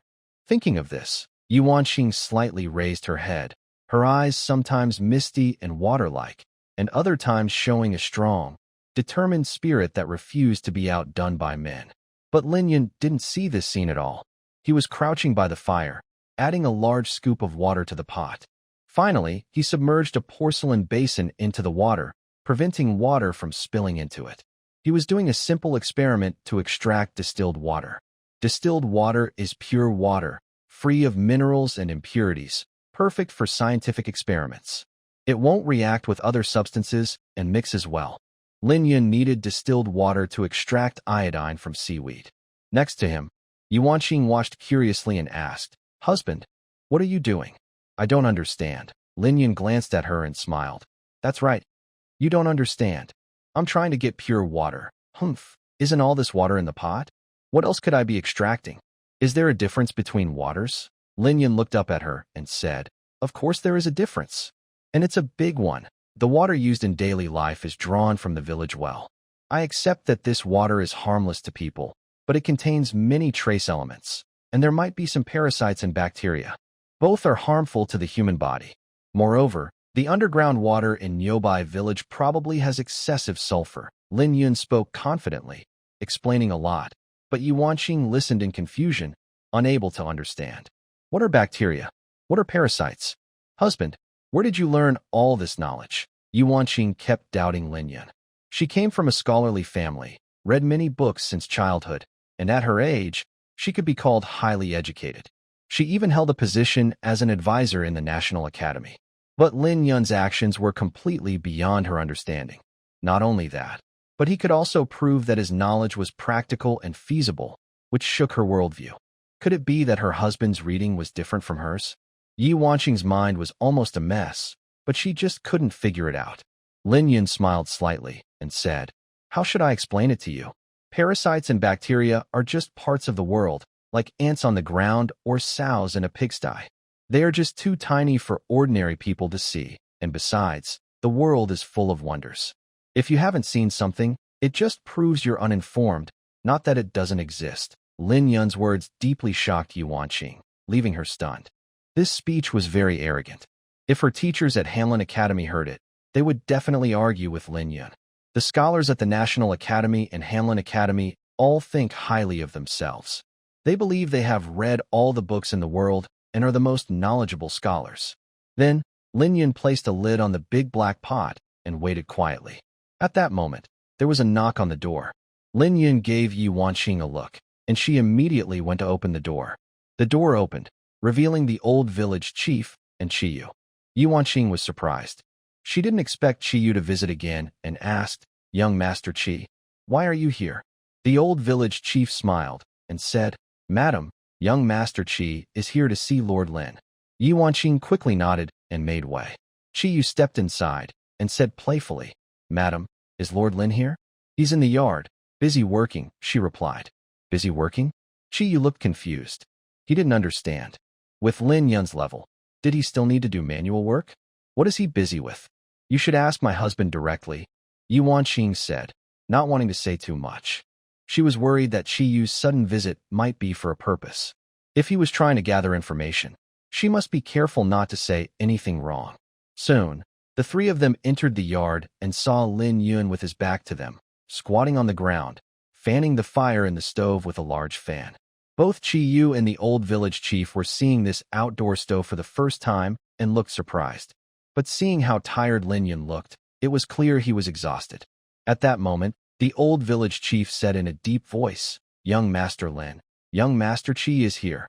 Lin Yun turned to look at him and smiled. "Oh, what wind blew young Master Chi here again?" Chi Yu stepped forward with a smile and said, "What? From what I hear, it seems you're not very happy to see me." "Not at all. If young Master Chi can come, it's an honor for Nyobai village. I, Lin Yun, am happy and would never refuse a guest," Lin Yun said warmly, shaking hands with Chi Yu, his hands covered in soot, and deliberately rubbed his sleeve against him. Yi Wanqing and the old village chief saw this clearly. Chi Yu looked a bit embarrassed. Although he was unhappy inside, he didn't show it, knowing they were here for an important matter. Lin Yun waved his hand and said, "Wanqing, quickly, bring a chair for young Master Chi." Yi Wanqing fought back her smile and turned to the living room. Soon, she brought a grand chair. Chi sat down. Curious and excited, the large smoking furnace asked, "Young Master Lin, what are you doing?" Lin Yun smiled and said, "Young Master Chiu, do you remember the bet we made last time?" "Of course. I also heard that you, Lin Yun, have already cultivated wheat seedlings in Nyobai village. But that's just the first step. Growing large amounts of food is not so easy." Chiu Yi smiled as he picked up the hot tea handed to him by Yi Wanqing and took a sip. Although Lin Yun and Chiu Yi seemed to get along better and better, in fact, their conversations were full of sharp words, each trying to outdo the other. Lin Yun nodded and said, "Growing food is indeed hard. But just because others can't do it, doesn't mean I, Lin Yun, can't." "Young Master Lin, what does this wheat have to do with the furnace you're working on?" Lin Yun pointed to the smoking furnace and smiled. "It's a big deal. Since young Master Chiu knows that growing food in Nyobai village is difficult, you must also know the specific reasons, right?" "Of course. Nyobai village has poor land, barren soil, and very little rainfall throughout the year. Such conditions are simply not suitable for farming. I admit that young Master Lin is a capable person, but human effort is limited. We can't change the will of heaven." Chiu Yi's words carried two meanings. First, he was telling Lin Yun that the natural environment of Nyobai village couldn't be changed by human effort, and that any attempt would be futile. He also wanted to bring Lin Yun back to reality, urging him to focus on serving the Yu city government. After all, if Lin Yun could really grow food, combined with the powerful black powder, even a small village like that could become very troublesome for the Yu city government. If Lin Yun had any ambition, it could threaten the stability of the region and even cause trouble for the Lin family in Fengyang County. Second, he was warning Lin Yun that no matter how capable he became, he could never escape the control of the Yu city government. That was fate, and it was the will of heaven. Both Lin Yun and Yi Wanqing understood these words clearly, but the old village chief completely missed their deeper meaning. He smiled and said, "Young Master Chiu, you're wrong this time. Our young Master Lin always plans carefully before acting. If he doesn't do something, he won't do it at all. But if he does, he will do his best." The old village chief's words were clearly flattery. Lin Yun, Yi Wanqing, and Chiu Yi all knew this well. However, his words also touched Lin Yun's heart. He smiled and said, "You really understand me well." The old village chief immediately looked a bit embarrassed. Then Lin Yun looked at Chiu Yi and said, "Young Master Chiu, your words have some truth, but I cannot agree with them. A person's ability depends on their knowledge. When a person's knowledge reaches a level that can surpass everything, then human effort can fully defeat nature and even change the rules." Lin Yun's words are full of meaning. Chiu Yi already understands what Lin Yun means, so he no longer dwells on the topic. He deliberately looks at the stove and smiles, saying, "Young Master Lin, let's hear why you built this stove." Lin Yun smiles and replies, "With your knowledge, Chiu Gongzi, I fear it's hard for me to explain clearly. You. Chiu-yi is suddenly speechless, feeling angry inside, but he forces himself to hold back and smiles, saying, Young Master Lin, your words are really sharp. If you could join the Academy of Scholars, you might be able to stand alone among the learned. Chiu-yi steps back again, and Lin Yun secretly praises himself. He seems to have underestimated him. If Chiu-yi didn't know how to hide his temper, he would be no threat at all. But just now, he said such harsh words. Yet Chiu-yi can pretend nothing happened. That's not something an ordinary person can do. Beside them, Yi Wanqing's heart quietly tightens, worried that Chiu-yi might lose his temper on the spot, and she secretly admires her husband's bravery. It's truly unwise to provoke this local power. But Lin Yun had already figured out the Chiu family's father and son. Chiu Guangri is clearly a corrupt official with a big appetite. But Chiu-yi has a desire to climb higher, though his vision is narrow and his outlook limited. Knowing he still has cards in his hand, he dares to speak with hidden threats. This is no longer a matter of broad vision, but of short-sightedness. Lin Yun directly lifts the lid of the pot, and a large amount of steam rushes out into the air. He looks at Chiu-yi and asks, Young Master Chiu, what do you see inside? Chiu-yi and the old village chief lean forward to look. Even Yi Wanqing stares at the pot. The previously empty porcelain basin now holds half a basin of hot water. Chiu-yi frowns and says, It's just a basin of hot water. Exactly. That's the water I want. But this isn't ordinary water, Lin Yun deliberately teases, then covers the pot again, intending to collect more distilled water. Chiu-yi is stunned and asks, Not ordinary water? What kind is it? Is there poison in it? Lin Yun smiles and says, Where would there be poison? This water will be very useful soon. By the way, young Master Chiu, are you here just to catch up with me? Of course not. Lin Yun, didn't we agree last time? You promised to send 4 people to help suppress the bandits. Chiu-yi has his own plans. After negotiating with Lin Yun last time, he went back to report and received praise from his father. But after waiting a few days, he saw no one sent by Lin Yun, which made him uneasy, thinking Lin Yun might have changed his mind. Lin Yun suddenly slapped his forehead with a bitter smile and said, Look at my brain. I've been so busy these past few days that I forgot about this matter. Chiu-yi looked unhappy. He considered the previous negotiation very important, but Lin Yun had simply forgotten, which made him feel very annoyed. At this moment, Lin Yun looked at the old village chief and said, Please, sir, go and call Zheng Yuli from me. The old village chief immediately nodded and agreed, then left. Chiu-yi asked, Young Master Lin, are you sure only 4 people are enough? He knew Lin Yun had control over black gunpowder, a powerful weapon, but 4 people seemed too few. Lin Yun smiled and said, Don't worry, young Master Chiu. 4 people are enough to deal with those bandits. When I wiped out the Black Wind Village and the Yellow Scarves Alliance before, I didn't need many people. Chiu-yi nodded. Lin Yun then asked, Young Master Chiu, there's something I want to discuss, if that's okay. Go ahead, young Master Lin. Here's the thing. Since Yu City Prefecture is involved in fighting the bandits, and since my Niubei village also contributed people, the spoils from the confiscation, Lin Yun couldn't let his efforts go to waste, nor could he let Yu City Prefecture enjoy all the benefits alone.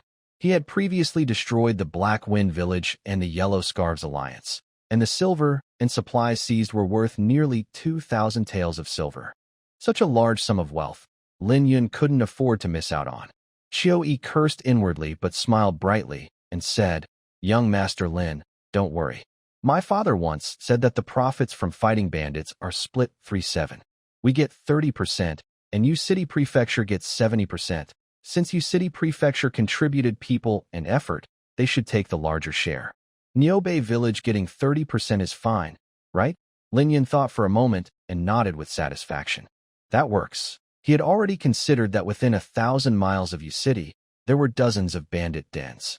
These various dens, after collecting wealth for so many years, probably held several tens of thousands of taels of silver. Even with a 70-30 split, he could at least get 10,000 taels. He had previously promised the Lin family to pay off all debts within 3 years, and this money was just the beginning of repaying that debt. Meanwhile, Yi Wanqing secretly marveled. Even with a 70-30 split, The amount given to Nyo Bay village was huge, and only 4 people were sent. Surely a guaranteed profit. It also allowed Guangri to directly see the power of black gunpowder, which would be crucial for future arms sales. Most importantly, Lin Yun wanted to use this bandit suppression to establish his position in Guangri's mind. As long as Guangri couldn't do without him, both sides could form a stronger bond. And he wouldn't have to worry about someday becoming wealthy and being betrayed by Guangri to the Lin family. Lin Yun's plans are very deep, so much so that not even Qiui or Guangri could have thought of them. At this moment, Zheng Yoli and the old village chief came side by side. Zheng Yoli glanced at Qiui, then bowed to Lin Yun and said, "Young Master Lin, you called me?" Lin Yun nodded and said, "Yoli, immediately take your 3 most trusted men and go with Yu Chengfu to fight the bandits. During this time, listen to Yu Chengfu's orders. Do not disobey. If I find out you act on your own, you know what will happen, so I won't say more." Zheng Yoli's eyes lit up. He had been bored for a long time and was looking forward to a fight. He didn't expect it to come so easily.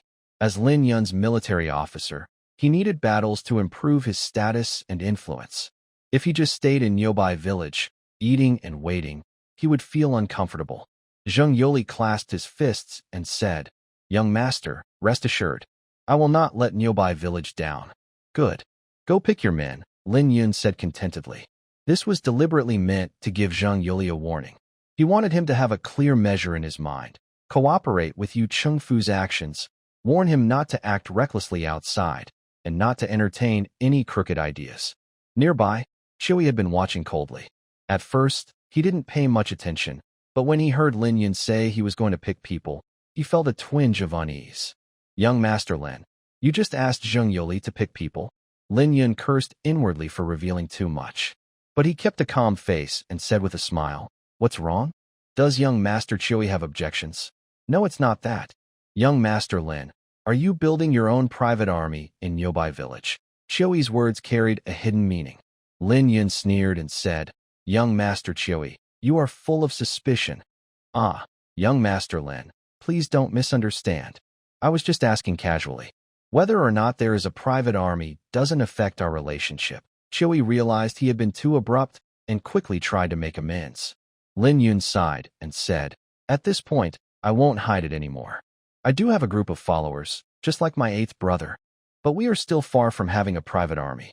Young Master Qiui, you need not worry." Qiui nodded and said with a smile, "The useless men Lin Xian has, how can they compare to young Master Lin? If all of young Master Lin's men carried bamboo tube guns, their combat power could easily crush regular armies." Perhaps, Qiui couldn't finish his sentence, but he had to say it, even if it was difficult, to make Lin Yun understand. Lin Yun teased, "Young Master Qiui, rest assured, since our last exchange, we have built a basic level of trust. In the future, as we work together more, our relationship will become even stronger. Then, whether it's Lord Fu Yin or young Master Qiu, we can all become the most trusted partners." Lin Yun understood that giving gifts to Guangri might have some effect, but Qiui didn't fall for that. To win him over, he could only use emotional appeals and show strength to awaken Qiui's desire. Sure enough, Qiui's eyes brightened, and he caught the hidden meaning, saying, "Good." With young Master Lin's words, "I feel at ease." Also, young Master Lin is much more reliable than Lin Xian. I was blind before, and I hope young Master Lin won't hold past grudges. Of course, our future days together are still ahead. Right now, any cooperation is just to build trust. Am I right, young Master Qi?" Qiui had seen Lin Yun's broad vision and ambition. To say he had no plans was hard to believe. At this moment, Zheng Yoli returned with 3 capable subordinates, bowing and saying, "Young Master Qi, I hope you will guide us in the days to come." Qiui stood up from the grand chair, enthusiastically helping Zheng Yoli to his feet, paying special attention to the 3 soldiers with bamboo tube guns at their waists. A faint smell of gunpowder made Qiui feel very familiar and gave him a strong sense of security. If these 4 soldiers with bamboo tube guns were his trusted aides, then he could go anywhere in the world. Unexpectedly, no one would be his match if they attacked suddenly. "Commander Zheng, you're too kind. You are young Master Lin's confidant, so from now on, we are on the same side." Feel free to ask for anything. As long as it's proper, I will definitely fulfill your requests. Zheng Yoli looked at Lin Yun and nodded. Then he expressed his thanks. Thank you, young Master Qi. I will do my best. The 3 soldiers behind him also looked very happy. They used to be notorious bandits, looting and causing chaos everywhere. If caught by the authorities, they would have been beheaded 10 times over. But they never expected that one day they would work for Yuqing Prefecture, and from the looks of it, they were even doing a good job. Lin Yun said seriously, Zheng Yoli, remember, no matter when, you 4 must remember you are from Nyobai village. You must keep your reputation and not shame us. If I hear any bad news about you, I will punish you severely. Zheng Yoli bowed and said, Young master, rest assured. We are grateful for your support, and we will do our best to make Nyobai village proud. Lin Yun nodded in satisfaction. At this moment, Qiu Yi smiled and said, All right, young Master Lin, since this task is complete, I won't bother you further. Also, I look forward to good news from you. If you can truly help Nyobai village become self-sufficient in farming, Yuqing Prefecture will surely reward you. This was honest talk. If Lin Yun's plan to grow crops succeeds, it will solve more than just the Nyobai village problem. Large-scale farming could completely change this land. Lin Yun knew that in this backward feudal dynasty, food was always the foundation of the kingdom. Places that produce grain are usually wealthy and prosperous. When that day comes, not only Yuqing but the entire Yuqing Prefecture and surrounding areas will benefit greatly. Then I'll take your good words as a blessing. Lin Yun replied with a respectful bow. Only Yi Wanqing remained silent. In fact, she was eager to throw herself into Lin Yun's arms. Today, Lin Yun showed a very strong leadership ability. Although it was just through words, it was still impressive. The greatest power of language is that different people can express the same idea but get very different results. If a reckless young man had said those words just now, he would have definitely offended Qiu Yi and caused irreparable damage. The final outcome might have been Nyobai village suffering pressure or even persecution from Yuqing Prefecture. But now, Nyobai village and Yuqing Prefecture are more closely linked. This will strengthen their relationship and likely have a huge impact on the entire area within 1,000 miles of Yuqing Prefecture in the future. Lin Yun was also thinking about Taoyuan Town. He learned from Asan that Taoyuan Town has copper mines, which he really wanted to get. He had already ordered parts for pistols at the Yuqing blacksmith shop, but even if they succeed, they need strong and safe bullets. Making bullets requires mixing iron and copper to create a kind of copper alloy. This high-density process is almost unimaginable in this world. So, Lin Yun would face many challenges ahead. Afterward, Qiu Yi led Zheng Yoli and 3 others happily away. This meeting, although full of twists and near conflicts, ended well in the end. With no outsiders around, Lin Yun sat directly on the grand chair, exhaling a long, tired breath, feeling like a deflated ball. Yi Wanqing immediately moved closer and kissed Lin Yun on the cheek. She used to be a proper young lady, but since she had a close moment with Lin Yun, she no longer cared about her face. To her, this was a way to show love, and she didn't feel embarrassed. Hubby, have we really joined the big ship of you city's government? Lin Yun smiled and nodded. For now, yes. It was so dangerous just now. If you had guessed wrong and Qiu Yi turned against us, we would be in real trouble. Life is like a big gamble. But I've seen through Qiu Yi's mind. He's always wanted to climb up on his father's head, just never had the chance. Over the years, he's been held down by Qiu Guangri. Now that he finally has a chance, he won't miss it. Hubby is really clever. But if you just send Zheng Yoli and 3 others to work for you city's government, what if Qiu Yi secretly pulls them over? Aren't you worried they won't come back? And that we might reveal our plans? Lin Yun teased, you can't keep your eyes on one person forever. I trust him completely and give him freedom.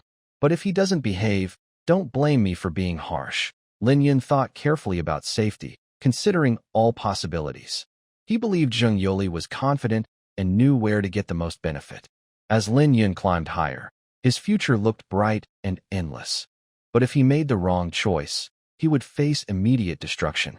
Later, Lin Yun prepared a lot of distilled water. Lin Wuyue also prepared dinner. The family of 3 ate together, while Wu Na had not yet returned. She went alone to Yu City. The trip there and back was about 500 miles, so she probably wouldn't return until it was dark. Meanwhile, Wuna was already on her way back to Nyobe village. Because she bought a lot of kelp, she couldn't carry it all herself, so she hired a cart. She led the horse at the front, while the driver followed behind. The road was smooth, and no one dared to block her. Even if someone was reckless enough to try, with Wuna's strength, she could handle bandits or thieves easily. As the day darkened, Wuna felt tired. She hadn't rested all day, busy with her tasks.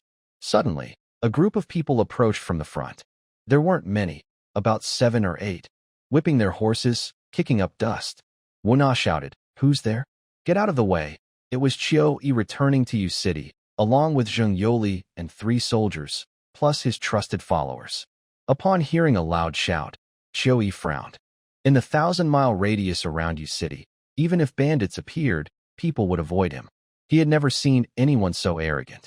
Moreover, he vaguely saw that the other person seemed to be a merchant caravan, with a woman behind it and a carriage. Chiu-yi snorted coldly and said, "Don't interfere.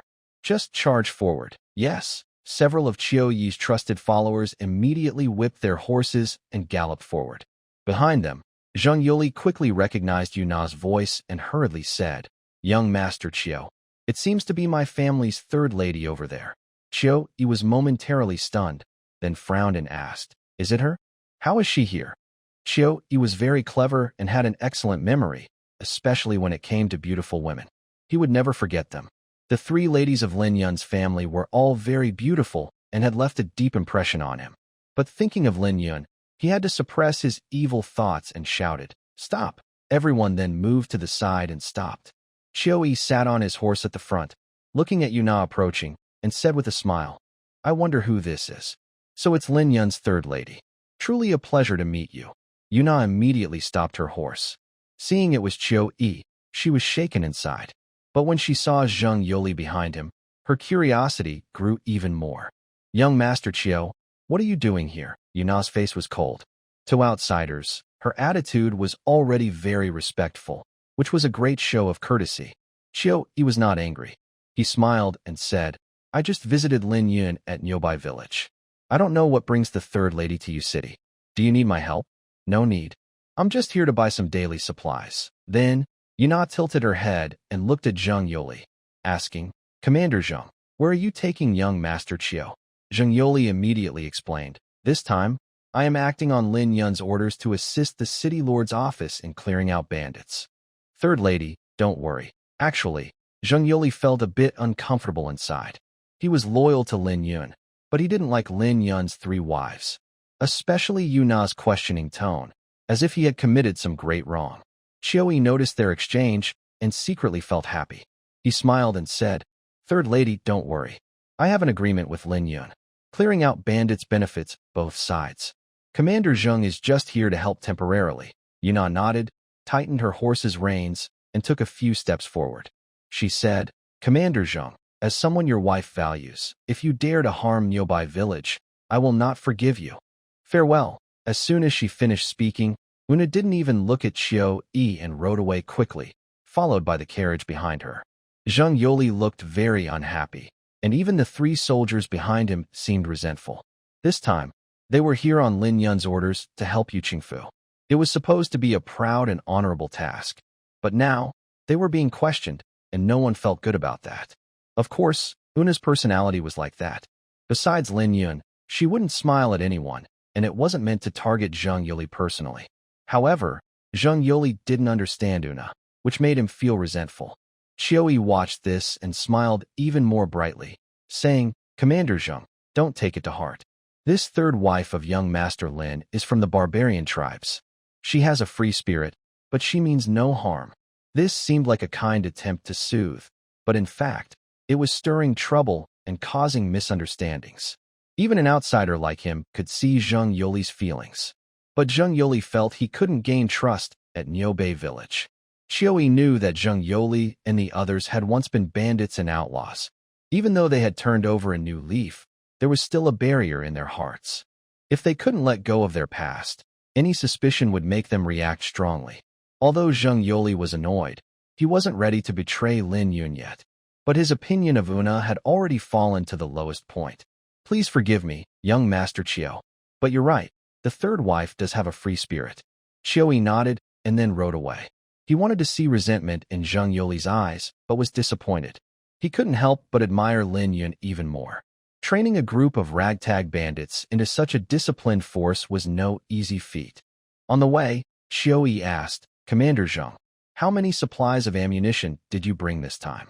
He had been wanting to ask for a while and was very curious, especially since Lin Yun had once cheated him badly when he bought ammunition. Zheng Yoli smiled and said, Young Master Chiao, don't worry. Although there are only 4 of us, it's enough to help you Cheng Fu eliminate the bandits. Zheng Yoli wasn't stupid. He wouldn't reveal his supplies easily, as showing his ammunition would be like risking his life. Commander Zheng, no misunderstanding. I'm just curious. Can you tell me a specific number? Zheng Yoli smiled, but said nothing. Instead, a soldier behind him suddenly spoke up. A band of 200 bandits can be defeated 3 or 4 times over.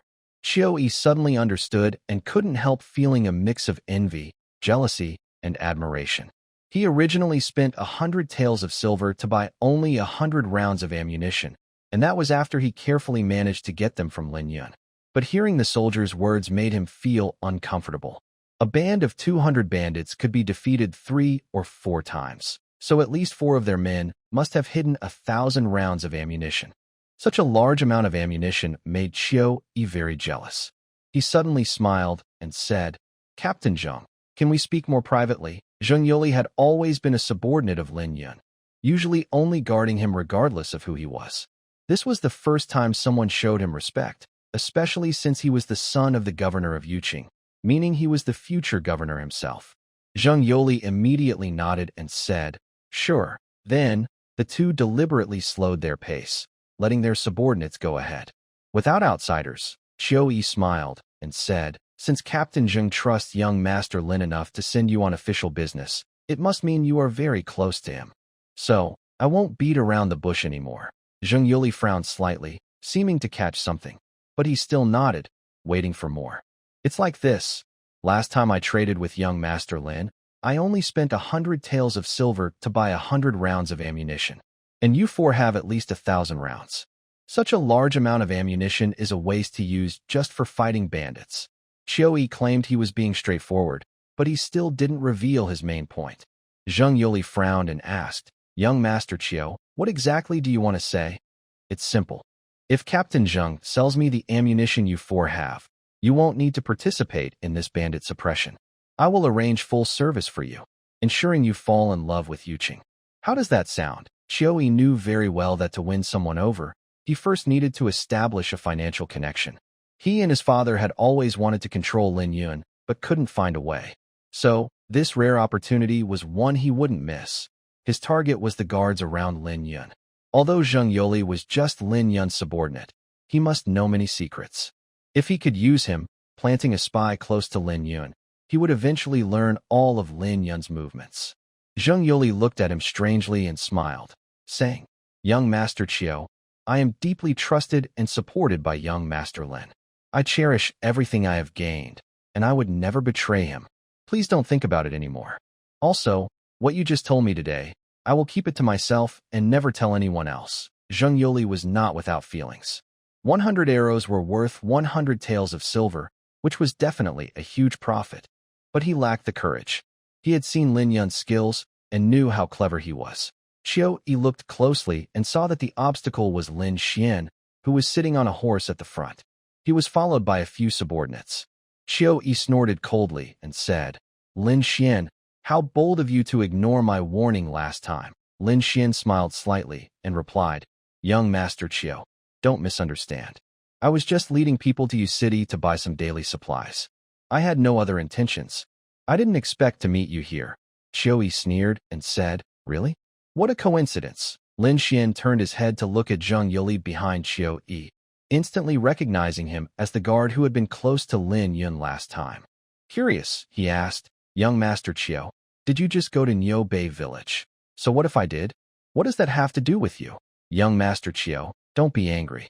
I was just asking casually. At this moment, Zheng Yuli said, Young Master Chiao, it's getting late. Let's hurry and move on. It won't be safe here after dark. His words clearly showed his stance and also served as a warning to Lin Xian not to have any bad ideas. Qiui nodded and said, "All right, Lin Xian, since you want to go into the city for your affairs, I won't stop you. But don't say more. Let's part ways here." After speaking, he led his men to ride away. Only Lin Xian and his people were left behind. One of his subordinates asked, "Master, are we really going to let them go? We've been waiting here for 2 hours." Lin Xian narrowed his eyes and said, "Of course not. Let's go.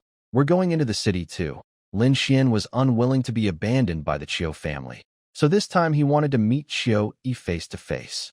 Meanwhile, Yuna returned to Niubei village and unloaded a whole cart of kelp. Although it was a full cart, it didn't cost much.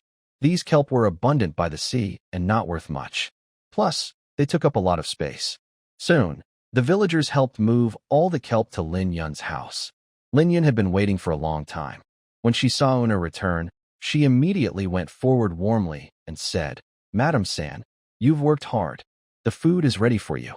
Please enjoy your meal." Lin Yun wanted to flatter her, knowing she had been busy all morning and traveling 500 miles was not safe. Una pouted and said, "I'm not hungry. I'll eat later.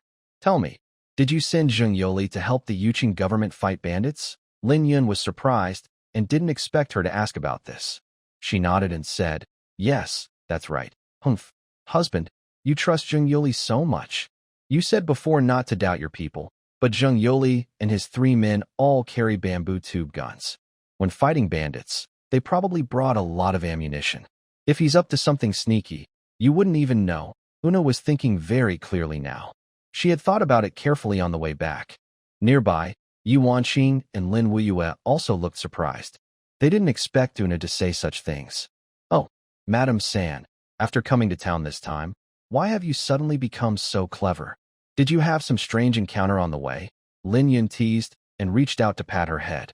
Una immediately pushed his hand away. "Stop joking. I'm serious now." Lin Yun looked at the villagers carrying seaweed and said seriously, "Silly girl, do you think your husband is a fool? Do you think he deliberately let Qiu take a big advantage? Isn't that the case? Even if Zheng Yoli wouldn't betray us, he can't resist the pressure and temptation from the city lord's mansion.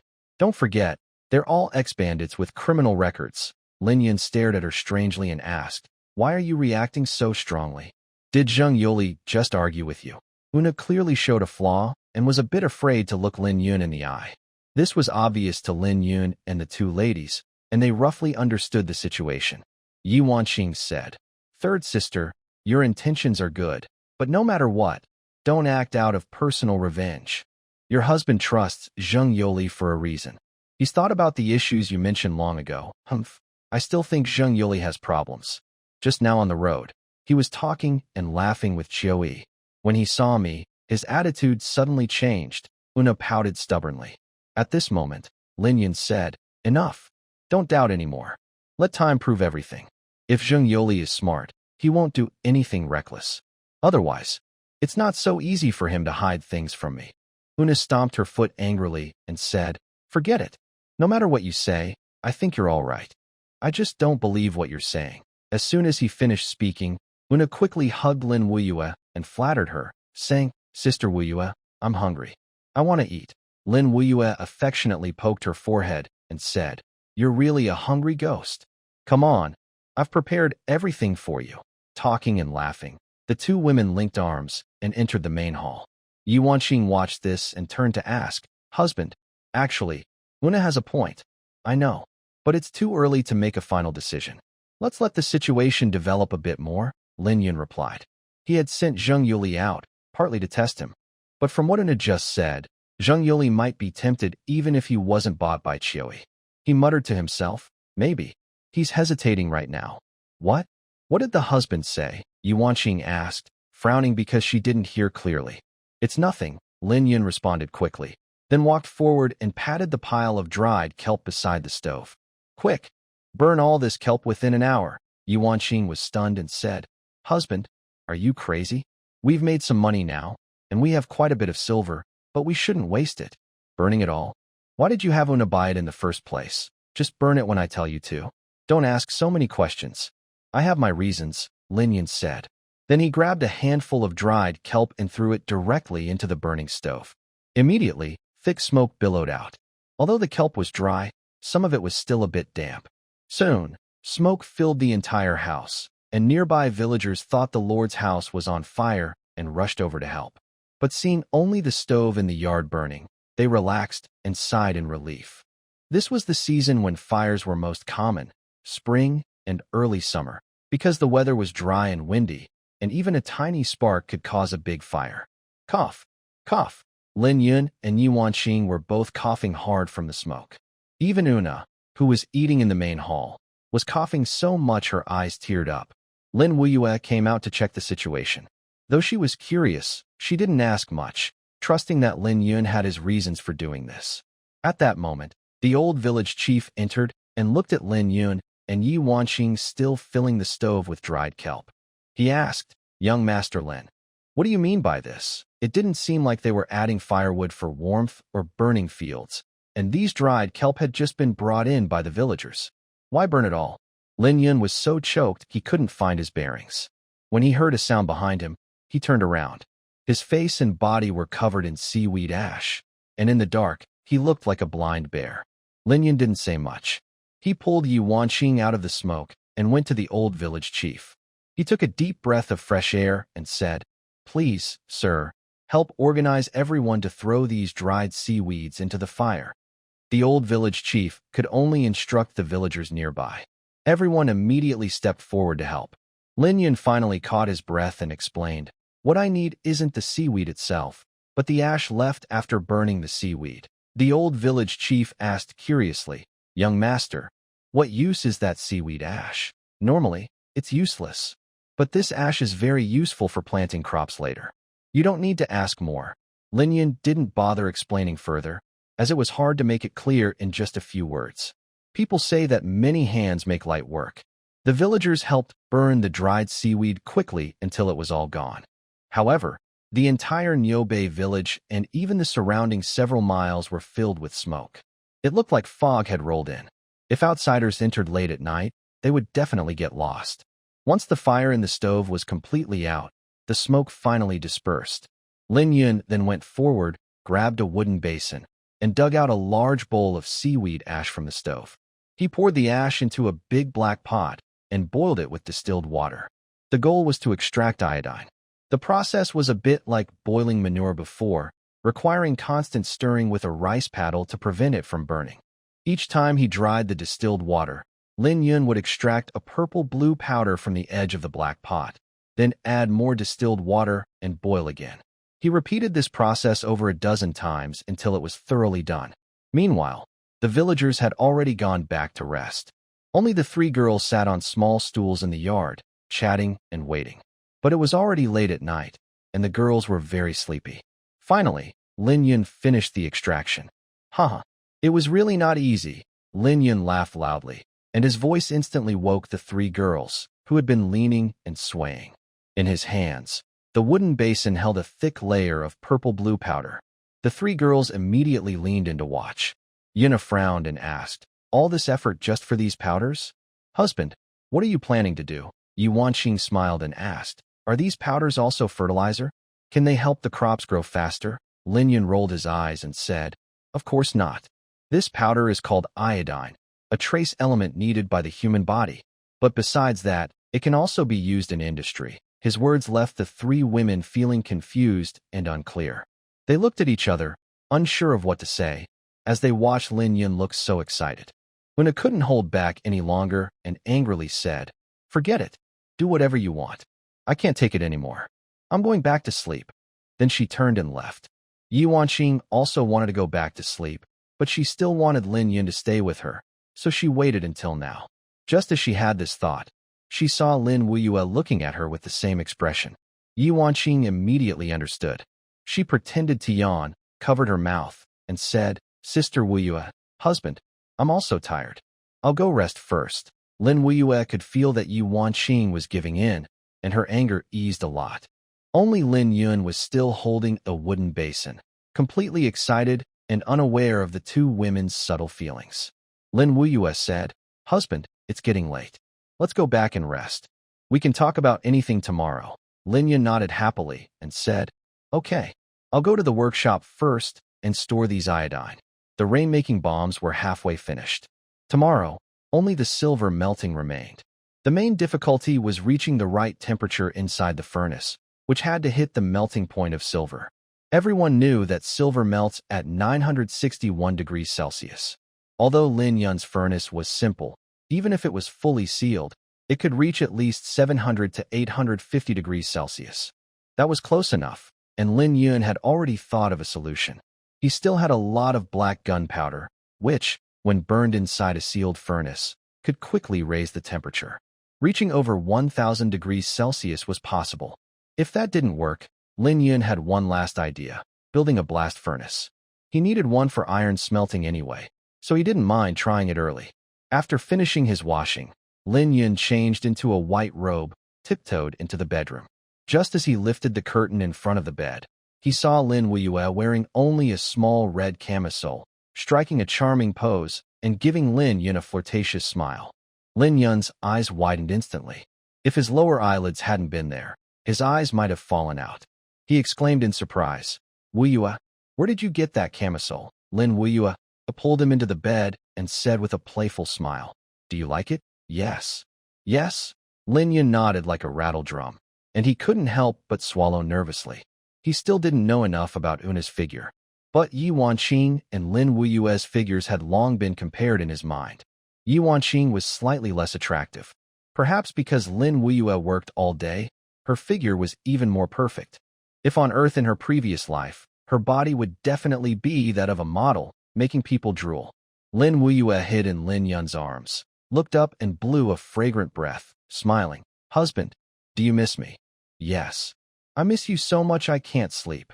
As he spoke, Lin Yun reached out to touch her, but Lin Wuyue played hard to get, annoyed, and asked, "Then tell me, is Wanqing better, or am I better?" "You're better. Of course you're better." At such moments, as long as he wasn't foolish, he knew how to answer. Lin Wuyue smiled proudly. "That's more like it." They had no words all night. The next morning, Lin Yun got up early. He knew it wasn't the time for indulgence, but thinking about his relationship with Una not progressing at all, he felt a bit anxious. That girl was like a thorny rose, needing some effort to handle. Lin Yun started the unfinished work from yesterday. First, he lit the stove and added more charcoal than the day before, burning it very fiercely. He deliberately covered the stove with a lid, aiming to raise the temperature inside for the upcoming smelting process. Soon, within a 2-meter radius, Lin Yun was sweating profusely from the heat. At this moment, Asan came out of the room. After some recovery, his injury was fully healed. He walked with a cane, moving more smoothly. Seeing Lin Yun burning the fire, he was curious and asked, 14 Lord, I saw you burning the stove yesterday. Why are you still burning it today?" "Of course, not only am I burning it, but I want it to burn even more fiercely." "Step back a little. Be careful not to get hurt." Asan quickly moved aside, more curious about what Lin Yun was going to do next. Lin Yun took out a paper package from his arms, unfolded it, revealing a layer of black gunpowder. The pungent smell made Lin Yun almost laugh and almost sneeze. Then, he quickly poured it into the burning stove. Boom! A burst of flames erupted instantly, turning the surrounding houses into a fiery red. The high temperature soared rapidly, even burning Lin Yun's front hair. He endured the discomfort, threw 10 taels of silver into the stove, and quickly covered it with the lid. His movements were smooth and seamless. Asan watched in shock and asked, 14 Lord, what are you doing? Why are you throwing silver into the stove? In his view, this was undoubtedly madness. A 10-ounce silver coin is a huge amount of money for a relatively wealthy family, enough to cover a year's expenses for a whole family. For a poor family, it might last 10 years. This isn't an exaggeration. In the past, villagers from Myo Bay village rarely used silver, and many had never even seen it. Their daily needs depended entirely on their own efforts. This shows how extraordinary Lin Yun's spending of 10 ounces of silver is. Even Asan thinks it's a sign of wastefulness. If he didn't know Lin Yun well, he would definitely think Lin Yun had gone crazy. Lin Yun stepped beside him and smiled, saying, Don't be so surprised. To succeed, you have to make sacrifices. Burning these 10 ounces of silver isn't a waste. The benefits it will bring to Niobei village will be worth millions of times more. That's true. If Lin Yun develops a rainmaking device and it helps Niobei village bring rain, then the crops grown there could not only feed 500 people, but also be sold for profit. In this backward, feudal world, food is everything. Only by controlling food can one have the strength to compete with the upper classes of the Great End Kingdom in the future. There are two most important resources in this world. First, population. Second, food. There's a saying, troops and horses move first, then supplies follow, showing that food is even more important than people. Lin Yun doesn't have many people under his command, but he has firearms. As manufacturing techniques improve, they could be as powerful as thousands of soldiers. With enough food, he might not be able to overthrow the Great End Kingdom or become emperor, but overthrowing the Lin family's noble title would be easy. This has always been Lin Yun's biggest motivation, his desire for revenge. Asan was shocked. Lin Yun's plan was so grand that he almost couldn't believe it was real. At this moment, Yuan Qing heard the commotion inside and came out of the house. Seeing the ground covered in white ash, she asked in surprise, "Husband, what just happened?" Black powder was burning in the air, and the flames carried a layer of ash. But this wouldn't cause an explosion. Lin Yun knew that, so he dared to be so reckless. "It's nothing. I just added some black powder to the furnace." "What?" Yuan Qing gasped. "Husband, are you crazy? If it explodes, our family will be gone." Yuan Qing had experienced a lot and knew the power of black powder well. "It's fine now. Don't worry." Afterward, Lin Yun stepped forward and lifted the lid of the pot. He saw that the 10 tails of silver were starting to melt, but hadn't fully melted yet. Instead, they clung together, with faint silver liquid flowing out. Asan and Yuan Qing also moved closer to watch. Lin Yun muttered, "It seems the temperature still isn't high enough." Yuan Qing frowned and asked, "Husband, are you trying to melt the silver?" "Yes. I want the liquid silver." He then added a lot of charcoal into the furnace and used tongs to hold the still solid silver, placing it into a crucible, which he set over the fire. Lin Yun thought to himself that compared to gold, copper, and iron, silver has the lowest melting point and is the easiest to melt. But he still couldn't succeed, showing that the furnace's power was too weak. Next, he planned to melt iron and copper, but that wouldn't work either. At this moment, Yuan Qing said, "Husband, do you remember the blacksmith shop in Yuqing? Their furnace can melt even iron sand, so melting silver shouldn't be a problem." Lin Yun's eyes lit up. "Yuan Qing, you're so clever. How did I forget that?" Then, Lin Yun reshaped the clay he had piled in the corner of the yard, mixing it into a slurry again, and built it into a high furnace similar to the blacksmith shops. Since the furnace was still burning, the wet clay on it dried quickly and hardened. Soon, he built a chimney about a zhang high, which increased the space for combustion inside and raised the temperature. Next to him, Yuan Qing and Asan watched, impressed by Lin Yun's strong hands-on skills. He could make whatever he wanted immediately, as if he already had the blueprints in his mind. As the furnace was completed and burned more fiercely, the heat wave could be felt from 3 meters away. Lin Yun added more charcoal. After about half an hour, he lifted the lid again. The 10 tails of silver in the crucible had fully melted into silver liquid. "Great. We finally succeeded." Yuan Qing nodded secretly and asked, "What do we do next?" Lin Yun didn't explain. He turned and went back to the workshop, took out the iodine stored from last night, poured it directly into the silver liquid, and quickly stirred. He wanted silver iodide powder, not a solid lump. The process sounded simple, but in practice, it was quite exhausting. After working for a full hour, by noon, he finally succeeded. Yuan Qing and Asan watched as Lin Yun hurried out of the workshop, both looking excited. Although the two of them didn't know exactly what Lin Yun was working so hard for, they could tell from his expression that it was something very beneficial for planting crops. Otherwise, Lin Yun wouldn't be so happy. Yuan Qing stepped forward and asked with a smile, "Husband, are you finished? Now you can tell me what you're researching." Lin Yun nodded with a smile and said seriously, "Niobei village is often dry and without rain. Today, I want to make Niobei mountain experience long-awaited rain after a drought." Yuan Qing and Asan gasped in surprise, looking at Lin Yun with wide eyes. Asan asked in shock, 10th, 14th Lord, do you mean you can control the weather and make it rain?" "Yes. I can't be sure if it will succeed, but even if there's only a 10% chance, I will give it my all." After speaking, Lin Yun took out a broken bamboo tube about half a zhang long from the workshop. They both stared at it in disbelief. Yuan Qing asked, "Isn't this just a bamboo tube? Can this thing really make it rain?" "Husband, even if you're joking, you should know your limits. You're definitely bragging this time." Yuan Qing wanted to believe Lin Yun, and the facts also proved that Lin Yun was not someone who spoke big words. But the idea Lin Yun proposed this time was too crazy for people born in this world to accept. If people could control the weather and force the sky to rain, it would make him famous in history. Lin Yun rolled his eyes and said, "Talking more now is useless. We'll see when we try." With that, Lin Yun carried the makeshift rain-making bomb and headed out of the village. Recently, the villagers had heard that Lin Yun was working on a big project, and they were all curious and followed him out. In simple terms, the process of making the rain-making bomb was similar to manufacturing ammunition. The only difference was that ordinary ammunition only contained black powder, which could produce great power with enough quantity. The rain-making bomb not only used black powder, but also contained silver iodide, a special ingredient. After the rain-making bomb exploded in the sky, the heated silver iodide would form countless particles in the air. Under relatively low air pressure, these particles would produce countless ice crystals in the clouds. This would change the weather environment and achieve artificial rainfall. The principle was simple.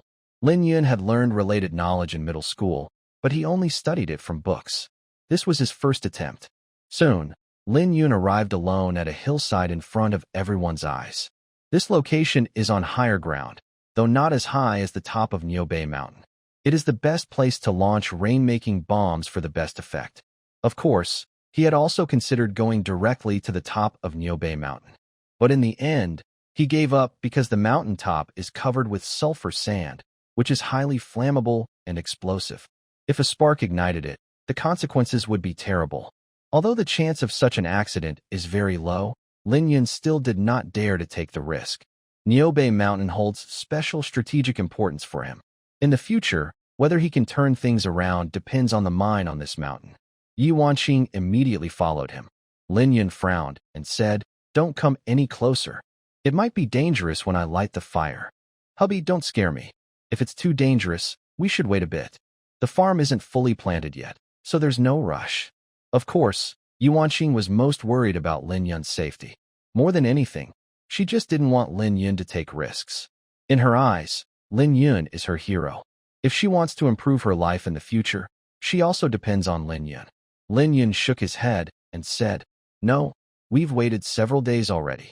We must try today, and it might not succeed on the first try." He knew very well that if they couldn't solve the rain problem, even if the villagers improved the land, the crops would still suffer from drought. He absolutely wouldn't do something that would hurt morale. The village elder and the villagers all looked up at Lin Yun on the hillside. They saw in him a spirit of perseverance and determination, which inspired everyone and made them hopeful for the future. Now, Niubei village has managed to solve the food problem, but compared to the people in Yuqing, their living standards are still far behind. At this moment, Lin Yun tightly grasped the rain-making bombs and forcefully inserted them into the soft soil. The ground was full of yellow sand, so it wasn't difficult. The black powder in the bombs was very powerful, definitely the strongest experiment Lin Yun had ever done with black powder. If it could fly into the sky and explode in the air, it would be considered a success. But if it exploded on the ground, Lin Yun would be in trouble, either dead or seriously injured. Lin Yun took a deep breath. Under everyone's tense gaze, he took out a fire starter from his pocket. Then, he leaned back most of his body, ready to run as soon as he lit the fuse. Success or failure depends on this. If I don't succeed, I might as well give my life. Lin Yun muttered to himself, as if encouraging himself. Finally, the rain-making bomb's fuse was ignited. Lin Yun rolled over like a donkey and tumbled down the hillside, while the fuse burned quickly, eventually entering the inside of the rain-making bomb, producing loud thunder-like sounds, accompanied by thick smoke. Everyone below was amazed by this scene. Forget whether the experiment would succeed. The spectacle alone was like a signal fire on the battlefield. A San, leaning on his cane, stayed behind the villagers, looking up at the rolling smoke, feeling deeply moved. 14 Lord. It seems the Lin family really misjudged this time. This seemingly simple sentence revealed Asan's true feelings and made him more determined to follow Lin Yun. As a former loyal follower of Lin Xian, he had a sharp strategic mind. He immediately saw that the fire-breathing bamboo tube Lin Yun made was incredibly powerful. If used in actual combat, it could definitely cause enemies to suffer. Soon, Lin Yun ran over to Yi Wanqing. Yi Wanqing immediately helped him brush off the dust from his clothes. Husband, is it all over now? Lin Yun put his arm around her waist and smiled. Of course not. Just watch and see if it can succeed, whether it can fly into the sky. Fly into the sky? This statement surprised everyone present. People in this world mostly stayed on land. They hadn't even conquered the ocean, let alone the sky. So, Lin Yun's words made Yi Wanqing and the villagers nearby find it hard to believe. It felt like a dream. While Lin Yun stared at the hillside, eagerly waiting, suddenly, yellow dust swirled around the hill like a sandstorm. Under everyone's frightened gaze, a flame shot up rapidly into the sky, instantly piercing the clouds and disappearing from sight. Then, everything fell silent again. Everyone was stunned. At first, they had some curiosity and thought it was just for fun. But seeing Lin Yun actually make that bamboo tube fly into the sky and into the clouds completely shattered their understanding. Actually, Lin Yun was more nervous now. He saw clearly that the rain-making bomb hadn't entered the clouds. It was just flying so high that, due to light refraction, it was hard to see with the naked eye. Boom! A loud explosion sounded. The noise was like a thunderclap, loud enough to be heard clearly within 100 miles of nearby mountain. Lin Yun understood that it wasn't that the rain-making bomb was particularly powerful, but that in the high altitude, sound travels without obstacles, so it spreads farther. Yi Wanqing thought she had succeeded and immediately jumped for joy, waving her arms wildly. Success! Husband, you're so amazing. You can shoot all the way into the sky. If you use this move against enemies, it will cause great damage. Lin Yun smiled wryly. Dream on. If it were that simple, it would be perfect. He didn't plan to explain physics in detail because no one would understand. If the rain-making projectile had been shot straight ahead, it would have fallen and exploded immediately. The reason is simple. Once fired, the rain-making projectile has no real trajectory. It's just shot randomly. Also, using such a crude method to launch the projectile requires good weather. If the wind is too strong, it could change the direction of the projectile, leading to failure. So, Lin Yun chose today for the experiment because the weather was suitable. It wasn't sunny, and there was no wind. The villagers whispered among themselves, but everyone looked at Lin Yun with admiration. The old village chief also stepped forward and asked, Young Master Lin, is that all? You said you could make it rain. Why hasn't it rained yet? It wasn't that the old village chief wanted to embarrass Lin Yun. He just wanted to see the results. In his view, this test was already quite successful. Even if the Cattleback village couldn't grow crops in the future, with Lin Yun's advanced skills, every household would live a good life. Lin Yun kept looking up at the sky and said in a deep voice, Let's wait and see. It's too early to tell now. Seeing this, everyone felt reassured and looked up at the sky with him. Lin Yun understood that artificial rainmaking was just basic physics. The technique wasn't very advanced. But he was in a different world, with no tools, and success depended on luck. It also took time for physical changes to occur in the clouds. Large ice crystals would alter the air temperature and humidity, leading to rain. Seconds ticked by slowly. Since arriving in this world, Lin Yun had never been so nervous. Whether this would succeed or not would determine his future plans and development. Suddenly, a loud thunderclap sounded from high above. This was real thunder. Lin Yun's eyes lit up. Thunder meant the clouds were already changing physically, a sign that rain was coming. Next, the previously silent sky suddenly filled with a light, drizzling sound. The sound was dense and a bit uncomfortable to listen to. At this moment, Yi Wanqing, who had been looking up, suddenly felt a drop of water land on her face. She reached out and touched it. When she saw it was a water droplet, she exclaimed happily, Husband, it worked. It really worked.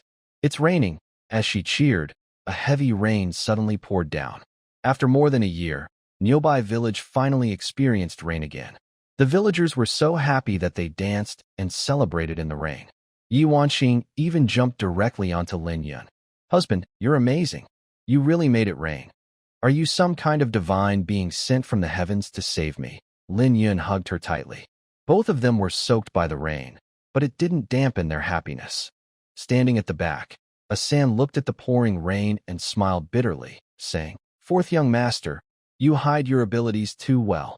Why didn't you show yourself when you were in the Lin family? These guards of the Lin family had long been secretly considering defecting to the other sons who were about to be exiled. They were quietly observing, trying to find the most promising and clever master. Asan especially understood that choosing the right person was more important than just working hard. Fortunately, heaven gave him another chance, allowing him to join Lin Yun's side. Although he paid with one leg, it was enough to benefit him for a lifetime. Unbeknownst to them, the scope of this reign was beyond imagination. Not only did the villages within a few hundred miles of Nyobai village experience rain, but even Yuqing Prefecture, 500 miles away, was also affected. Of course, the rain in Yuqing Prefecture was very light. Still, even so, Qiui, who was still indulging in pleasures, was greatly surprised. He was sitting in a private room on the second floor of Hongchun Court, which faced Nyobai village. Outside, dark clouds gathered, and the sound of thunder and rain was continuous, reminding him of the bet Lin Yun made with him last time.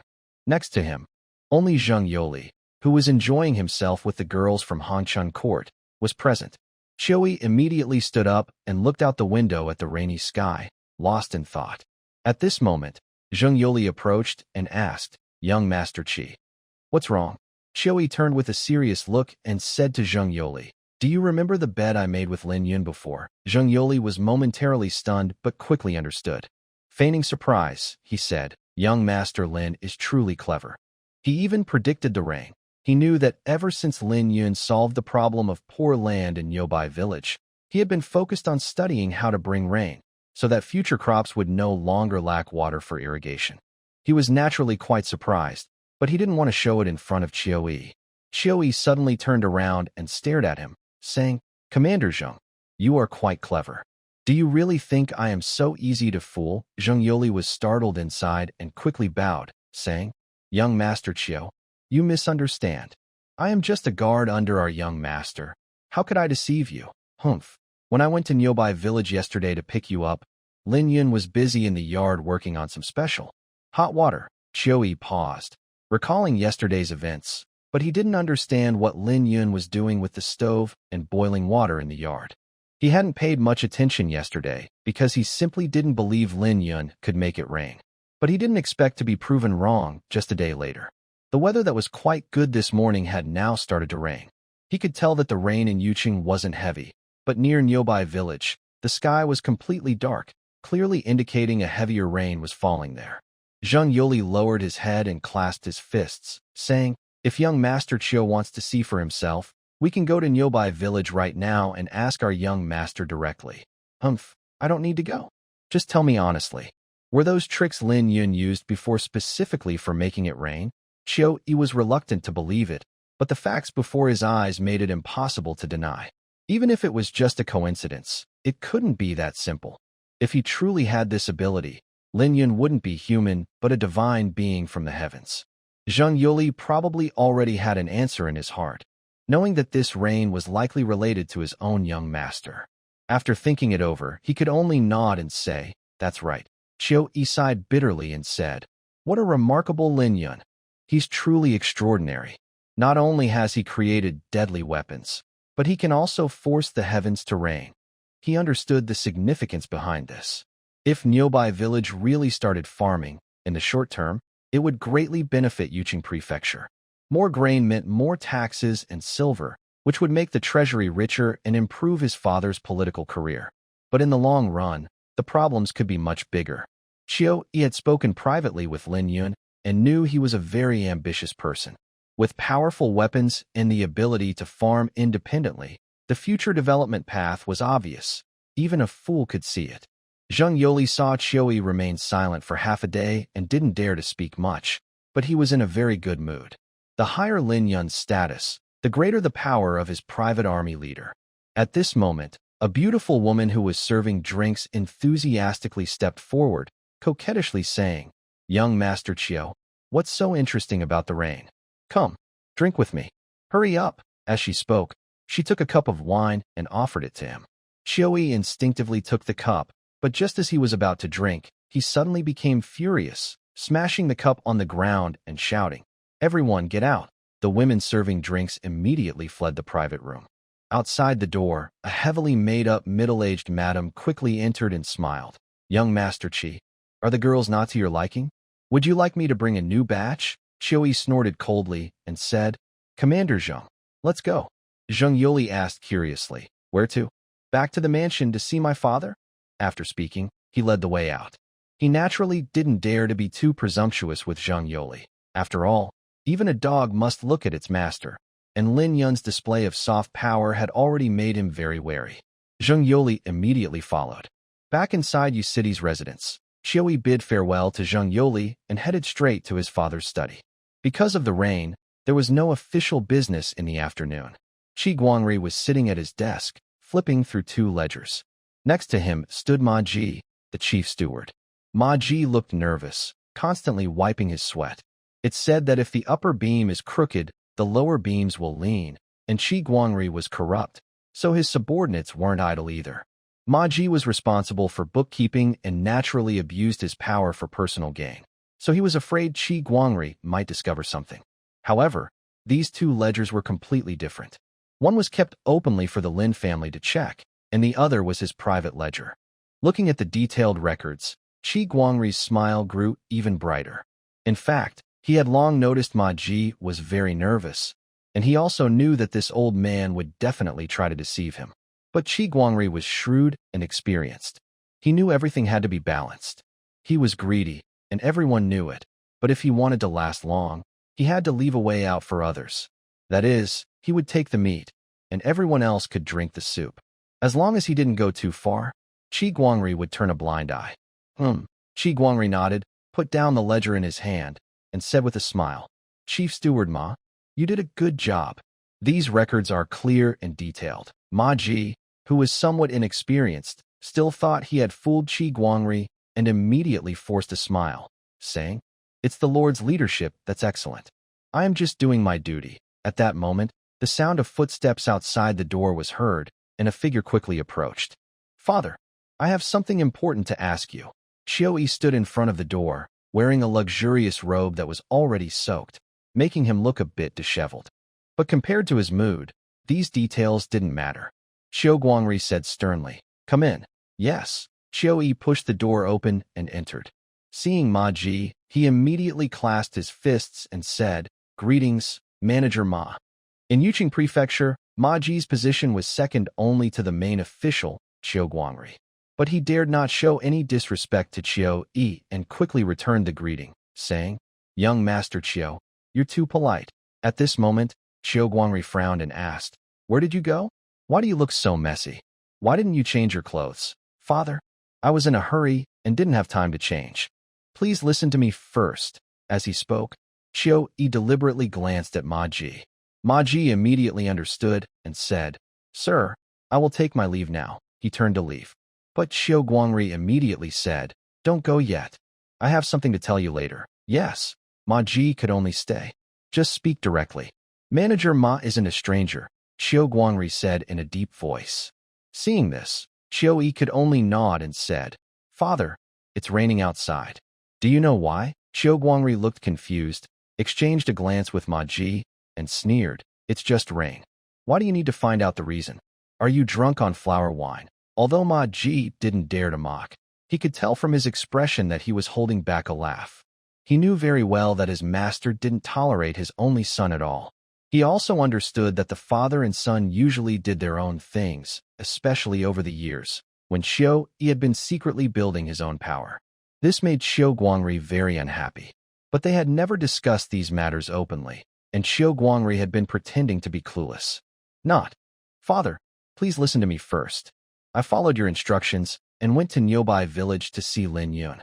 During that time, Lin Yun made a bet with me, claiming he could make it rain to solve the drought in Nyobai Mountain." Qiu looked bitter, frustrated that his father didn't approve, which made him quite upset. Qi Guangri immediately understood and suddenly stood up, saying, Are you saying that the rain outside was caused by Lin Yun? Exactly. Yesterday, I went to nearby village to pick up the 4 subordinates sent by Lin Yun. I saw him researching at his home, saying he wanted to bring rain. Just a day later, it really rained. So, this rain is probably related to him. Autumn Guangri suddenly looked up and laughed loudly. Haha. Ma Ji also smiled shyly and said, Young master, that young master Lin, I've met him once. Honestly, he's quite a character. But to say he can make it rain? That's nonsense. How could that be possible? Ma Ji shook his head helplessly, feeling that today's Chioi was really being silly. Autumn Guangri said seriously, Are you crazy? It's true that Lin Yun is powerful, but there's no need to exaggerate. If he really could make it rain, wouldn't he be a living god? Kid, do you really think your father is that easily fooled? Hey, Dad, I know it's hard to believe what I'm saying. How about this? Why don't you come with me to nearby village? We'll see for ourselves. Chioi wanted to be clear and prepare his father in advance, at least to make him see that Lin Yun shouldn't be underestimated. But Autumn Guangri immediately rejected. Impossible. I am the prefect of Yuqing. How could I go to nearby village myself? Is Lin Yun the one who gave you that crazy idea? Seeing this, Chioi finally understood that no matter what he said, his father wouldn't believe him. However, he could understand. What had happened was too unbelievable. At this moment, he wondered if he had been too rash. After thinking for a while, Chioi said in a deep voice, Since Dad doesn't believe me, I'll take my leave first. But there's one more thing I hope you'll listen to. Go ahead, Autumn Guangri patiently replied.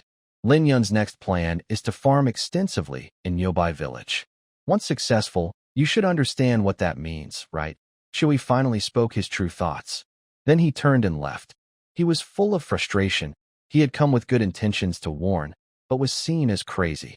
Autumn Guangri watched his son leave. The smile on his face faded, and he sat back down in his chair. At this moment, Ma Ji said, Sir, although the young master likes to indulge in pleasures, he never crosses the line. Since he's spoken, he probably has a reason. Lin Yun does seem to have some issues.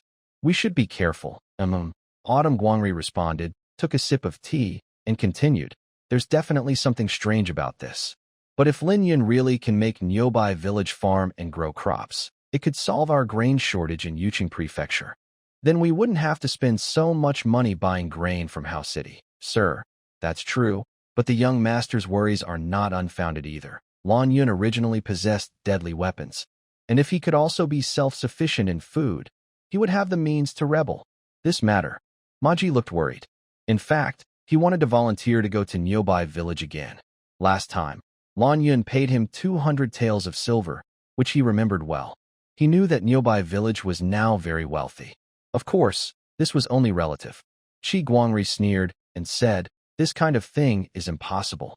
Do you think I am naive? Never mind. Since Commander Ma has asked, I'll leave this task to you. It's good to investigate the situation. But now, we need Lin Yun's help. Don't offend him. If you ruin my important plans, be careful with your head.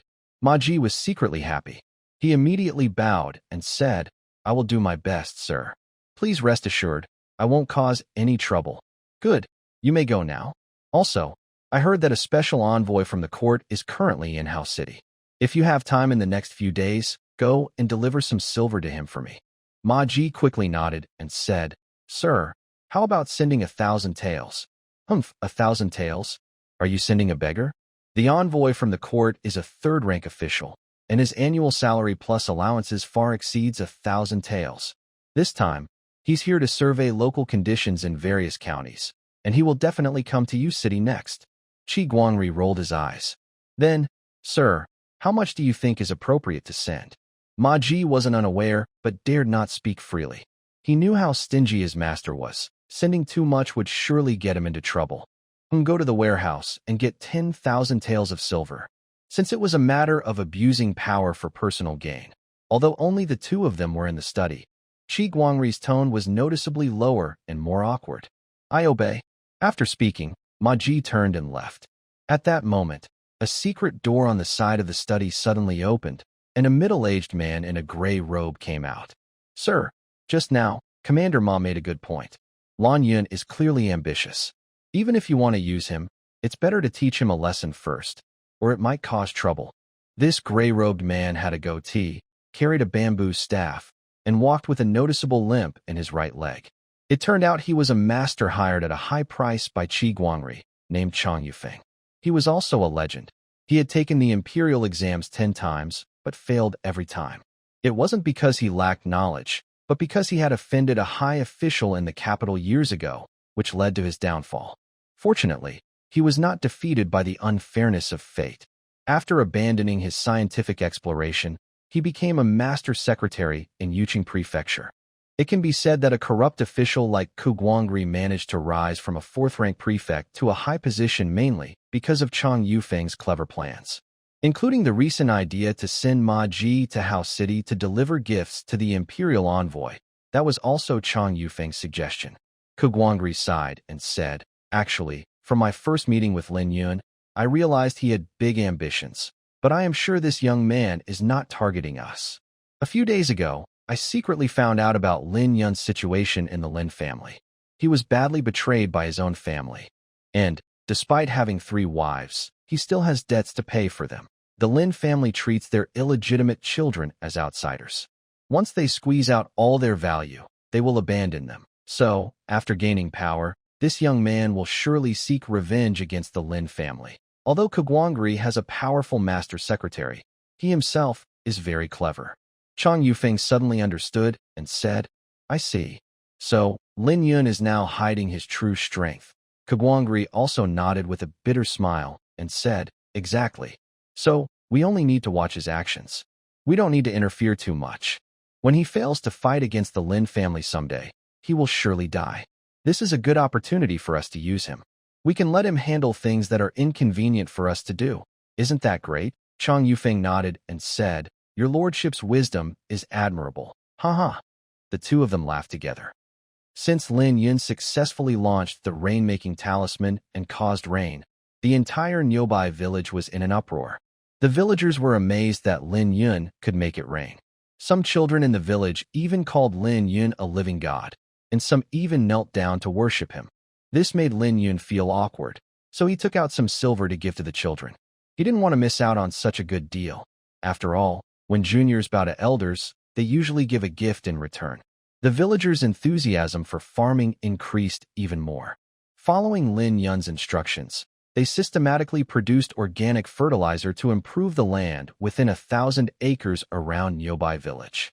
The land near the village entrance was not much, but the land near the lake stretched endlessly. Thanks to the recent rain, the soil was also quite moist. In just a week, large areas of land had been thoroughly improved. Now, from Nyobai village, one could even smell the fresh scent of earth. This would have been impossible in the past. That day, Lin Yun was in the yard, fiddling with a prepared bamboo tube. These bamboo tubes are about as tall as a person and are neatly placed along the edge of the courtyard wall. Since the rain-making bombs can really bring rain, Lin Yun has confirmed the manufacturing process and plans to prepare more of these rain-making bombs. This is to get ready for the upcoming rainy season after planting.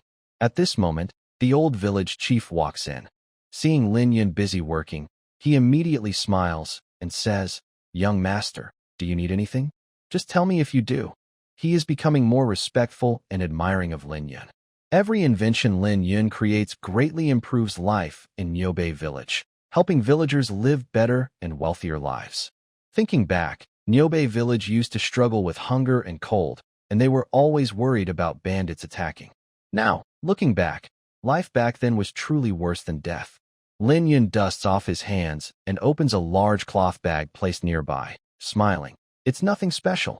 Recently, villagers have been busy making black powder and working hard in the fields, so I want to share some silver with them as their wages. The old village chief, surprised, takes the money and looks closely. At least 100 taels. "Young Master Lin, don't you pay wages every day? Besides, working in the fields is for Nyobai village's good, and everyone works willingly. We can't accept this money." The old village chief isn't foolish. He knows greed can cause trouble. As the village head, he also understands the benefits of steady, long-term support. If he becomes greedy for money, Lin Yun might get annoyed. Lin Yun smiles and says, "Take it. Giving this small amount of money to the villagers isn't much. It's just a token of my goodwill." Well, The old village chief hesitates. He feels embarrassed to accept, but also worries Lin Yun might be upset if he refuses. Finally, he grits his teeth and says, "All right then. This money will be given to Xiao Lao first. When we need money for farming later, we'll use this fund." Seeing this, Lin Yun can only agree. He pats the old village chief on the shoulder and laughs. "You really understand me, old man." The old village chief forces a smile. Though he's being praised, he also senses a deeper meaning behind Lin Yun's words. Lin Yun asks seriously, "How is the farming going?" He circles around and finally gets to the main point. The old village chief quickly replies, "Almost done. Niobei village is full of wasteland, and the soil is loose, so farming isn't hard." "Good. How many acres do we have in total?" The old village chief quickly answers, "About 1,000 acres." Lin Yun's eyes light up. As a time traveler, he understands better.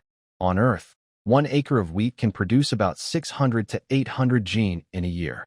Because this world lacks fertilizer and the land in Niobei village is poor, even if I use organic fertilizer to improve the soil, the yield probably won't reach 600 gene. At the minimum standard, even if each acre produces only 200 to 300 gene, the total harvest for the year would be around 200,000–300,000 gene. In this feudal and backward world, such a yield is already quite impressive. If I can develop some fertilizer that increases production, the yield might go up even more. The grain in Niobei village is more than enough for their needs. If sold, it would be a huge sum of money. As everyone knows, in this feudal dynasty, farmers depend entirely on the weather. Good weather means high harvests. Droughts and little rain mean losses. This means that even in a good year, grain prices won't be cheap. Under the control of the court, prices stay relatively stable. This way, when the harvest is low, there won't be a shortage of grain. However, these rules don't apply to Lin Yun, the time traveler. He can artificially create rain, ensuring good weather and high yields every year. With this, he would have pricing power and more influence. He would definitely make money, and his bigger goal is to control the grain supply of the entire Duduan divine dynasty. Of course, for now, these ideas are just in his mind. Without absolute strength, Lin Yun doesn't dare to reveal too much. After all, a common man with wealth can be seen as a threat. He doesn't want to become a target for certain interest groups. The old village chief saw Lin Yun looking deep in thought and asked curiously, "Young Master Lin, what are you thinking about?" Lin Yun only then realized and smiled. "It's nothing. Nothing important. You can go now. Also, take these seeds back with you." These wheat seeds are carefully cultivated high-quality seeds that Lin Yun has spent a week developing. "Oh, okay." The old village chief carried 2 large sacks and turned to leave. Just as he reached the gate of the manor, he saw a group of people approaching. It was Ma Ji, sent on official orders. The old village chief quickly put down the sacks and went to inform Lin Yun. "Young Master Lin, the officials are here." Lin Yun came out to greet them and saw it was Ma Ji. He immediately smiled and said, "Oh, isn't this Chief Ma? What wind brought you here?" Ma Ji looked up and laughed loudly, appearing very dignified. He had previously taken benefits from Lin Yun, but still spoke ill of him. Of course, in his eyes, the 200 taels of silver he received couldn't buy his loyalty. Lin Yun understood this well. "Haha, Master Lin, I am here to bring you good news this time."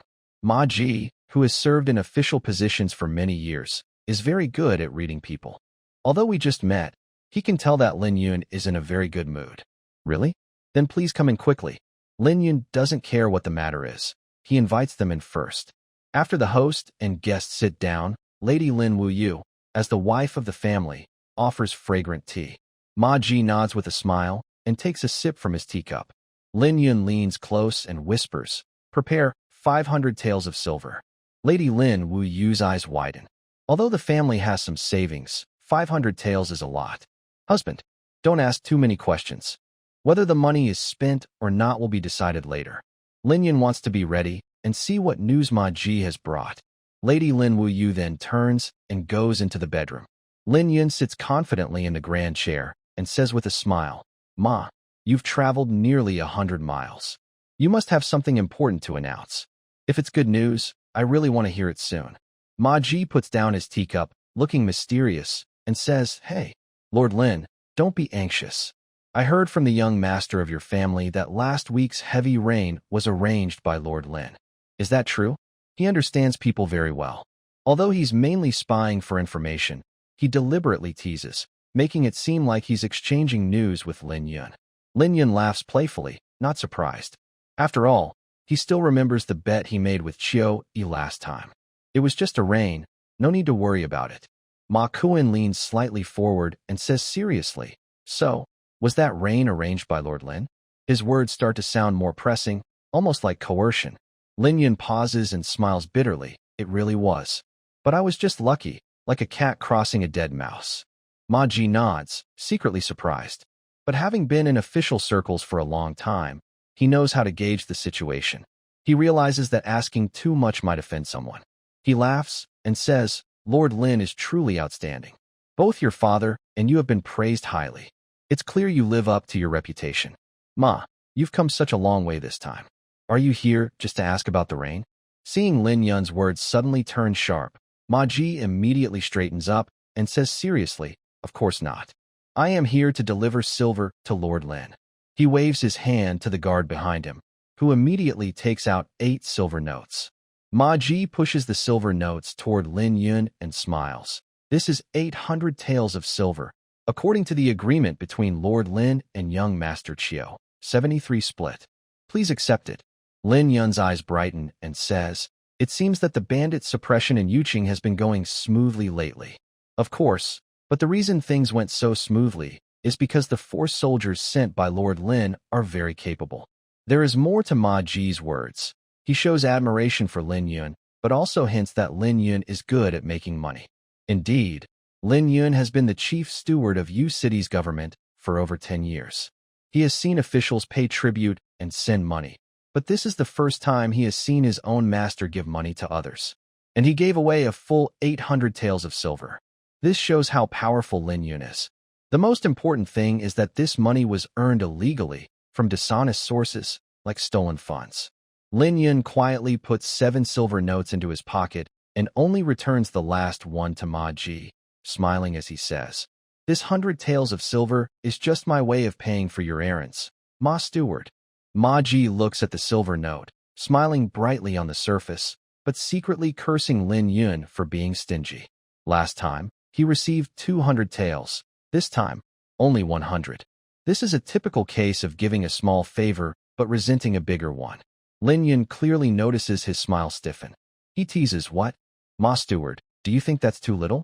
Ma Ji slowly raises his head and looks at Lin Yun, saying, young Master Lin, your skills are incredible, and I truly admire your ability to make connections with the governor. But you should know, if I hadn't helped mediate, you wouldn't have gotten those 800 taels. The guards behind him also look at Lin Yun with a hint of challenge, gripping their swords tighter. Lin Yun pauses briefly, then smiles meaningfully. Hey, Ma Steward, as the chief steward of Yu City's government, responsible for managing money and supplies for the governor, you should understand that even if the governor visits, even without official business, I would still treat him well. But since Ma Steward has made things clear, I'll be honest too. I do have some money, but it didn't come from nowhere. If you want money, no problem, just help me with some tasks. Whatever amount you need, I'll provide. I will never betray my allies. But I'm worried Ma Steward might not have the ability or courage for that. Lin Yun speaks bluntly, then picks up his tea and takes a sip. Suddenly, Ma Ji's guards draw their swords and shout, how dare you be so rude to Ma Steward? Are you tired of living? But Lin Yun remains unfazed, continuing to sip his tea calmly. Ma Ji watches this and secretly sighs that Lin Yun is truly a tough nut to crack. He realizes that even the governor himself can't force this young man, so he definitely can't do it either. Moreover, I came here for money, not to cause trouble. And even if I wanted to cause trouble, I don't have the ability. After thinking it over, Ma Ji waved his hand and shouted, you fool! I am talking to Lord Lin. How dare you speak out of turn? Moreover, Lord Lin is a guest of the governor. The guard immediately bowed his head and said, my mistake. Get out. Ma Ji waved his hand, and the guard hurriedly left. The large hall was now just the two of them. Meanwhile, in the next room, Lin Wuyu and the 3 women were eavesdropping. Yuna, who had the hottest temper, was so angry her face turned red and her neck thickened.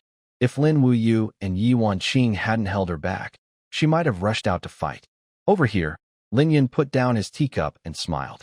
Manager Ma, have you thought about it? Ma Ji understood what Lin Yun meant. He squinted and asked, what does young Master Lin want me to do?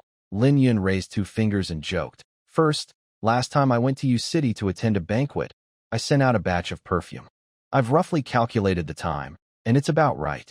I hope Manager Ma can help find out if anyone wants to order some. Ma Ji's eyes lit up. Young Master Lin, that batch of perfume was indeed good. I've been so busy lately I forgot about it. Right now, the noble ladies and socialites in Yu City are asking about that perfume. But the officials, because of their different positions, don't dare to disturb young Master Lin, so there's no news yet. This matter is on me. As long as young Master Lin has stock available, I guarantee I can sell it at a good price. Lin Yun smiled happily. Good. Then it's settled. How much silver does young Master Lin plan to sell each bottle for? Well, let's set the price at 20 taels of silver per bottle for now. What? 20? 20 taels? Ma Ji was shocked, almost dropping his official hat. He quickly adjusted it. Lin Yun smiled and asked, what? Does Manager Ma think it's too expensive? Not just expensive. A small bottle like that selling for 20 taels? Young Master Lin really thinks officials are fools. Ma Ji looked bitter, clearly convinced by Lin Yun. Of course not fools. But as far as I know, these officials are all very rich. Selling at 20 taels isn't expensive at all. I have no problem with that. As long as young Master Lin confirms the price, I will sell it at that price. If it doesn't sell, don't blame me for poor service. Ma Ji said this in advance, warning him. Haha. Don't worry, Manager Ma. Selling also requires skill. If you just sell blindly, it will be hard to persuade people. As long as you use your brains and make good use of your resources, I believe you can open up sales channels. I guarantee that you will receive a good monthly income. As a person who traveled through time, I understand marketing strategies like sales commissions very well. Ma Ji's eyes lit up and he said, Young Master Lin, could you explain in more detail?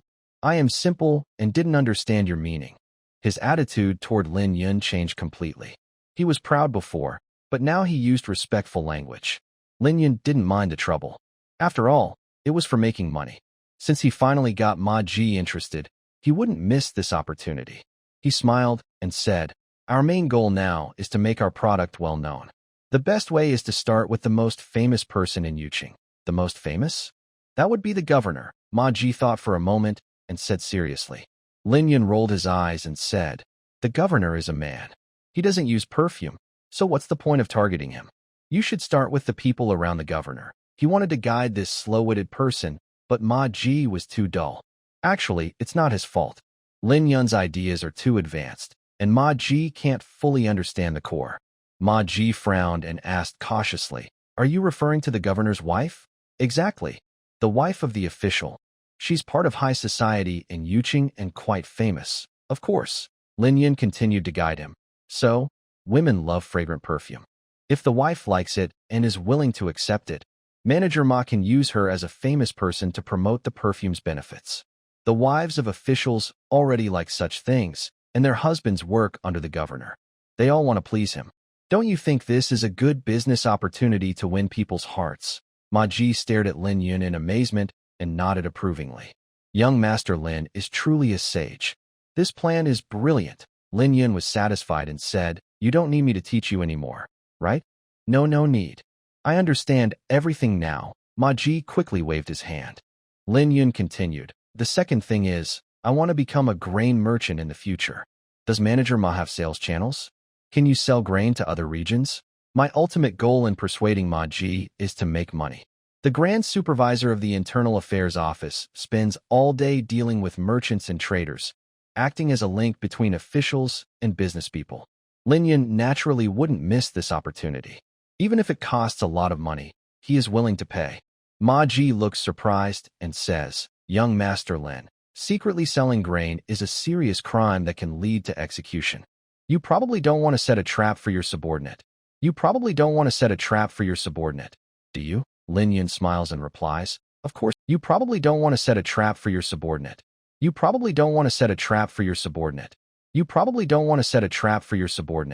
Do you? Lin Yun smiles and replies, "Of course not. I only want to make money, never to harm anyone. Especially someone like Supervisor Ma. I haven't even had the chance to win your trust, let alone frame you. Then, if we sell grain, no one will dare to buy. But what if it spreads to other counties?" Ma Ji's eyes brighten. Young Master Lin suggests a plan, making him suddenly understand. Lin Yun stands up, smiles, and pats his shoulder, saying, "Everything should start with opening sources. Supervisor Ma, don't rush. The grain hasn't even been planted yet. During this time, you should work on building connections. If you can establish relationships with colleagues in other counties, the chance to make money will come later." Ma Ji nods thoughtfully. Today, Lin Yun's words seem to have opened his mind completely. Suddenly, he feels a strong desire to follow Lin Yun and make money. If he follows Lin Yun's plan, the chances of success are quite high. Whether it's selling perfume or grain in the future, both are very profitable businesses. Especially grain, which is a hard currency. No matter where you are or what you want to do later, grain is the most important resource. Plus, his special position makes everything seem perfect. At this moment, he finally understands why Lin Yun suddenly gave him 200 taels of silver last time. All these steps of giving gifts and pulling strings are part of a bigger plan. Lin Yun's move is similar to how his own superior would give gifts to officials to pave the way. Right now, Lin Yun takes out the 500 taels of silver he prepared earlier and says, "This money is for you, but I hope you can use it to promote the perfume business. Consider it a test from me. If you succeed, I will give you an even bigger opportunity next." Ma Ji nods repeatedly. It's truly a case of a mother's milk is the best. For Lin Yun, the 500 taels of silver is just an investment. Ma Ji clearly seemed to be moved by his own words. As long as he could help Yu Chung arrange things, the sales of the perfume would be almost certain. Ma Ji then stood up and respectfully said to Lin Yun, "Young Master Lin, if there's nothing else, I will take my leave now." In his mind, Lin Yun's status was already on par with Qi Guangri, and he couldn't afford to neglect him. Qi Guangri could influence his future career, while Lin Yun would bring him endless wealth. They complemented each other. With money in hand, he could manage his connections and seek promotions and riches. Lin Yun also stood up and smiled, saying, "Manager Ma, don't focus too much on this small profit. As long as you do well with what I've arranged, there will be bigger opportunities to make money later." "Understood. Young Master Lin, I'll do my best to show you my performance." After speaking, Ma Ji collected the 500 taels of silver from the table and turned to leave. Watching him go, Lin Yun stretched lazily with a contented smile. At that moment, the three women inside finally pushed the door open. Wu Na was annoyed and said, "Husband, is it easy for us to make some money? That fat guy didn't do anything, just said a few words, and you gave him 500 taels?" Yuanqing quickly explained, "Third sister, don't talk nonsense. We want to make big money in the future, so we need to lay the groundwork now. Without Ma Ji's help, it's hard for us to connect with those high officials and nobles." Lin Yun then smiled and said, "My second wife understands my mind best." Wu Na snorted coldly and said, "Last time, weren't you on good terms with Qi Guangri and Qi? Can't they help? Why bother with this minor official? How do you know? This is a specialized skill. Ma Ji's daily work is dealing with merchants and officials. Even if Qi Guangri is capable, he can't help much with this matter." At this moment, Lin Wuyue asked curiously, "But husband, what if Ma Ji is playing both sides?" Lin Yun's eyes lit up and said, "I didn't realize the madam had such insight." Lin Wuyue blushed a little. Actually, it wasn't that she saw further, but that she was forced by circumstances. As the madam, she watched Wu Na and Yi Wanqing help Lin Yun every day. Besides cooking and cleaning, she couldn't do much to help. So, she was pushed to learn and improve. Yi Wanqing also nodded in agreement, saying, "Wu Yue is right. Husband, you must keep control.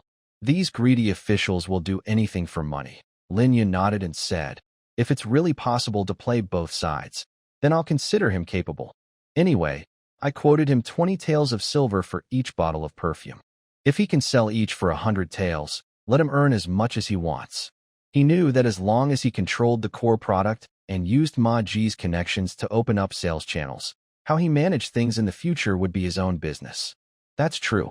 But honestly, my husband, is selling a bottle of perfume for 20 taels of silver too expensive?" Yi Wanqing smiled bitterly. Exactly. My husband, you're really a shrewd businessman. Making perfume isn't complicated, and the raw materials are just some common wildflowers. With your process, you can sell it at a high price, Yuna also agreed. 20 taels of silver is enough for an ordinary poor family in the Great Ind God dynasty to live for at least 2 years. It could even buy a house and get married and have children. Lin Yun rolled his eyes and said, "You two young girls are still in debt, yet you're acting so righteous?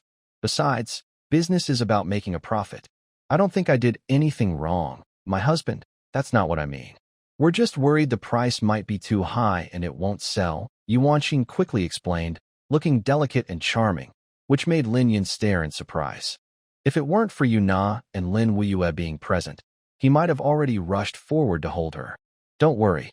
Even if I sell at a high price, someone will buy it. Moreover, you need to understand the mindset of these high officials and nobles. If the price is too low, they won't look at it, and it won't match their status. As long as we position the perfume as a luxury item, they will gradually accept it." As a time traveler, Lin Yun knew the ins and outs of this very well. A week passed quickly. The barren land around Niu Bei village was thoroughly improved, and the villagers officially started planting wheat and rice. During this time, Lin Yun used artificial rain again, making the entire Niu Bei mountain area look completely different. Although the strong sulfur smell still lingered, the frequent rain was gradually changing the poor land, and some deserted places had already grown wild grass. This was a good sign. Meanwhile, the Yu city government was also busy. Zheng Yoli and 3 others followed Qiuyi and the soldiers, launching a fierce crackdown on bandits within 1,000 miles of Yu city. Every bandit hideout was wiped out. Qiuyi was even more aggressive in amassing wealth, secretly pocketing large sums of black money, with only a small part being confiscated. Zheng Yoli had seen all this happen, but he dared not say a word.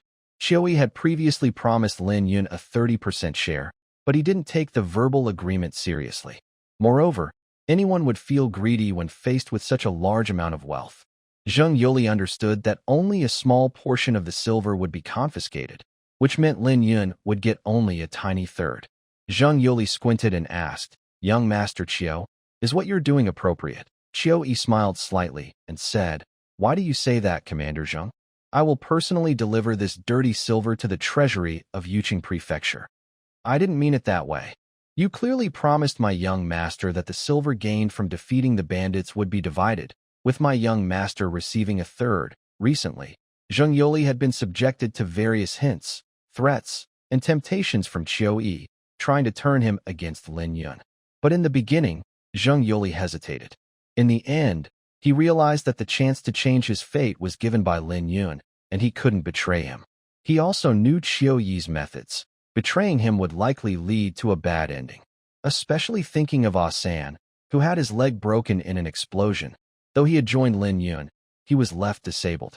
So Zheng Yoli stayed true to his principles and withstood Lin Yun's test. Qiuyi said sternly, "Haven't I already given your young master 800 taels of silver? Isn't that enough?" "Of course not. In the past week, we've confiscated at least 100,000 taels of silver from the bandits.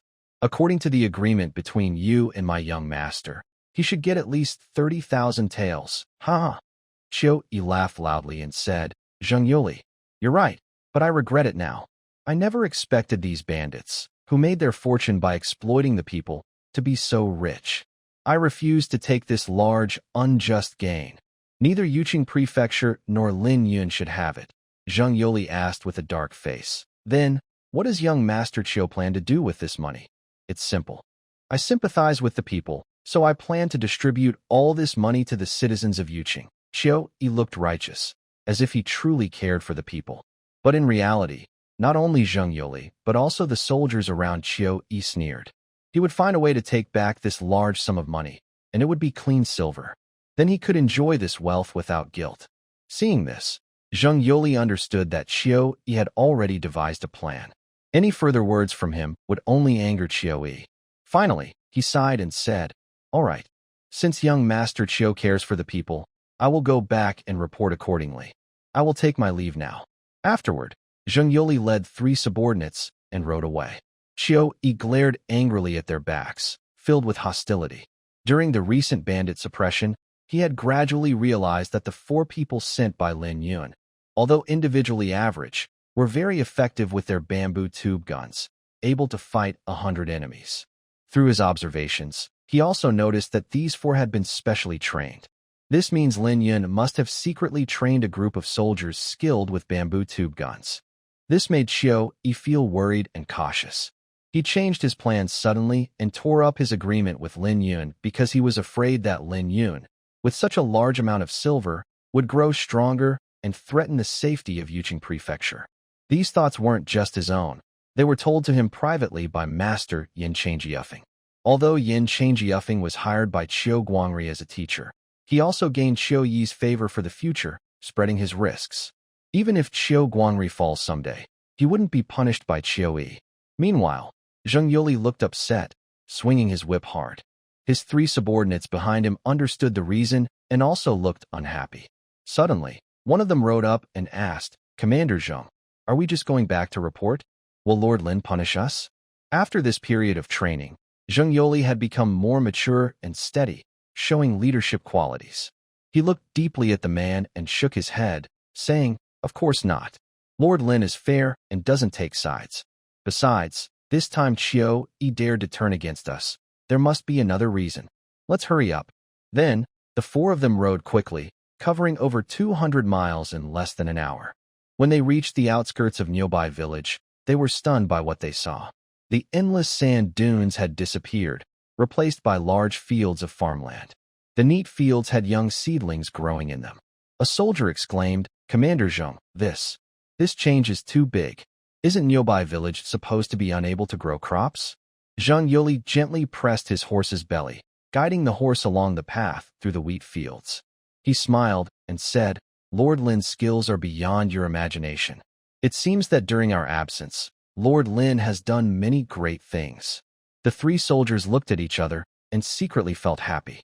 Their mission this time had gone smoothly, except for one bad news. They hadn't recovered the 30% of stolen money. However, as they watched Nyobai village completely transform, they felt very happy to be part of it. Soon, the 4 of them finally returned to the village. Meanwhile, Lin Yun was in the workshop making perfume. Because of the abundant rain, the mandrake flowers used for making perfume grew quickly. Lin Yun planned to prepare the perfume early, waiting for Ma Ji to bring good news. At this moment, Yuanqing pushed open the door and exclaimed happily, "Husband, quickly! Zheng Yuli is back." Lin Yun's eyes lit up, and he smiled. It's only been half a month. It seems their anti-bandit effort went smoothly this time. He put down the wooden bottle in his hand. Zheng Yuli had already entered the door, dressed in the silver armor that Qiu Yi had given him. He looked very impressive. He knelt down on one knee and clasped his fists, saying, "Sir Lin, I have seen you. This time, I am lucky to have completed the task you assigned." Lin Yun smiled with satisfaction and helped him up. Zheng Yuli's return to report proved he hadn't mistaken his judgment. "Haha, Commander Zheng, after going through the battlefield, you look more like a general now." As he spoke, Lin Yun lightly pounded on the silver armor he was wearing. Next to them, Yuanqing also smiled and said, "Yes, Commander Zheng has trained hard, and he will surely improve the private army of Nyobai village." Zheng Yuli smiled modestly, clearly feeling that Lin Yun and Yuanqing's attitude toward him had improved compared to before. "Madam, you're joking. As long as I can help Lin Gongzi, I am willing to do anything," he said humbly. Lin Yun and Yuanqing exchanged a look, very pleased with his performance. For a moment, Lin Yun even thought that if Zheng Yuli had ulterior motives or had been turned by Qiu Yi, he wouldn't hold back. But luckily, his worries were unnecessary. "Come on, tell me about the situation over the past half-month," Lin Yun said enthusiastically, grabbing Zheng Yuli's hand and heading straight to the main hall. Inside the main hall, Lin Wuyue had already prepared some tea and snacks. After they sat down, Lin Yun personally handed the teacup to Zheng Yuli. Zheng Yuli took the teacup, feeling very touched. He looked at Lin Wuyue and Yi Wanqing sitting beside him, both smiling kindly at him. Zheng Yuli placed the teacup on the table directly. This scene surprised Lin Yun and the others. Lin Yun asked, "What's wrong?" Zheng Yuli knelt on the ground and said in a serious tone, "Young Master Lin, this time following Qiu Yi to fight the bandits went smoothly, but in the end, Qiu betrayed us and forcibly took 3/10 of the silver that should have belonged to you. As soon as he finished speaking, the main hall fell silent. Lin Wuyue and Yi Wanqing also stopped speaking and looked directly at Lin Yun. Lin Yun remained calm, picked up his teacup, and smiled. I knew you had something on your mind. Now I understand. It's about this matter, Zheng Yuli said sharply. Young Master Lin Qiu is too unreasonable. He's not trustworthy. We should stop dealing with him in the future. Lin Yun nodded and said, Actually, I already guessed that. Everyone frowned. Lin Yun is very clever. When he delivered 800 taels of silver last time, he already suspected that Qiu wouldn't be happy to let him easily get so much money. However, Lin Yun couldn't imagine what excuse Qiu would use this time. Yi Wanqing asked, Sir, it seems that the Yu city government has started to watch us. Lin Yun didn't answer her and said seriously, Don't worry. No one will take what's ours. It's just stored with Qiu for now. The other side must have realized how powerful the bamboo tube guns are and the real benefits they bring. But to keep threatening the enemy for a long time, they need a lot of ammunition. As long as we control the ammunition tightly, we don't need to worry about the Yu city government backing down. Then he looked at Zheng Yuli and asked, How much silver was confiscated this time during the bandit suppression? Zheng Yuli quickly replied, Not much in supplies, just 100,000 taels of silver. Wow, Lin Wuyue and Yi Wanqing gasped. 100,000 taels of silver is a lot. If divided, Lin Yun would get at least 30,000 taels. He remembered that when Lin Yun defeated the Yellow Turban Alliance before, he only confiscated less than 2,000 taels. This difference is more than 10 times. Yi Wanqing immediately stood up, slammed the table, and shouted, Sir, this can't be settled like this. Lin Yun nodded and said, Of course it can't. But what can we do now? Just turn against the Yu city government? Yi Wanqing was speechless. At this moment, Una came in and shouted, Turn against them?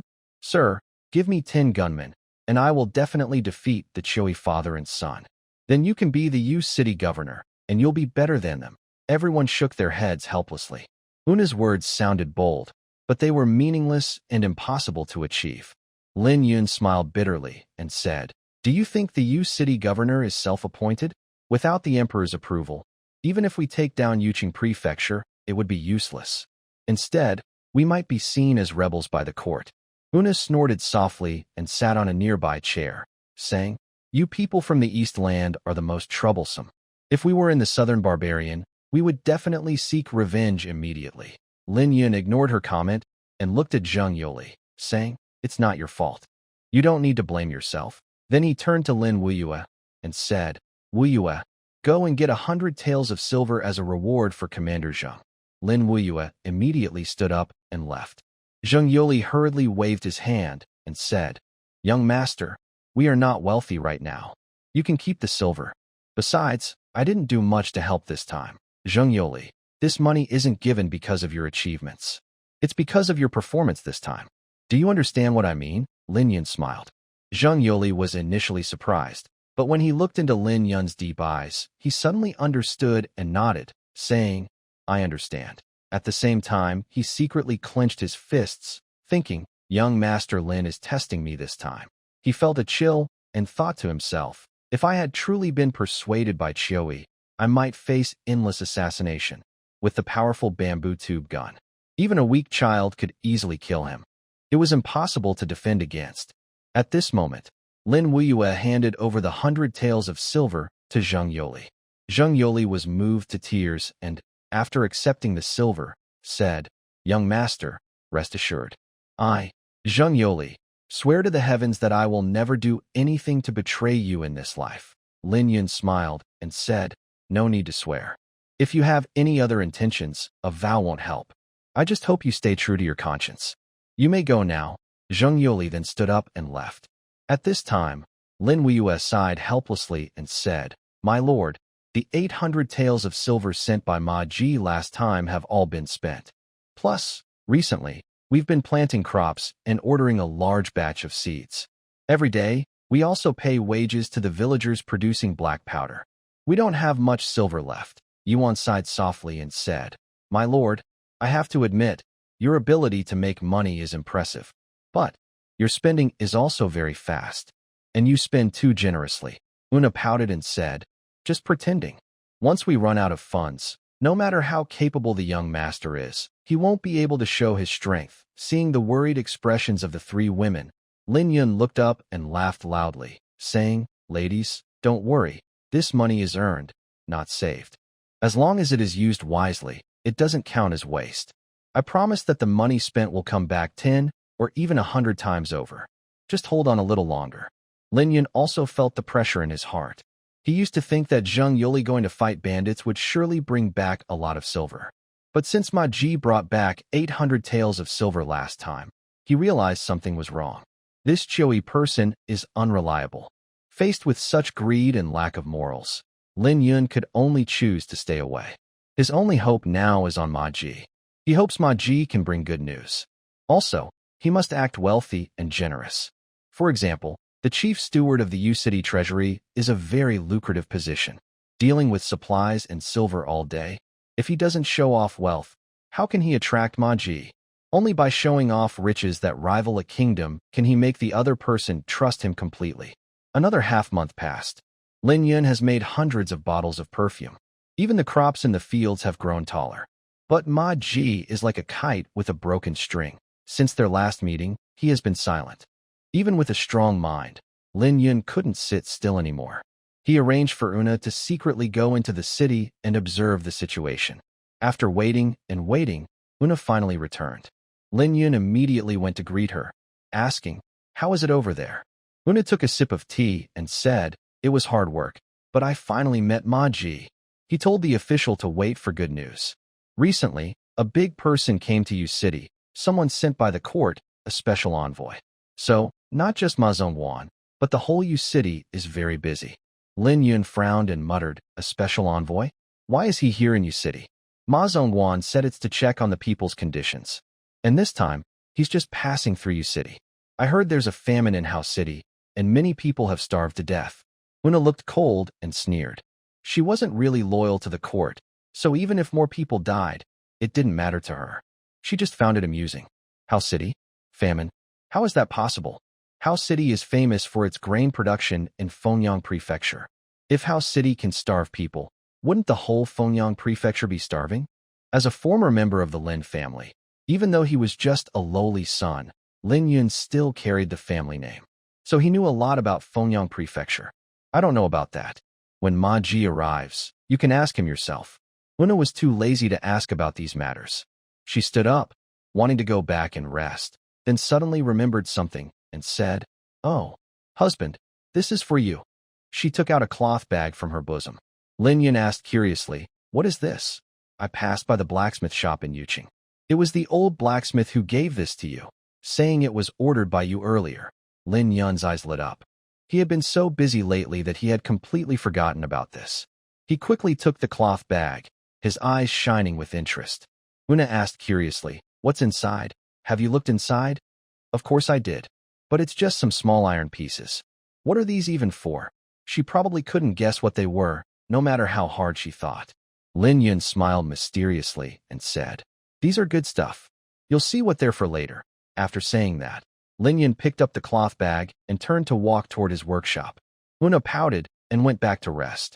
When Lin Yun arrived at his workshop, he opened the bag and looked at the parts for assembling pistols, his face showing happiness. However, the parts were very roughly made. There was leftover scrap iron at the edges, and each piece was asymmetrical, looking more like scrap metal. But Lin Yun had already prepared himself mentally. If the blacksmith shop could produce parts that satisfied him on the first try, he would think it was a miracle. Next, Lin Yun made a simple grinder, which was basically the grinding wheel. But the wheel was turned by Lin Yun's feet, like riding a bicycle. As the wheel spun, he used it to grind and refine the parts. Even though it was a small task, it was more difficult than it looked. Some tight spots couldn't be reached by the wheel at all. Lin Yun worked very hard, spending 2 whole hours to barely finish polishing one barrel. He didn't know how the old blacksmith made such cylindrical barrels, but they looked better than he expected. Just then, there was a knock on the door. Who is it? Lin Yun asked, stopping the grinder. It's Master Ma, sir. It was the old village chief speaking. Lin Yun's eyes lit up. Please, send him in quickly. He had been waiting for over half a month. The door was pushed open, and Ma Ji and the old village chief entered side by side. Ma Ji was also visiting Lin Yun's workshop for the first time. Although the place was messy, he was still surprised, because he saw a large batch of finished perfume bottles neatly arranged on the table, and the strong fragrance could be smelled from afar. Ma Ji was not wearing official robes this time, but a long black robe. "Your servant greets Lord Lin." Lin Yun smiled and said, "Master Ma, I've been waiting eagerly, and finally, I've seen you." Ma Ji awkwardly smiled and said, "Please don't mind, Lord Lin. Honestly, I should have come to see you last week, but the third madam probably told you." An imperial envoy was sent to the court, and he kept finding faults, especially in the internal affairs office, which was under close scrutiny. So, Lin Yun waved his hand and said, "No need to explain, Master Ma. I've already guessed. So, do you have any good news to share this time?" He was pretending to stay calm, but inside, he was almost running out of resources. He was now using up his savings, which he had kept aside to pay back the three madams. Ma Ji rubbed his hands and smiled. "Of course. Lord Lin's plan last time was truly clever. I only used a small trick, and it successfully made the governor's wife help us promote heavily. Afterwards, I visited each of the noble ladies in my free time. They are indeed willing to spend money." As he spoke, he took out a stack of silver notes from his bosom. "Young master, this is 2,000 taels of silver. Please accept it with a smile." Lin Yun's eyes lit up and asked, "Did you sell 100 bottles? Not quite that many yet. I just want to stock up a bit, so it will be easier to sell later," Ma Ji replied awkwardly. He had thought about what to say when he arrived, but no matter what, it would reveal his desire to make a profit. This idea came from the confidence he gained after visiting each noble lady. He found that these wealthy ladies and madams were indeed not short of money. So, he immediately raised the price of the perfume to 30 taels of silver per bottle, and these noble ladies and madams agreed without bargaining. This fully proved Lin Yun's previous explanation, and the valuation was quite accurate. Lin Yun showed a meaningful smile and said, "So, Master Ma, this is your plan. That's good. It shows you're starting to get the hang of it. But, if you want to profit from both sides, that might be a bit much, don't you think?" Ma Ji hurriedly waved his hands and said, "No, Lord Lin, you misunderstand. I've already thought it through. You don't need to give me any more benefits in the future. Just keep supplying me with these perfumes continuously, and I'll handle the rest." He was just acting as a middleman, earning the difference without any investment. With his strong connections, he could easily make money, which made him happy. Plus, earning 10 taels of silver from a small bottle was quite good, and since it was a consumable product, selling it over the years could make him very rich. So he suddenly changed his mind. During this time, he didn't come to Niubei village to see Lin Yun, not because he was truly busy, but because he hadn't thought of a good excuse. Lin Yun nodded in satisfaction and said, "Good. Manager Ma is indeed reliable.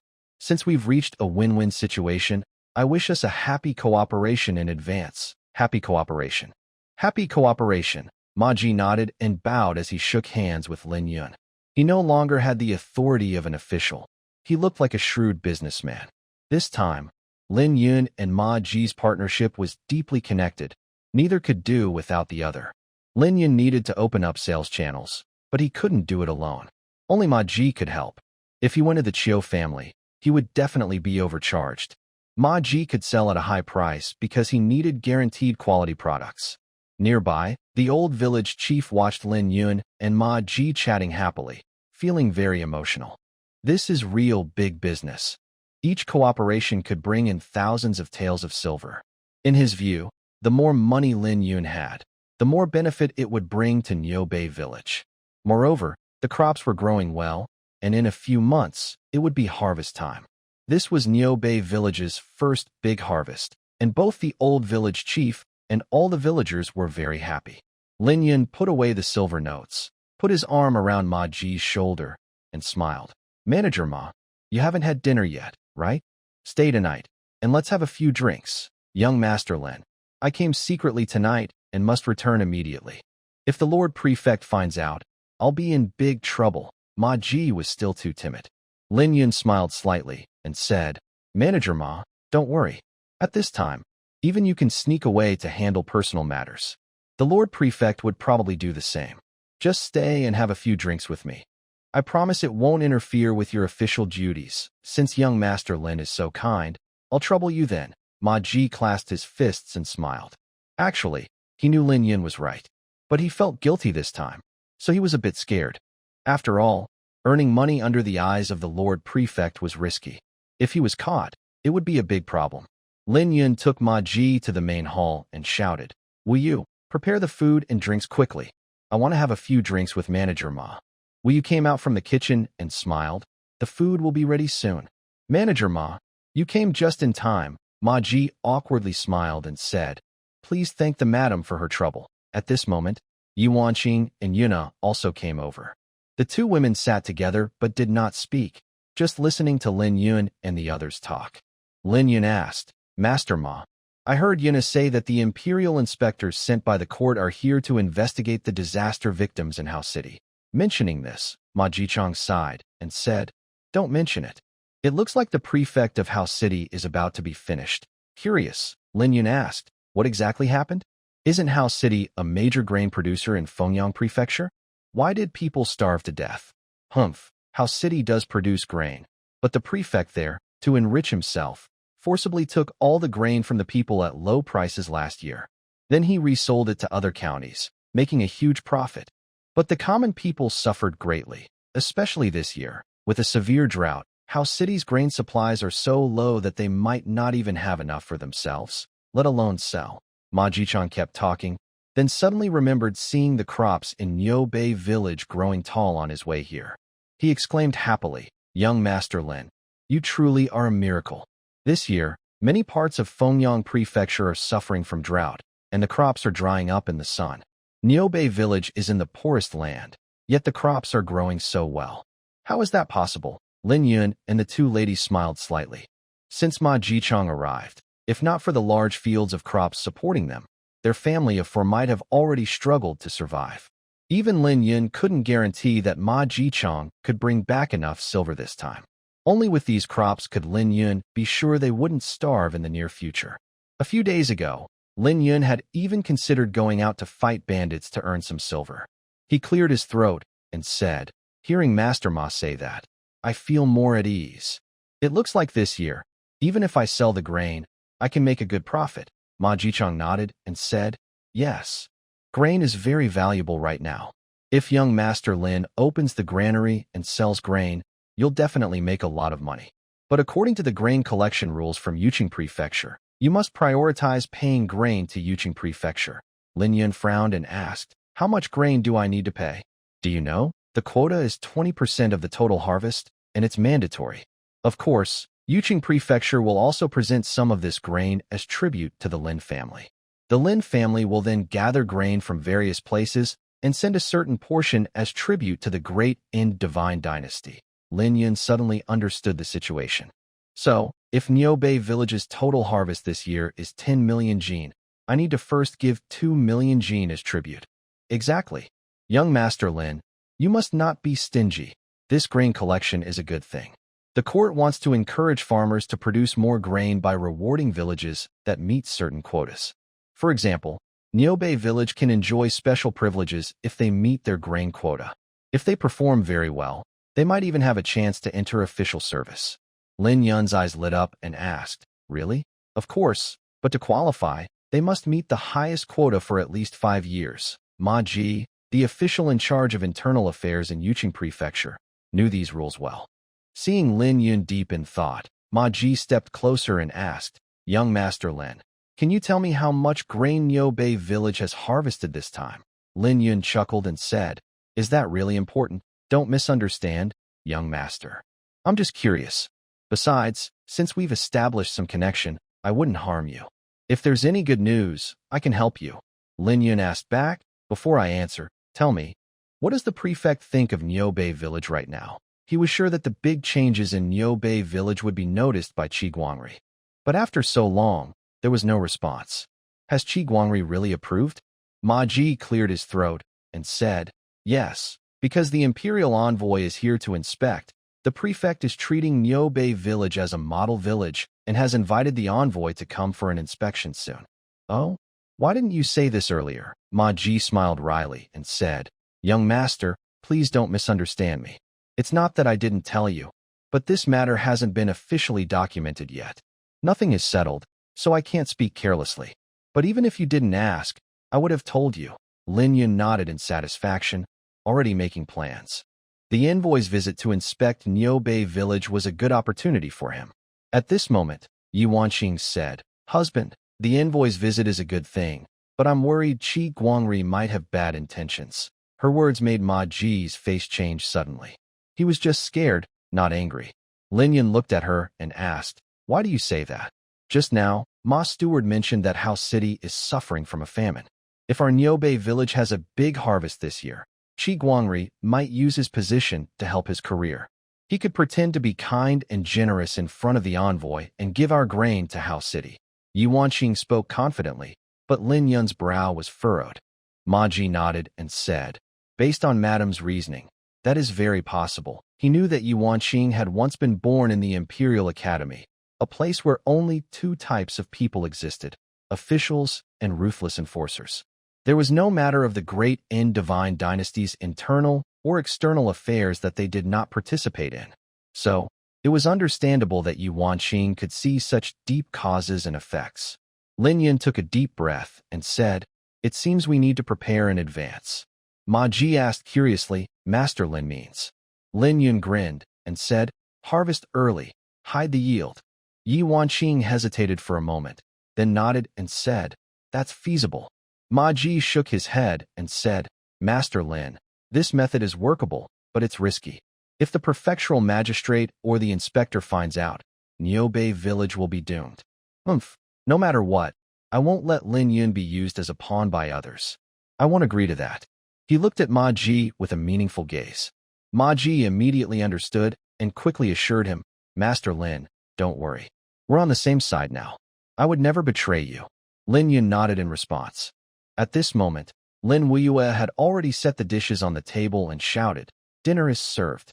Lin Yun stood up, pulled Ma Ji to his feet, and said with a smile, Manager Ma, please enjoy. Then everyone sat around the table to eat. The three women chatted happily, but Lin Yun was drinking and talking with Ma Ji. Master Lin, thank you for your trust, which gives me the chance to earn money. Rest assured, as long as I am still the chief of internal affairs, I can help with anything. Lin Yun smiled and said, with Manager Ma's words, I can rest assured. Cheers. They both drank a toast. Suddenly, Lin Yun remembered how Chiu Yi had taken 3/10 of his silver last time, and he smiled. Manager Ma, there's something I wonder if you know the inside story about. Ma Ji took a bite of food and asked, What inside story? He was also nervous, knowing that if Lin Yun asked, it was probably a serious matter. It's about how I recently sent my guards to assist the Yu city government in fighting bandits. Ma Ji's eyes lit up, and he quickly put down his wine cup, saying, I almost forgot. Master Lin, I know that Chiu Yi stole the dirty silver that we discussed. The prefectural magistrate even argued with him over this matter. The three women nearby also listened carefully and secretly marveled. Lin Yun sighed bitterly and said, I didn't expect the prefectural magistrate to speak up for me. The prefect was an honest official who valued rules very much. He once said he wanted to use Lord Lin to fight bandits, or even to get promoted and make money. But he never said he would do anything harmful to Lord Lin. Lin Yun nodded with a smile. He only half believed the words spoken in praise of Kugwangri. If he believed everything, he would be a fool. Oh, and what happened next? Did the prefect not say he would honor the agreement? 3,000 taels of silver was a huge amount for Lin Yun now. If he could get that money back, he could pay off more than half of the debts owed to the three ladies. Ma Ji hesitated for a moment and said, Rest assured, young Master Lin, this matter won't be settled so easily. Even if the prefect forgets, I will remind him. Hey, Steward Ma, you don't need to get involved. If the prefect finds out we have a close relationship, it could be bad. No worries. I am also close to the prefect. I can speak for things others can't say. I understand his mind. He's eager to climb higher, and he needs capable people like you, young master. It's actually Chiu Yi who's holding him back. Hearing this, Lin Yun understood.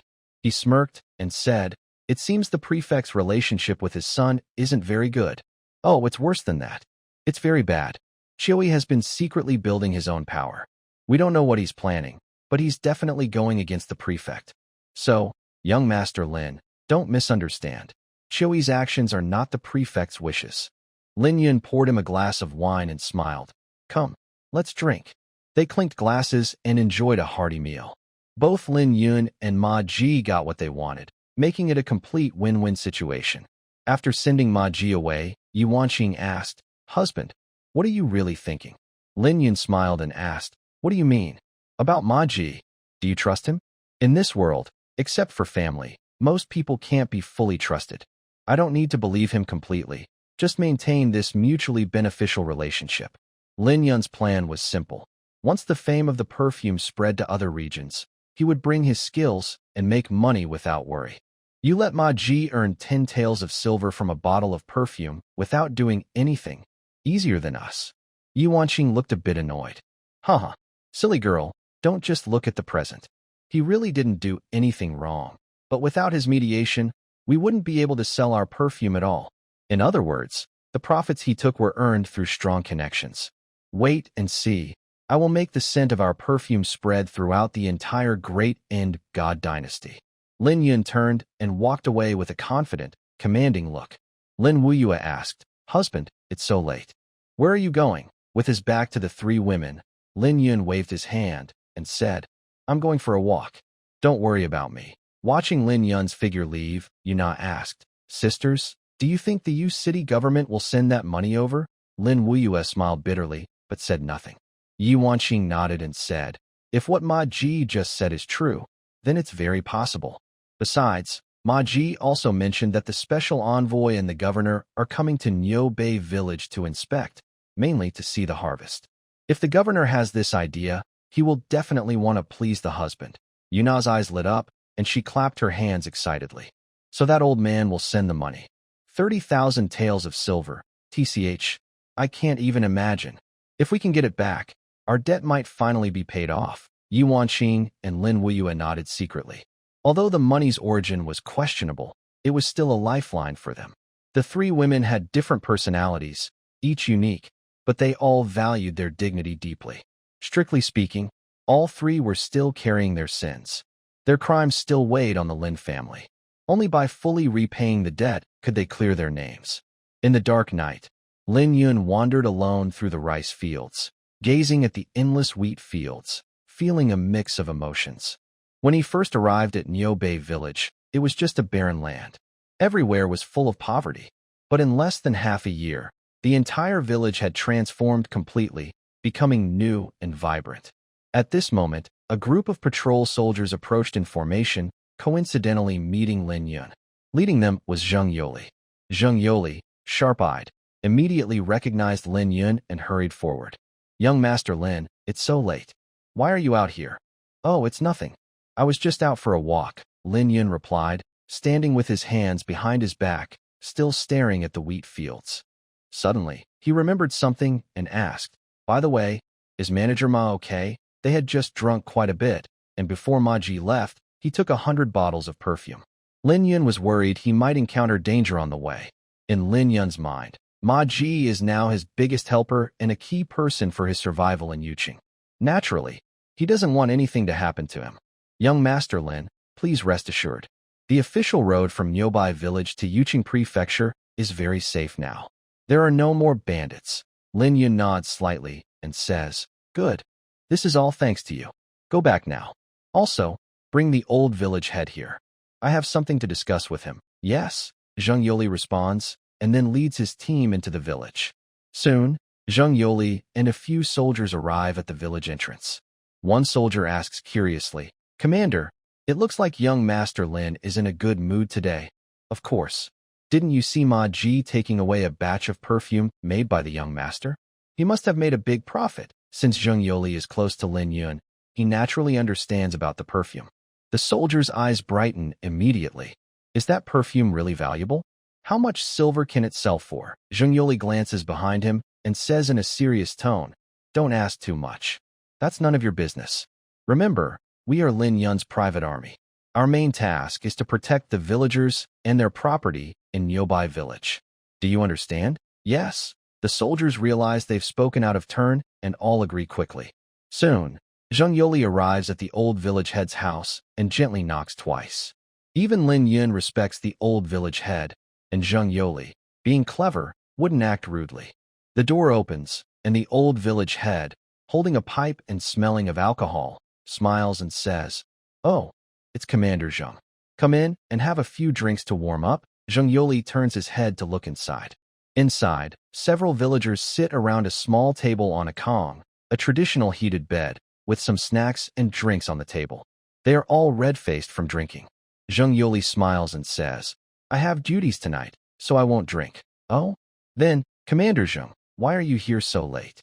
Is there something important?" Although the old village head has drunk quite a bit, he understands that his relationship with Zheng Yoli is limited. Coming so late probably means there's something urgent. It's like this. Young Master Lin is waiting for you at the wheat field at the village entrance. He said he has something to discuss with you. Hearing this, the old village head's drunkenness clears a bit. He straightens up and says seriously, "All right, I'll go now." Then he turns to the villagers inside and says, "Keep drinking. I'll go see young Master Lin and come back." A few villagers quickly nodded. They were all elders in the village and usually had a good relationship with the old village chief. However, in Nyobe village, they felt almost invisible because they were old and couldn't work like the younger villagers. Fortunately, Nyobe village has become wealthy now, and everyone is living a good life. Sometimes, they enjoy a little drink to relax. Later, the old village chief hurried toward the wheat fields at the village entrance. When he arrived, he saw Lin Yun sitting alone on a small dirt hill. This hill was a common resting spot for villagers working in the fields, so it was very noticeable. "Young Master Lin, are you looking for me?" he asked. Even though it was late at night, the old village chief didn't complain. He knew that Lin Yun coming to talk so late was probably about the news brought by Ma Ji, the head of the Internal Affairs Office, who had just arrived. Lin Yun smelled faint alcohol on him and smiled. "Sorry to disappoint you." "It's okay. Young Master Lin works day and night for Nyobe village. We can't help much with decisions, but we can still lend a hand. Whatever you need, just say it." Because he had been drinking, the old village chief looked more relaxed and bold. Lin Yun nodded and said, "Good. I'll be direct. Based on how the crops are growing now, how much wheat do you think we can harvest when it's time?" The old village chief was surprised and asked, "Young Master Lin, didn't we already do a rough estimate last time? That was just a simple calculation back then. Now, with a few months left until harvest, we need to make a proper estimate so we can plan ahead." Lin Yun knew that harvesting was very important. Even without external threats, they had to do their best in the final stage. Harvesting is urgent and must be done within a few days, or the grain will rot on the ground. After harvesting, the grain needs a cool, dry place to store properly. The old village chief sighed and shook his head. He understood that Lin Yun was probably planning ahead again. Although it seemed pointless to them villagers, he knew that Lin Yun's careful attitude was what helped Nyobe village go from poverty to a comfortable life. "Young Master Lin, in recent months, the villagers have been planting and counting. Our total planting area is 1,100 acres. Looking at the crops, each acre can produce at least 300 jin of grain. Based on that, this year's harvest could be around 300,000 jin." The old village chief spoke confidently, saying that he naturally had the most say in farming. Although Nyobe village hadn't farmed much in the past 10 or 8 years, when he was young, there was still some farmland. So, he was quite experienced and could roughly estimate the yield based on the land area. Lin Yun's eyes lit up and asked, "Are you sure the yield can reach 300 jin per mu? If such a yield were on Earth with modern farming technology, it would be very low. But in the great End God dynasty, a yield of 300 jin per mu is a huge number. Moreover, this was achieved on the poorest land in Nyobe village, which outsiders saw as barren." Just now, the old village chief and some old friends were drinking and praising Lin Yun. Not only had he helped Nyobe village farm on poor land, but he also achieved such impressive results. In the great End God dynasty, he might not be the best, but he was definitely a dark horse. After this harvest, the village's reputation would gradually spread outside and change previous negative opinions. Xiao Lao can't guarantee, but the yield should be around 300 jin per mu. The old village chief didn't want to speak too confidently. If the actual yield fell short, he would lose face. Great. It looks like Niobei village will have a good year this year. Lin Yun smiled playfully. The old village chief asked curiously, Young Master Lin, have you received some good news? Lin Yun turned to look at him and nodded. Yes. Then he recounted what he had discussed earlier with Ma Ji about the grain shortage in House City and the possibility of officials coming to inspect. The old village chief gasped in surprise. Young Master Lin, this is fantastic news. If officials come to inspect, Niobei village will truly rise in prominence. Not exactly a sure thing, just a mixed blessing, Lin Yun explained, because he had already analyzed some possibilities with Ma Ji and a few ladies, which made him feel conflicted. Why? The old village chief looked puzzled. If officials coming to inspect wasn't good, then there was really nothing good about it. This year, many parts of Fengyang County suffered from droughts, leading to a shortage of grain. According to the governor's usual behavior, he might take the grain from our village to help with relief efforts, risking my village's harvest, Lin Yun expressed his concern. As the village chief, he naturally had the right to know. Sure enough, when the old village chief heard this, his face immediately turned grim. Lin Yun comforted him, saying, So, for the long-term benefit of our Niobei village, I plan to harvest early. If we produce 300,000 jin of grain, we will report only 200,000 jin. This way, we will have extra food in hand, and even if something happens, we won't panic. The old village chief nodded approvingly, saying, Young Master Lin is very thoughtful. Let's do it that way. These corrupt officials are all bad. Also, Young Master Lin, just give the orders. I will organize the villagers. Even if it means working overtime, we will harvest the grain early and won't give them a chance to scheme against us. Lin Yun nodded and said, Good. Then, please estimate the date for harvesting the wheat fields and start 3 days in advance. Remember, this must not be publicized. Understood. I will go back and hold a meeting right away, the old village chief replied, turning to leave.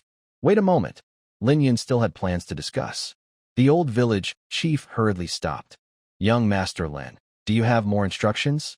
Tomorrow, organize the villagers to dig a larger cellar in the village for storing grain. Remember, this cellar is for storing food. The location must be dry and well ventilated. Before harvesting the wheat, the cellar must be ready. I will personally inspect it when the time comes. Lin Yun had been thinking about this issue for a while. But because the task was quite large, he was worried the villagers might complain. The old village chief hesitated for a moment and nodded, saying, All right. Then he turned and left. Counting the time, there were still over 2 months until the harvest. If they started digging the cellar tomorrow, they wouldn't be able to rest for more than 2 months, and they might even be very tired. Moreover, after finishing the cellar, they would have to immediately start harvesting the crops. But no matter how tired he was, he had to keep the villagers happy. All the effort now was to lay a good foundation for the future. Lin Yun arranged everything and finally let out a quiet sigh of relief. Once the tasks were assigned, the pressure fell on the old village chief. How he managed and whether he could do well would test his organizational skills. Meanwhile, Ma Ji brought back 100 bottles of perfume and immediately sent people to deliver them to the homes of the high officials and nobles. In less than a week, he had recovered 3,000 taels of silver, making a net profit of 1,000 taels. Earning 1,000 taels in a week and 4,000 taels in a month. This speed of making money was truly unprecedented. It was even faster than Xiao Guangri's greed for wealth, which made Ma Ji completely give up on Lin Yun. But as the saying goes, people fear fame, pigs fear fat. Within just a week, the perfume became wildly popular throughout Yu City. In the upper circles of Yuqing, perfume became a popular topic of discussion. It was loved not only by noble ladies and aristocrats, but also by women from scholarly families. Some even compared the perfume to the royal-approved dragon saliva fragrance. Soon, this news reached Guangri's ears. One day, he sat at his study desk, looking at a secret letter in his hand, his face showing mixed emotions. Standing opposite him were Master Yi Chong Yufeng and the chief steward Ma Ji. However, Chong Yufeng appeared calm and even fanned himself with a folding fan. In contrast, Ma Ji looked indifferent, bowing his head slightly, watching carefully, seeming relaxed but actually nervous inside. Suddenly, Guangri slammed the letter onto the table and stood up quickly, asking, "Do you two know how Lin Yun managed to sell perfume to the high officials and wealthy families in the city?" Lin Yun had mentioned to him before about selling perfume, and at the celebration banquet, he even gave out sample bottles to the officials present. At that time, Kagwangri didn't pay much attention. He thought a small bottle of perfume wasn't worth much. But now, looking at the intelligence in the letter, he saw that a tiny bottle of perfume, about the size of a thumb, could sell for a sky-high price of 30 taels of silver, and 100 bottles had been sold. In other words, 1/3 of the high officials' families in Yuqing had purchased this perfume. Chang Yufeng chuckled softly. "My lord, there's no need to get so angry. Lin Yun is just trying to make quick money through speculation. He doesn't belong to the noble class. Besides, in our Dondian divine dynasty, society is divided into 4 classes: scholars, farmers, artisans, and merchants. Since Lin Yun lowered himself to be a merchant, let him be." Kugwangri snorted coldly and said worriedly, "If he doesn't have such big ambitions, I wouldn't be concerned. But I fear he's using the guise of business to secretly form alliances, with perfume as a lure. That's a serious threat." His words showed he was sharp enough to see deeper issues. Chang Yufeng's smile froze, and he frowned secretly. At this moment, Ma Ji, who had been silent, cupped his fists and said, "My lord, Lin Yun's ambitions have long been exposed. As the saying goes, open threats are easy to see, but hidden dangers are hard to guard against. If everything is transparent, it shows Lin Yun has no intention to hide. Since you've been watching him closely, where's the threat?" He had to speak well of Lin Yun because he was the one who started all this. If the perfume business failed, it would be like digging his own grave. Ma Ji wouldn't do such a foolish thing, especially since he hadn't earned enough silver yet. Chang Yufeng nodded and said, "Master Ma is right. Sir, Lin Yun is a talented person. We must win him over. Even if we need to suppress him, it should not be now. Don't forget, we have already agreed with the Imperial Inspector to visit Nyobei Village for inspection. We also need Nyobei Village to send grain to help with the disaster. Such a big matter requires good relationships. Sir, do not lose sight of the big picture by focusing on small gains." Although Chang Yufeng was often indecisive, he still leaned more toward following Guangri. Qiui was also quite capable, both literary and martial and strategic. But compared to his father, he was still not experienced enough. Unless absolutely necessary, Chang Yufeng would never make a final choice. So, over the years, he followed a moderate approach. He continued, "Also, sir, do not be angry. Lin Yun suddenly bypassed you to sell perfume in Yuqing, probably because he was upset about the last bandit suppression. The young master is really untrustworthy. He and Lin Yun agreed to give silver, but it was all deducted. Anyone would feel uncomfortable." Hearing this, Guangri's gloomy face gradually brightened, and he smiled. "That makes sense. Good, you two are right. I was too cautious." Ma Ji and Chang Yufeng exchanged glances. If anyone said there was no secret between them, no one would believe it. But seeing Guangri convinced, they both secretly breathed a sigh of relief. At this moment, Guangri said seriously, "Master Ma, your servant is here." Ma Ji immediately stepped forward and bowed. He guessed what order Guangri was about to give. "Go to the warehouse and bring back 30,000 taels of silver to return to Lin Yun." Although Ma Ji was secretly happy, he still needed to do his part properly. He frowned and said, "Sir, is 30,000 taels too much? I think giving Lin Yun 10,000 taels is already generous." He had to say this. Ma Ji knew Guangri was very cautious. If he acted differently than before, he would definitely be suspected. Actually, Guangri was not stupid. Lin Yun could secretly sell perfume in Yuqing because he had help from his people. Without support, it would be impossible. But some things should not be said too openly, or it could cause trouble later.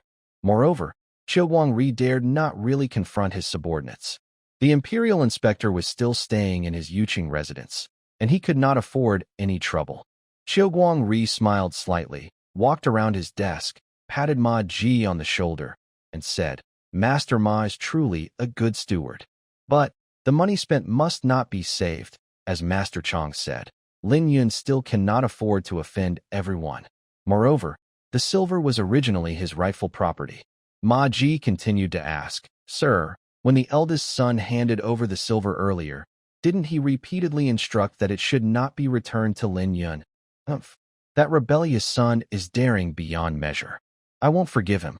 Just follow my orders. You don't need to worry about the eldest son's side. With these words from Kagwangri, Ma Ji finally relaxed and bowed, saying, I accept the order. Also, these 30,000 taels of silver are not easy to get. Go tell Lin Yun that if he wants to make money in Yuqing, he must pay taxes. I won't mind the 3,000 taels he earned from selling 100 bottles of perfume before, but if he continues to act recklessly, don't blame me for not showing mercy. Ma Ji clasped his fists and said, Rest assured, sir, I will handle this matter. After speaking, he turned and left. After sending Ma Ji away, Chang Yufeng smiled and said, Sir, our best approach with Lin Yun is to combine kindness with strength. Why? Do I need to humble myself and beg him not to? Kagwangri believed he had already been very kind to Lin Yun. If it were anyone else, not only would they not give him 30,000 taels, but they might even take his life. In a radius of 1,000 miles around Yuqing, everyone knew that Kagwangri was notoriously ruthless. Does the sir still want him to do things? Oh? Master Chong, what do you mean? Kagwangri, though angry inside, brightened up.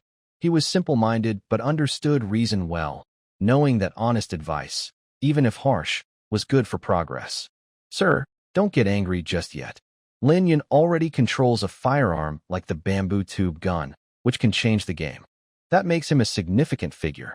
We shouldn't provoke him in the short term, and he has great value for us. But this time is different. He managed to turn the barren land of Nyobai village into a major grain producer. That's no small feat. Also, I heard that this year, the entire Fengyang County is suffering from drought and little rain, which has lowered grain production. Meanwhile, Nyobai Mountain has had several heavy rains this year. The contrast has widened between Nyobai village and other villages. Today, whoever has grain is the boss. Although Chang Yufeng had never met Lin Yun, he already saw through all his cards. Kagwangri nodded seriously and said, Yes. Who would have thought this kid is so capable, making Nyobai village weather the drought? It's truly extraordinary. Sir, what I've just said isn't even the main point. Imagine this. This young man has powerful weapons to win battles and can produce his own food. If someone says he has no ambition, nobody would believe it. Therefore, I think this Lin Yun probably has a plan. Chang Yufeng speaks carefully, and listening to him makes Qi Guangri feel nervous. Oh, could this young man be planning to attack me? Ha ha. Chang Yufeng laughs loudly and says, Didn't the Lord already investigate Lin Yun's affairs in the Lin family? The answer is clear. I believe this young man probably wants to take revenge on the Lin family. What? Revenge on the prince? That's impossible, Qi Guangri says in disbelief. Nothing is impossible. Don't forget, last year, the court was very focused on reducing the power of the princes, and several officials from the Imperial Academy even lost their lives over it. Although it was not resolved, the emperor definitely saw the danger the princes posed to the current court. So, this time, the court sent envoys without informing the Lin family or showing up there. They went straight to House City and Yu City. What does that prove? Qi Guangri's eyes brighten.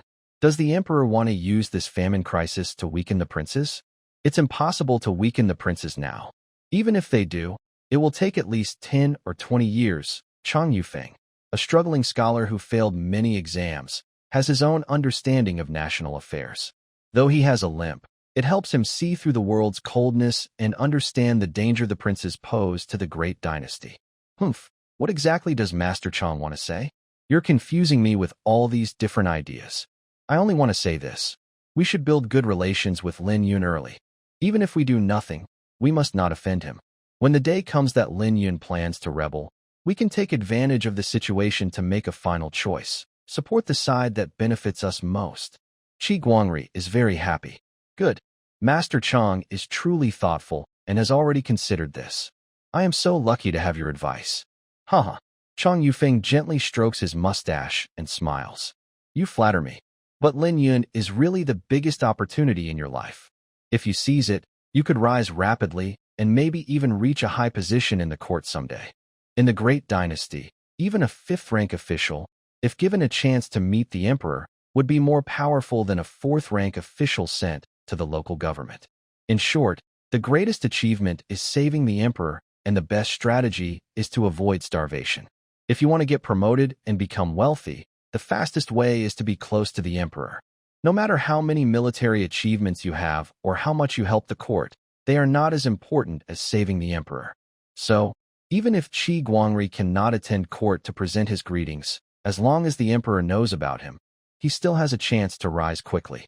As long as he is not foolish, he can understand the serious relationships involved. On the other hand, Ma Ji has returned to the inner court and has already sent someone to the warehouse to fetch 30,000 taels of silver.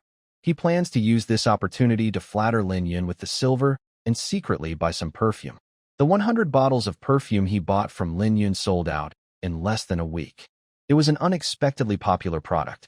Recently, more people have wanted to buy perfume, but he has no stock left. However, Ma Ji is very clever. He has used his connections to make sure the perfume can enter Yuqing. The specific sales are handled by his trusted aides. He cannot be involved directly. Although Qi Guangri is still polite to him, if Qi Guangri finds out about his secret dealings with Lin Yun, the consequences would be terrible. At this moment, a quarrel breaks out at the warehouse door. Ma Ji quickly rushes over, confused about who dares to cause trouble in the inner court. Even if they don't respect him, they should at least respect the Lord Prefect, right? This is definitely asking for death. When he arrives, he finds it's actually Qi Yi. It turns out Qi Yi had already placed his men in the inner court. Seeing Ma Ji going to fetch the 30,000 taels of silver, he immediately came to stop him. Seeing Ma Ji arrive, he coldly says, "Ma Ji, how bold of you, daring to ignore my orders." Although Ma Ji is furious inside, he remains calm. He adjusts his official robe and steps forward, smiling. "Young Master Qi, what are you talking about? I am serving Lord Prefect and managing the affairs of the inner court. I don't know what has made you upset." Qi Yi knows Ma Ji is a smooth talker and says in a deep voice, "I know you want to take that 30,000 taels of silver to give to Lin Yun. Do you think I am deaf to your plans? Oh, so it's about this." Ma Ji pretends to be surprised and smiles. "Young Master Qi, you've misunderstood. I am taking this silver on the orders of Lord Prefect. Without his command, I wouldn't dare do this, even with 100 lives." "What, my father?" Qiu Yi frowned and said, "I already told my father about this last time.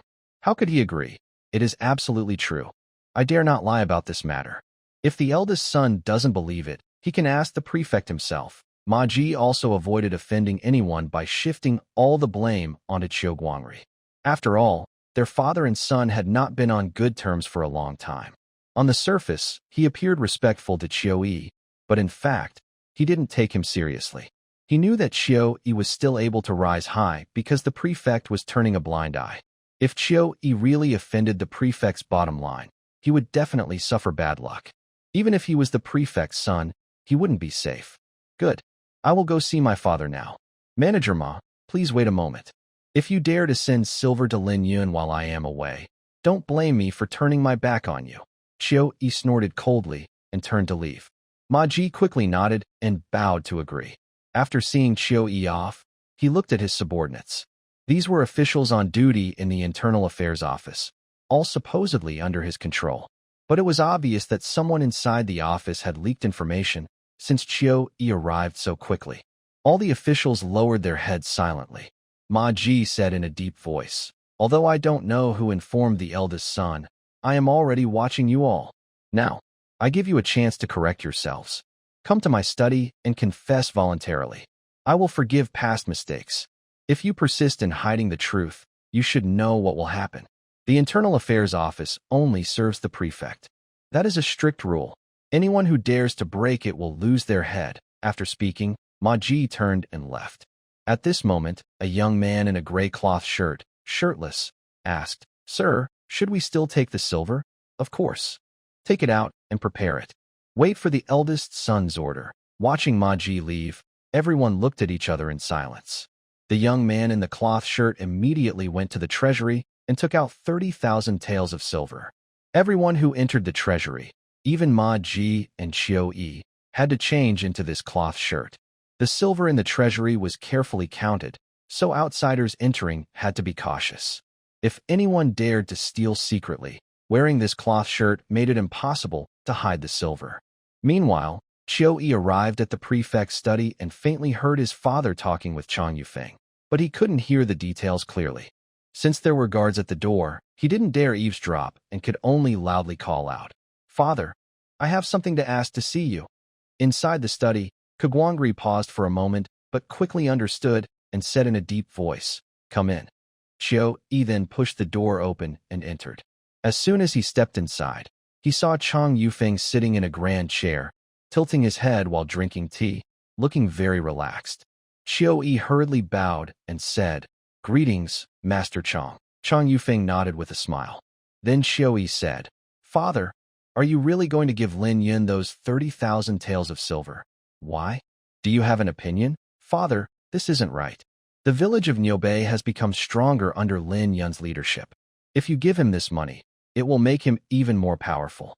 Are you trying to raise a fierce tiger that could harm us?" Chiu Yi had never compared Lin Yun to a fierce tiger before. But in his heart, he also thought Lin Yun was not easy to deal with and might turn against him. Kagwangri smiled coldly and beckoned him over with a finger. Chiu Yi didn't know why, but still stepped forward. Smack! Kagwangri raised his hand and gave a loud slap, turning his son around 3 times in place, precise and forceful. Chiu Yi, feeling the pain, covered his face and angrily asked, "Father, what do you mean?" "This slap is to wake you up." Although Kagwangri didn't like his son secretly causing trouble or building his own power, he was still his biological son, so he could only teach him this way. Chiu Yi hated it but held back his anger and asked, "I don't understand what you mean, Father." At this moment, Chang Yufeng said, "Young master, these are special times. The imperial envoy is still our guest in Yuqing Prefecture. You should have heard that House City is suffering from a famine. The imperial envoy needs to find solutions, so a large amount of relief grain is needed. It's not wise to offend Lin Yun at this critical moment." Chang Yufeng spoke very tactfully, neither offending Chiu Yi nor revealing too much. Chiu Yi nodded and said, "That may be true, but giving Lin Yun 30,000 taels of silver at once is still not right. If we spoil him, Yuqing Prefecture will suffer." Chiu Yi looked angry, pretending to care about the whole Yuqing Prefecture. But in reality, both Kagwangri and Chang Yufeng knew it was Chiu Yi's own selfish idea. He didn't want his father to get too close to Lin Yun. Kagwangri sneered coldly and said, "Oh, I didn't expect you to care more about Yuqing Prefecture's interests than I do. I see I was mistaken about you." Chiu Yi quickly lowered his head. He had selfish motives and was just talking nonsense to stop Lin Yun from getting the money. "Father, I am just speaking about the matter. It's not as complicated as you think. Enough. No more words. Go home immediately. From now on, without my permission, you are not allowed to step into Yuqing Mansion even a single step." Chiu Guangri was determined this time. He saw his own younger self in his son. This kid clearly wants to ruin his plans and is talking so grandly. Chiu Yi was shocked. "Father, you can't treat me like this. Even if I am not your son, I am still the chief of the Yuqing soldiers. Also, I am a 5th-rank official in the court. I have the right to know everything and to be involved." Chang Yufeng secretly thought this was bad. Knowing trouble was coming, he hurriedly said, "Young master, be careful with your words. Don't talk nonsense." But Chiu Yi couldn't listen anymore. Chiu Guangri walked up to him, looked him over, and said, "Boy, do you know who is in charge of Yuqing Mansion? You are indeed a court official and the chief of the soldiers. But so what? You still need your father to give you orders. I may not have the power to dismiss your position, but I do have the authority to seize your military seal. Hand it over." Chiu Yi glared and suddenly pulled out a section of his waist sword, threatening, "Father, don't force me." Chang Yufeng felt bitter. This Chiu Yi used to be very cautious and careful. How did he suddenly become so reckless? Chiu Guangri sneered, "Still dare to draw your sword? What? Do you want to kill this official?" Chiu Yi quickly stepped back, his eyes full of unease. "Father, I hope you respect my opinion and recognize my position. Please don't use your power to pressure me." He was still trying to resist, but Chiu Guangri had enough. He shouted loudly, "Someone, take away this brat's weapons and military seal, and lock him up in the prison." 2 guards at the gate immediately came in, forced Chiu Yi to the ground, and took away his waist sword and the military seal he carried. The military seal was proof of command over all the soldiers in Yuqing Mansion. As the chief, he naturally carried it with him. But without the seal, it was like a tiger losing its teeth and claws. "Father, I know I was wrong. Please forgive me." Xiui finally realized he had made a big mistake and begged for mercy. At this moment, Chang Yufeng also pleaded, "Sir, the young master is also thinking of Yuqing Mansion. Please give him a chance." Actually, he knew that begging for mercy was useless. He could only wait until a certain day in autumn when everything would pass. He was also sure that Autumn Light Day was only locking up his son to avoid making things worse at this critical time. Whether it was provoking Lin Yun or attracting the suspicion of the imperial envoy, neither was good. So, on the surface, it looked like Autumn Light Day had confiscated and detained Xiui, but from another perspective, it was a way to protect his son and prevent a serious mistake. "Master Chang, don't beg for mercy for this rebellious son. Even if the King of Heaven himself came today, he wouldn't save him. Take him away." After that, 2 guards forcibly led Xiui away. Xiui cursed loudly, "You old fool. You believe Lin Yun's slander, and you'll regret it deeply." This farce was over. Autumn Light Day looked upset and sat back down in his chair. At this moment, Chang Yufeng came to the door and ordered a guard, "Go inform Manager Ma that everything should proceed as usual. Don't delay the important matter." "Yes." The guard turned and hurried to the Ministry of Internal Affairs. Chang Yufeng also decided to leave, as he had already guessed Autumn Light Day's purpose, so he wasn't worried about Xiui's safety. On the contrary, this incident made him see Autumn Light Day's protective side more clearly. Although most people wouldn't notice, he could see through it. Meanwhile, Ma Ji was overjoyed when he learned that Xiui had been imprisoned by the magistrate and that the military seal had been confiscated. Finally, this kid was dealt with, and he could take the good news to meet Lin Yun. Niobei village was operating smoothly. The villagers were farming as usual, and those making black powder continued their work. Following Lin Yun's instructions, some villagers started digging underground cellars. In about a week, they had roughly outlined a shape, with the inside pitch dark and a few torches stuck on the walls on both sides of the cellar. At this moment, Lin Yun entered and looked at the busy workers inside, feeling very pleased. But what surprised him was that more than half of the people digging the cellar were actually part of a private army brought in by Zheng Yoli. Lin Yun frowned and asked, "Why is Commander Zheng also here?" Zheng Yoli smiled slightly. Before he could speak, the old village chief said, "Young Master Lin, here's the situation. Niobei village is short of labor now. We already had a tight schedule with 2 shifts working, and now with the cellar digging, we need more people. I'm worried it will affect the harvest, so I specifically asked Commander Zheng to lead his soldiers to help." Lin Yun nodded and said, "This matter is indeed quite difficult for you, old man. However, this should not be taken as a precedent. I, Lin Yun, am training a private army to protect Niobei village from outside enemies, not to do chores. If enemies happen to break in now, the damage could be huge." Everyone was seeing Lin Yun get angry for the first time and looked at each other in silence. Especially the old village chief, who didn't expect such serious consequences. At this moment, Yuan Qing, who was following behind, noticed the villagers standing behind the old village chief looked upset. She quickly tried to smooth things over, saying, "Sir, the old village chief means well. He just didn't think it through. Please don't blame him. Our ultimate goal is to make Niobei village better." The old village chief bowed and said, "Young Master Lin is right. Madam, you don't need to speak for me. I was careless." Lin Yun sighed and softened his tone, saying, "Old village chief, you are the most experienced person in Niobei village. Although I am the Lord, I truly respect you from the bottom of my heart. I didn't mean to blame you just now. I just want everyone to do their own jobs and stay safe. The current Niobei village is about to become a target. Once the imperial inspectors arrive, it will be known by nearby villages or even farther cities. Some reckless people might come to attack us. So, we must stay alert and not relax our guard." Everyone finally understood. As the decision-maker, Lin Yun's perspective was naturally much higher than theirs. At this moment, Zheng Yoli said, "Young Master Lin, I have already arranged a small patrol team outside. If there's danger, they will sound the alarm with gunfire." Lin Yun nodded first, then said seriously, "Captain Zheng, the old village chief is an elder in the village. He doesn't understand the situation, so it's understandable. But you are the leader of my private army. Don't you know what's urgent and what's not? Anything related to Nyo Bay Village's safety is a serious matter. I hope you will be cautious and not act recklessly again.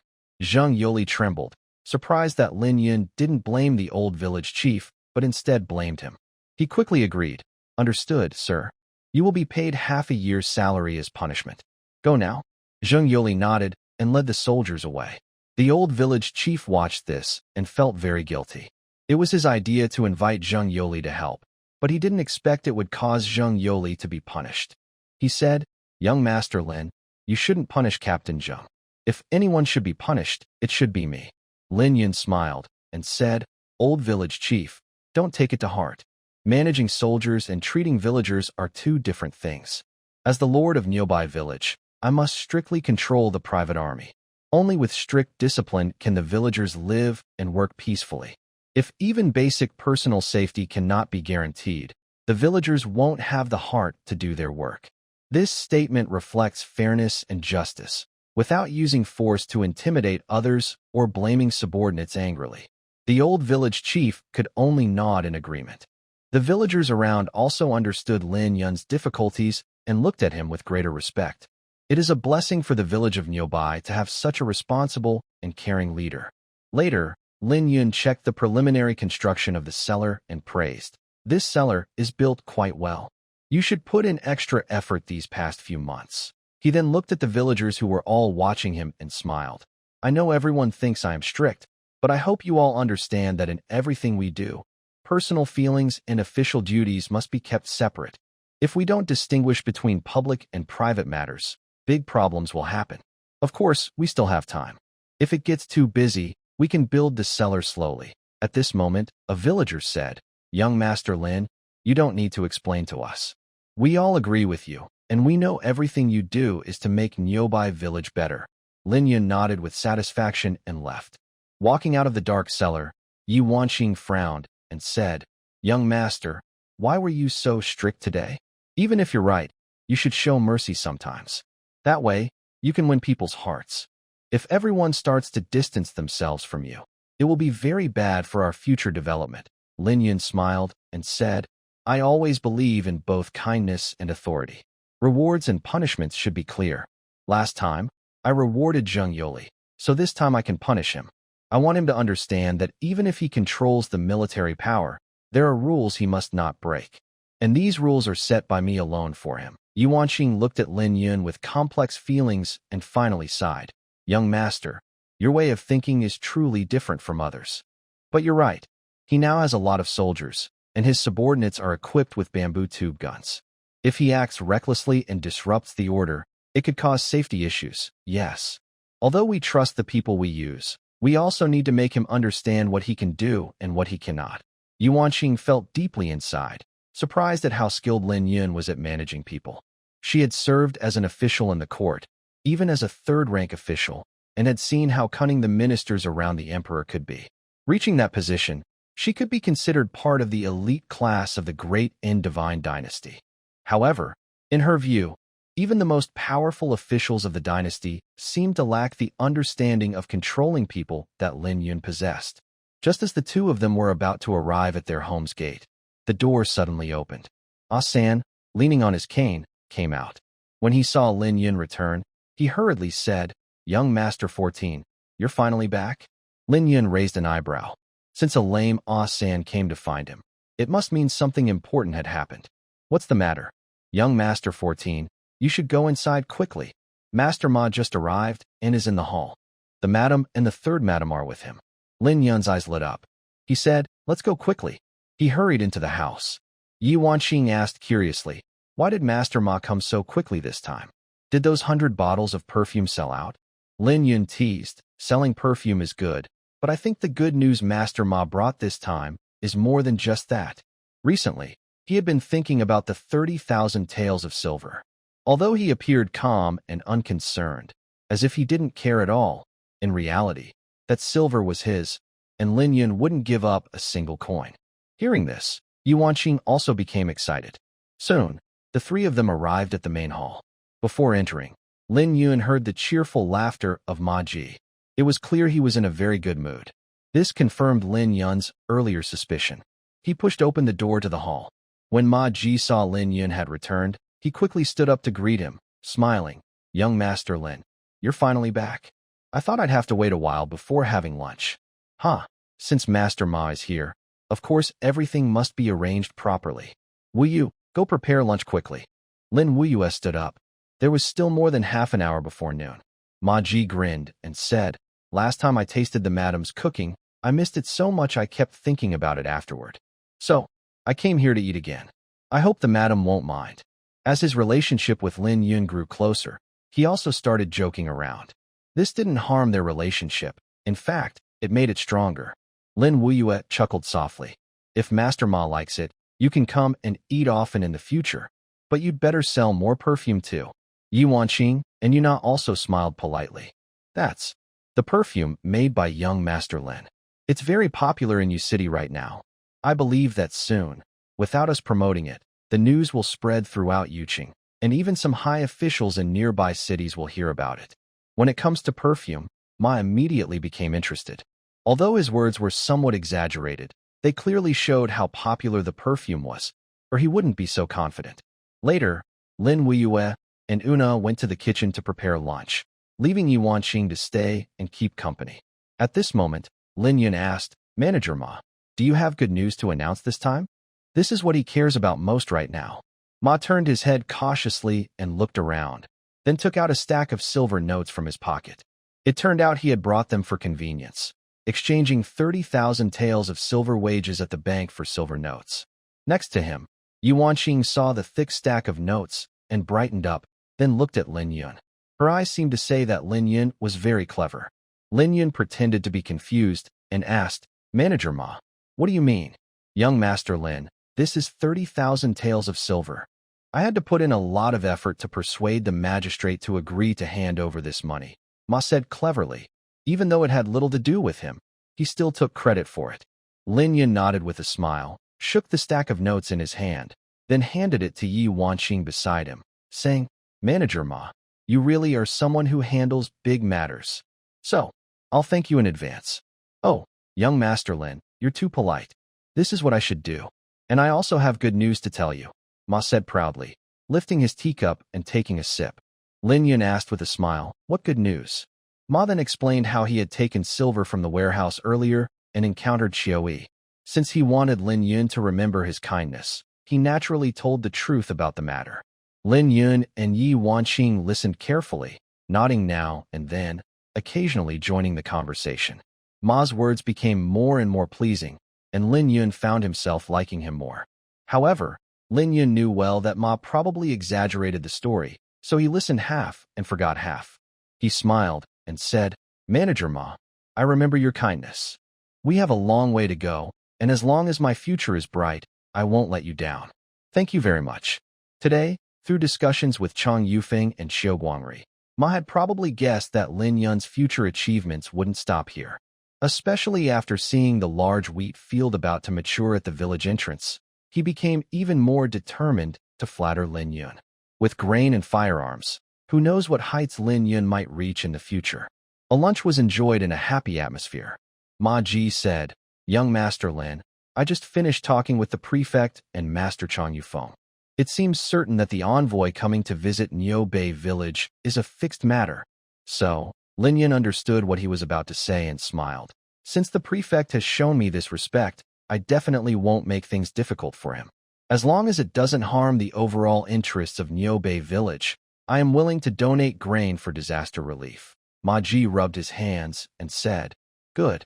With young Master Lin's words, I can go back and report properly.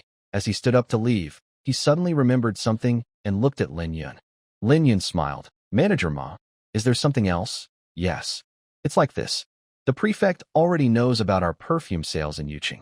He's quite unhappy about it. Ma Ji organized his words, but still told the truth.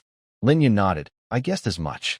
Did he say anything else? He also said that young Master Lin plans to do business in Yuqing, and the taxes owed must still be paid. All right. I understand. We will follow the tax rules set by Yuqing's government. Lin Yun knew that completely avoiding the busy days of autumn was unrealistic, but he could make requests. As long as they weren't too unreasonable, he was willing to agree. Ma Ji continued. Young Master Lin, since each bottle of perfume also includes my share of silver, the normal taxes should be paid to me. That's not right. Manager Ma, you work hard for your money, and you're running around for me. I can't let you take this loss. Lin Yun was just being polite. It was proper to let him pay the taxes, but he couldn't say it directly, or he might offend someone. It's okay. The tax silver is just a small amount. I can handle it. But, young Master Lin, from what I know about the prefect, earning money on his territory is bound to be noticed. So, you'd better prepare a separate sum of silver regularly to give to the prefect. That way, we can earn money safely. It turned out Ma Ji had gone in a big circle just to get Lin Yun to pay. However, Lin Yun had just received 30,000 taels of silver. If he refused now, it would definitely affect their relationship. Plus, Lin Yun was not short-sighted and understood the current special situation well. He smiled. Manager Ma, you're right. The silver that needs to be spent should be spent.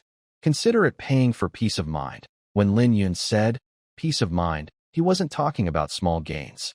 He wanted to use silver to silence Jiu Guangri, so he wouldn't say anything bad about the Lin family. Master Ma then took out 2,000 taels of silver and said, Young Master Lin, as usual, another 100 bottles. Lin Yun gave a quick look to Yu Wanqing, who immediately understood and left the room. Lin Yun smiled and said, Manager Ma, it seems business is getting better. Making money is good, but you must notify me before raising prices. This is a new rule I've set. Please remember it. Manager Ma paused briefly and replied, Of course, I would never hide the prices. After all, the perfume was made with great effort by young Master Lin, so he deserves most of the profit. Then Yu Wanqing took away the 100 bottles of perfume in boxes. Lin Yun and Yu Wanqing saw him off at the village entrance. Since it was official business, they weren't worried about outsiders seeing them. Yu Wanqing looked at Ma Ji and his group walking away and asked, Husband, Manager Ma brought quite a lot of news this time. Lin Yun nodded and said, Yes. I didn't expect Guangri to lock up his son just to please me. Yu Wanqing smiled and said, It seems the officials' plans are not simple. It's best for you to prepare in advance. She knew well how big the benefits from Ma Ji's visit could be, not to mention the 30,000 taels of silver sent, which was a major matter. If Guangri pretended not to know, he could keep the silver in the treasury, and it would still end up in his own pocket. But Lin Yun could spit out the meat he had in his mouth, showing that his plans were not small this time. He snorted and said, It's okay. No matter how greedy he is, he must first see if he can handle it. If he's too greedy, he might break his teeth. After speaking, Lin Yun turned and went home. As he entered the main hall, he saw Lin Wuyue and Yuna sitting around a table with 30,000 taels of silver notes. It was clear both women were in a very good mood. When they saw Lin Yun come in, Yuna immediately stepped forward and said happily, Husband, are these the silver notes from Zheng Yoli's raid? Lin Yun nodded and said, Yes, husband. With this money, we can finally live comfortably. Lin Wuyue, the main financial manager of the household, naturally hoped for more silver. Lin Yun smiled bitterly and said, This silver can't be touched unless absolutely necessary. It's reserved for your redemption. Hearing this, Lin Wuyue and Yuna were deeply moved. 30,000 taels of silver was definitely a large sum. At least, this is true for the three women. Although Yu Wanqing was once a strategist of the imperial court, her annual salary back then was only 130 taels of silver. Even with some miscellaneous allowances, it was far less than that. So, 30,000 taels of silver was a huge amount for her. Time flew by, and 2.5 months passed quickly. During this period, the thousands of acres of good farmland in Yobai village were well managed. Plus, Lin Yun sometimes used rain-making bombs to force rain, and special fertilizers to increase crop yield, making the wheat fields grow strong. Now, whenever outsiders come to Yobai village, even just passing through, they can see a field of golden, ripe wheat, which makes others envious. The wheat on the ears is full and plump, almost ready to be harvested.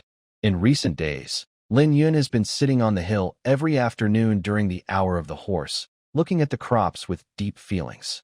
He has spent a lot of effort to increase the wheat yield, including developing various organic fertilizers, which cost him a lot of silver.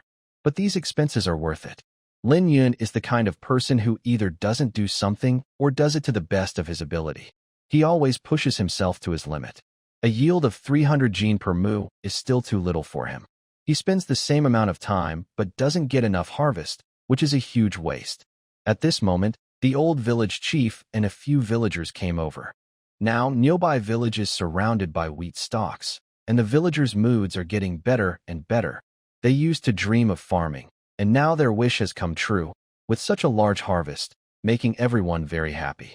Unknowingly, Lin Yun's status among the villagers has reached its highest point. The villagers all know how poor the land around nearby mountain is. But even this barren land, which no bird would bother to land on, has been turned into a treasure by Lin Yun. This was something they never dared to imagine before. One villager looked at Lin Yun's figure sitting on the hill in the distance and asked curiously, "Old village chief, why has young Master Lin been sitting here these days?" The old village chief sighed and said, "You don't know. Although young Master Lin hasn't worked as hard as you all have these past few months, he has put in a lot of effort to make the wheat grow better." The villagers suddenly understood. They knew that Lin Yun was the lord of nearby village and that there were many things they weren't qualified to know. If the old village chief hadn't occasionally told them, they wouldn't have guessed at all. The old village chief pointed to the golden wheat fields around them and said, "Look at these nearly ripe fields. Remember when Lord Lin was at Niobei village? You should all be grateful to Lord Lin." The villagers nodded quietly. They weren't ungrateful, but they didn't know how to show it. At this moment, Lin Yun turned to look over and finally saw the old village chief and others. He tore off a stalk of wheat, held it in his mouth, and smiled. "Old village chief, you're finally here."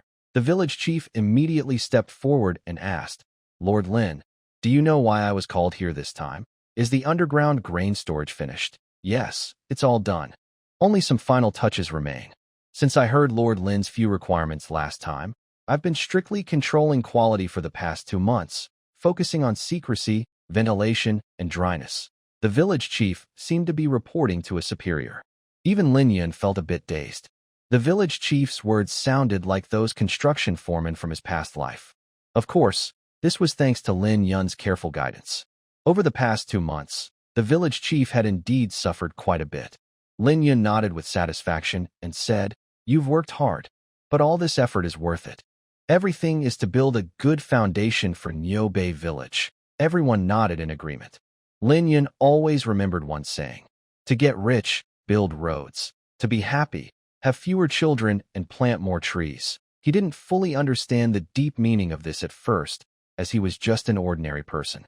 But after coming to this world, he realized what it truly meant.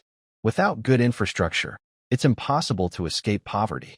In the past half-year, Lin Yun had worked tirelessly, overcoming many difficulties, and finally managed to grow food. If the food couldn't be stored properly, it would be a huge waste. And food was the most important resource in the great End God dynasty. So, even if it cost some, he wanted to do this well. The old village chief looked modest and waved his hand, saying, "Lord Lin, don't say that. If anyone has worked hard, it's you. And the greatest credit goes to you for helping poor Niobei village live such good days." The villagers are very grateful. Exactly, the old village chief is right. Under Lord Lin's leadership, our lives are getting better and better. It's all thanks to Lord Lin. Everyone spoke enthusiastically. In fact, at first, many people had some complaints, especially about building the underground grain storage, which made many villagers feel resentful. During this farming era, digging a granary that can hold hundreds of thousands of gene of grain is very difficult and exhausting. Because there are no suitable tools, most of the work must be done by hand.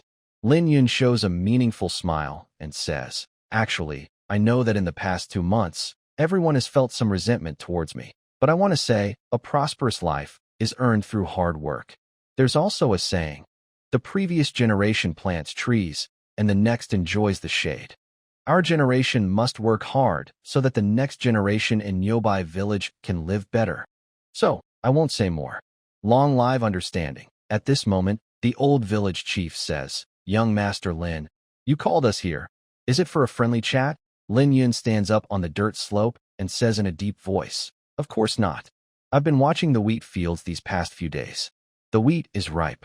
So, I called you here to inform everyone that from now on, we will start the harvest. We need to mobilize the whole village, have everyone temporarily put aside their work, and quickly gather all the grain. The old village chief and villagers are surprised. They've waited half a year for this day. But they didn't expect it to come so suddenly. The old village chief exclaims, "Is this too sudden? It will be dark in less than an hour. Should we wait until tomorrow to harvest?" The villagers nod in agreement. "No, I've been waiting for nightfall. Tonight, the whole village must work together, even the elderly, the weak, and the sick, to harvest. We need to finish gathering all the crops before dawn." Lin Yun has already thought of a plan, especially after this morning when the prefect's envoy, Qi Guangri, came to ask whether to arrange soldiers from Yuqing Prefecture to help with the harvest. He politely refused. In fact, Lin Yun understands what Qi Guangri means. Helping with the harvest is just one part. The most important thing is to find out the total yield of Nyobai Village this year. But this is a major matter concerning the future of Nyobai Village, and Lin Yun would never reveal it. No matter what, he must keep some grain in reserve. Only when he controls the food supply can he feel secure. Plus, if he wants to earn more silver in the future, having reserves makes it easier. If Qi Guangri finds out the exact yield, he will surely plan to trap Lin Yun. The old village chief sighs bitterly. "Young Master Lin, we planted over 1,000 acres this year. It's impossible to harvest everything in one night." This time, the old village chief firmly denies it. Harvesting grain is purely physical work. Even a strong young man can only harvest about 2 acres a day at most. A few villagers looked surprised. If they managed to harvest 1,000 acres in one night, everyone would be too tired to get out of bed the next day. "Old village chief, I know it's hard, but no matter how tough it is, we must finish. Honestly, the grain from Myobei village has already caught the attention of Yuqing Prefecture. After we finish harvesting tonight, when they send people here, they won't know exactly how much grain we have. If they find out the real amount, Myobei village will be exploited every year. So, you decide what to do." Lin Yun understood clearly. Harvesting 1,000 acres in one night would be very difficult. If counted by people, the elderly, weak, sick, and disabled wouldn't be able to finish. But right now, Myobei village is racing against time. We can only win, not lose. The old village chief and some villagers looked very worried. "They are really too overbearing," the old village chief complained. The villagers agreed loudly. Lin Yun smiled bitterly. Talking about this now is useless. Success or failure depends on tonight. Whether Nyobei village can find a way out depends on what happens tonight. The old village chief turned around and whispered with some villagers.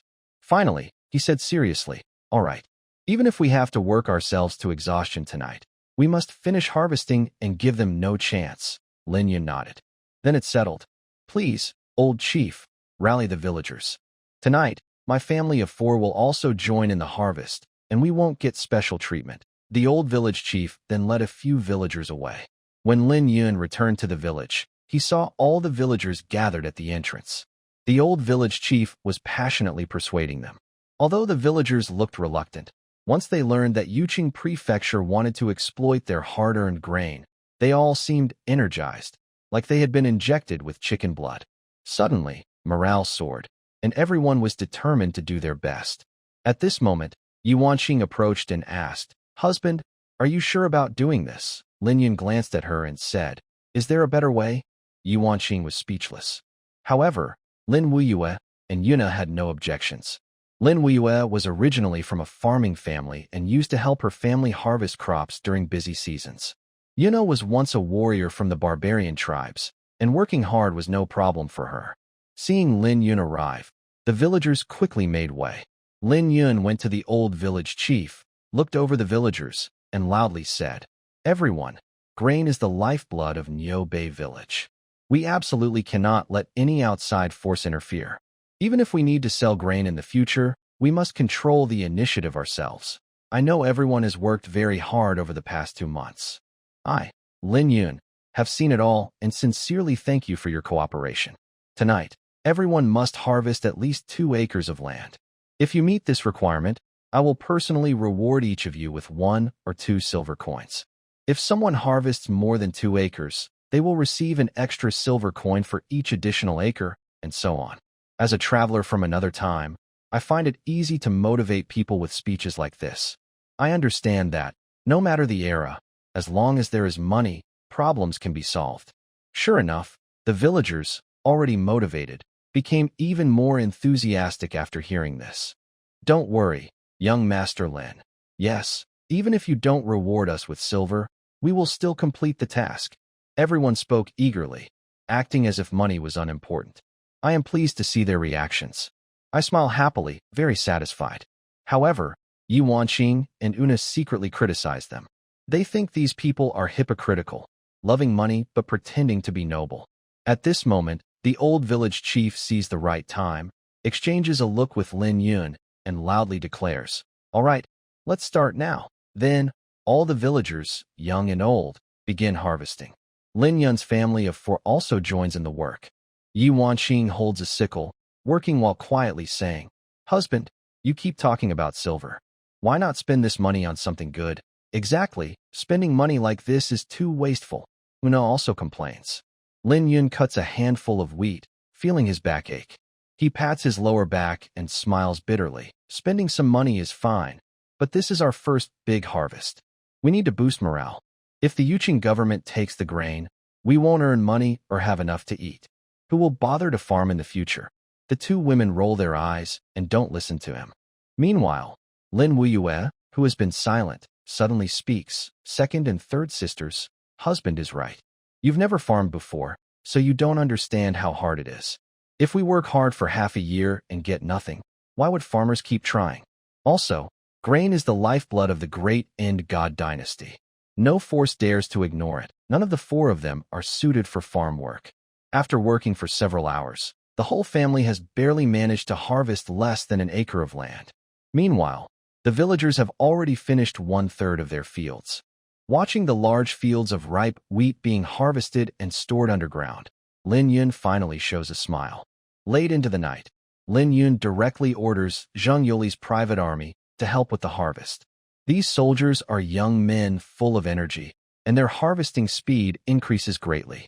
By early morning, at the third watch, the entire 1,000 acres of farmland are completely harvested. Many villagers are so exhausted they collapse, some too tired to stand, and simply fall asleep in the bare wheat fields. Seeing the villagers lying on the ground, too tired to get up, Lin Yun takes a deep breath and turns to look behind him. Lin Wuyue and her two sisters are already sitting together, dozing off. Meanwhile, the dozens led by Zhang Yoli still look lively and energetic. This is the result of years of intense training, making them fundamentally different from ordinary people. At this moment, the old village chief, looking disheveled and exhausted, comes over and says, "Young Master Lin, everyone is completely worn out. Can we stop working for today?" "Haha, of course. Everyone can rest at home for the next 2 days. Also, arrange a few people to sort the wheat stored in the granary, count the weight, and finish up the work." The old village chief nods and leaves. When Lin Yun's family of four returns to their home, they are all so tired they collapse into their chairs. At this moment, Lin Wuyue, exhausted, stands up and says, "Husband, wait a little longer. I'll go cook now." Lin Yun quickly stops her, saying, "No, the wife worked hard last night. Let me cook today. It's also a good chance for you three to taste my cooking." Watching Lin Yun walk into the kitchen, the three women look at each other with admiration. In this old-fashioned and backward era, men simply don't go into the kitchen, let alone bang pots and pans. But Lin Yun doesn't care about these customs. This makes the three women feel very happy. Having such a man who can earn money and is caring is truly rare in this world. Yi Wanqing leans on the table, tilting her head to watch Lin Yun's back, smiling. "Wuyue's sister, my husband, is really great." Lin Wuyue also nods and says, "Yes. Husband is a bit sharp-tongued but kind-hearted. We've all spoiled him a lot. From now on, we must serve him well." Hearing the wife speak, Yi Wanqing quickly nods. Only Yuna looks awkward. They've been living together day and night for over half a year, but she still hasn't shared a bed with Lin Yun. If it were another man, she's afraid he would have already divorced her. From this, it is clear that Lin Yun is truly an exceptional man. It also made her finally decide to act. Thinking about that embarrassing thing, Una's face immediately turned red and her heart raced, feeling hot all over. Yi Wanqing noticed her change and gently placed her hand on Una's forehead, asking with concern, "Third sister, what's wrong? Your face is so red. Are you feeling sick? Is that so?" Una awkwardly sat up, touched her face, and said, "Maybe I'm tired from working. I didn't realize harvesting crops could be so exhausting." While fanning herself with her hands, Una deliberately changed the subject. Yi Wanqing didn't notice anything unusual. Actually, she was in the best shape among them. Besides feeling sleepy after staying up all night, she didn't feel very tired. After all, she used to be a warrior from the barbarian tribe, fierce enough to fight 100 enemies alone on the battlefield. As someone experienced, Lin Weiyue could tell what was happening, especially since Una's bright, moist eyes kept staring at Lin Yun's back, which was enough to reveal her feelings. Lin Weiyue immediately sat beside her, affectionately wrapping her arm around Una's, and mischievously asked, "Third sister, are you feeling lovesick?" Her words made Una even more uneasy, her face turning red up to her neck, and she quickly denied, "No, Sister Weiyue. What are you talking about?" "Nothing, Sister Weiyue, is just joking." Yi Wanqing suddenly understood and smiled like a clever fox, tilting her body and covering her mouth as she said, "Third sister, honestly, you've been with your husband for over half a year. Why haven't you shown any signs?" "You wouldn't be." Seeing the teasing looks from the two women, Una suddenly stood up, looking panicked, her face flushed, and said hurriedly, "What are you talking about? You two really? You're making me so angry. Forget it. I won't pay attention to you anymore." Then she shyly turned and left. Lin Weiyue called out, "Hey, aren't you going to eat? Your husband's cooking might not be available next time." I'm not hungry anymore. I'm tired and going back to sleep, anxious like a little rabbit." Una almost tripped over the threshold and hurriedly left in a flustered manner. Watching her figure disappear, Yi Wanqing smiled and asked, "Weiyue's sister, do you think Una has finally understood? She used to be just as shy as Una, but unconsciously, she was deeply attracted by Lin Yun's charm and eventually fell completely. Don't worry. Judging by her expression just now, she probably has a chance. Once she tastes the sweetness, she'll realize how good her husband is." Yi Wanqing unexpectedly spoke her true thoughts, and as soon as she did, she quickly covered her mouth. Lin Weiyue chuckled foolishly, causing Yi Wanqing to blush as well. At this moment, Lin Yun brought out 4 bowls of steaming tomato and egg noodles. Long ago, on Earth in a past life, he was skilled in cooking, but after a long time not cooking, his skills had become a bit rusty. Seeing the egg noodles served, Lin Weiyue and Yi Wanqing were still very surprised. Lin Yun placed the egg noodles on the table and asked curiously, "Hey, where is Una?" "She said she's not hungry and went to sleep," she replied. Lin Weiyue looked at the noodles on the table, smelling the tempting aroma, and swallowed her saliva. Lin Yun pouted and said, "That girl really has no manners. If she won't eat, then forget it. In the future, she shouldn't eat at all if she doesn't want to." Yi Wanqing smiled mischievously and said, "Husband, the noodles are ready. Why don't you just take them to her? Maybe you'll get a surprise." "Wanqing," Lin Weiyue softly scolded. She understood what Yi Wanqing meant.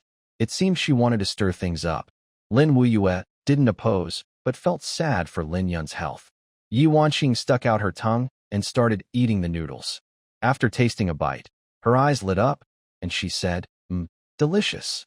Husband, how did you make this?" Her cooking was appreciated, and Lin Yun immediately perked up, smiling. "If you like it, eat more. Maybe next time, I'll cook for you again." He affectionately patted her head. Watching the two of them being so sweet, Lin Weiyue felt a bit jealous. She snorted softly and also started eating.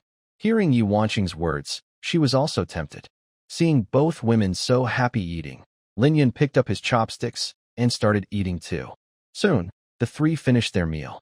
Lin Yun picked up the remaining bowl of tomato and egg noodles and said, "When the noodles get mushy, they won't taste good. I should take this to Una." He turned to leave. Lin Yun didn't know what the 3 women had just been talking about. He was just acting kindly. But Lin Weiyue immediately stopped him, saying, "Husband, you were tired all night yesterday. You should rest now. Let me take this to her." Yi Wanqing pouted and said, "The eldest lady is really kind-hearted." There was a hint of sarcasm in her words, secretly criticizing Lin Weiyue for meddling too much. Yi Wanqing knew Lin Wuyue had opinions about her, so she had always gotten along well with Una. Seeing Lin Wuyue try to stop him and ruin Una's good mood, she looked displeased. Lin Wuyue's face changed slightly, and she froze in place. She didn't expect Yi Wanqing to speak so openly. Lin Yun also sensed the tension and asked confusedly, "I just cooked. What happened?" Lin Wuyue sighed and calmly placed her bowl of noodles on the table. She said coldly, "Since the second madam has spoken, I won't interfere anymore."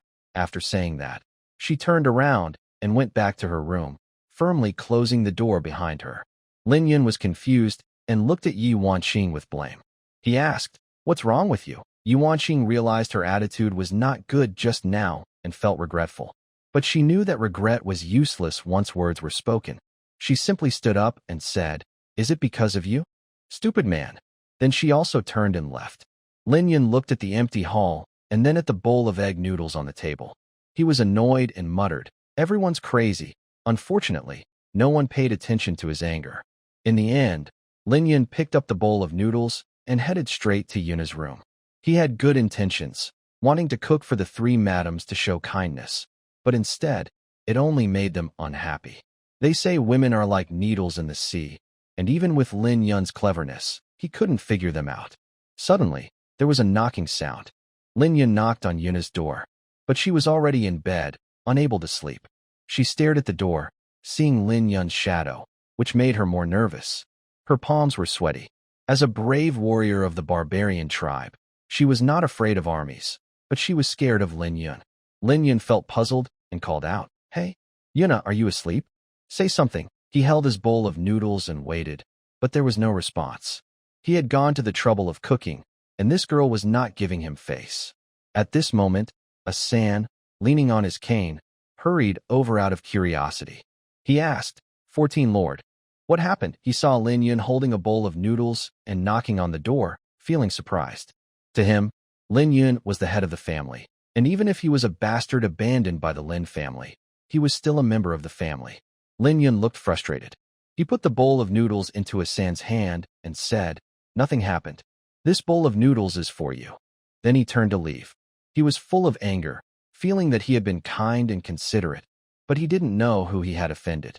"Oh, thank you, 14 Lord. I haven't had breakfast yet." Hassan happily took the noodles. He didn't know what had happened, but having food made him happy. Just then, the door suddenly opened. Yuna rushed out in a flurry, snatched the bowl of noodles from Hassan's hand, and pulled Lin Yun back into her room.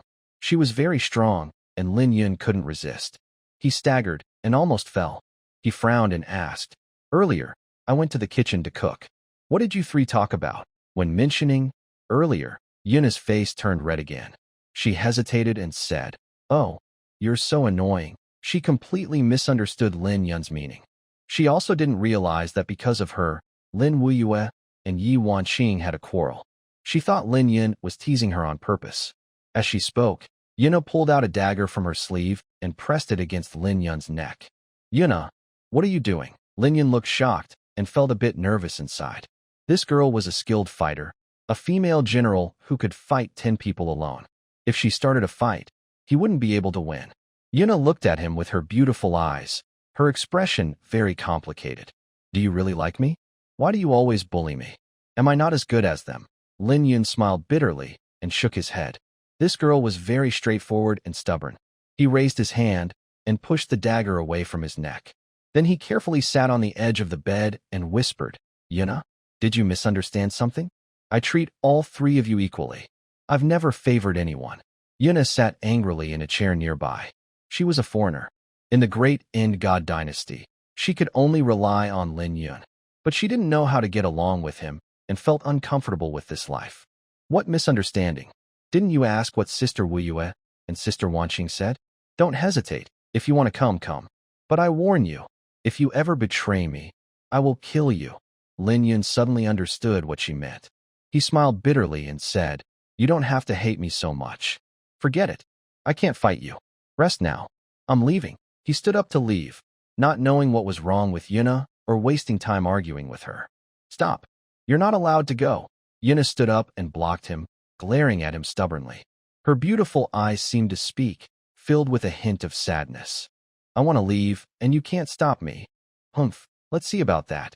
Children of the Panta heavenly god are brave warriors. Then, the two started fighting inside the room. Before long, the lights inside the room gradually went out, and everything became completely quiet. The best way to win a man is to win his stomach, but winning a woman is even easier, just sweet words. Fortunately, Lin Yun knew this well. With his clever tongue, he finally managed to win her over. The next morning, Lin Yun looked like he hadn't slept well, constantly yawning, and his face looked unwell.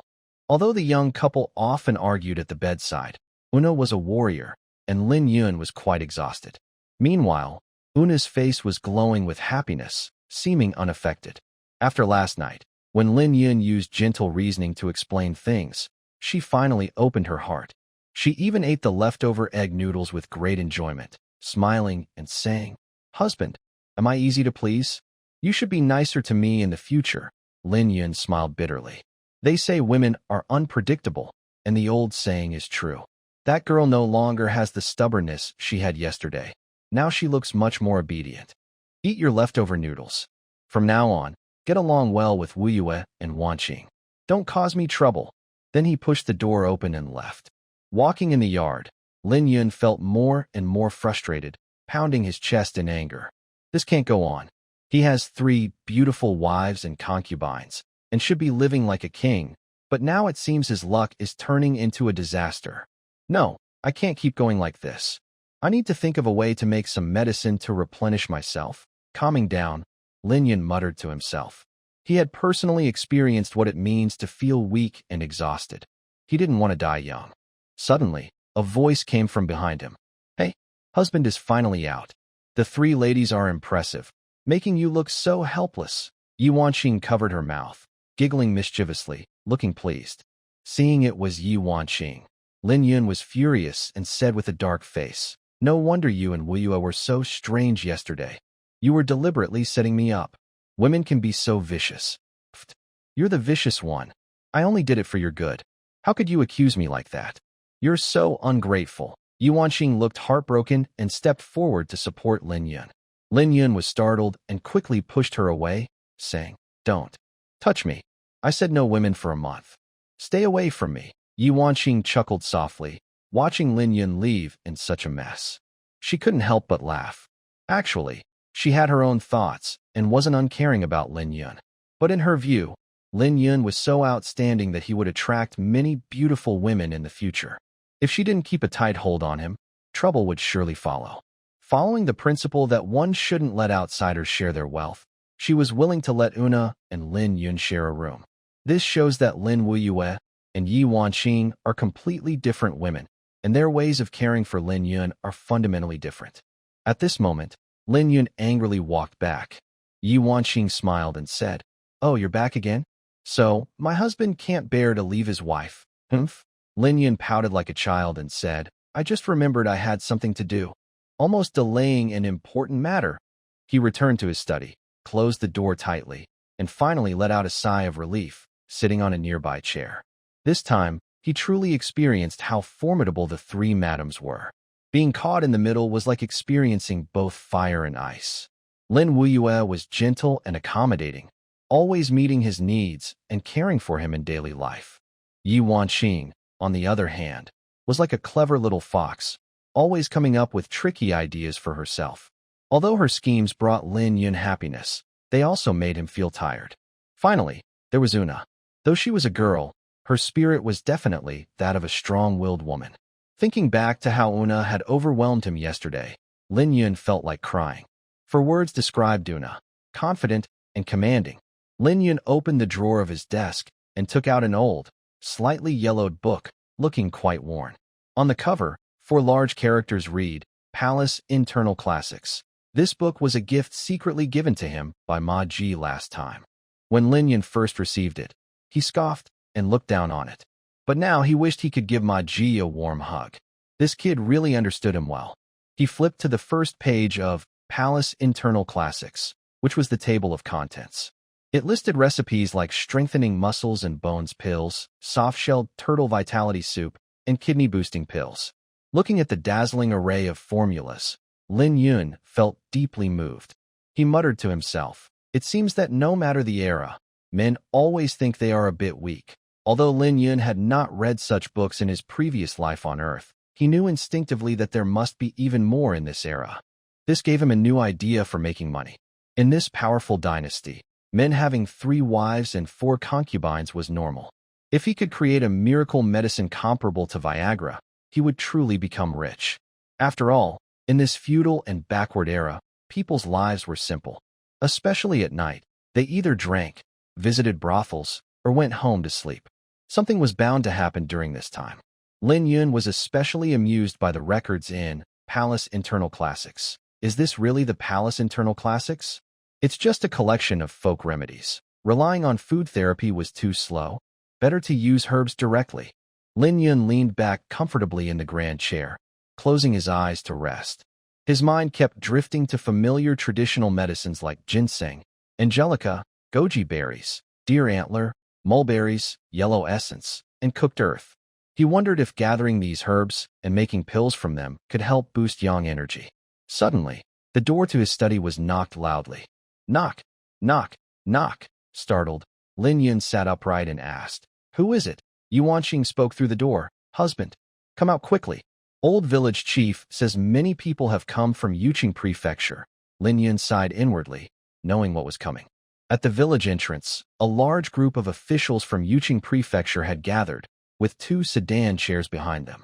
Ma Ji, the chief of the Imperial Household Department and the official who had been closest to Lin Yun recently, was riding at the front on his horse. When Lin Yun arrived and saw the scene, he felt a shock inside. His eyes immediately caught sight of the 2 sedan chairs behind the procession. Ma Ji quickly dismounted and gave Lin Yun a signal, smiling. "Young Master Lin, you're finally here. Today, the prefect and the Imperial Inspector Chui have come to visit Niu Bei village. Let's go meet them," Lin Yun whispered. "Why so urgent?" "Ah, young Master Lin, you're so quick. It's only been 2 days, and you've already harvested all the grain." Ma Ji looked a bit anxious, speaking softly. Lin Yun grinned proudly and said, "Of course." As they spoke, they reached the 2 sedan chairs. Ma Ji respectfully announced, "The 2 officials, young Master Lin has arrived." The 2 sedan bearers then lifted the curtains. The first to step out was Qi Guangri, looking serious and dignified. From the other sedan, a handsome middle-aged man with a goat beard and a face as refined as jade appeared, dressed in official robes, with imperial beads hanging around his neck, looking imposing. Lin Yun didn't dare to act presumptuous and bowed respectfully. Commoner Lin Yun greets the 2 officials. Qi Guangri nodded and looked around Niu Bei village, which was now bare and desolate. He frowned and said, "Lin Yun, I heard that your village had a good harvest this year. Why haven't I seen a single wheat stalk? Are you deliberately playing tricks on me?" The other official, Chui, was also puzzled and looked around curiously. He had long heard how deserted Niu Bei village used to be and had also heard some rumors about the young man from the Lin family. This time, he was on a mission to seek aid and grain for Hao City. If he returned empty-handed, it would delay an important matter. Meanwhile, the villagers of Niu Bei village in the distance grew tense and nervous.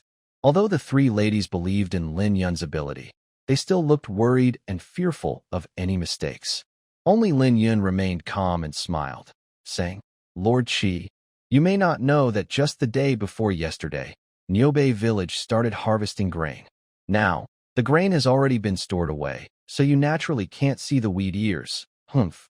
I have already said before that I would send officials from Yuqing Prefecture to collect the grain.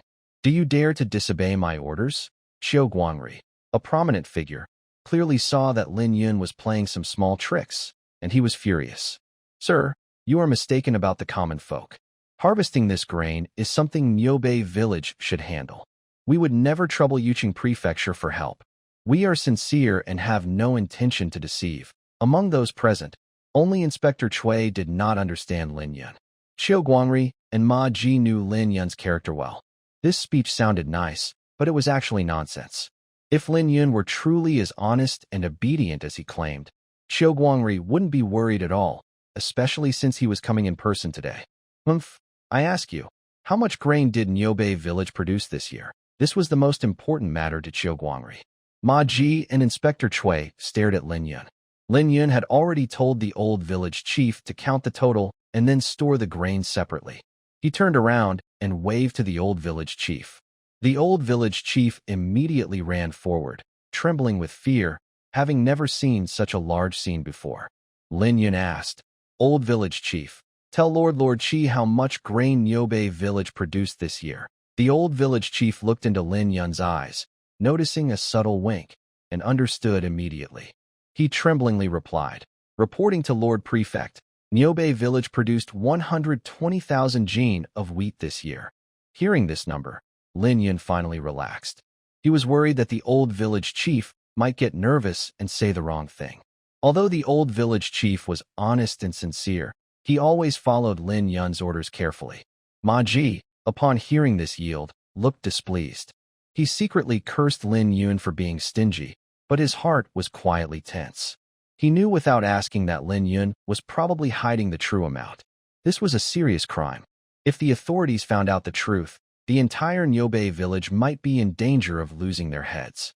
The court was very sensitive about grain, especially this year, with many disasters causing shortages. Grain was a highly needed resource. Sure enough, Xiao Guangri's eyes widened as he shouted, 120,000 jin? How can that be so little? I heard that Nyobe village cleared over 1,000 acres of land this year. Lin Yun, do you know that hiding the true grain production from the court is a serious crime that could cost you your head? It's about punishing the entire family. Xiao Guangri knew these words wouldn't scare Lin Yun. He said this only to clear his own responsibility. After all, every word he spoke now was on behalf of the inspector. Lin Yun forced a smile and said, "Even if the officials really want to take the common people's heads, I have no extra grain to give." Seeing Lin Yun so stubborn, Xiao Guangri was speechless. He turned to the inspector, clasped his fists, and bowed. "Lord Shui, look at this mess. I thought the yield from Nyobe village this year would be enough to help with the disaster relief in House City." "Enough. This isn't Lord Xiu's fault," the inspector interrupted, waving his hand. He stepped forward and helped Lin Yun to stand. He smiled and said, "Your name is Lin Yun, right?" Lin Yun deliberately showed a simple smile and replied, "Yes, Lord Inspector. Yes, I am Cui Mingchong, a deputy minister of the Ministry of Revenue. I am here on the Emperor's orders to serve as the inspector, mainly to help with disaster relief in House City." Cui Mingchong looked kind and friendly, smiling brightly. Lin Yun raised an eyebrow, confused about why he was revealing his identity. "I understand your situation, Lin Yun. Your effort to help Nyobe village escape poverty and become rich is a great achievement. When I return to the court and report, I will tell the Emperor everything," Cui Mingchong said. Inside, Lin Yun cursed silently. This Cui Mingchong seemed to praise him, but in fact, he was threatening him. If he didn't honestly deliver the grain, he would report it to the Emperor. Ma Ji and Xiao Guangri, hearing this, also had their own secret plans. Ma Ji naturally hoped Lin Yun would do well so he could earn more. But Xiao Guangri's thoughts were complicated. He both hoped Lin Yun could hold on a bit longer and also hoped he would be punished this time. He was sure Lin Yun was lying, deliberately opposing him. 2 days ago, he sent someone to help harvest the grain in Nyobe village, but that very night, Lin Yun arranged for the villagers to harvest the grain himself, clearly not wanting him to interfere. This was absolutely unacceptable to him. If Lin Yun was punished by the inspector this time, as the governor of Yuqing Prefecture, he could openly take over Nyobe village.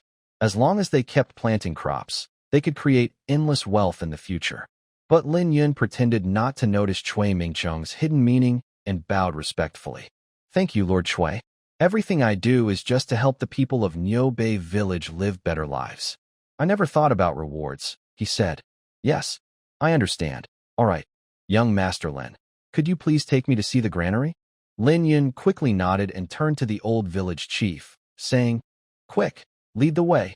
The old village chief hurriedly agreed and jogged toward the village's granary. Initially, he followed Lin Yun's orders and built 2 granaries, one at the east end of the village and one at the north end. As for the original cellar, it has now become Lin Yun's gunpowder storage, where all the ammunition produced over the past 6 months is kept. Looking at it now, the supplies Lin Yun holds are definitely an enormous amount. Lin Yun followed along on the side, guiding quietly, while Qi Guangri, and Chui Mingchong confidently walked in the middle. Seeing the dilapidated houses of nearby village, both officials from the court felt a bit uncomfortable, especially Qi Guangri, who, as the governor of Yuqing, bears the greatest responsibility for the suffering of the people under his rule. However, neither Qi Guangri nor Chui Mingchong seemed to notice their surroundings, as if they were blind.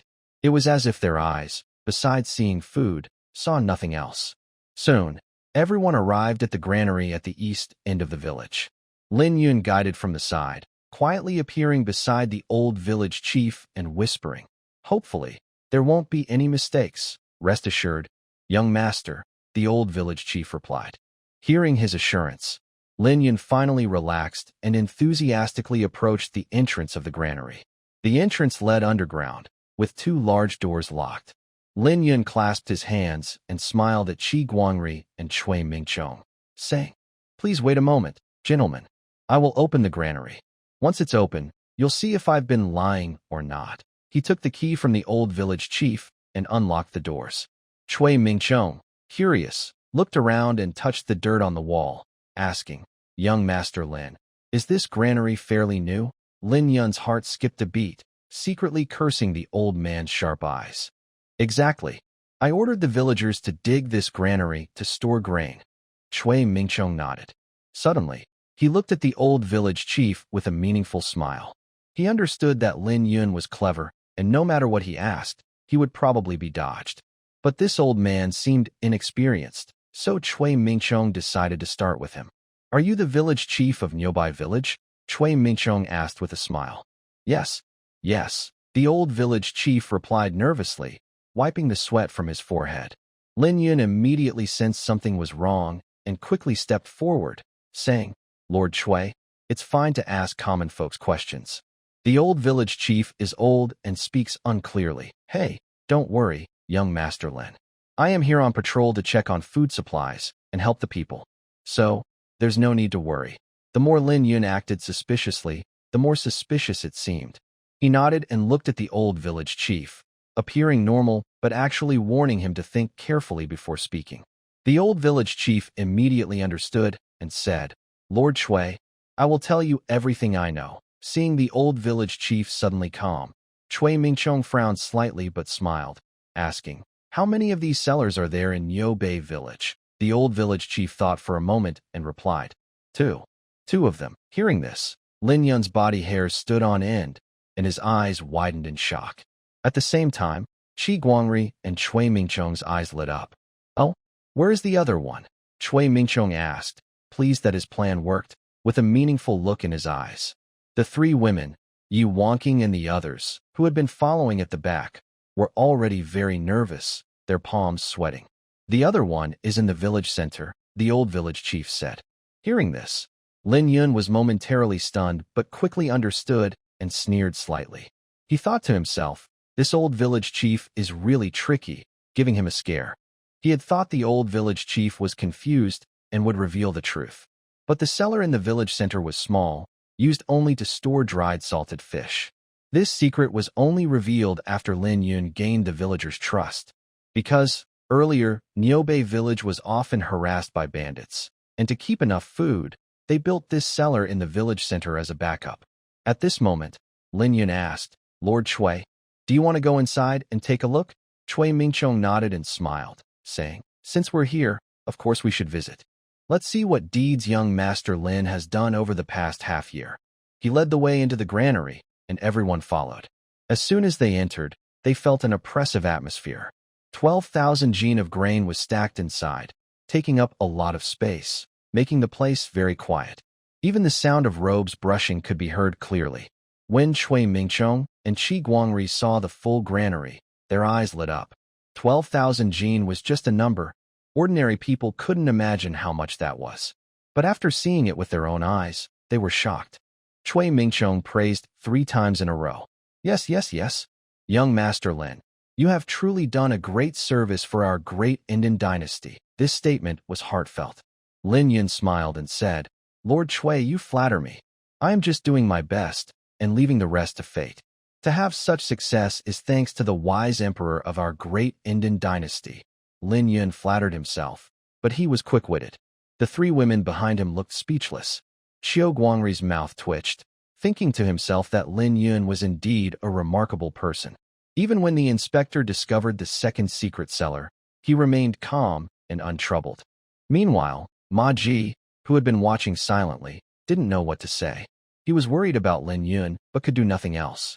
He was afraid that if he said the wrong thing, he might also get into trouble. Cui Mingqiong nodded and smiled, saying, "Good. Since young Master Lin wants to serve the court, I will report this to the emperor." Then he changed the subject and said, "Let's go to the village center to see that underground cave." "Young Master Lin, do you have any objections?" Lin Yun grinned and said, "Of course. Since Lord Cui wants to do this, even if I had 100 guts, wouldn't dare to refuse. Please." He made a welcoming gesture. This made Cui Mingqiong a little stunned. He thought Lin Yun should be nervous or guilty, but he saw no sign of worry at all. Strange, did I guess wrong? Cui Mingqiong wondered silently. Soon, everyone left the granary and arrived at the village center. The old village chief waved to the villagers nearby and said, "Open the cellar and let Lord Cui see it." The villagers looked at each other, puzzled. The cellar in the village center hadn't been opened for over half a year, and it stored dried salted fish, which must smell terrible. "Why are you just standing there? Open it quickly," Lin Yun urged, pretending to be annoyed. The villagers looked confused but had no choice but to squat down and open the cellar.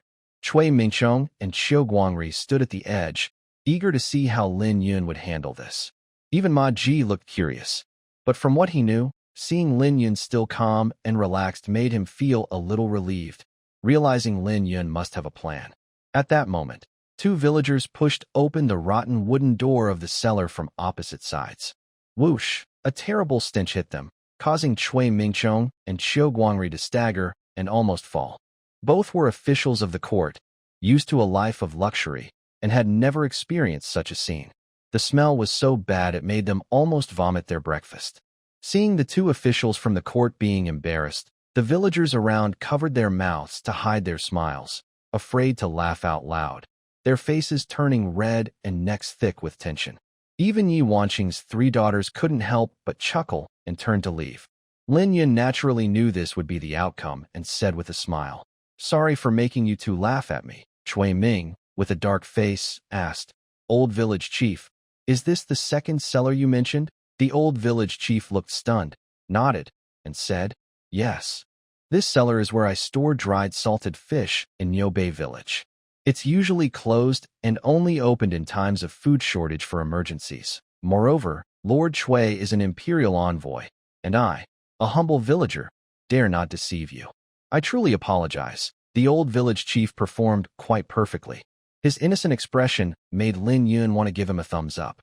Cui Ming, looking frustrated, originally wanted to reveal Lin Yun's secrets and fully control him.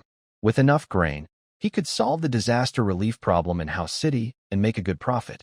But unexpectedly, he ended up losing more than he gained. Lin Yun stepped forward, clasped his fists, and said, "Lord Cui, you should believe that I, a humble person, am not lying this time." Cui Ming, losing patience, glared and asked, "Did Niubei village really produce only 120,000 jin of grain this year?" Lin Yun patted his chest, but lied blatantly. "I swear to heaven, it's really only 120,000 jin." Cui Ming was completely out of temper and turned to look at Qi Guangri. One was an imperial envoy sent by the court, and the other was the prefect of Yuqing Prefecture, both court officials. Now that the inspection was over, they naturally needed to discuss strategies.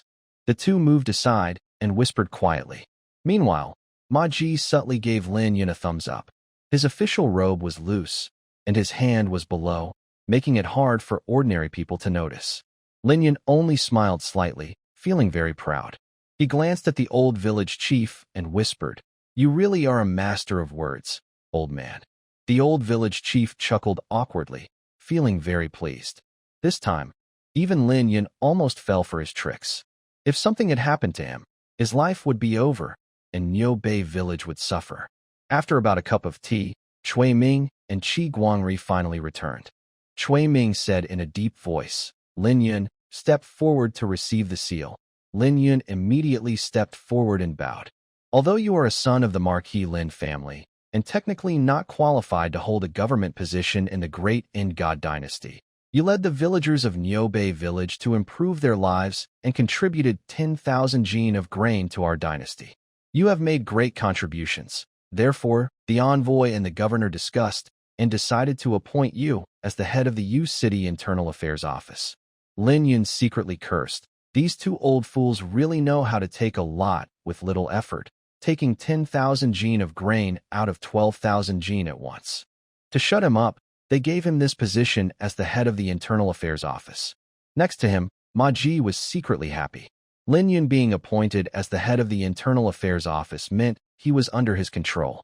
With their current relationship, if they became colleagues in the future, it would be easier to discuss ways to make money. Although Lin Yun felt uncomfortable inside, he kept smiling and said, "Thank you both for your kindness. I will do my best and not let your generosity go to waste." But Lin Yun understood that Kugwangri's promise to give him the position of head was probably with his own plans. This made Lin Yun a little worried. After all, as an ordinary commoner, he could avoid dealing with officials on the surface, but once he became an official under Kugwangri, it would be different. Every move and word he made in the future would be controlled by Kugwangri. Kugwangri smiled and said, "Lin Yun, I've told you before, as long as you serve the court well, they will never treat you unfairly." Lin Yun nodded and replied, "Lord Kugwangri is right. But what rank is this head of the office position?" He was curious, and the villagers around him were even more curious. Kugwangri and Chui Mingchong exchanged a glance and suddenly burst into loud laughter.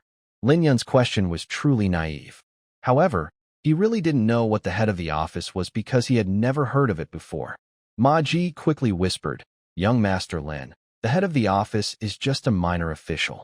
If you want to categorize it, it's a 9th rank petty official." Lin Yun suddenly understood, but secretly cursed inside. Damn it, these two old bastards took my 10,000 jin of grain, but only gave me a 9th rank petty official? Just to send me off like a beggar? He cursed loudly in his heart.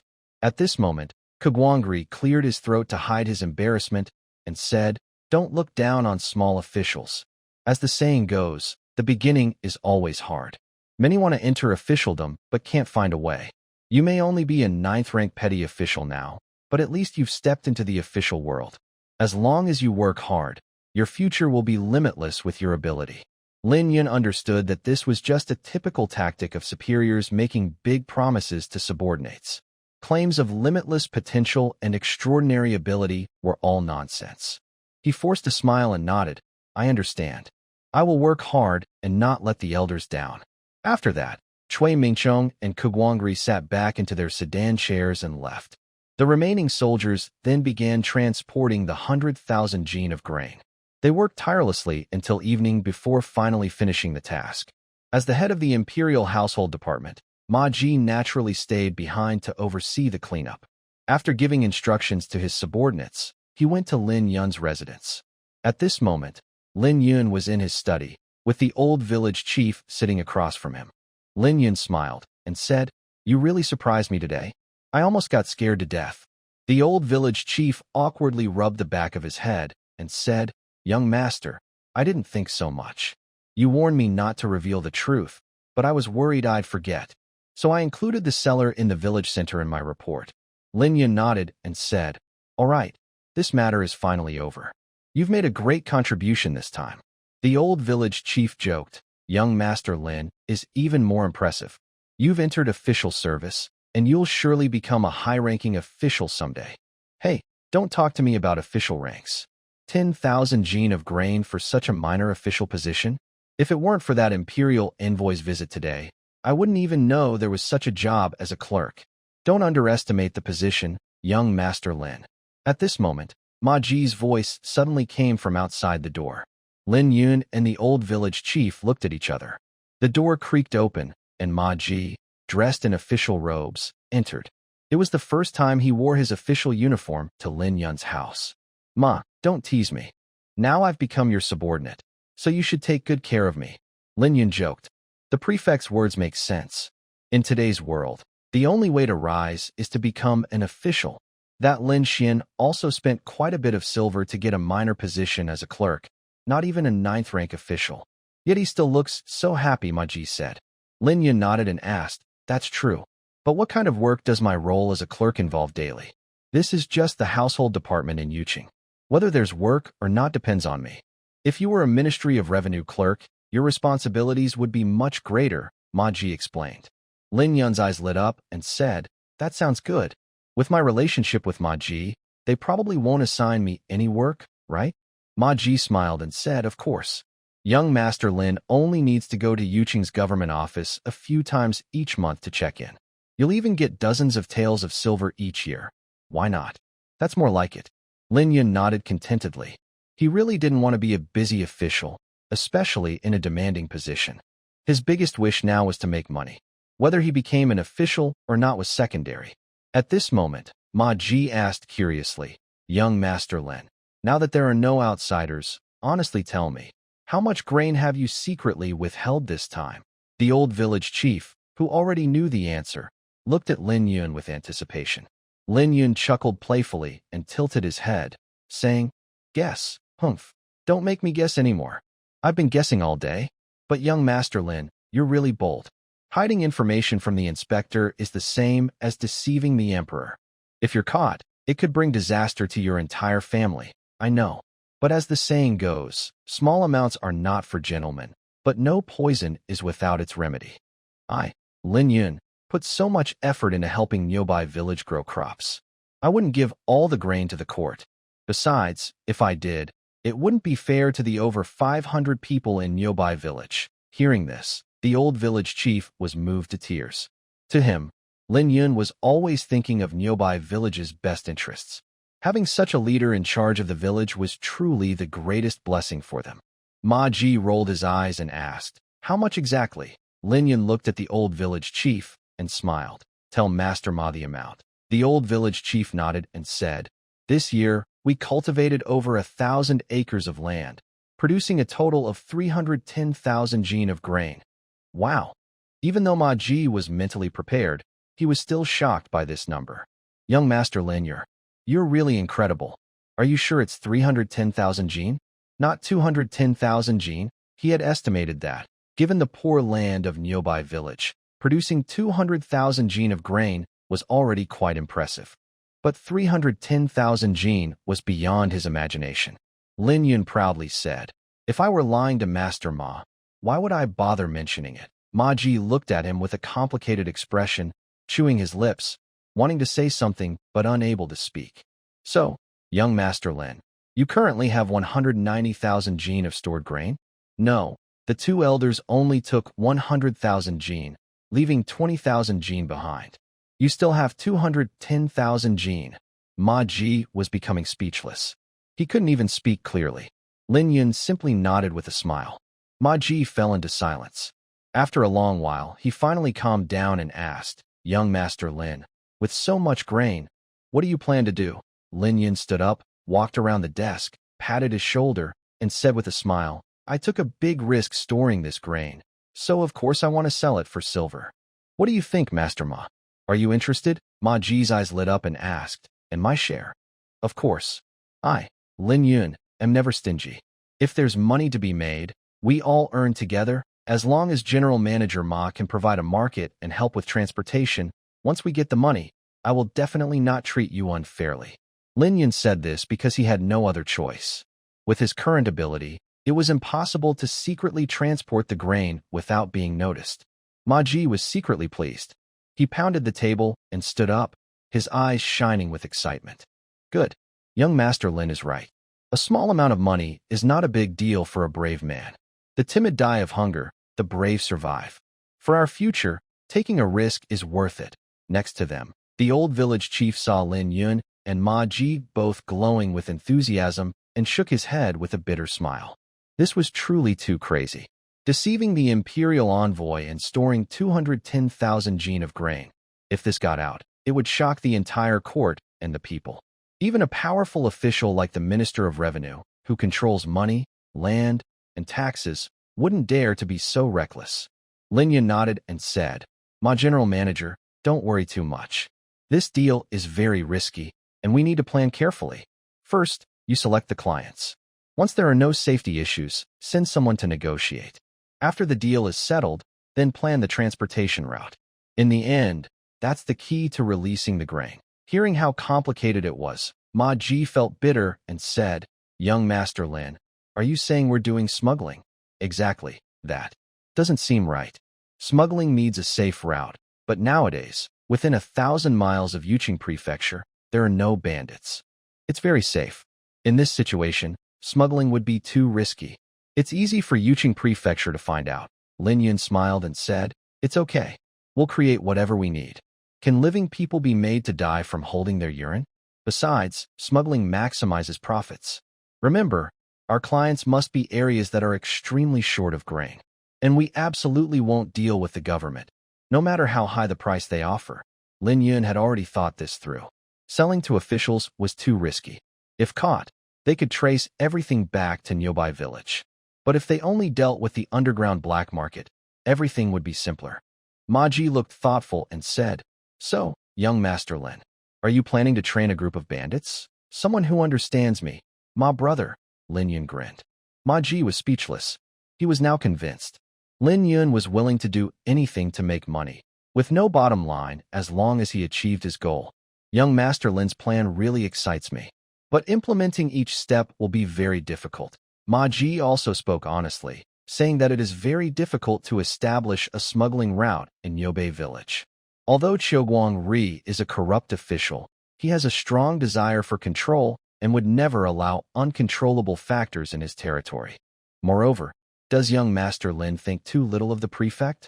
The exact amount of grain in Yobei village can be hidden for a while, but not forever. Sooner or later, the prefect will find out. After thinking carefully, Ma Ji decided to share his thoughts. Lin Yun nodded and asked, "What does Manager Ma mean?" "The biggest risk in smuggling grain is transportation.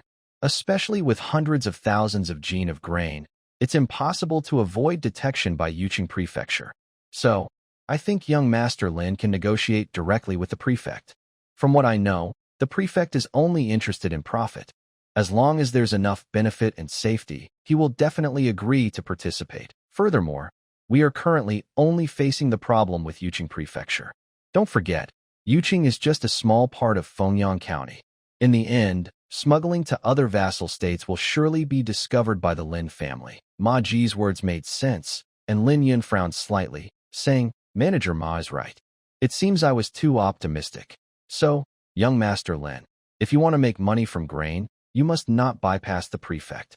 I am willing to give half of my share as a gift to the prefect to help facilitate this." Ma Ji appeared generous, but he knew very well that selling 20,000 jin of grain would be an astronomical sum. Even if he took only half, it would still be a huge profit. It also showed his foresight and broad vision. Lin Yun thought for a moment and smiled. "Let's not rush. Let's wait and see. Maybe there will be other opportunities soon." Ma Ji could only agree and stood up to leave. He guessed Lin Yun's thoughts, knowing that Lin Yun was somewhat reluctant and didn't want Qiuguang Ri to get a share. Once Qiuguang Ri got involved, with his strong personality and status, he would definitely take the lead. At that point, Lin Yun might only be able to share the leftovers, and the main benefits would go to Qiuguang Ri. So, waiting a bit longer is good. For now, he had no better plan. After sending off Ma Ji, Lin Yun and the old village chief returned to the study together. With no one around, the old village chief finally stopped pretending and exclaimed happily, "Young Master Lin, today feels like a dream. I can't believe Niobei village has stored 21,000 jin of grain.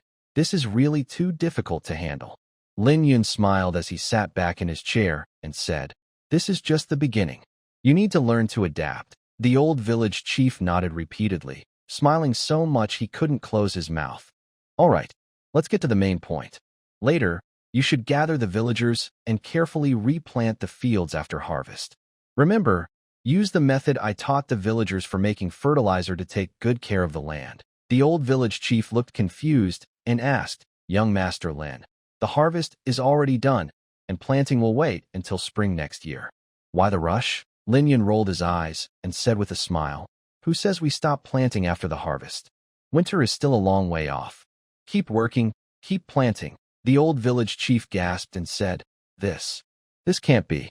When it gets cold and frozen, even if the crops grow, they won't survive and will be frozen to death." Lin Yun smiled mysteriously but didn't explain, saying, "Just follow my instructions carefully. I have my own plans." The old village chief looked at him in surprise, then finally sighed and said, "All right, I will go arrange everything." Lin Yun nodded and then thought of something else. He said, "By the way, prepare the wheat seeds early and send them to me."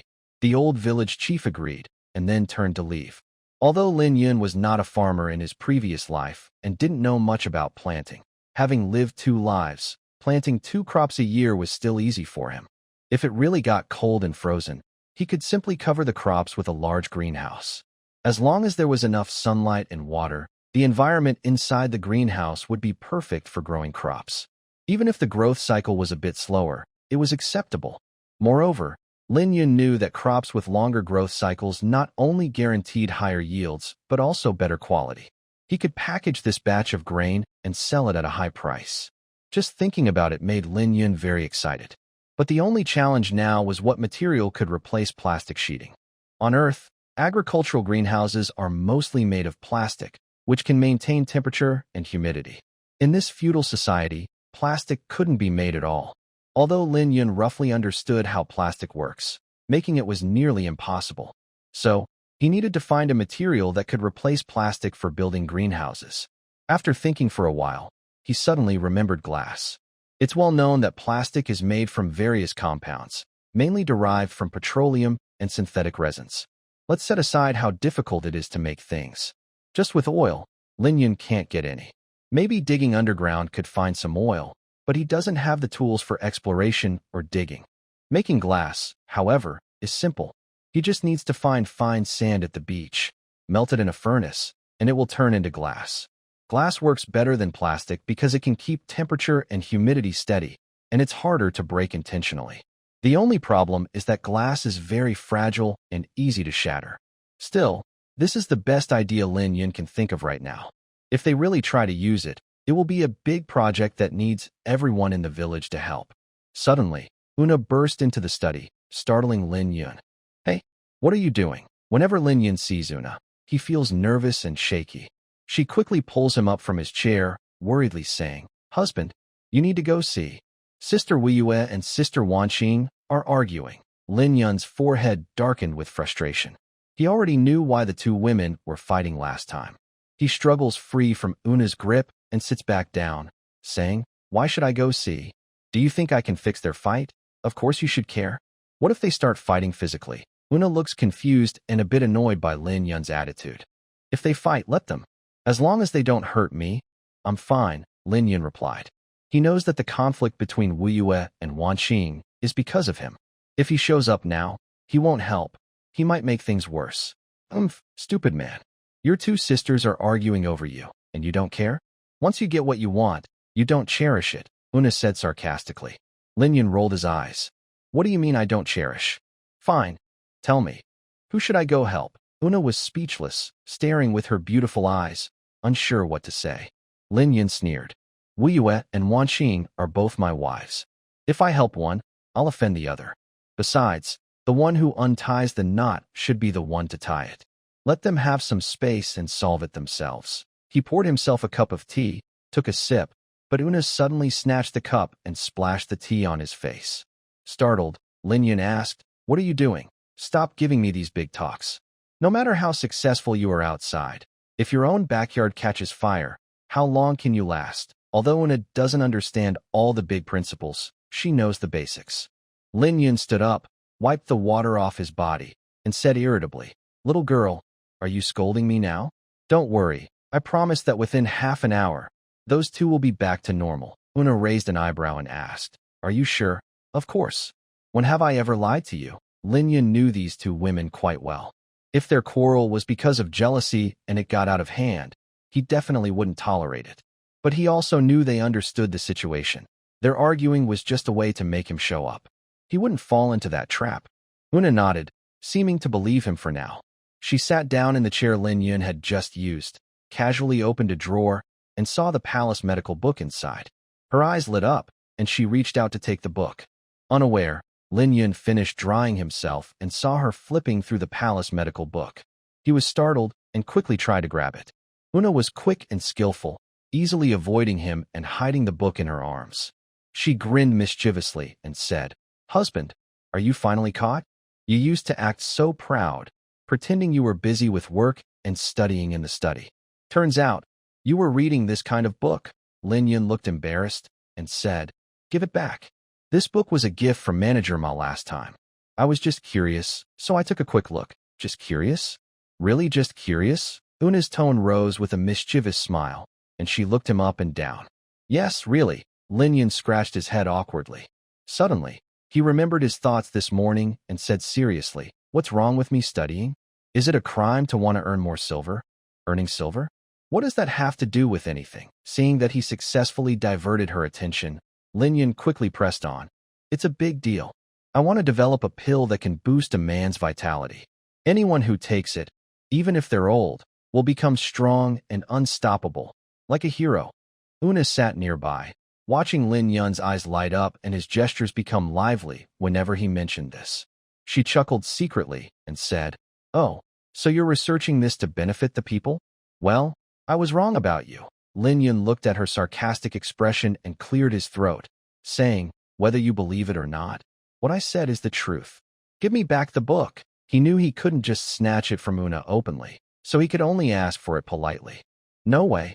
Una grinned proudly and directly tucked the palace medical book into her arms. Lin Yun could only stare helplessly. Hee, if my husband wants something, he can find it on me." Since they had been intimate, Una's personality gradually changed. However, she wasn't so bold with everyone. She was just teasing Lin Yun on purpose. Lin Yun's mouth twitched and said, "Fine, I'll give you that. I'll just ask Manager Ma for a copy next time. This one is yours. Thank you, husband." After saying that, Una stood up and left. She wanted to take the book home to study it carefully. Although she didn't say it, she was actually worried about Lin Yun's health. She took the book because she wanted to learn the recipes inside to help him recover. Watching her graceful back, Lin Yun could only let out a deep breath. Suddenly, he remembered something and said, "Oh, wait a moment." Una turned back and asked, "What? Do you want me to help you out of trouble?" "What am I thinking? I need to go to the city tomorrow. Come with me." Una's eyes lit up and said, "Go to the city? Great. I've been bored for a long time." She thought that after their close relationship, Lin Yun was willing to take her along for anything. But in fact, Lin Yun was taking her for convenience. He was going to use city to check the market and see how the perfume was selling. Although he handed over the sales to Manager Ma, he still needed to know what was happening. He also wanted to find fine sand, because making glass greenhouses required proper preparation. Normal sand wouldn't do. They needed fine sand to make glass. After Una left, Lin Yun deliberately waited in the study for about half an hour before walking confidently toward the main hall.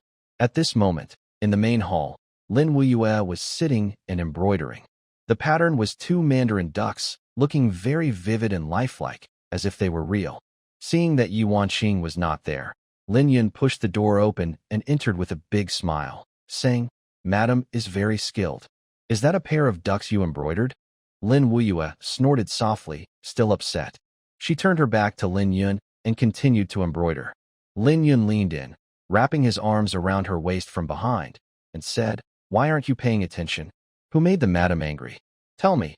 I'll settle it." Lin Wuyue shot him a glance and said softly, "Where did you go just now? Why are you only here now? I'm busy with important matters." "Guess what? How much grain do we have right now?" Lin Yun deliberately tried to make her happy. Lin Wuyue understood and didn't dare to be too bold. She softened her expression and said, "How much?" "Exactly 210,000 jin." Lin Wuyue took a deep breath and said, "So much?" Then she added gloomily, "Wasn't 10,000 jin taken by the envoy?" "Yes, he took 10,000 jin, but your husband still hid 19,000 jin. Including the 2,000 jin they left behind, it adds up to exactly 210,000 jin. Lin Wuyue was surprised and asked, "So much grain? How long will it last?" "Even 500 people in Niubei village couldn't finish it in 10 years. Who said we're going to keep it all? We'll only keep a small part and sell the rest. That way, the three of you will have enough money to buy back your freedom. What do you think? Are you happy?" Lin Yun teased. "I'm happy. My husband works hard for this family, and I can't do much to help. I just want to protect his health as much as I can, but I'm afraid some people don't want that." Lin Wuyue said sarcastically, clearly criticizing others indirectly. Unbeknownst to her, Yuan Qing had not left. She had been in the kitchen and just came out now. Hearing Lin Wuyue's words, she was immediately angered. She had just argued with Lin Wuyue and knew that her interference that day was out of concern for Lin Yun's health, not jealousy. So, Yuan Qing had planned to soften her tone, but her pointed words made her very angry. Carrying chicken soup, she said, "Wuyue, why do you have to mock me in front of your husband?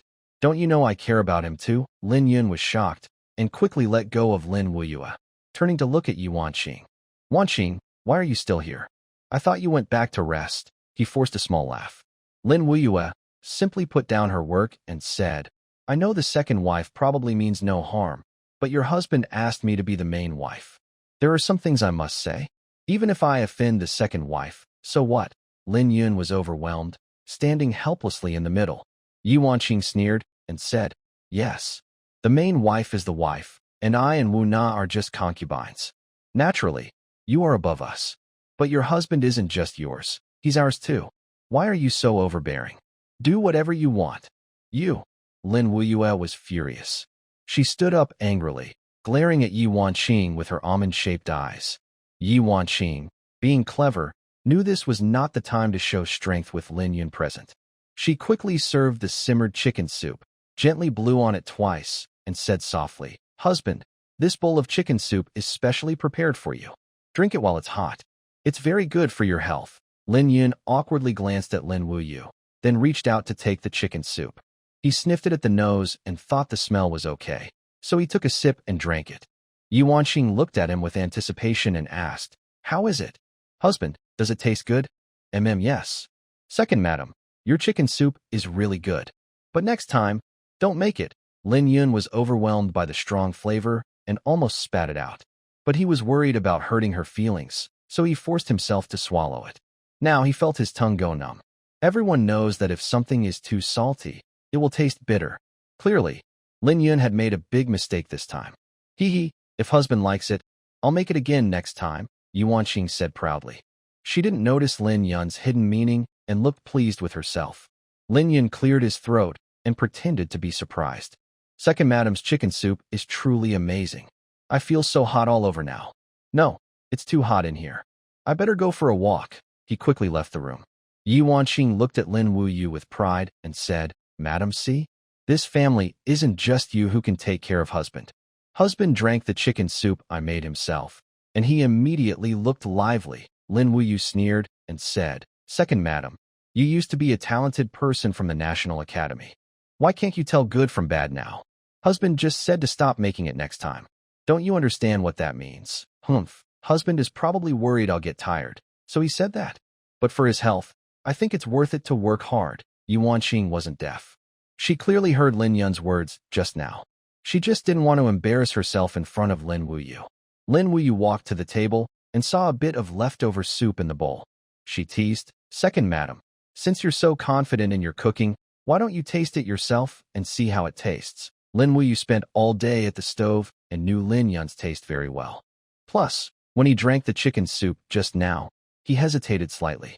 Lin Wuyue was sure that this bowl of chicken soup wasn't good, at least not satisfying Lin Yun. "Just drink it. Yuan Qing, may be cooking for the first time, but I definitely know how to cook." She picked up the bowl and took a sip of the remaining chicken soup. But after swallowing half of it, her face suddenly changed, and she spat the soup out in shock. She looked so embarrassed, a stark contrast to her earlier pride. How can it be so salty?" Yuan Qing muttered to herself, recalling how Lin Yun had just forced himself to drink the soup, making her feel ashamed. Lin Wuyue sighed and said, "Now you should understand your place, right? Yuan Qing, the husband once said that the three of us have different roles, so we shouldn't cross boundaries. In work, only you can help him, and I admit that. I will never make things difficult for you in that regard. But in life, I hope you can give me some face in the future. Don't make things hard for him anymore." Yuan Qing covered her mouth and silently nodded. She was eager to run out immediately to drink water and rinse her mouth. But Lin Wuyue's words made sense. She was not an unreasonable woman. She just lost her way after falling in love. After hearing Lin Wuyue's words, she finally realized she was wrong. Yi Wanqing lowered her head and said, Sister Wuyue, I'm sorry. It was all my fault before. I didn't give you respect, and I made things difficult for him. Lin Wuyue smiled bitterly and said, It's okay. As long as we clear things up. The husband has never interfered in our matters because he wants to give us time to handle things on our own. We shouldn't let him be caught in the middle. At this moment, Lin Wuyue showed her broad-mindedness and grace to the fullest. Although Yi Wanqing was unhappy inside, she understood that in life, she was truly not as good as Lin Wuyue. Her only advantage was being a good helper to her husband in work. In other areas, she really couldn't compare to Lin Wuyue. First, she didn't know how to take care of people. Second, her heart wasn't delicate enough to carefully look after Lin Yun's daily life. She couldn't even make a bowl of chicken soup, so how dare she compete? Meanwhile, Lin Yun was feeling quite annoyed. Walking in the village, he cursed as he went. Ugh, did I just offend the salt cellar? Who did I provoke? Such bad luck. As he spoke, he arrived at a brand new house near the village entrance. This house was second in size only to Lin Yun's own residence. It was the home of Zheng Yoli and a group of soldiers' private army. Lin Yun wanted to foster a sense of collective discipline among them. So he used a military camp model from Earth, making them wear uniform training clothes and eat, sleep, and go about daily life together. At this moment, inside the large courtyard, Zheng Yoli was shirtless, with 2 arms resting on a long stick across his shoulders. Opposite him, dozens of soldiers were doing push-ups, lying on the ground. This was a training method Lin Yun personally taught Zheng Yoli, but Zheng Yoli had expanded on it to punish the soldiers. 1, 2, 1, 2, Zheng Yoli shouted, 1, and the soldiers had to support themselves with their hands and bend down. When he shouted, 2, they could straighten their arms. This set of movements looks simple, but doing only these 2 actions for a long time is very exhausting. The trainees become very tired, and their arms and joints ache painfully. The soldiers complain constantly, looking worried and tired, some even crying from frustration. When they see Lin Yun approaching, they seem to see a savior and eagerly wait for him to speak.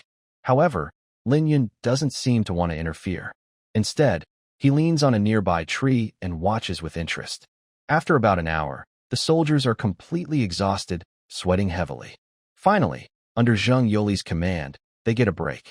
Zheng Yoli turns around, picks up a cup of tea placed nearby, and sees Lin Yun smiling at him. He shivers and asks, Young Master Lin, when did you arrive? Lin Yun clears his throat and smiles, saying, I've been here for a while. Well done. I didn't expect you to be quite skilled in training now. Looking at Zheng Yoli, Lin Yun sees the shadow of his military instructor from university. Those instructors were real soldiers with high military skills. Even standing still, they gave a strong sense of pressure. Zheng Yoli now has that same aura, a benefit of years of military training, with a fierce look in his eyes. Zheng Yoli awkwardly scratches his head and asks, Young Master Lin, coming so late, is there something you need? Lin Yun waves his hand and walks straight to a room with an oil lamp burning nearby. Zheng Yoli immediately follows and quickly opens the door. Today, Lin Yun dared to argue directly with the prefect and the imperial envoy, which made Zheng Yoli admire him greatly. He knew Lin Yun was lying in front of 2 court officials. If it were an ordinary person, they wouldn't have the mental strength to handle this. They would probably be so scared they couldn't speak clearly, let alone deceive others. Zheng Yoli is one of the few in Nyobai village who knows the exact amount of stored grain. The total of 210,000 jin of grain is more than enough to support the 500 villagers or even a regular army. Because of this, Lin Yun has become extremely important in his eyes. Controlling so much grain, if Lin Yun had any malicious intent or wanted to rebel, he could pose a huge threat to Fengyang County and even the entire court. Wealth and grain mean loyalty. That's a strict rule in this era. Lin Yun sits on a chair inside the house. Zheng Yoli immediately offers him hot tea and smiles, saying, Young master, please. Lin Yun took the teacup and drank eagerly, ignoring the burn on his tongue, because that dark chicken soup made him feel quite satisfied. He put down the cup and took a deep breath, saying, Do you want to know what I just discussed with Manager Ma? Zheng Yoli looked surprised at first, then remembered himself and replied, If young master is willing to tell me, I would be happy to listen. But I guess it's about grain, right? Lin Yun looked at him with approval and smiled. Exactly. I'll tell you honestly. I plan to sell these 200,000 jin of grain. Zheng Yuli gasped in shock, exclaiming, Young Master Lin, did I hear you right? So much grain. How do you plan to sell it? If the officials find out, it will be a disaster. Yes. If they find out, it will definitely be trouble. But what if they don't find out? Lin Yun asked back. Not to let them know? I don't care how you sell the grain, but how will you transport it? 200,000 jin is a lot. Using carts will definitely attract attention, Zheng Yuli said, now acting as a military leader with some strategic insight. Lin Yun's eyes lit up and said, That's exactly why I came to see you. Zheng Yuli immediately stepped closer, clasped his hands quietly, and said softly, Young master, please give the order. Last time you went with Qiu Yi to suppress bandits. You should be familiar with the area around your city, right? Yes, Zheng Yuli nodded and confirmed. Good. Now tell me, are there still bandits in that area? Be honest, Lin Yun deliberately prompted. Zheng Yuli hesitated for a moment, then decisively said, Yes. But these surviving bandits are very clever. Usually, it's very hard to find their traces. Lin Yun showed a meaningful smile. Zheng Yuli probed, Are you planning to use these bandits to transport the grain? Ha! Lin Yun looked up and laughed loudly. Commander Zheng, you're getting smarter. You see right through me. You flatter me, young master. I am quite simple-minded, but following you every day has made me a little clever, Zheng Yuli said with a flattering smile. Enough with the flattery. Tomorrow morning, I need to go to your city for some business. You and Una come with me, Lin Yun said seriously. Young master, the third madam has some objections to me. If I go, it might cause trouble. Zheng Yuli also had his own temper. He admired Una because she was once a barbarian soldier who fought bravely on the battlefield, and he knew she was no ordinary person. However, Una's attitude made Zheng Yuli very unhappy. He could tell that Una disliked his background as a robber and thought he had a criminal record, believing he would do bad things in the future.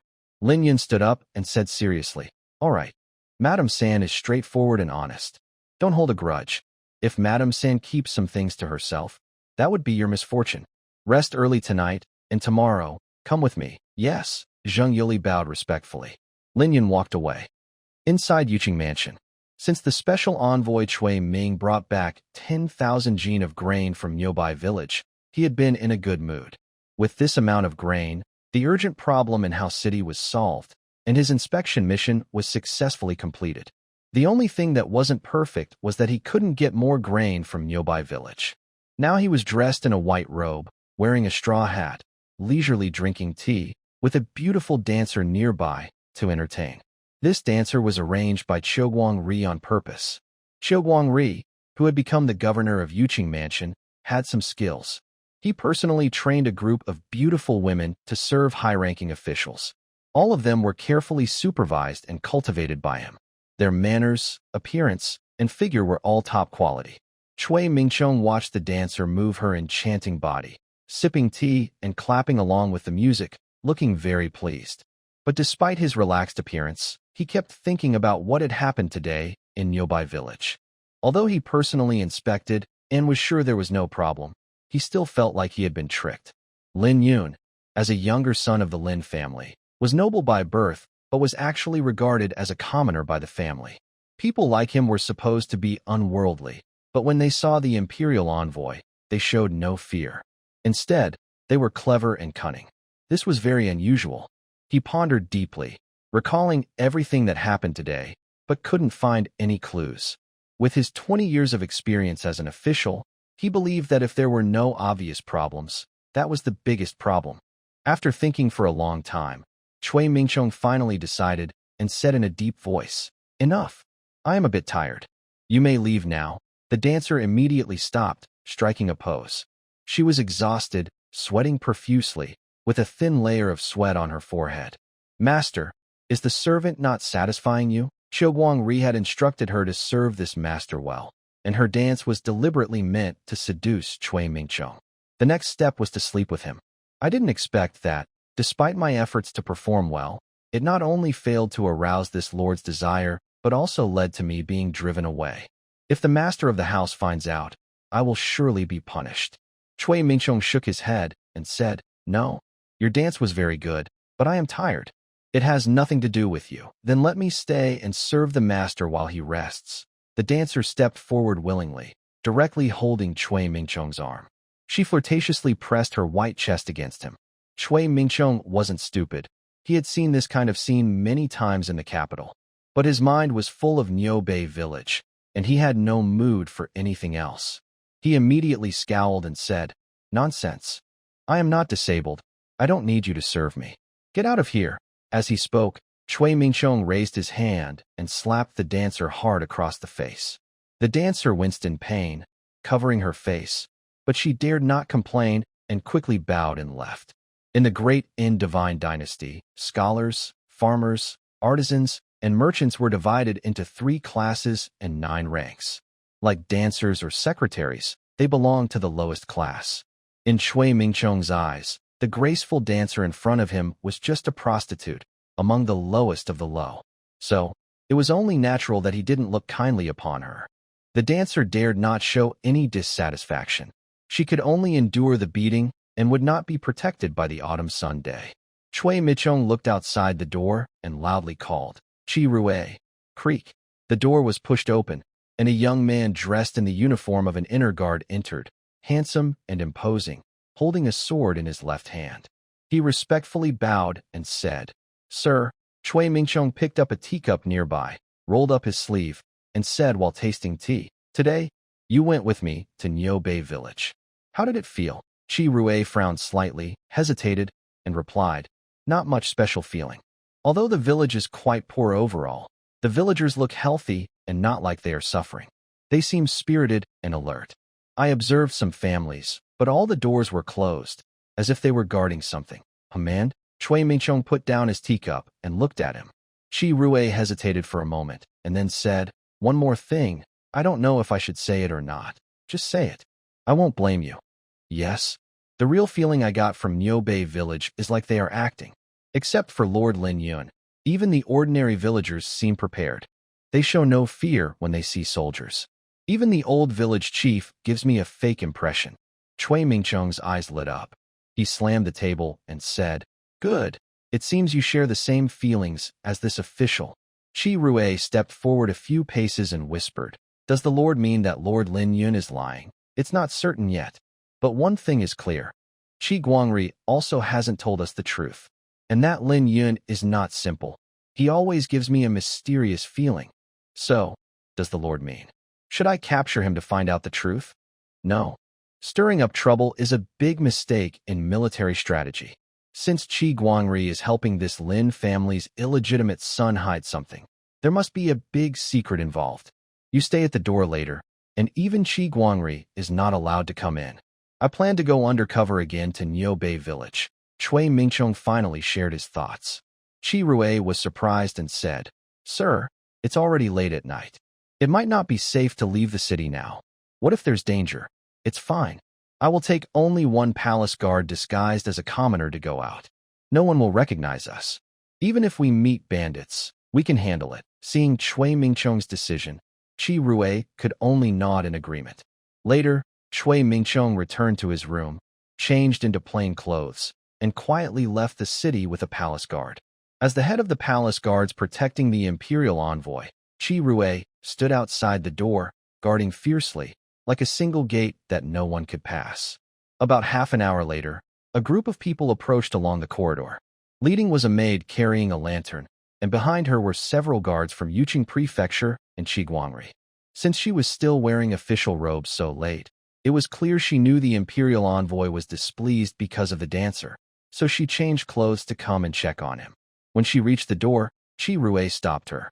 "Greetings, Lord Qi." Qi Guangri smiled and asked, "Captain Qi, may I ask if the imperial envoy is resting?" He also stretched his neck to look inside. There was light in the room, so it was obvious he was not resting yet. But Chi Rue had already received Chui Mingchong's orders and knew that Qi Guangri would come, so he had prepared his words. He said in a serious tone, "Lord Chui was exhausted from traveling today and has already rested. If Lord Qi has something urgent, please come back tomorrow." "Oh, Captain Qi, could you please allow me to see Lord Chui briefly?" Qi Guangri felt guilty. When he learned that Chui Mingchong was displeased and had sent the dancer away, he felt uneasy. No, Lord Shui just issued an order that no one is to disturb him. Please don't make things difficult for me. Lord Chirui firmly refused. Although Kugwangri was a third-rank official, he was not quite a level above him. Still, he was the commander of the Imperial Guards who served the Emperor for many years, holding a high position and great power. Deep down, he didn't see a local official as important. Kugwangri smiled awkwardly and said, "All right then. Since it's the order from the Imperial Envoy, I will take my leave." After speaking, he turned and left, speaking carefully. He claimed to be following Chui Mingchong's orders, showing disdain for Chirui in his words. Chirui understood this naturally, but didn't mind. Meanwhile, Chui Mingchong was riding in a carriage pulled by a guard from the inner palace. Although it was nighttime, it was very safe, showing how effective the last crackdown on bandits in Yuqing had been. When they reached 300 meters outside Nyobai village, they could see faint lights from the village. Even from afar, the guard driving the carriage recognized that the lights came from night patrol guards. Chui Mingchong lifted the curtain and asked, "Why did you stop?" "Sir, there are guards patrolling Nyobai village at night. If we rush in suddenly, we will likely be attacked." The palace guards were carefully selected elites from different parts of the Great Divine Dynasty, very familiar with security work. They immediately saw the problem. Chui Mingchong's eyes lit up, and he sneered. "I didn't expect that such a small village like Nyobai would have guards. There must be a big secret." He wasn't stupid. Usually, only towns or larger places would have armed guards, but even then, patrols weren't so strict. Nyobai village was just a remote mountain village with a fierce reputation. In the past, Chui Mingchong had never heard of it having guards. But now, learning that there were night patrol guards told him many things. After thinking for a moment, Chui Mingchong jumped down from the carriage, brushed off the dust on himself, and said in a deep voice, "I'll go attract their attention first. You sneak into Nyobai village and investigate carefully. Don't miss any corners. They might have dug out many underground rooms. Remember, if you find anything, don't make a scene. Just come find me directly." The palace guard nodded, worried. "Sir, isn't that too dangerous? What if they attack you?" Chui Mingchong sneered coldly, "Don't worry. It will be fine." He then strolled casually along the dirt path leading into the village. The palace guard hid the carriage quietly and followed him secretly. Here, the 6-member team from Nyobai village was patrolling as usual. The soldiers were already familiar with the surroundings, and since nothing had happened for many years, they had relaxed their guard to some extent. Suddenly, the leading soldier noticed footsteps coming from ahead. Upon closer look, he saw a figure. He was startled and quickly shouted, "Who is ahead? How dare you intrude into Nyobai village?" The other soldiers immediately drew their knives and took defensive positions, blocking the main path into the village. In the darkness, Chui Mingchong spread his arms and walked forward with a smile, saying, "I am Chui Mingchong, an imperial envoy sent by the court. Earlier today, I led the Yuqing prefect to inspect. Quickly go and tell Lin Yun to come out and see me." Chui Mingchong intentionally spoke loudly to attract the guards' attention. But in fact, these were not ordinary guards. They were private soldiers trained by Lin Yun, with combat skills far above normal guards. All 6 soldiers were surprised, not expecting the visitor to be an imperial envoy. That evening, when they gathered for dinner, they had discussed the day's events and naturally recognized the envoy. The leading soldier held a lantern to illuminate Chui Mingchong's face, confirmed his identity, and immediately bowed, saying, "Greetings, Your Excellency. There's no need for formalities. Quickly go and tell Lin Yun to come out. Say I need to see him." The leading soldier exchanged a glance with his subordinate, who then turned and left. Despite only Chui Mingchong being in front of them, they remained very cautious, constantly observing their surroundings for possible ambushes. Chui Mingchong watched their every move with approval and said, "I didn't expect that such a small village like Nyobai village could produce such loyal guards. Young Master Lin is truly extraordinary." He said this to hide his true intentions, fearing that his men might be discovered. However, the palace guards were not ordinary people. They might not be able to walk on rooftops, but they were certainly not easy to detect. Meanwhile, Lin Yun finished tidying up and was about to rest in Lin Wuyue's room when he heard urgent knocking at the door. Lin Yun looked annoyed, dressed in plain white clothes, and stood in the yard shouting, "Who is it, young Master Lin? You need to come out quickly. The envoy from earlier has arrived." The soldier who knocked was not usually allowed to speak to Lin Yun. He was in a hurry and just knocked on Zheng Yoli's door on the way. Before anyone could open the door, he immediately came to deliver the message. Lin Yun was surprised to hear it was the imperial envoy. Lin Weiyue also looked curious and asked, "Husband, it's so late. Who is it?" Lin Yun looked serious and said, "Quickly go wake Una and tell her to watch the whole village, especially our grain stores and the gunpowder warehouse.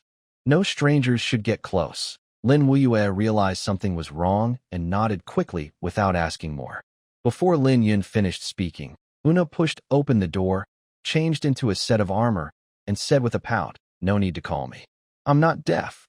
Lin Yun's eyes lit up and said, "Una, go quickly. Watch over the key places. No one should get near. Remember, if someone approaches, don't hurt them. Just catch them alive and wait for my order." Una nodded in agreement. She was from the military, so she had basic skills, even though she was no longer in the army. Without hesitation, she leapt into the night and disappeared. Both Lin Weiyue and Lin Yun watched her go, secretly impressed. "That girl really has some skill," Lin Yun praised, then dressed quickly and left. At this moment, Yuan Xing came out and saw Lin Yun walking away. She asked, "Weiyue, what's happening?" "It's not clear yet, but the night patrol soldiers said the imperial envoy came during the day," Weiyue replied. "What? Why so late?" Yuan Xing looked surprised, but Lin Weiyue just shook her head silently. Meanwhile, Lin Yun strode to the village entrance and saw Zheng Yoli leading 5 soldiers approaching, with Cui Mingchong behind them. As the top commander of the village militia, Zheng Yoli was the first to arrive when something happened. Zheng Yoli respectfully said, "Young master, it's the imperial envoy." Lin Yun nodded expressionlessly and whispered, "Send someone to quietly lock down the entire village. No one is allowed in or out." "Yes, sir." Then Lin Yun put on a friendly smile and stepped forward. "So it's Lord Cui. Why are you here so late? Didn't you say you'd come earlier? It would have prepared us better." Cui Mingchong chuckled playfully and said, "What is young Master Lin planning? Are you hiding some secret?" Lin Yun was momentarily stunned and forced a smile. "Lord Cui, you're joking. Bianbei village is just an ordinary small mountain village. There's no secret to hide." "Ha ha." Cui Mingchong laughed loudly. "All right, I was just joking. No need to be angry, young Master Lin." Lin Yun forced a smile, but inside he was secretly thinking, this old man was really good at using tricks. If he couldn't succeed with schemes, he'd try to win with charm. Late at night, it's clear someone has bad intentions. But when trouble comes, we deal with it. When it's blocked, we find another way. Lin Yun doesn't like trouble, but he's never afraid of it. Lord Cui is sent by the court as an inspector. I am just the lord of Nyobai village. Even if something happens to you, I wouldn't dare to be angry. Hey, don't say more. I'm a bit tired and want to rest. Young Master Lin wouldn't refuse, would he? Cui Mingchong's words clearly show he's deliberately delaying. Lin Yun naturally understands, but he doesn't dare to show hostility, nor can he. Although he's cursing inwardly, he keeps smiling and turns slightly, saying, "Lord Cui, please."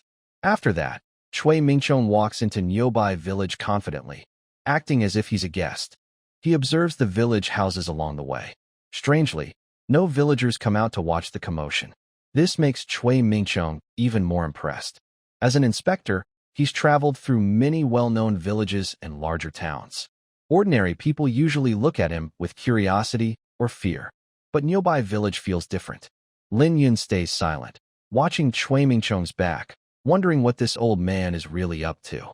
Soon, a group of soldiers escort Lin Yun and Cui Mingchong to the residence, guarding all entrances like bodyguards, even watching the windows carefully. Cui Mingchong sees this and smiles coldly. He can tell these guards are guarding something. What surprises him more is that he didn't explain his purpose, yet the guards seem to know something and are on high alert. Maybe they're guarding against him, not wanting him to leave easily. This makes Cui Mingchong's heart race. If he really angers Lin Yun, will Lin Yun strike back fiercely? With this thought, Cui Mingchong straightens up and sits upright. At this moment, Lin Yun takes a cup of fragrant tea from Lin Weiyue and places it warmly on the table in front of Cui Mingchong. He smiles and says, "Lord Cui, please enjoy the tea." Cui Mingchong smiles happily, lifts his cup, and takes a sip. If I'm not mistaken, this should be top-quality Dongting Biluakan. Lin Yun's eyes brighten, and he says, Lord Shui is truly impressive. Yes, this good tea is something I struggled to get before. I've been reluctant to drink it, but now I'm lucky to taste it thanks to you. He speaks so smoothly. Actually, this Biluakan tea was sent by Ma Ji a few times before. Although Ma Ji was the chief manager of the Yucheng Internal Affairs Office, he always treated Lin Yun differently. Almost every time he visited, he would bring small gifts, which is one reason Lin Yun appreciated him. How a person treats others shows their true ability, especially in small details, which are very important. Cui Mingcheng nodded slightly and put his teacup back on the table. After a simple exchange of greetings, the atmosphere in the hall gradually became tense. After a brief silence, Cui Mingcheng suddenly said, Young Master Lin, I came late at night. Do you have anything to say? Lin Yun was surprised and said playfully, Lord Cui, you're joking. Since you came so late, it must be because you have something to discuss. Feel free to say it directly. As long as it's something I can handle, I will not refuse. Cui Mingcheng nodded with a smile, looking meaningfully at Lin Yun's companions behind him, Lin Wuyu and Yi Wanqing. Lin Yun immediately understood and said, Wuyu, Wanqing, this has nothing to do with you. Please leave now. The two women understood instantly, turned around, and left. Yi Wanqing even politely closed the hall door. Now, only Lin Yun and Cui Mingcheng remained inside. Lin Yun smiled and asked, Sir, you can speak now? In fact, he had already guessed some clues, but was still unsure of Cui Mingcheng's true attitude. Cui Mingcheng returned to a serious expression, slapped the table hard, and shouted, Lin Yun, you have some nerve. Lin Yun's smile froze, and he asked, I don't know what Lord Cui means by this. Enough. Don't pretend anymore. News about Nyobai village starting to grow crops has already reached me. No matter how clever you are, the crops in the fields tell the truth. First, eliminate the problem of poor land in Nyobai village. Even if the yield is low, 1,000 acres should produce at least 100,000 jin. Do I need to explain further? I'm giving you a chance now. Tell me the exact yield. Lin Yun's face darkened, but he calmly sipped his tea, taking a slow drink. Cui Mingcheng was left staring in disbelief. He was beginning to admire the young man in front of him. He had already made his intentions clear and even emphasized his words, yet Lin Yun remained calm and unshaken. Even a prince of Fengyang County might not be able to do that. So, are you going to deny it? Cui Mingcheng demanded. Lin Yun held his warm teacup with both hands and smiled. Lord Cui, your suspicion is understandable, but right and wrong are clear before us. Even if I were to reveal my heart now, Lord Cui probably wouldn't believe it. Besides, framing someone is easy. There's no need to worry about false accusations. Instead of threatening or tempting me, why not come with something real? Cui Mingcheng was furious and suddenly stood up, squinting his eyes. He said, What a clever Lin Yun. Do you mean to say that I have wronged you? Don't think you can hide when I send a large group of officials to dig up Nyobai village. When the truth comes out, and everyone knows, it will be too late for explanations. Lin Yun finally smiled. His words seemed forceful, but they revealed his true thoughts.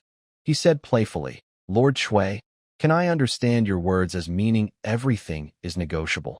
Cui Mingcheng's lips curled into a smile. Whether we can negotiate depends on your attitude. At that moment, Lin Yun realized that Cui Mingcheng was only trying to get some benefit. This made him breathe a little easier. If Cui Mingcheng was determined to seize Nyobai village, then no matter what Lin Yun said or did, it wouldn't help. But if he was just after profit, then the situation was simple. Lin Yun stood up and opened the door, entering Lin Wuyue's bedroom. He took out a stack of silver notes from the drawer of the dressing table, about 10,000 taels of silver. In the past, Lin Yun wouldn't have been willing to part with so much. But as long as he could protect the stored grain, selling it would bring benefits far beyond this 10,000 taels. He returned and directly pushed the silver notes in front of Cui Mingcheng. Lord Cui, are you satisfied now? Cui Mingcheng didn't even touch the silver notes. He had his own thoughts. Lin Yun was willing to lose money to avoid disaster, which showed that Nyobai village had a lot of secrets. Also, being able to produce 10,000 taels at once proved that what Lin Yun was protecting was worth far more than that. He sneered and said, What does young Master Lin mean? I don't understand. Are you trying to bribe me openly? Lin Yun smiled and said, Of course not. Lord Shui, you've traveled far to reach this poor village. Naturally, I want to show some respect. This silver is a small token of my respect for you. He had spoken so politely. If Cui Mingqiong still wasn't satisfied, Lin Yun wouldn't hold back. Lin Yun was sure that planting crops would attract greedy eyes, but if people's greed was too big, he wouldn't tolerate it. Cui Mingqiong reached out and took the silver notes, glancing out the paper window where a figure flashed by. His heart settled, and he said in a deep voice, Come in. Lin Yun looked confused. What did Lord Cui say? Cui Mingqiong frowned and looked outside the door. He had been delaying for half an hour, and the guards he sent out should have returned by now. Could he have been mistaken? Lin Yun saw his surprised expression and remembered the figure outside the window. Suddenly, he understood everything and clapped his hands with a smile. The crisp sound of applause filled the room, and the door was instantly opened. Una entered wearing a black combat outfit, carrying the unconscious guard in her hand. Cui Mingqiong gasped and quickly stood up.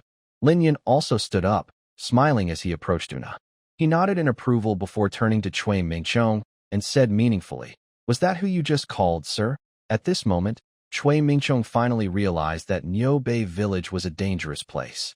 He didn't bring the leader of the Imperial Guards, Qi Rue, but even the most ordinary guards were top experts. Not to mention a group of 10 or 8, they couldn't be taken down easily. Otherwise, the Imperial Guards around the Emperor would be a joke. Cui Mingqiong coldly said, Lin Yun, how dare you? You even attacked the guard I brought. Do you want to involve the entire Lin family and get executed? Lin Yun shook his head helplessly and said, Before this, I didn't know he was an Imperial Guard. It was just because Cui Ren arrived that I raised the alert to protect him. And this guard is only unconscious, not dead. Why are you speaking like this, Cui Ren? Cui Mingqiong could only nod. Now he understood that his plan tonight had failed. Just then, the unconscious guard slowly woke up. Realizing his dangerous situation, he quickly stood up and prepared to fight. But when he saw Cui Mingqiong in front of him, he was stunned and said, Sir, good for nothing. Cui Mingqiong scolded. He thought sending the guard to deal with Niu Bei village would be easy, but it turned into a disaster. He was now in a difficult position. The guard felt ashamed and clasped his fists, saying, Sir, Niu Bei village is indeed suspicious. I found a granary with heaps of grain. I don't know the exact amount, but it's definitely more than the 100,000 jin we moved today. Cui Mingqiong's eyes lit up. He looked provocatively at Lin Yun and said, What do you say, Lin Yun? Do you have anything to say? At this moment, Una suddenly drew a small dagger from her waist, struck quickly, grabbing Cui Mingqiong's chin, and pressed the dagger against his neck. Feeling the cold, deadly threat of the dagger, Cui Mingqiong was terrified and trembling uncontrollably. The Grand Inner Guard was even more frightened. Cui Mingqiong was a special envoy personally appointed by the Emperor and also served as the Deputy Minister of Revenue, a high-ranking official of second rank. If he were killed in front of him, it would be the end for him, and it could also bring disaster to his entire family. Thinking of these terrible consequences, he shivered with fear. The Grand Inner Guard shouted angrily, Bold rebel, release the special envoy at once. If you dare to act recklessly, the entire Great N Divine Dynasty will have no place for you. Killing the envoy was equivalent to insulting the Emperor. If this news got out, the consequences would be unimaginable. Lin Yun didn't expect Una to be so quick. But as the person involved, Cui Mingqiong gradually calmed down and said in a deep voice, Lin Yun, I came here tonight not to really accuse you. Otherwise, I wouldn't have visited so late. If you resist with this attitude, even if you kill me, you won't escape death. Lin Yun took a deep breath and replied coldly, So, what does Lord Cui mean? Let her release me, and we can still continue talking. You secretly hoard so much grain just for profit. But you're too naive. Without my help, I guarantee you won't sell even a single bushel of grain. Moreover, once these grains appear on the market, even in the black market, they will be seized and taken from you. Do you really think a little clever trick can help you steal the court's money? Cui Mingqiong's words were pointed and targeted at Lin Yun's weakness. He also chose his words carefully. Seize means to plunder wealth. Since Lin Yun secretly hoards and sells grain, it must involve smuggling and tax evasion, which is essentially stealing from the court. Lin Yun fell silent immediately. Una looked displeased and said, "Young master, there's no need to argue with this corrupt official. Let me kill him directly and silence all those who know the truth in Yuqing Prefecture. Then there will be no evidence, and the court won't be able to do anything to us."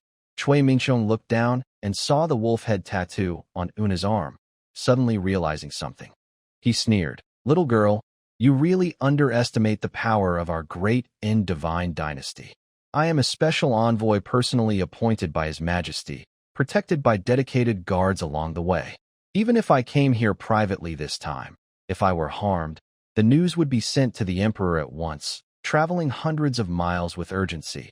Una was speechless, but as the saying goes, once the bow is drawn, it cannot be turned back. She might regret her rashness now, but it was too late to say anything. Lin Yun naturally understood the murderous look in her eyes and said in a deep voice, "Una, forget it. Let go of Lord Cui. Young master, I have already torn apart the face this time. If I stop now, this corrupt official will definitely seek revenge in the future." Una clearly showed signs of struggling. Cui Mingqiong quickly added, "Lin Yun, haven't you understood my hidden meaning?" Actually, he was also afraid, but years of experience told him that in dangerous situations, staying calm was the best way to avoid trouble. Sure enough, his last words finally made Lin Yun decide, and he frowned, saying, "Let go of her." Seeing Lin Yun angry, Una had no choice but to release her grip. Cui Mingqiong, now free, coughed forcefully twice before smiling again and made a polite gesture toward Lin Yun. "Please sit down. Young Master Lin." Lin Yun nodded. Honestly, since arriving in this world, this was the first time he felt so passive. Although he had the upper hand in many ways, the most important secret had already been leaked, which left him helpless. He secretly sighed. Those who serve in the court are rarely kind-hearted.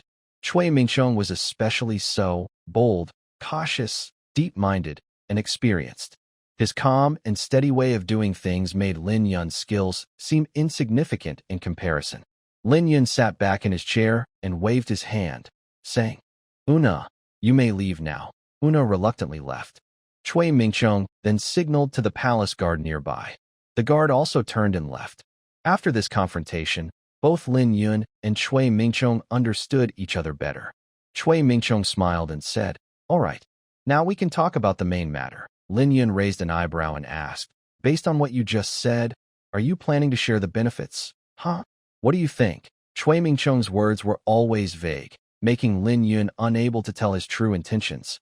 This was a common tactic in court, never revealing everything, always leaving room for doubt. It made Lin Yun feel annoyed. "Lord Cui, as you said, I, Lin Yun, do have some clever tricks and small plans, which might not impress you. But in a different way, you or the court behind you might not be my match." Lin Yun held a firearm, and if things really turned bad, he wouldn't be afraid even if the court sent people to attack him. Cui Mingqiong also realized that this young man was not easy to deal with, so he decided to stop pushing.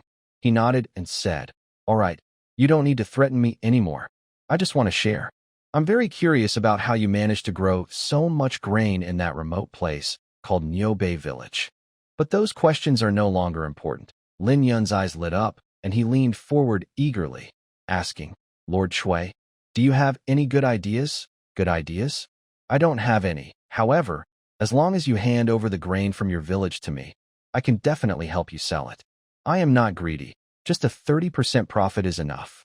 30% is already a good share, especially since I am only the middleman and do not bear the risks. Moreover, he is very careful about claiming his share. Asking for too little would make Lin Yun suspicious, while asking for too much could ruin negotiations altogether, which is very bad for him. So, 30% is just right, fitting Lin Yun's bottom line. Lin Yun inwardly marveled at how Cui Mingqiong's words were all calculated. If he wasn't careful, he might end up being sold and still helping him count the money. At this moment, seeing Lin Yun silent for a long time, Cui Mingqiong said in a deep voice, "Young Master Lin, what do you think? 30% profit is fine, but I want to make one thing clear in advance. I must know all the details of this transaction. I don't care who you're working with behind the scenes. I want to be involved in the process." Lin Yun was not naive. Cui Mingqiong was still untrustworthy, and if he had no precautions, it would be very unsafe. Besides, his grain planting was for future opportunities to enter officialdom. Although he was already a supervisor at the Yuqing Internal Affairs Office, he was just a minor official, almost insignificant. All right, it's a deal. Young Master Lin, please keep the grain safe. When the plan officially starts, I will bring people to you, Cui Mingqiong said happily. He had taken such a big risk tonight, almost losing his life, and now he finally got the reward he deserved. Mr. Cui, when do you plan to start? Hey, young Master Lin, don't rush. Life is full of setbacks, and most things are difficult at first. Besides, such a big deal won't be done in a day. I tell you, it will take at least a year or more, Cui Mingqiong replied. Lin Yun chuckled self-deprecatingly. That's true. I was too impatient. Selling 20,000 jin of grain without revealing anything is not easy at all. All right, now you can tell me how much grain you have in total, Cui Mingqiong said, eyes shining with anticipation. Lin Yun smiled playfully, clenched his fists, and slowly raised them. Cui Mingqiong frowned and asked, what does that mean? 10,000 jin? It should be more, right? He had just heard his subordinates report the situation, so he didn't believe it. Lin Yun smiled and said, it's not 10,000 jin, but 20,000 jin. Creak. Even though Cui Mingqiong was prepared, he was still shocked by the number he heard. He suddenly stood up, and the chair behind him made a loud screeching sound. What? 20,000 jin? Are you crazy? Recently, the king of Zhenan of the Great End Divine Dynasty fought against northern barbarians. He sent 10,000 elite soldiers, and the court allocated 10,000 jin of grain. They planned to end the battle within 10 days. Calculating 1 jin of grain per person per day, 10,000 soldiers would consume 10,000 jin daily, totaling exactly 100,000 jin in 10 days. Meanwhile, Lin Yun's 20,000 jin of grain could support a regular army of 10,000 people for 20 days. Military campaigns rely heavily on logistics and supplies. There's a saying, before soldiers move, grain must go first. This shows how important food is, more than anything else. Without enough grain and supplies, even the strongest dynasty would hesitate to start a war. Lin Yun didn't expect Cui Mingqiong to react so strongly. He was a bit startled. But it's understandable. Whether it's Ma Ji or Zheng Yoli, their perspectives are limited. Cui Mingqiong is the Minister of Revenue, which, on Earth, is like a deputy finance minister. Managing supplies and logistics during campaigns is his main duty. Lin Yun was secretly pleased. If he could gain the support of such an important official, it would make dealing with the Lin family much easier in the future. He then smiled and said, Minister Cui, don't be surprised.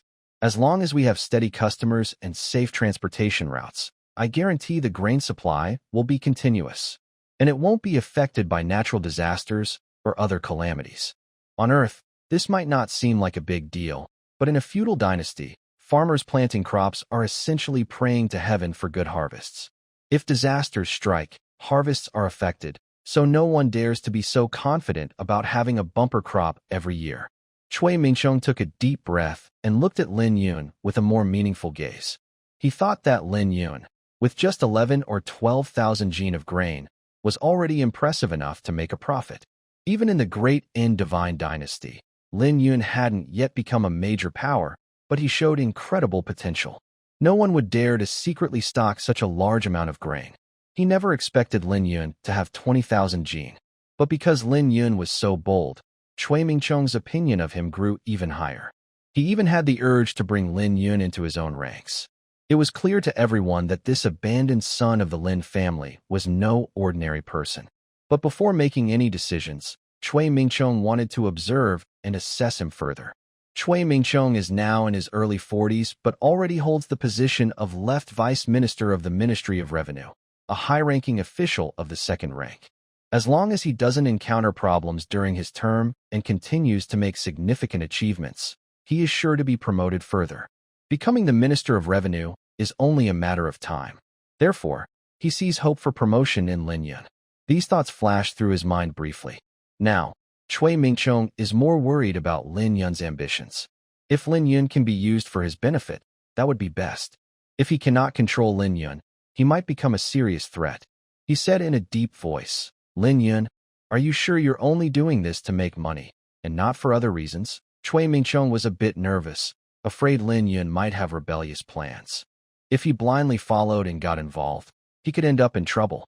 Lin Yun smiled bitterly, clasped his hands to the sky, and said, "The great Indivine dynasty is peaceful and prosperous, and I respect our emperor. Although I am of humble status, I understand gratitude and would never cause trouble or harm the common people." Chui Mingqiong was satisfied and nodded. He pushed a stack of silver notes back to Lin Yun and said, "Good. You understand this. These silver notes are on me. Keep them for yourself." Lin Yun looked down at the silver notes and asked, "So, the plan proceeds as usual?" "Yes. It's getting late. I will return now. Once I report back to the court, we can discuss further." He stood up and left. Lin Yun watched his back and said, "Minister Chui, just leaving like this might not be wise, right?" Chui Mingqiong suddenly stopped, understood immediately, and turned his head. "Don't worry. I will never go back on my word or seek revenge on you." He then took out a token from his chest and threw it behind him. Lin Yun caught it immediately. The front was carved with a vivid eagle soaring, wings spread wide. The back was engraved with a character for household. This was the personal token of the Minister of Revenue. With it, Lin Yun could even enter the Ministry of Revenue. It shows Chui Mingqiong was willing to go to great lengths to gain Lin Yun's trust. Lin Yun felt reassured and smiled. "Sir, take care. I won't see you off." "Yes." Chui Mingqiong also waved his sleeve and pushed the door open to leave. Request failed. "I think, all along, Lin Yun has left us with an impression of being cunning as a fox. Especially in the past 6 months, he's caused such a stir over grain planting. How could his yield be only 120,000 gene? I believe there's at least an 80% chance there's something fishy here," the steward said firmly. The autumn sunlight brightened his eyes, and he exclaimed, "As you said, the special envoy also saw through this young man's lie, which is why he left the city late at night to talk alone with Lin Yun." The steward lightly stroked his mustache and said, "I am just guessing. Whether it's true or not depends on whether the Lord can get the special envoy to reveal the truth." Autumn sunlight nodded seriously and then left through the door. He realized that if what the steward said was true, Lin Yun would be even harder to deal with in the future. Also, if he managed to get close to the special envoy, it would definitely be bad for him. When he reached Chui Mingqiong's guest room, Qi Rui was already gone. Instead, there was a plain palace guard standing there. Autumn sunlight cupped his fists and said, "Yuqing Prefect Autumn Guangri requests to see the special envoy." The guard looked at him with disdain, as if he didn't see him at all. About a minute later, the closed door creaked open.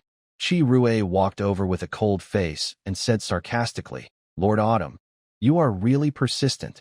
Waiting until now just to see Lord Chui?" Autumn sunlight awkwardly smiled and said, "I heard that the special envoy cares about the people and can't sleep at night. So I also lost sleep. I wonder if the Lord is willing to see me." "Of course, Lord Chui has been waiting for you for a long time," Qi Rui replied, then stepped away. He had just received an order to return immediately to the Ministry of Revenue. Autumn sunlight respectfully saw Qi Rui off, his eyes filled with resentment, then turned around and entered the room. Inside the main hall, he saw Chui Mingqiong leaning back in a rattan chair, dozing and swaying.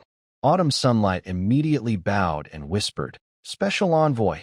Chui Mingqiong glanced at him lazily and said, Lord Autumn has arrived." He sat up and asked, "It's so late. Why are you here instead of resting? What brings you here?"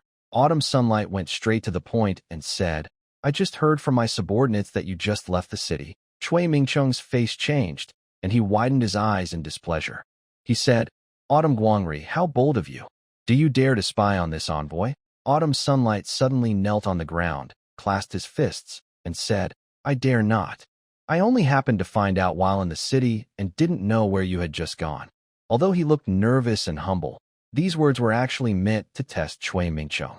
Chui Mingqiong immediately understood, took a deep breath, and waved his hand. "Forget it. I didn't want to tell you, but since the prefect already knows, there's no harm in telling you." He then gave a teasing smile and beckoned Autumn Guangri with a finger. Autumn sunlight immediately stepped forward. Bang! A loud slap sharply struck his face. Qiu Guangri had been an official for many years, always hitting others, but this was the first time he was slapped back, and he froze in place. Chui Mingchong snorted angrily and said, I am here on a secret imperial mission, and you, the small Yuqing prefect, dare to pry around? You really don't know your place. I know I was wrong. Please forgive me, sir. Qiu Guangri was caught off guard and cursed himself for not being more careful. Get out of here. Until I return to report, don't let me see you again. Chui Mingchong ordered, frightening him into a hurried escape, looking very embarrassed. Even if Qiu Guangri had been more reckless, Chui Mingchong shouldn't have treated him like this, but because it involved a major matter of 20,000 bushels of grain, he dared not reveal anything. Moreover, he had heard before that Qiu Guangri was very greedy.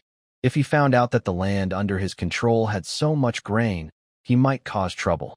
But Chui Mingchong also knew that if Qiu Guangri didn't get answers from him, he would definitely go to pressure Lin Yun. Now, it all depended on Lin Yun's ability. This was also a test for Lin Yun. If even this small Yuqing prefect couldn't handle it, he wouldn't be qualified to be his partner as the left deputy minister of revenue. The next morning, when Lin Yun woke up, the sun was already high in the sky. Next to his bed, Lin Weiyue was wearing a red undergarment, lying on her side, watching Lin Yun with a very gentle look, seeming to enjoy quietly observing him. Lin Yun felt a bit uncomfortable under her gaze and asked, Madam, what time is it now? Lin Weiyue smiled and said, It's already a certain hour. What? A certain hour? Why didn't you wake me up? Lin Yun suddenly sat up with a jump and stood on the bed. I just wanted you to rest a little longer. Even if you need to go to Yuqing Prefecture today, it's not a big deal. How about it?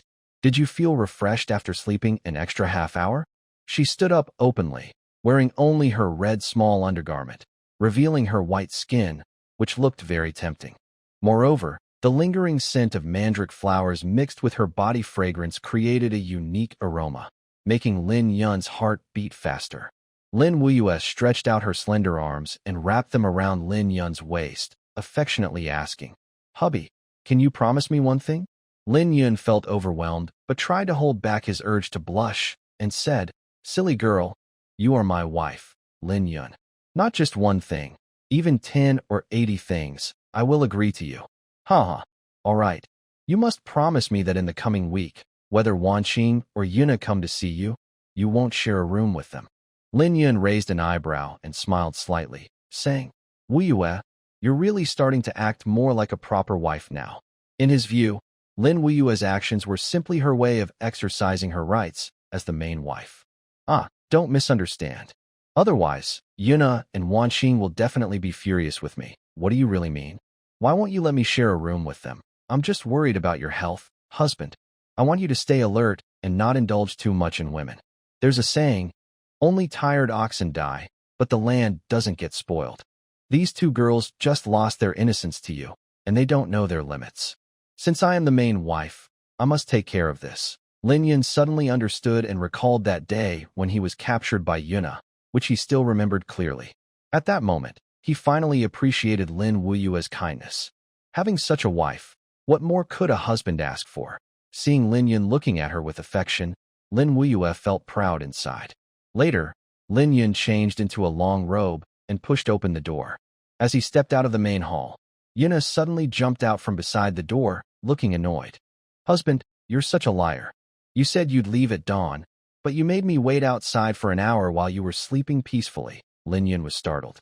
When he saw it was Yuna, he gently patted his chest and forced a smile, saying, Sorry, I've been too tired lately, so I slept a bit longer. Humph. Is it because you're too tired recently, or because you were exhausted last night? Yuna gave a meaningful smile. Lin Yun angrily flicked her forehead and said, What nonsense are you talking? Do you think Weiyue is as wild as you and Wanqing? Humph. After speaking, Lin Yun stretched and walked out of the residence. Hey, wait for me. Yuna immediately followed. When they reached the village entrance, Zheng Yoli was already waiting at the stables. As Niubei village grew larger, some basic infrastructure was also built. Raising horses was mainly for convenience in going to the city and for preparing for a private army. The private army Lin Yun wanted to develop had to be versatile, able to serve as strong infantry, cavalry, and with the addition of firearms, their pursuit and killing power would greatly increase. At this moment, Zheng Yoli was feeding the horses with a bundle of hay. When he saw Lin Yun approaching, He hurried over and said with a smile, "Young Master Lin, you've finally come out. I thought I had the wrong time." Before Lin Yun could reply, Una quickly answered, "Humph, young Master Lin just woke up. Look, he hasn't even washed his face yet." Zheng Yuli was momentarily stunned and curiously looked at his face. Lin Yun felt annoyed. A dark line appeared above his head, and he said irritably, "What are you looking at? Let's go." Zheng Yuli was scolded and felt very wronged. However, seeing Una's attitude toward him seemed much better than last time, he secretly felt relieved. Meanwhile, Lin Yun skillfully turned onto his horse and rode off. On the way to Yuqing, the three of them kept stopping and going. When they were about 10 miles from Yuqing, Lin Yun suddenly noticed a small path branching off from the official road on one side. From afar, he could see a tall, old-fashioned building that looked quite grand, much larger than his nearby village residence. However, the building was surrounded by gray tiles and white walls, which looked very strange. Lin Yun frowned and asked, "What kind of place is this?" He had traveled back and forth to Yuqing many times, but had never seen this residence before. Zheng Yuli quickly stepped forward, looked carefully, and smiled bitterly. "Young Master Lin, this is a charity hall. It was built with money from the high officials of Yuqing. It's a place to store the dead. It's very unlucky here. We should leave quickly." Although he never believed in ghosts or spirits, being in a place where the dead are kept always made people feel uneasy. Even Una, who was usually brave, was frightened when she heard it was a charity hall and retreated several steps, hiding 10 meters away. Realizing it was a charity hall, Lin Yun finally understood. But although he was going to Yuqing on official business, he also had another task, to find a group of bandits. Lin Yun asked, "You mentioned last night that after you and Xiu, you went to fight the bandits. There were some survivors, right?" Zheng Yuli nodded and smiled. "Yes. Surviving the government's crackdown shows these bandits are not ordinary. It's very hard to find them. Maybe they appear as ordinary villagers during the day, but at night, they become fierce and go out to rob nearby villages." He used to be a bandit himself, so he knew a lot about bandits. Lin Yun nodded in approval. "That makes sense." "Zheng, guess. Do you think this charity hall might be a hideout for those bandits?" This was just a guess on Lin Yun's part. After all, from the perspective of these vicious bandits, a charity hall would be a perfect hiding place. Even the officials would avoid it because it's unlucky and unclean. Zheng Yuli smiled bitterly. "Young Master Lin, your ideas are always so unique. However, as you mentioned, there is indeed such a possibility. Maybe we should go inside and take a look." It turns out that even the orphanage was built with money from the high officials and wealthy people of Yuqing. Most of the people responsible for moving the bodies there are unknown individuals. Although the corpse movers earn money, few are willing to do this job, and no one wants to be friends with them. Unbeknownst to them, while Lin Yun and the other were hesitating, inside the tower of the orphanage, a pair of murderous eyes was watching them, holding a shiny waste knife. This person, though tired-looking and unkempt, had an impressive presence. He had a diagonal scar on his face and a face full of rough stubble. At this moment, a young man behind him worriedly said, "Big brother, they might be trying to break in?" As Lin Yun suspected, the place was indeed occupied by bandits. They saw many people every day and could tell at a glance whether someone was there to see off the dead or had other intentions. The scar-faced middle-aged man slowly shook his head and said, "Don't act rashly, but be prepared. If they are government agents investigating, then kill them." Since the last big raid by bandits in Yuqing, the bandits within 1,000 miles have been terrified. Any mistake could reveal their identities and lead to death. Understood. After receiving the order, the young man turned and left to inform the hidden subordinates in every corner of the orphanage. Many sharp arrows had already been aimed at Lin Yun and the other.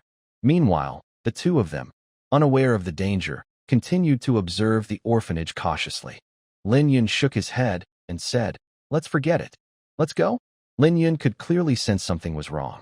On the surface, the orphanage seemed peaceful, but for some reason, he always felt uneasy. Perhaps this was his sixth sense. Zheng Yuli, as a subordinate, naturally preferred to avoid trouble. Since Lin Yun had spoken, he saw no need to cause problems. Later, the two rode away, and the bandits inside the orphanage let out a quiet sigh of relief. Apart from the scar-faced middle-aged man on the tower, All other bandits inside wore black and white robes. The combination of these two colors looked ominous, symbolizing death. At this moment, the scar-faced man stepped out of the tower and shouted, "Someone come here." The young bandit who had approached earlier responded, "Big brother, what are your orders?" "Immediately send someone to watch those two, just now. Find out who they are, and do not let them notice."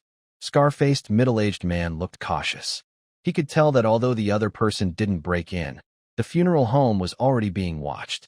Maybe more investigators would come next time. So he decided to act first. "All right, big brother, don't worry. I'll go myself. If I find a good chance, I'll handle them outside," said the young man as he bowed and went to carry out the plan. Meanwhile, Lin Yun and his companions had arrived outside the city gate of Yu City. The place was crowded, with many people waiting in line. To enter the city, they had to pay 10 coins, which was part of the city's tax revenue. Lin Yun frowned and said, "So many people in line, it might take forever." At that moment, Una said slyly, "Sir, wasn't the city magistrate appointed as the head of the Internal Affairs Office? He's only a 9th-rank official, but he's still an official. If we go in, we shouldn't have to pay, right?" Lin Yun's eyes lit up. "That's right. How did I forget about that?" He didn't think much of the Internal Affairs Office head, but now he could use this to his advantage. He reached into his sleeve and took out a token from Yu City's government. There are 4 types of tokens in Yu City: gold, silver, copper, and iron. The one Lin Yun held was made of iron, looking rough, with only the words, "Internal Affairs," carved on the front. Then, Lin Yun and his companions didn't wait in line, but went straight to the city gate.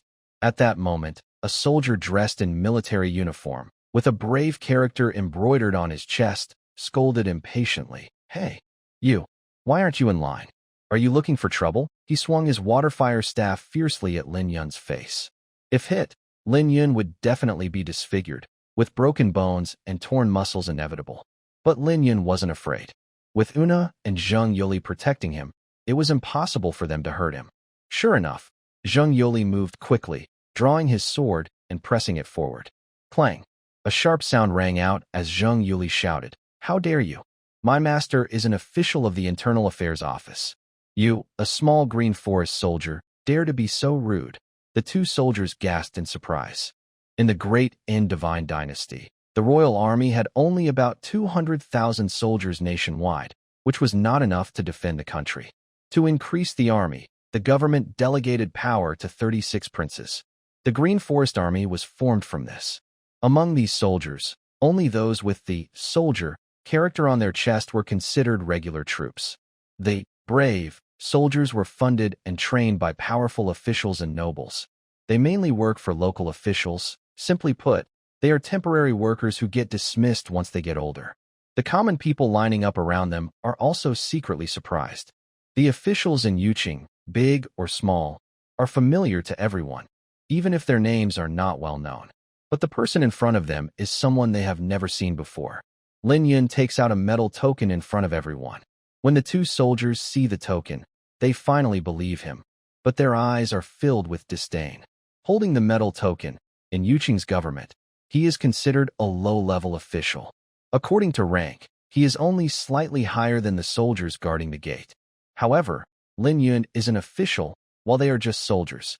The soldier immediately puts away his water and fire stick and smiles, asking, "May I ask your name, sir? What is your position in the Internal Affairs Office?" Lin Yun walks straight to his side and looks down on him, saying, "You're not qualified to know who I am." Then he pushes past the soldier's shoulder and confidently enters the city. Una and Zheng Yuli quickly follow behind. Seeing how arrogant the 3 are, the 2 soldiers stare at each other in frustration but are too angry to say anything. But since they are officials from the Internal Affairs Office, they can only endure it. After all, the salaries they receive each year are paid by the Internal Affairs Office, and they simply cannot afford to offend them. The common people still whisper among themselves. One soldier, furious, shouts, "What are you all looking at? Pay your fee and get into the city. If you stare around again, I'll hit you with my stick." The villagers can only sigh secretly. These gate soldiers are just bullies who pick on the weak and fear the strong. Meanwhile, after Lin Yun and his companions enter the city, they head straight to the Internal Affairs Office. Although it is under the jurisdiction of Yuqing's government, It has its own office building right next to the city hall. Two armed guards stand at the gate, looking very imposing. Lin Yun wants to check the perfume sales, which basically means he wants to visit clients. So, he must have Ma Ji accompany him.